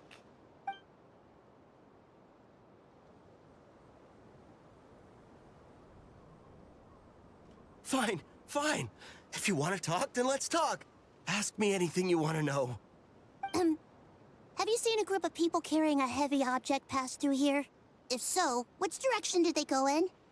I see that pretty much on the daily. And multiple times at that. If we think about when they started the lookout versus when they managed to get away, it would have been 2 days ago, between 4 and 10 p.m. We're looking for anyone in the vicinity who left with a heavy object in tow.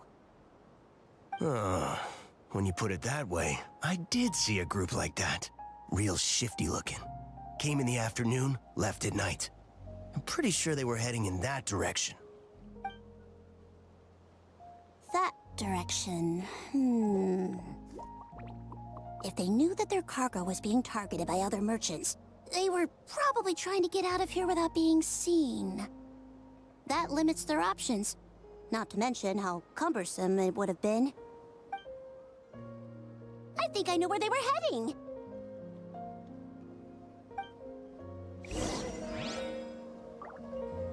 Rise with the sun!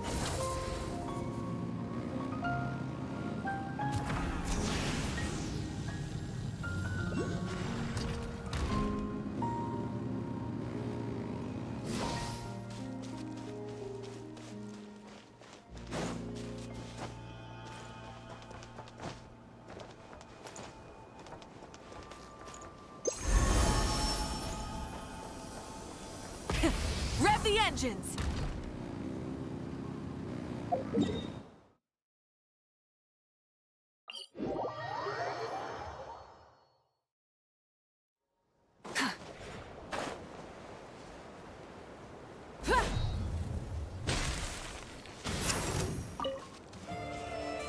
Burn it down! Be sanctified. Got a frenzy with your name on it! The bounty is hers.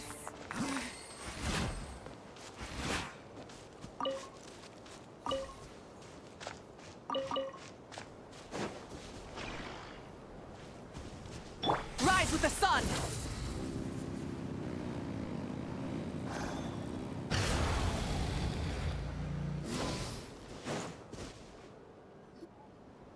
So, this is the place? But there's no one here. Assuming their stamina is within the range of a normal adult, if we factor in the weight of their cargo, they would have had to stop here and rest. Which means there should be quite a few traces around here. Traces? What kind of traces? This place just looks like a random stretch of wilderness. Oh, there's a whole bunch. Here and over there. Oh, it might be hard for you humans to pick up on. If I point them out, could you help me investigate?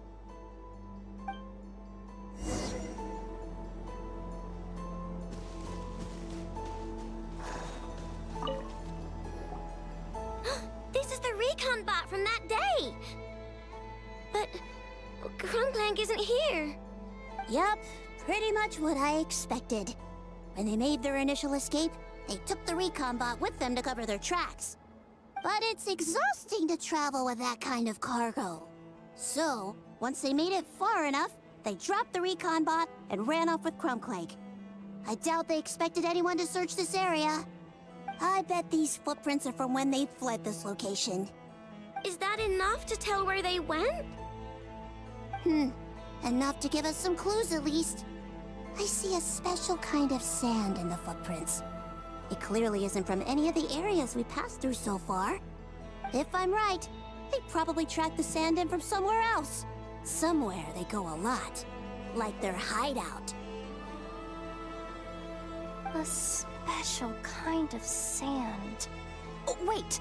Near the Kuvaki Experimental Design Bureau on Paha Isle, there's a place called Maroon Basin. Oh, there's a huge beach there. Then that's where we should head next. Wow! Melazines are awesome! I want one! Melazines are people, not pets, I know. Well, that's the last clue we needed, right? Let's get going!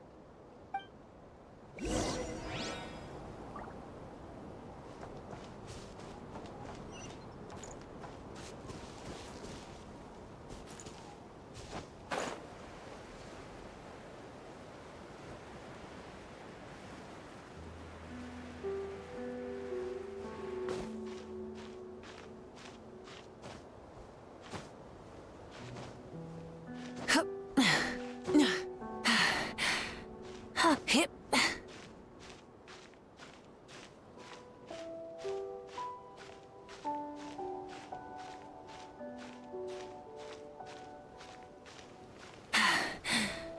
Phew.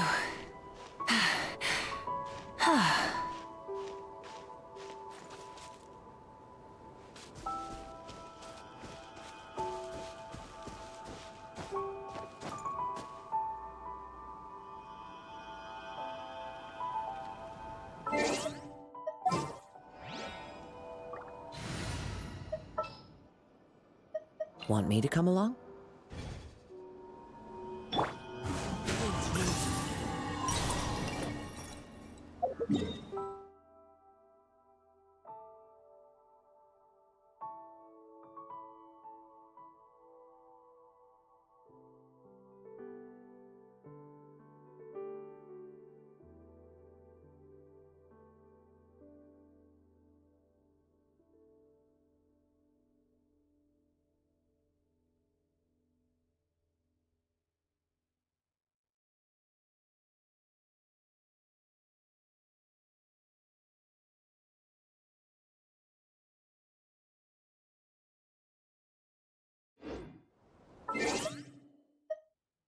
There are leaves around.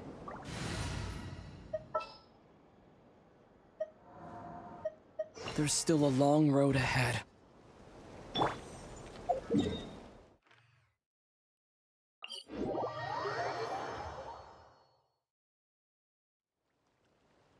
Try and stop me!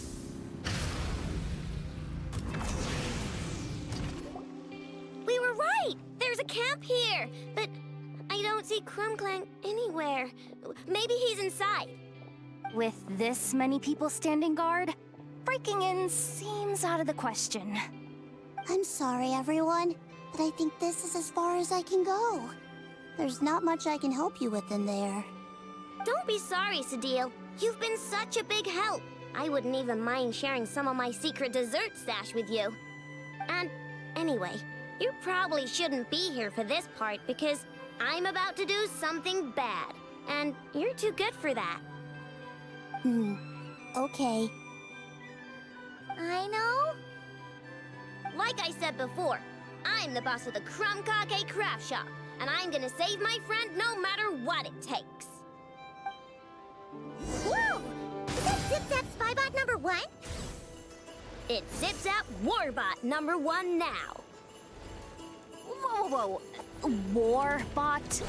I knew the kid was making dangerous stuff. With Zip-Zap Warbot on our side, there's no stopping us. Come on! Charge!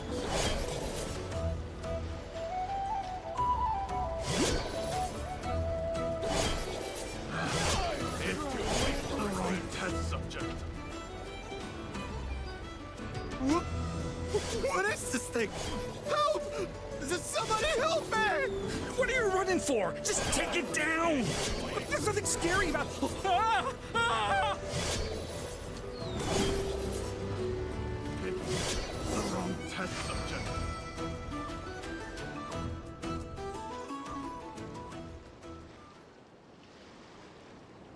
Phew! We're in! Wait! What's that?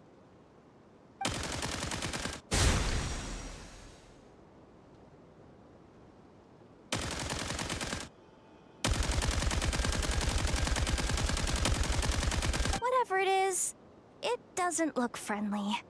Hold on.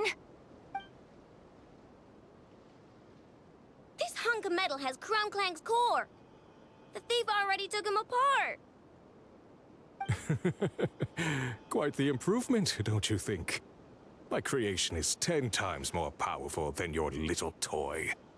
Can't say I'm surprised. That's what a true genius can do. Wait! You're that guy from the black market! The one at the front desk! You're the one behind all this? If your goal is to accomplish something that will shock the world, you're better off working behind the scenes. I must admit, though, I'm rather surprised you made it this far. I expected you to spend more time fixating on those merchants. You deliberately tried to steer us in the wrong direction!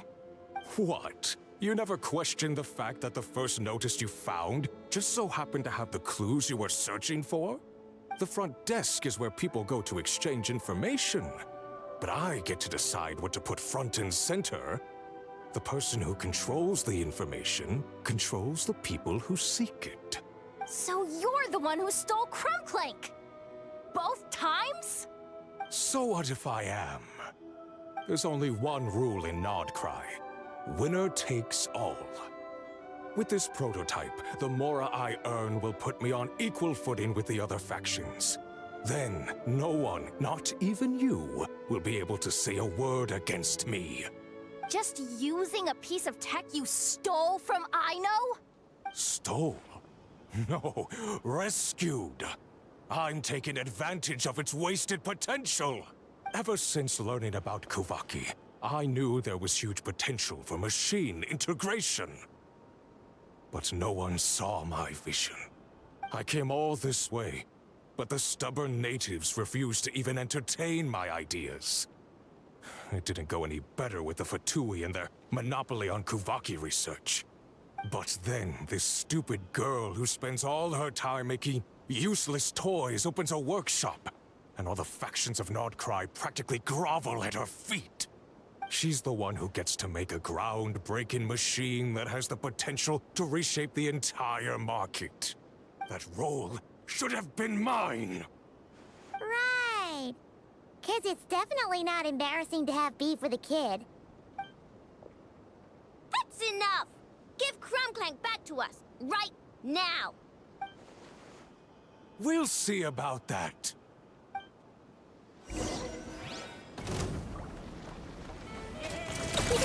Go Claw! Annihilation mode. Defensive mode engaged. Why is this machine so powerful? I can't even hit the thing! No, you guys! Don't attack them! We just have to wait it out! I'm not letting Crumbclank become a war machine!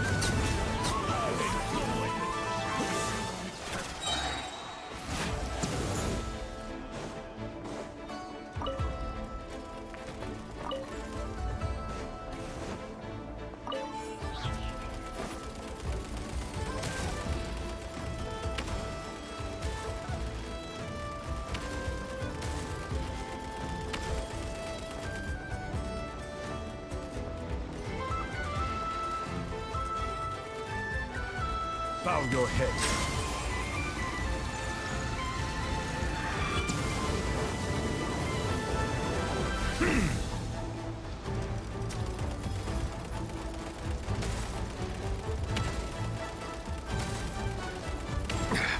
There's a tear in my robe.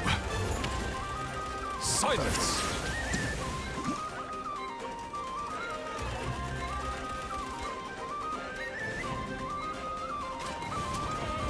The tides beckon.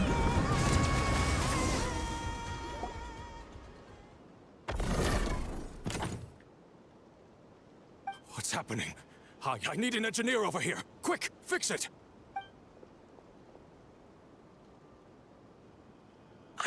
The core stopped working. It's supposed to concentrate Kuvaki, but it looks like it needs a specific transmission medium to operate. What kind of medium? Judging by the smell, I'd say some kind of dessert? What? Don't sound so surprised. Crumbclank is a dessert baking robot, but I always thought it would be too sad if he had to watch other people eat all the time without joining in. So when I designed Crumbclank, I gave him the ability to eat desserts too, not just bake them. I think I understand now. The consumption of a cake-like dessert is required to keep the core's Kuvaki concentration function operating. If cake baking is the goal, that kind of system is sustainable. But to use it as a weapon, not even Nodcry's entire flour and sugar production would be enough to generate the required amount of power. And you're just noticing this now? Well then get rid of that stupid function! Make it run on something else! Boss, it's embedded into the system. I'm not skilled enough to change something like that. I didn't even notice it at first. See?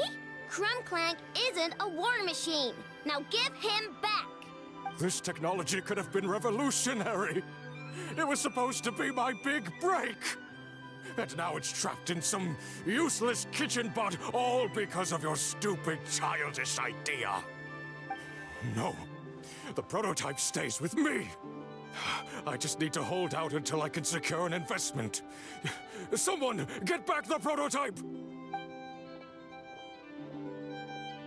Try me, you stupid...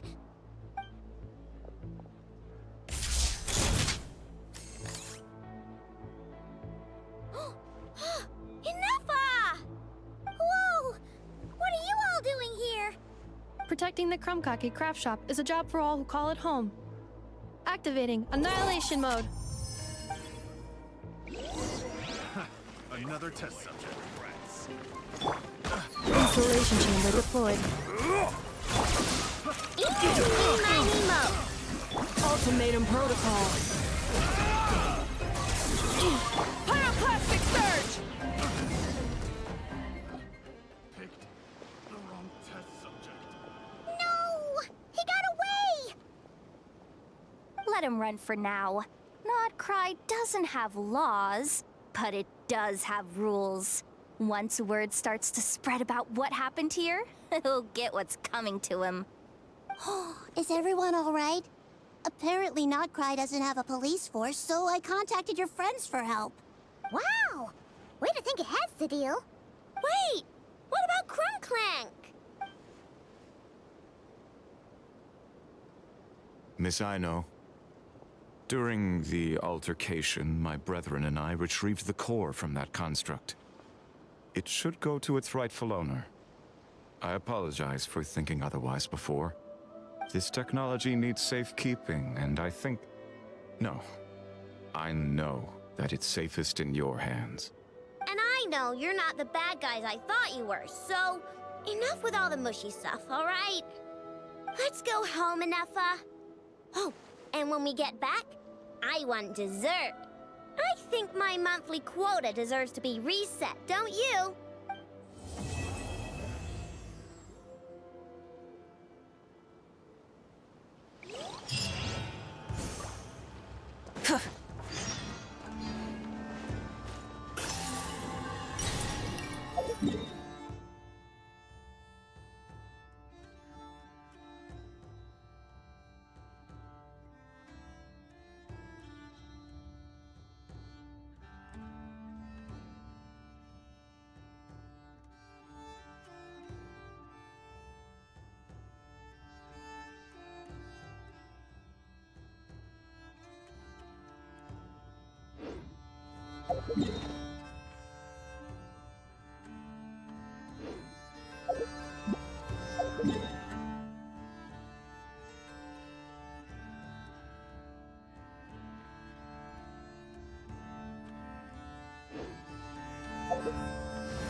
Full throttle!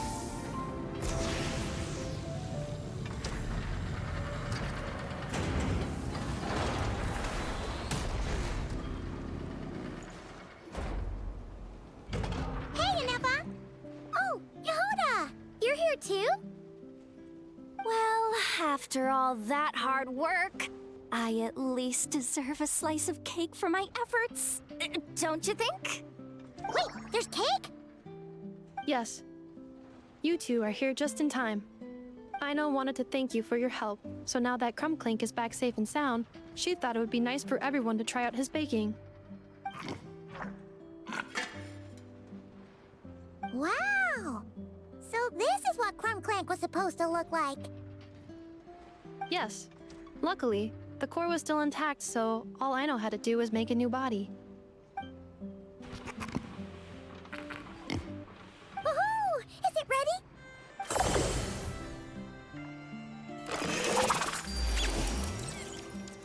Hey! He ate it! It's not unusual for a chef to take a few bites before serving a dish. No need to worry. Once he's had his fill, he can get started on the desserts for everyone else. It'll just be a moment. All right. Wait, speaking of desserts, where's Ino? She thought of a new idea for a robot and shut herself in the workshop to get started. When inspiration strikes, she jumps into action. That's just who she is. Why does Ino like building robots so much? Retrieving historical records from databank. At first, I believe Ino was just shocked to find something that fascinated her more than desserts. And fortunately, her friends respected her passion, even if, aside from struggling to make ends meet, there was little time for much else. Then, one day, an acclaimed teacher discovered her and recognized her passion for what it truly was: genius. Just like her friends, She finally discovered what she wanted to do, and not only that, she excelled at it. And when genius and passion collide, there's not much that can get in the way.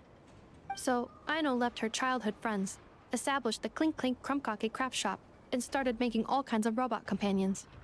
Perhaps it all comes down to the natural instinct of a genius. The drive to see their imagination come to life. Oh, so that's what draws her to robotics. Based on my own experience with Aino, I think there's more to it than that. Long before she took me in, she was already pushing her skills to the limit in an effort to give each robot a distinct personality, and she already treated them like companions. What I mean is, it's not something that started with me just because I have a unique background. I think, after walking the path of a genius for so long, she looked around and realized there was no one at her side. And it made her feel lonely. So me, Krumklink, and all the other robots Aino has added to the workshop, we're not just proof of her genius. We're her family. We give her the companionship she longs for. As I see it, that's the true relationship between Aino and her robots. Oh, wow! So, you really mean a lot to her. Yes, and for that reason, it did not matter to Aino how powerful Krumklink could become, nor how feared or coveted his technology might be among the factions. And she decided that he would join his family, and that meant she would spare no effort to save him. Yeah, that makes sense. But it makes Paimon wonder why someone like Aino would choose to stay and not cry. I'm afraid my logic unit cannot make sense of that question. Well, the way Paimon sees it, Nokrai is a dog-eat-dog place full of scheming and scamming. The people that thrive here seem to be built for that kind of thing. Anyone else would use the kind of tech Aino has to make weapons and threaten people. But Aino, she takes something that could be a weapon and turns it into a robot that makes cakes. It just doesn't seem like she fits in. No, my view is the exact opposite. I've encountered the full spectrum of people that live here in Notcry. But in my experience, very few of them can be said to represent this place. You say Aino doesn't fit in here, but I believe the opposite. If I were to attempt to define what a person from Notcry should be, no one is a better match than Aino. Ooh, the dessert should be done! Yes, one moment. Allow me to serve them.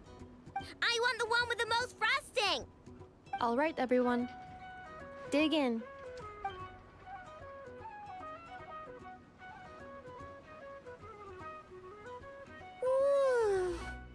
So worth it.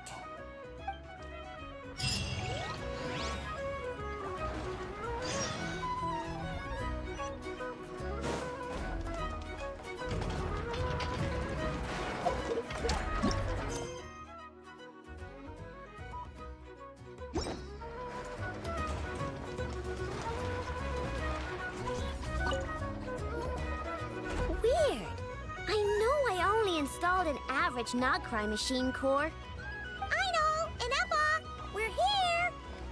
Greetings. I mean, I found the source of the malfunction, but now I have way more questions than answers.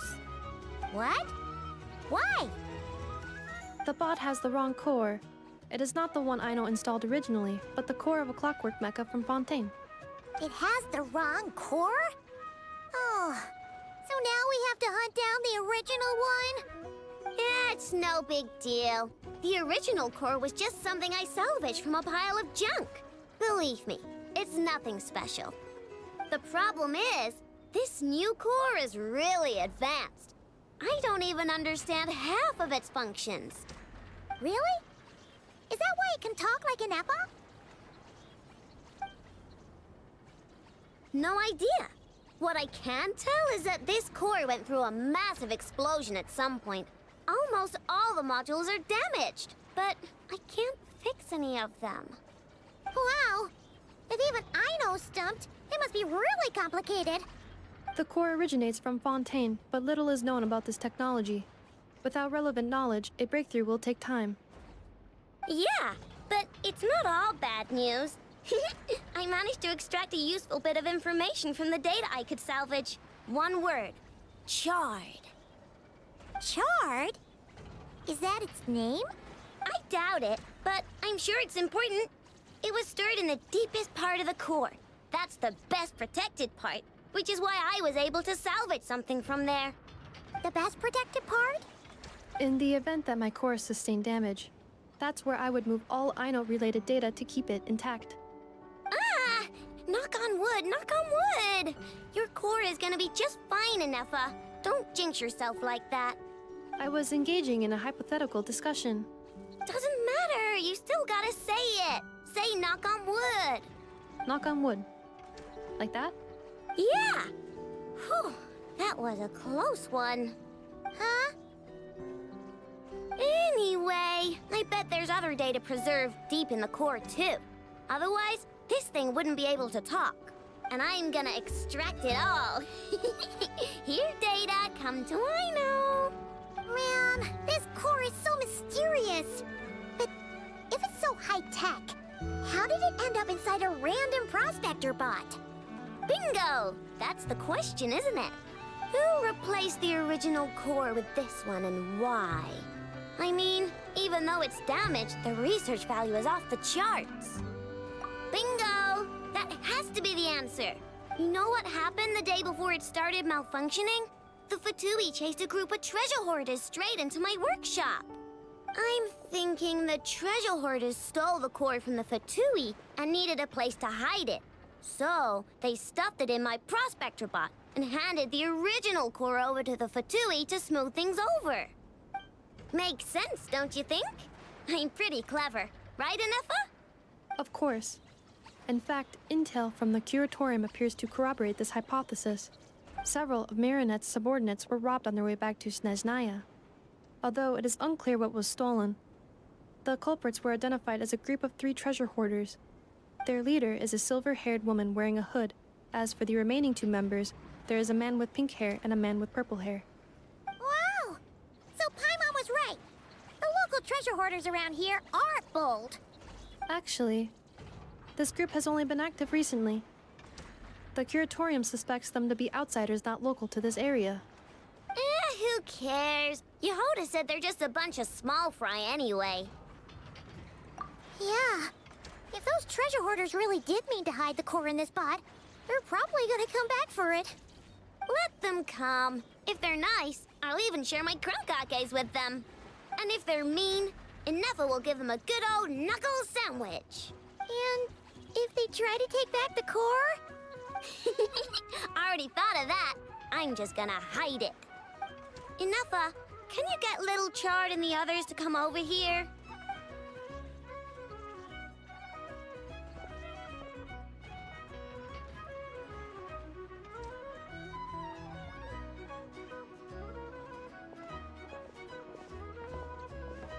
Okay, hold on to your hats. I'm gonna hide Little Chard in a scrap prospector bot. What did you just call me? Come on, we have to call you something. What? Do you already have a name? Lombro. What kind of name is that? Did you get it from somewhere in your data bank? It doesn't sound like a little girl's name to me. Oh, so use Lombro as a last name. Huh, I kinda like it. Then it's decided. You're Chard Lombro from now on. No complaining, all right? You're stuck with it either way. You're the one who decided to hide out here, so from now on, you work for me. Don't think it likes the sound of that. Correction. This bot has no capacity to like or dislike something in its current state. Huh? Why? Because its core was destroyed 6 ways to Sunday. So, right now, its tone and mannerisms are all just a simulation of whatever data has been preserved. Like, remember how I found the word Chard in the data? Well, if that refers to a person, then basically, Little Chard is just imitating their way of speaking. Oh, so that's how it works. Anyway, we can figure all that out later. First, we need to make sure Little Chard is hidden.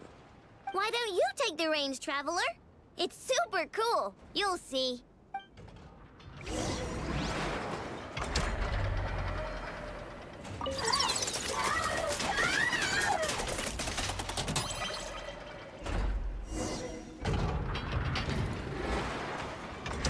Nice job!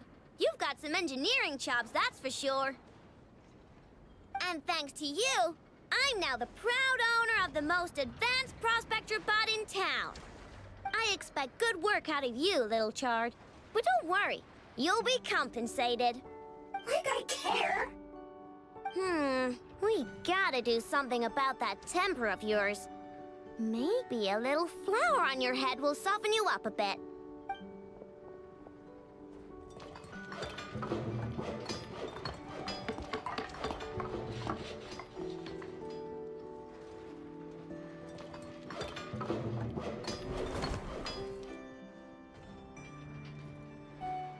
There, much cuter.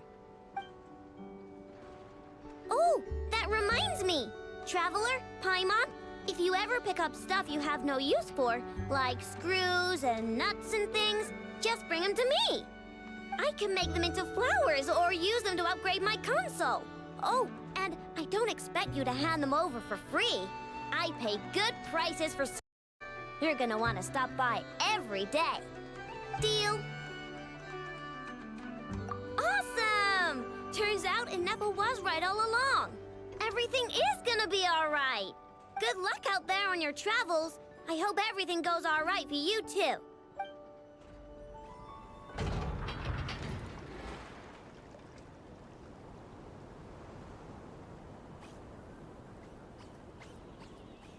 Save me.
Save me.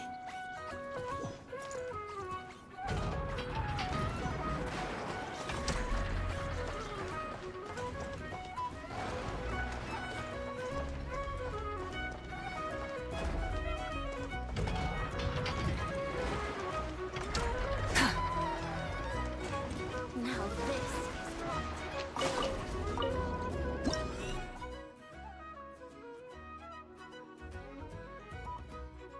is...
Hey, not a bad haul.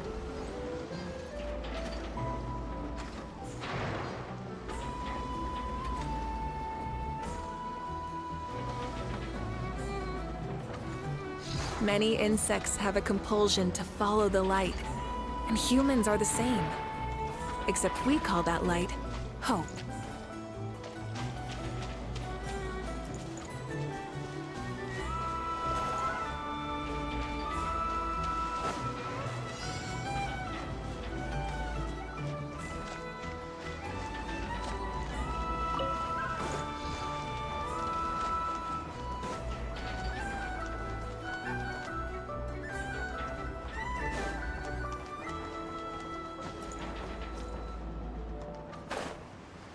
It's at times like these that you've got to stay.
Rev the engines!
Try and stop me!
instructions!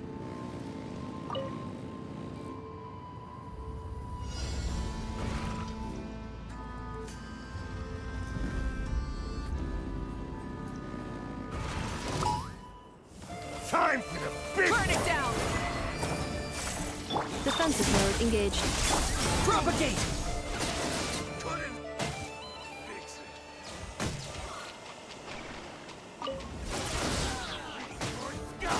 Terminate!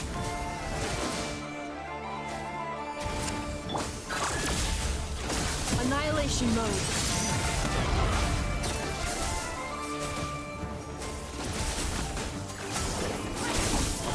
Yeah.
The rewards of an adventure worth remembering.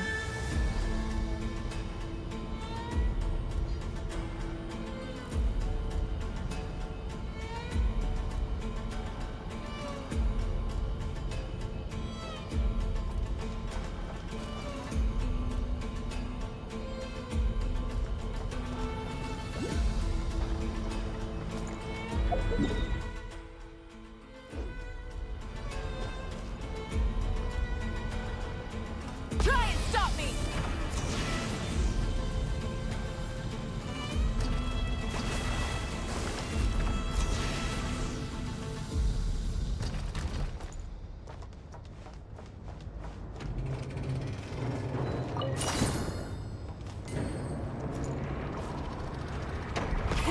Rev the engines!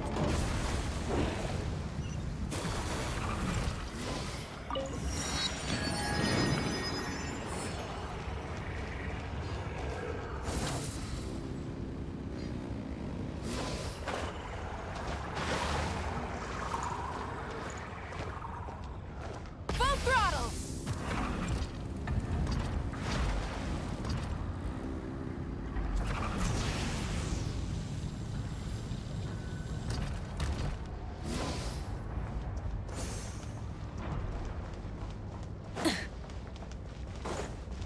Try and stop me!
Full throttle!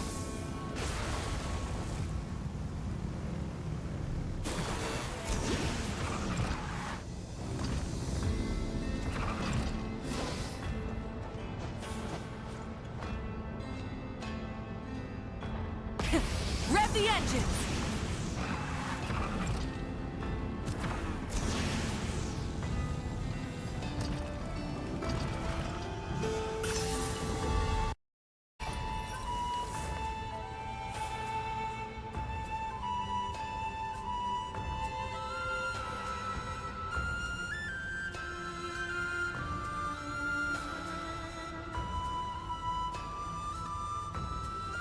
Try and stop me!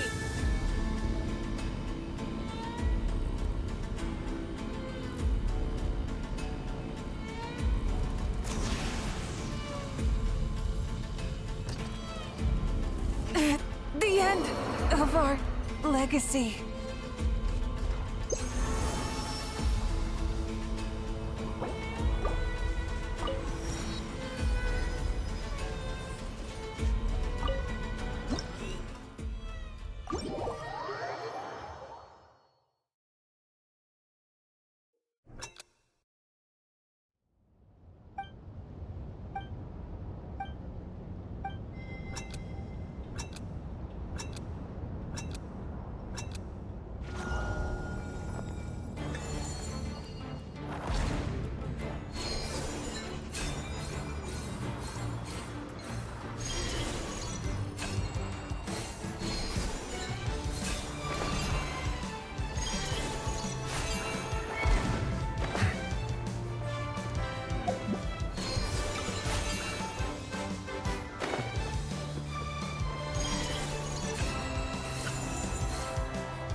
apologies.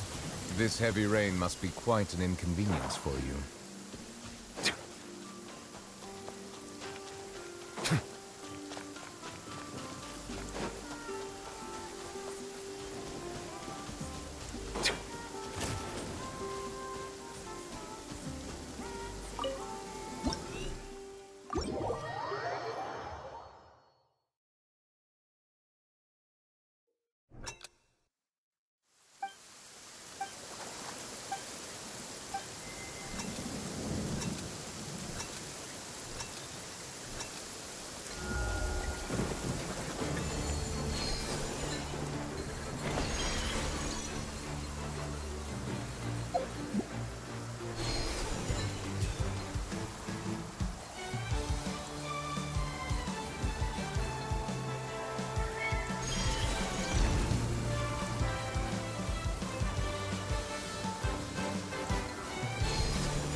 When the tide comes in, I shall...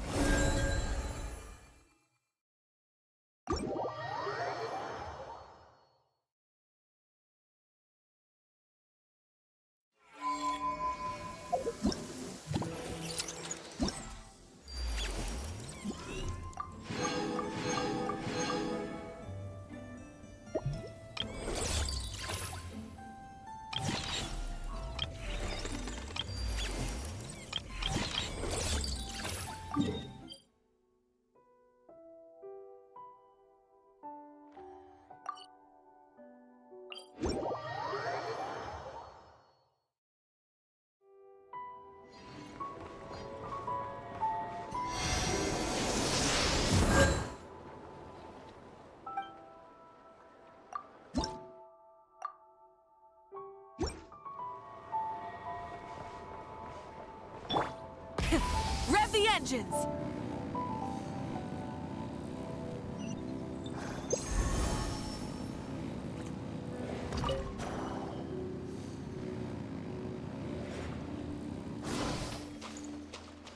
Full throttle!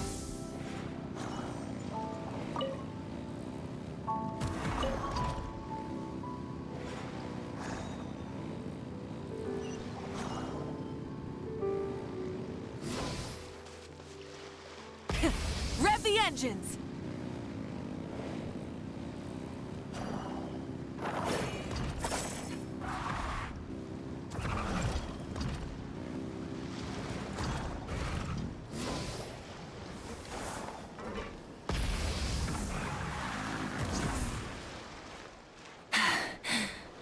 Phew.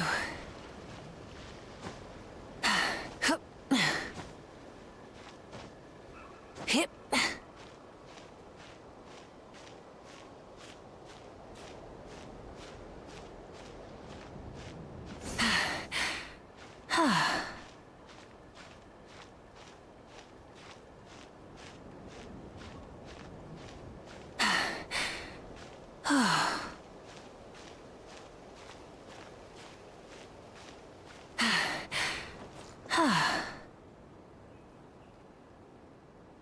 Full throttle!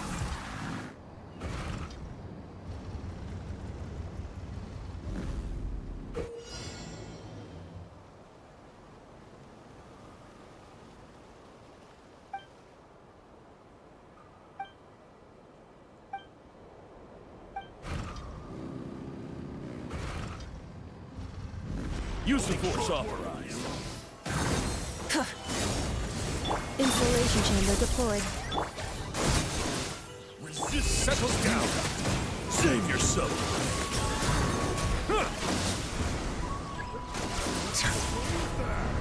Light it up! Accelerate. Scatter! Silence! Preparing for dust up. Cleanup sequence initiated. Light of the blazing sun! Try and stop me!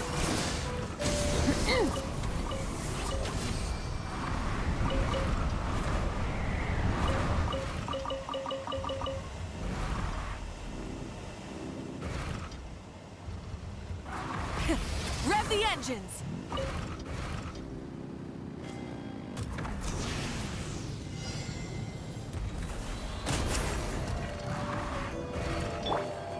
Here! Spring forth! Be sanctified.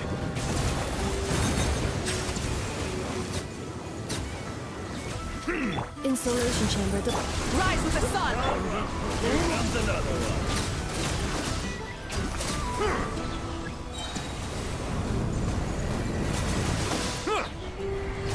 Let the mighty be humbled.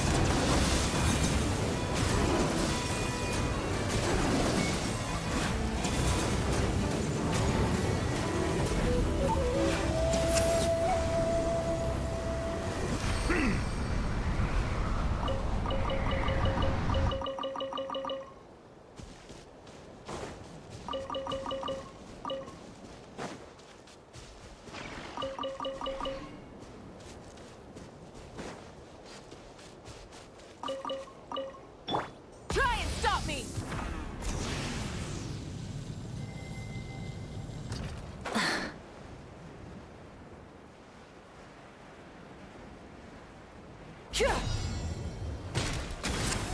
Try and stop me! Full throttle! Wrath from the skies! Annihilation mode. Cleanup sequence initiated. Terminate! Settle down. The tide's beckoning.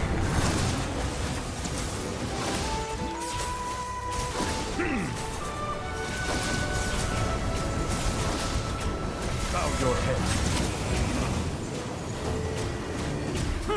Pyroclastic surge! Preparing for dust up. Defensive mode engaged. Scatter! Silence! Let the mighty be humbled.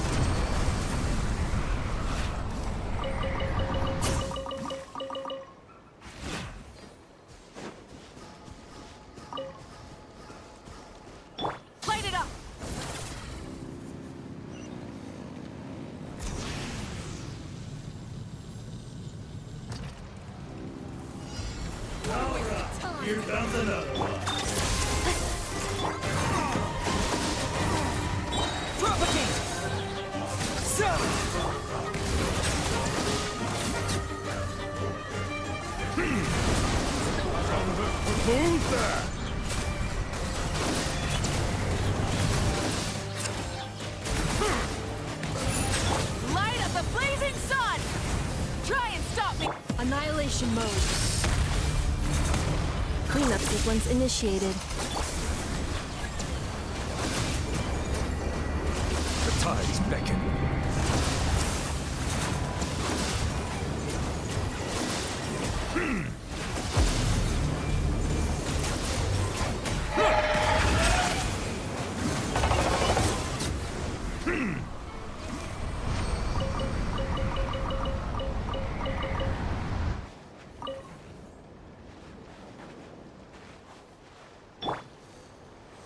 Full throttle!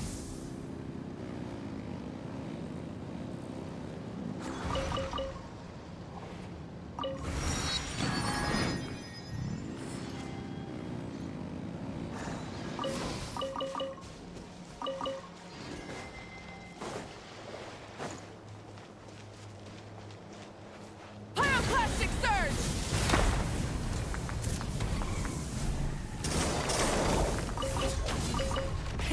Rev the engines!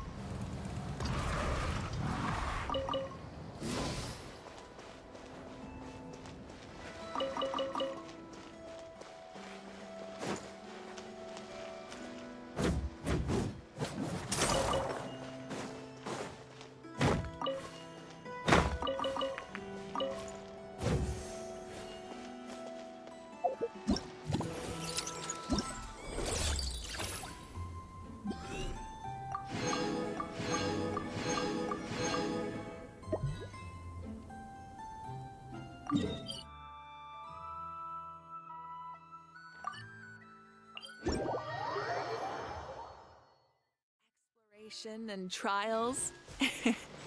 Adventuring is right up my alley.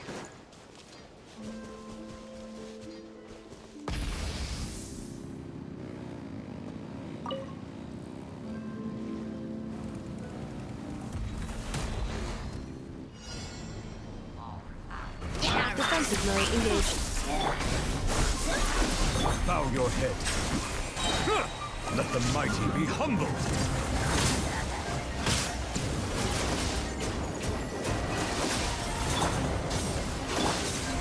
Ultimatum protocol.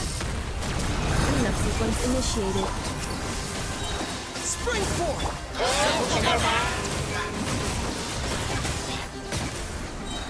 The tides beckon.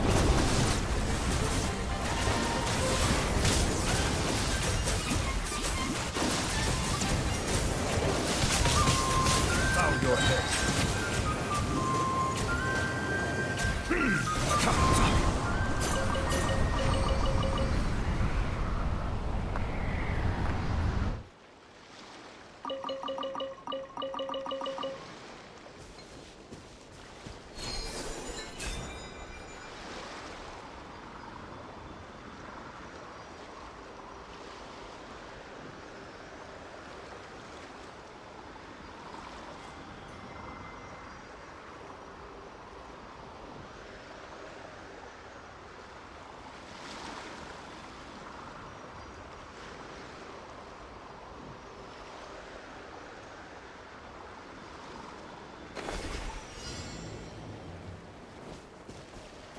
Settle down!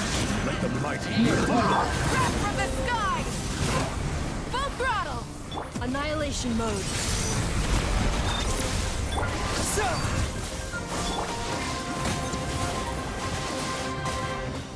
Silence! Be sanctified.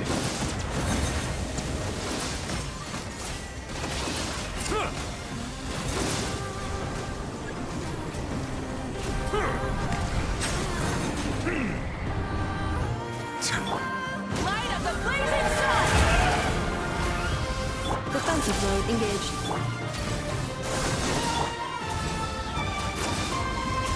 Bow your head.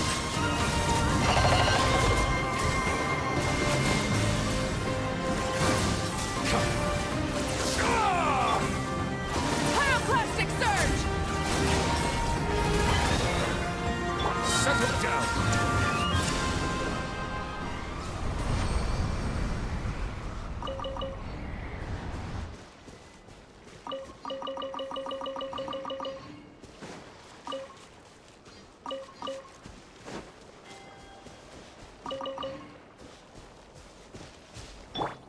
the sun!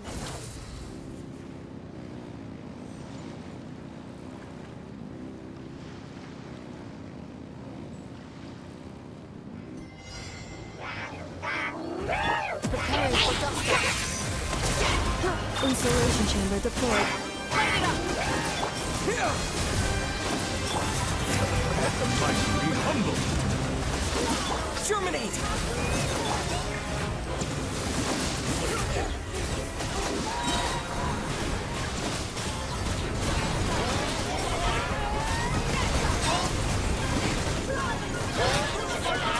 The tides beckon. Wrath from the sky!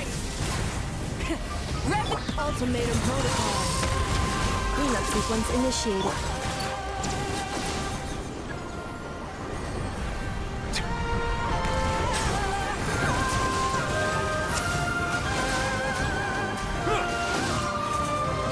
Pyroclastic surge! Full throttle! Defensive mode engaged.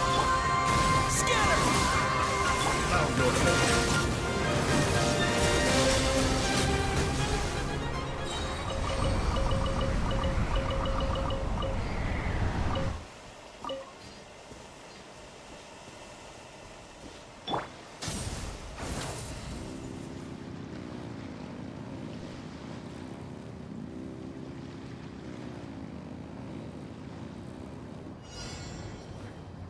Preparing for dust up. Cleanup sequence initiated. Let the mighty be humble. Settle down. Full throttle!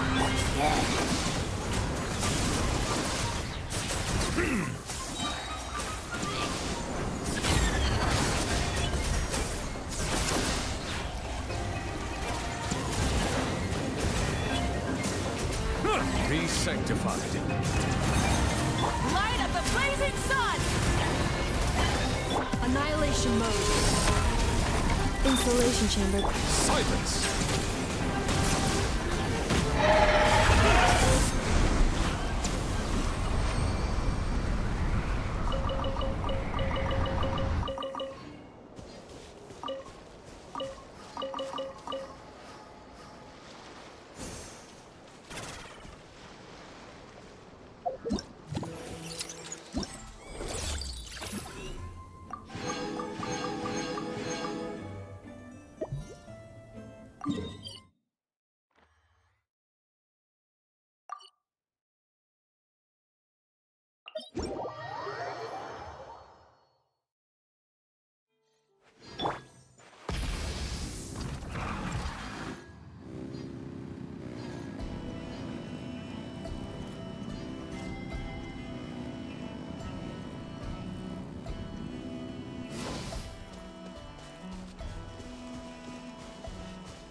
Try and stop me!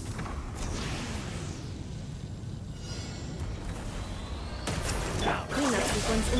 Propagate! Settle down. Germinate! Let the mighty be humble.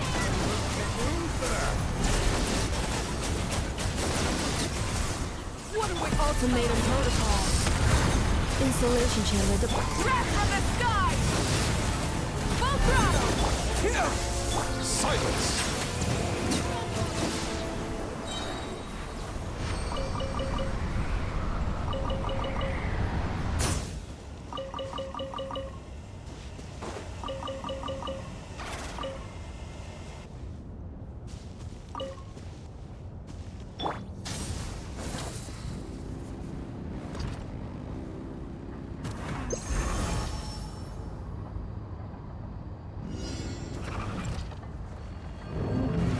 Defensive mode engaged.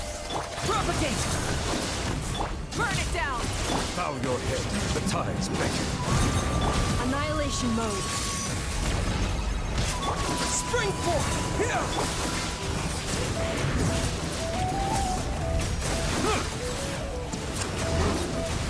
Useful shot. Settle down. Be sanctified.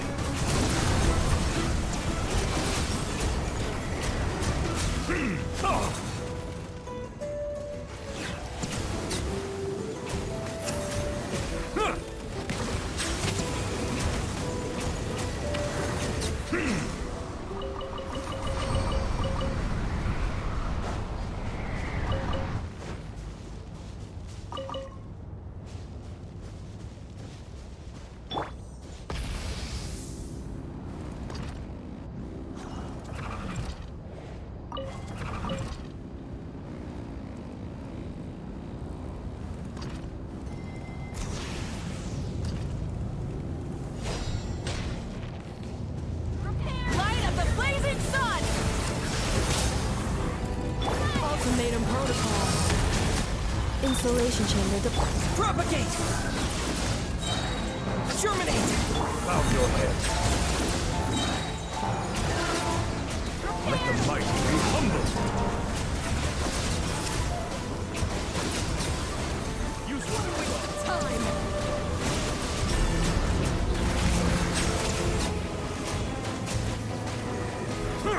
Wrath from the sky!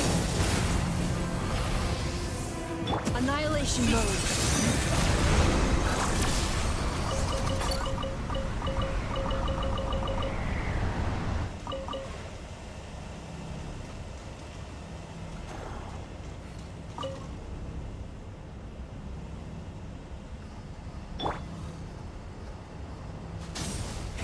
Rev the engines!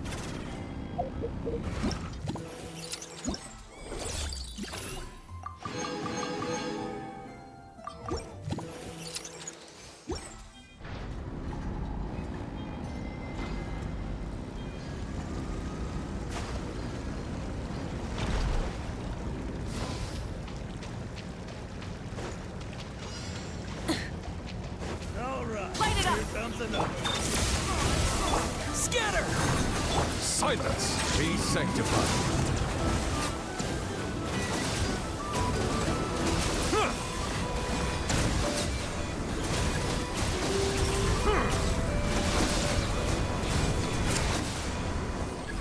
Bow your head. The tides beckon. Pyroclastic surge! Ultimatum protocol. Cleanup sequence initiated.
Propagate!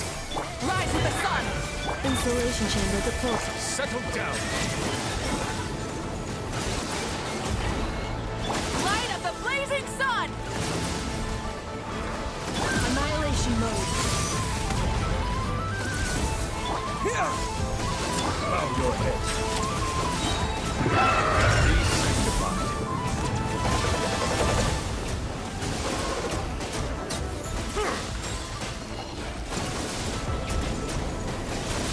Settle down! Burn it down! Pyroclastic surge!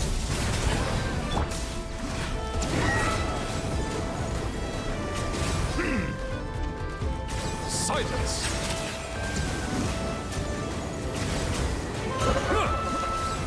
Spring forth! Propagate!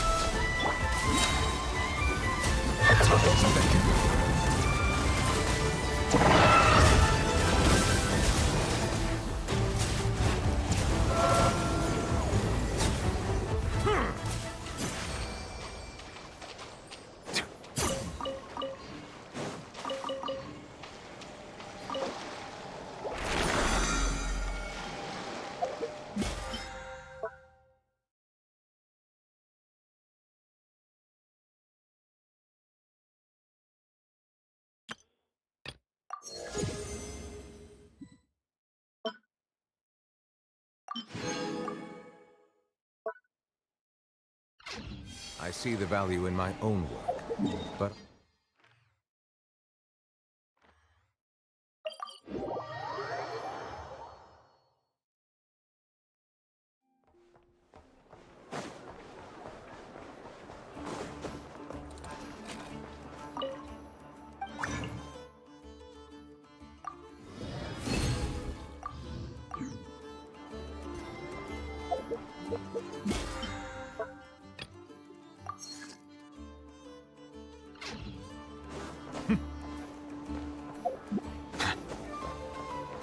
Ad Astra at...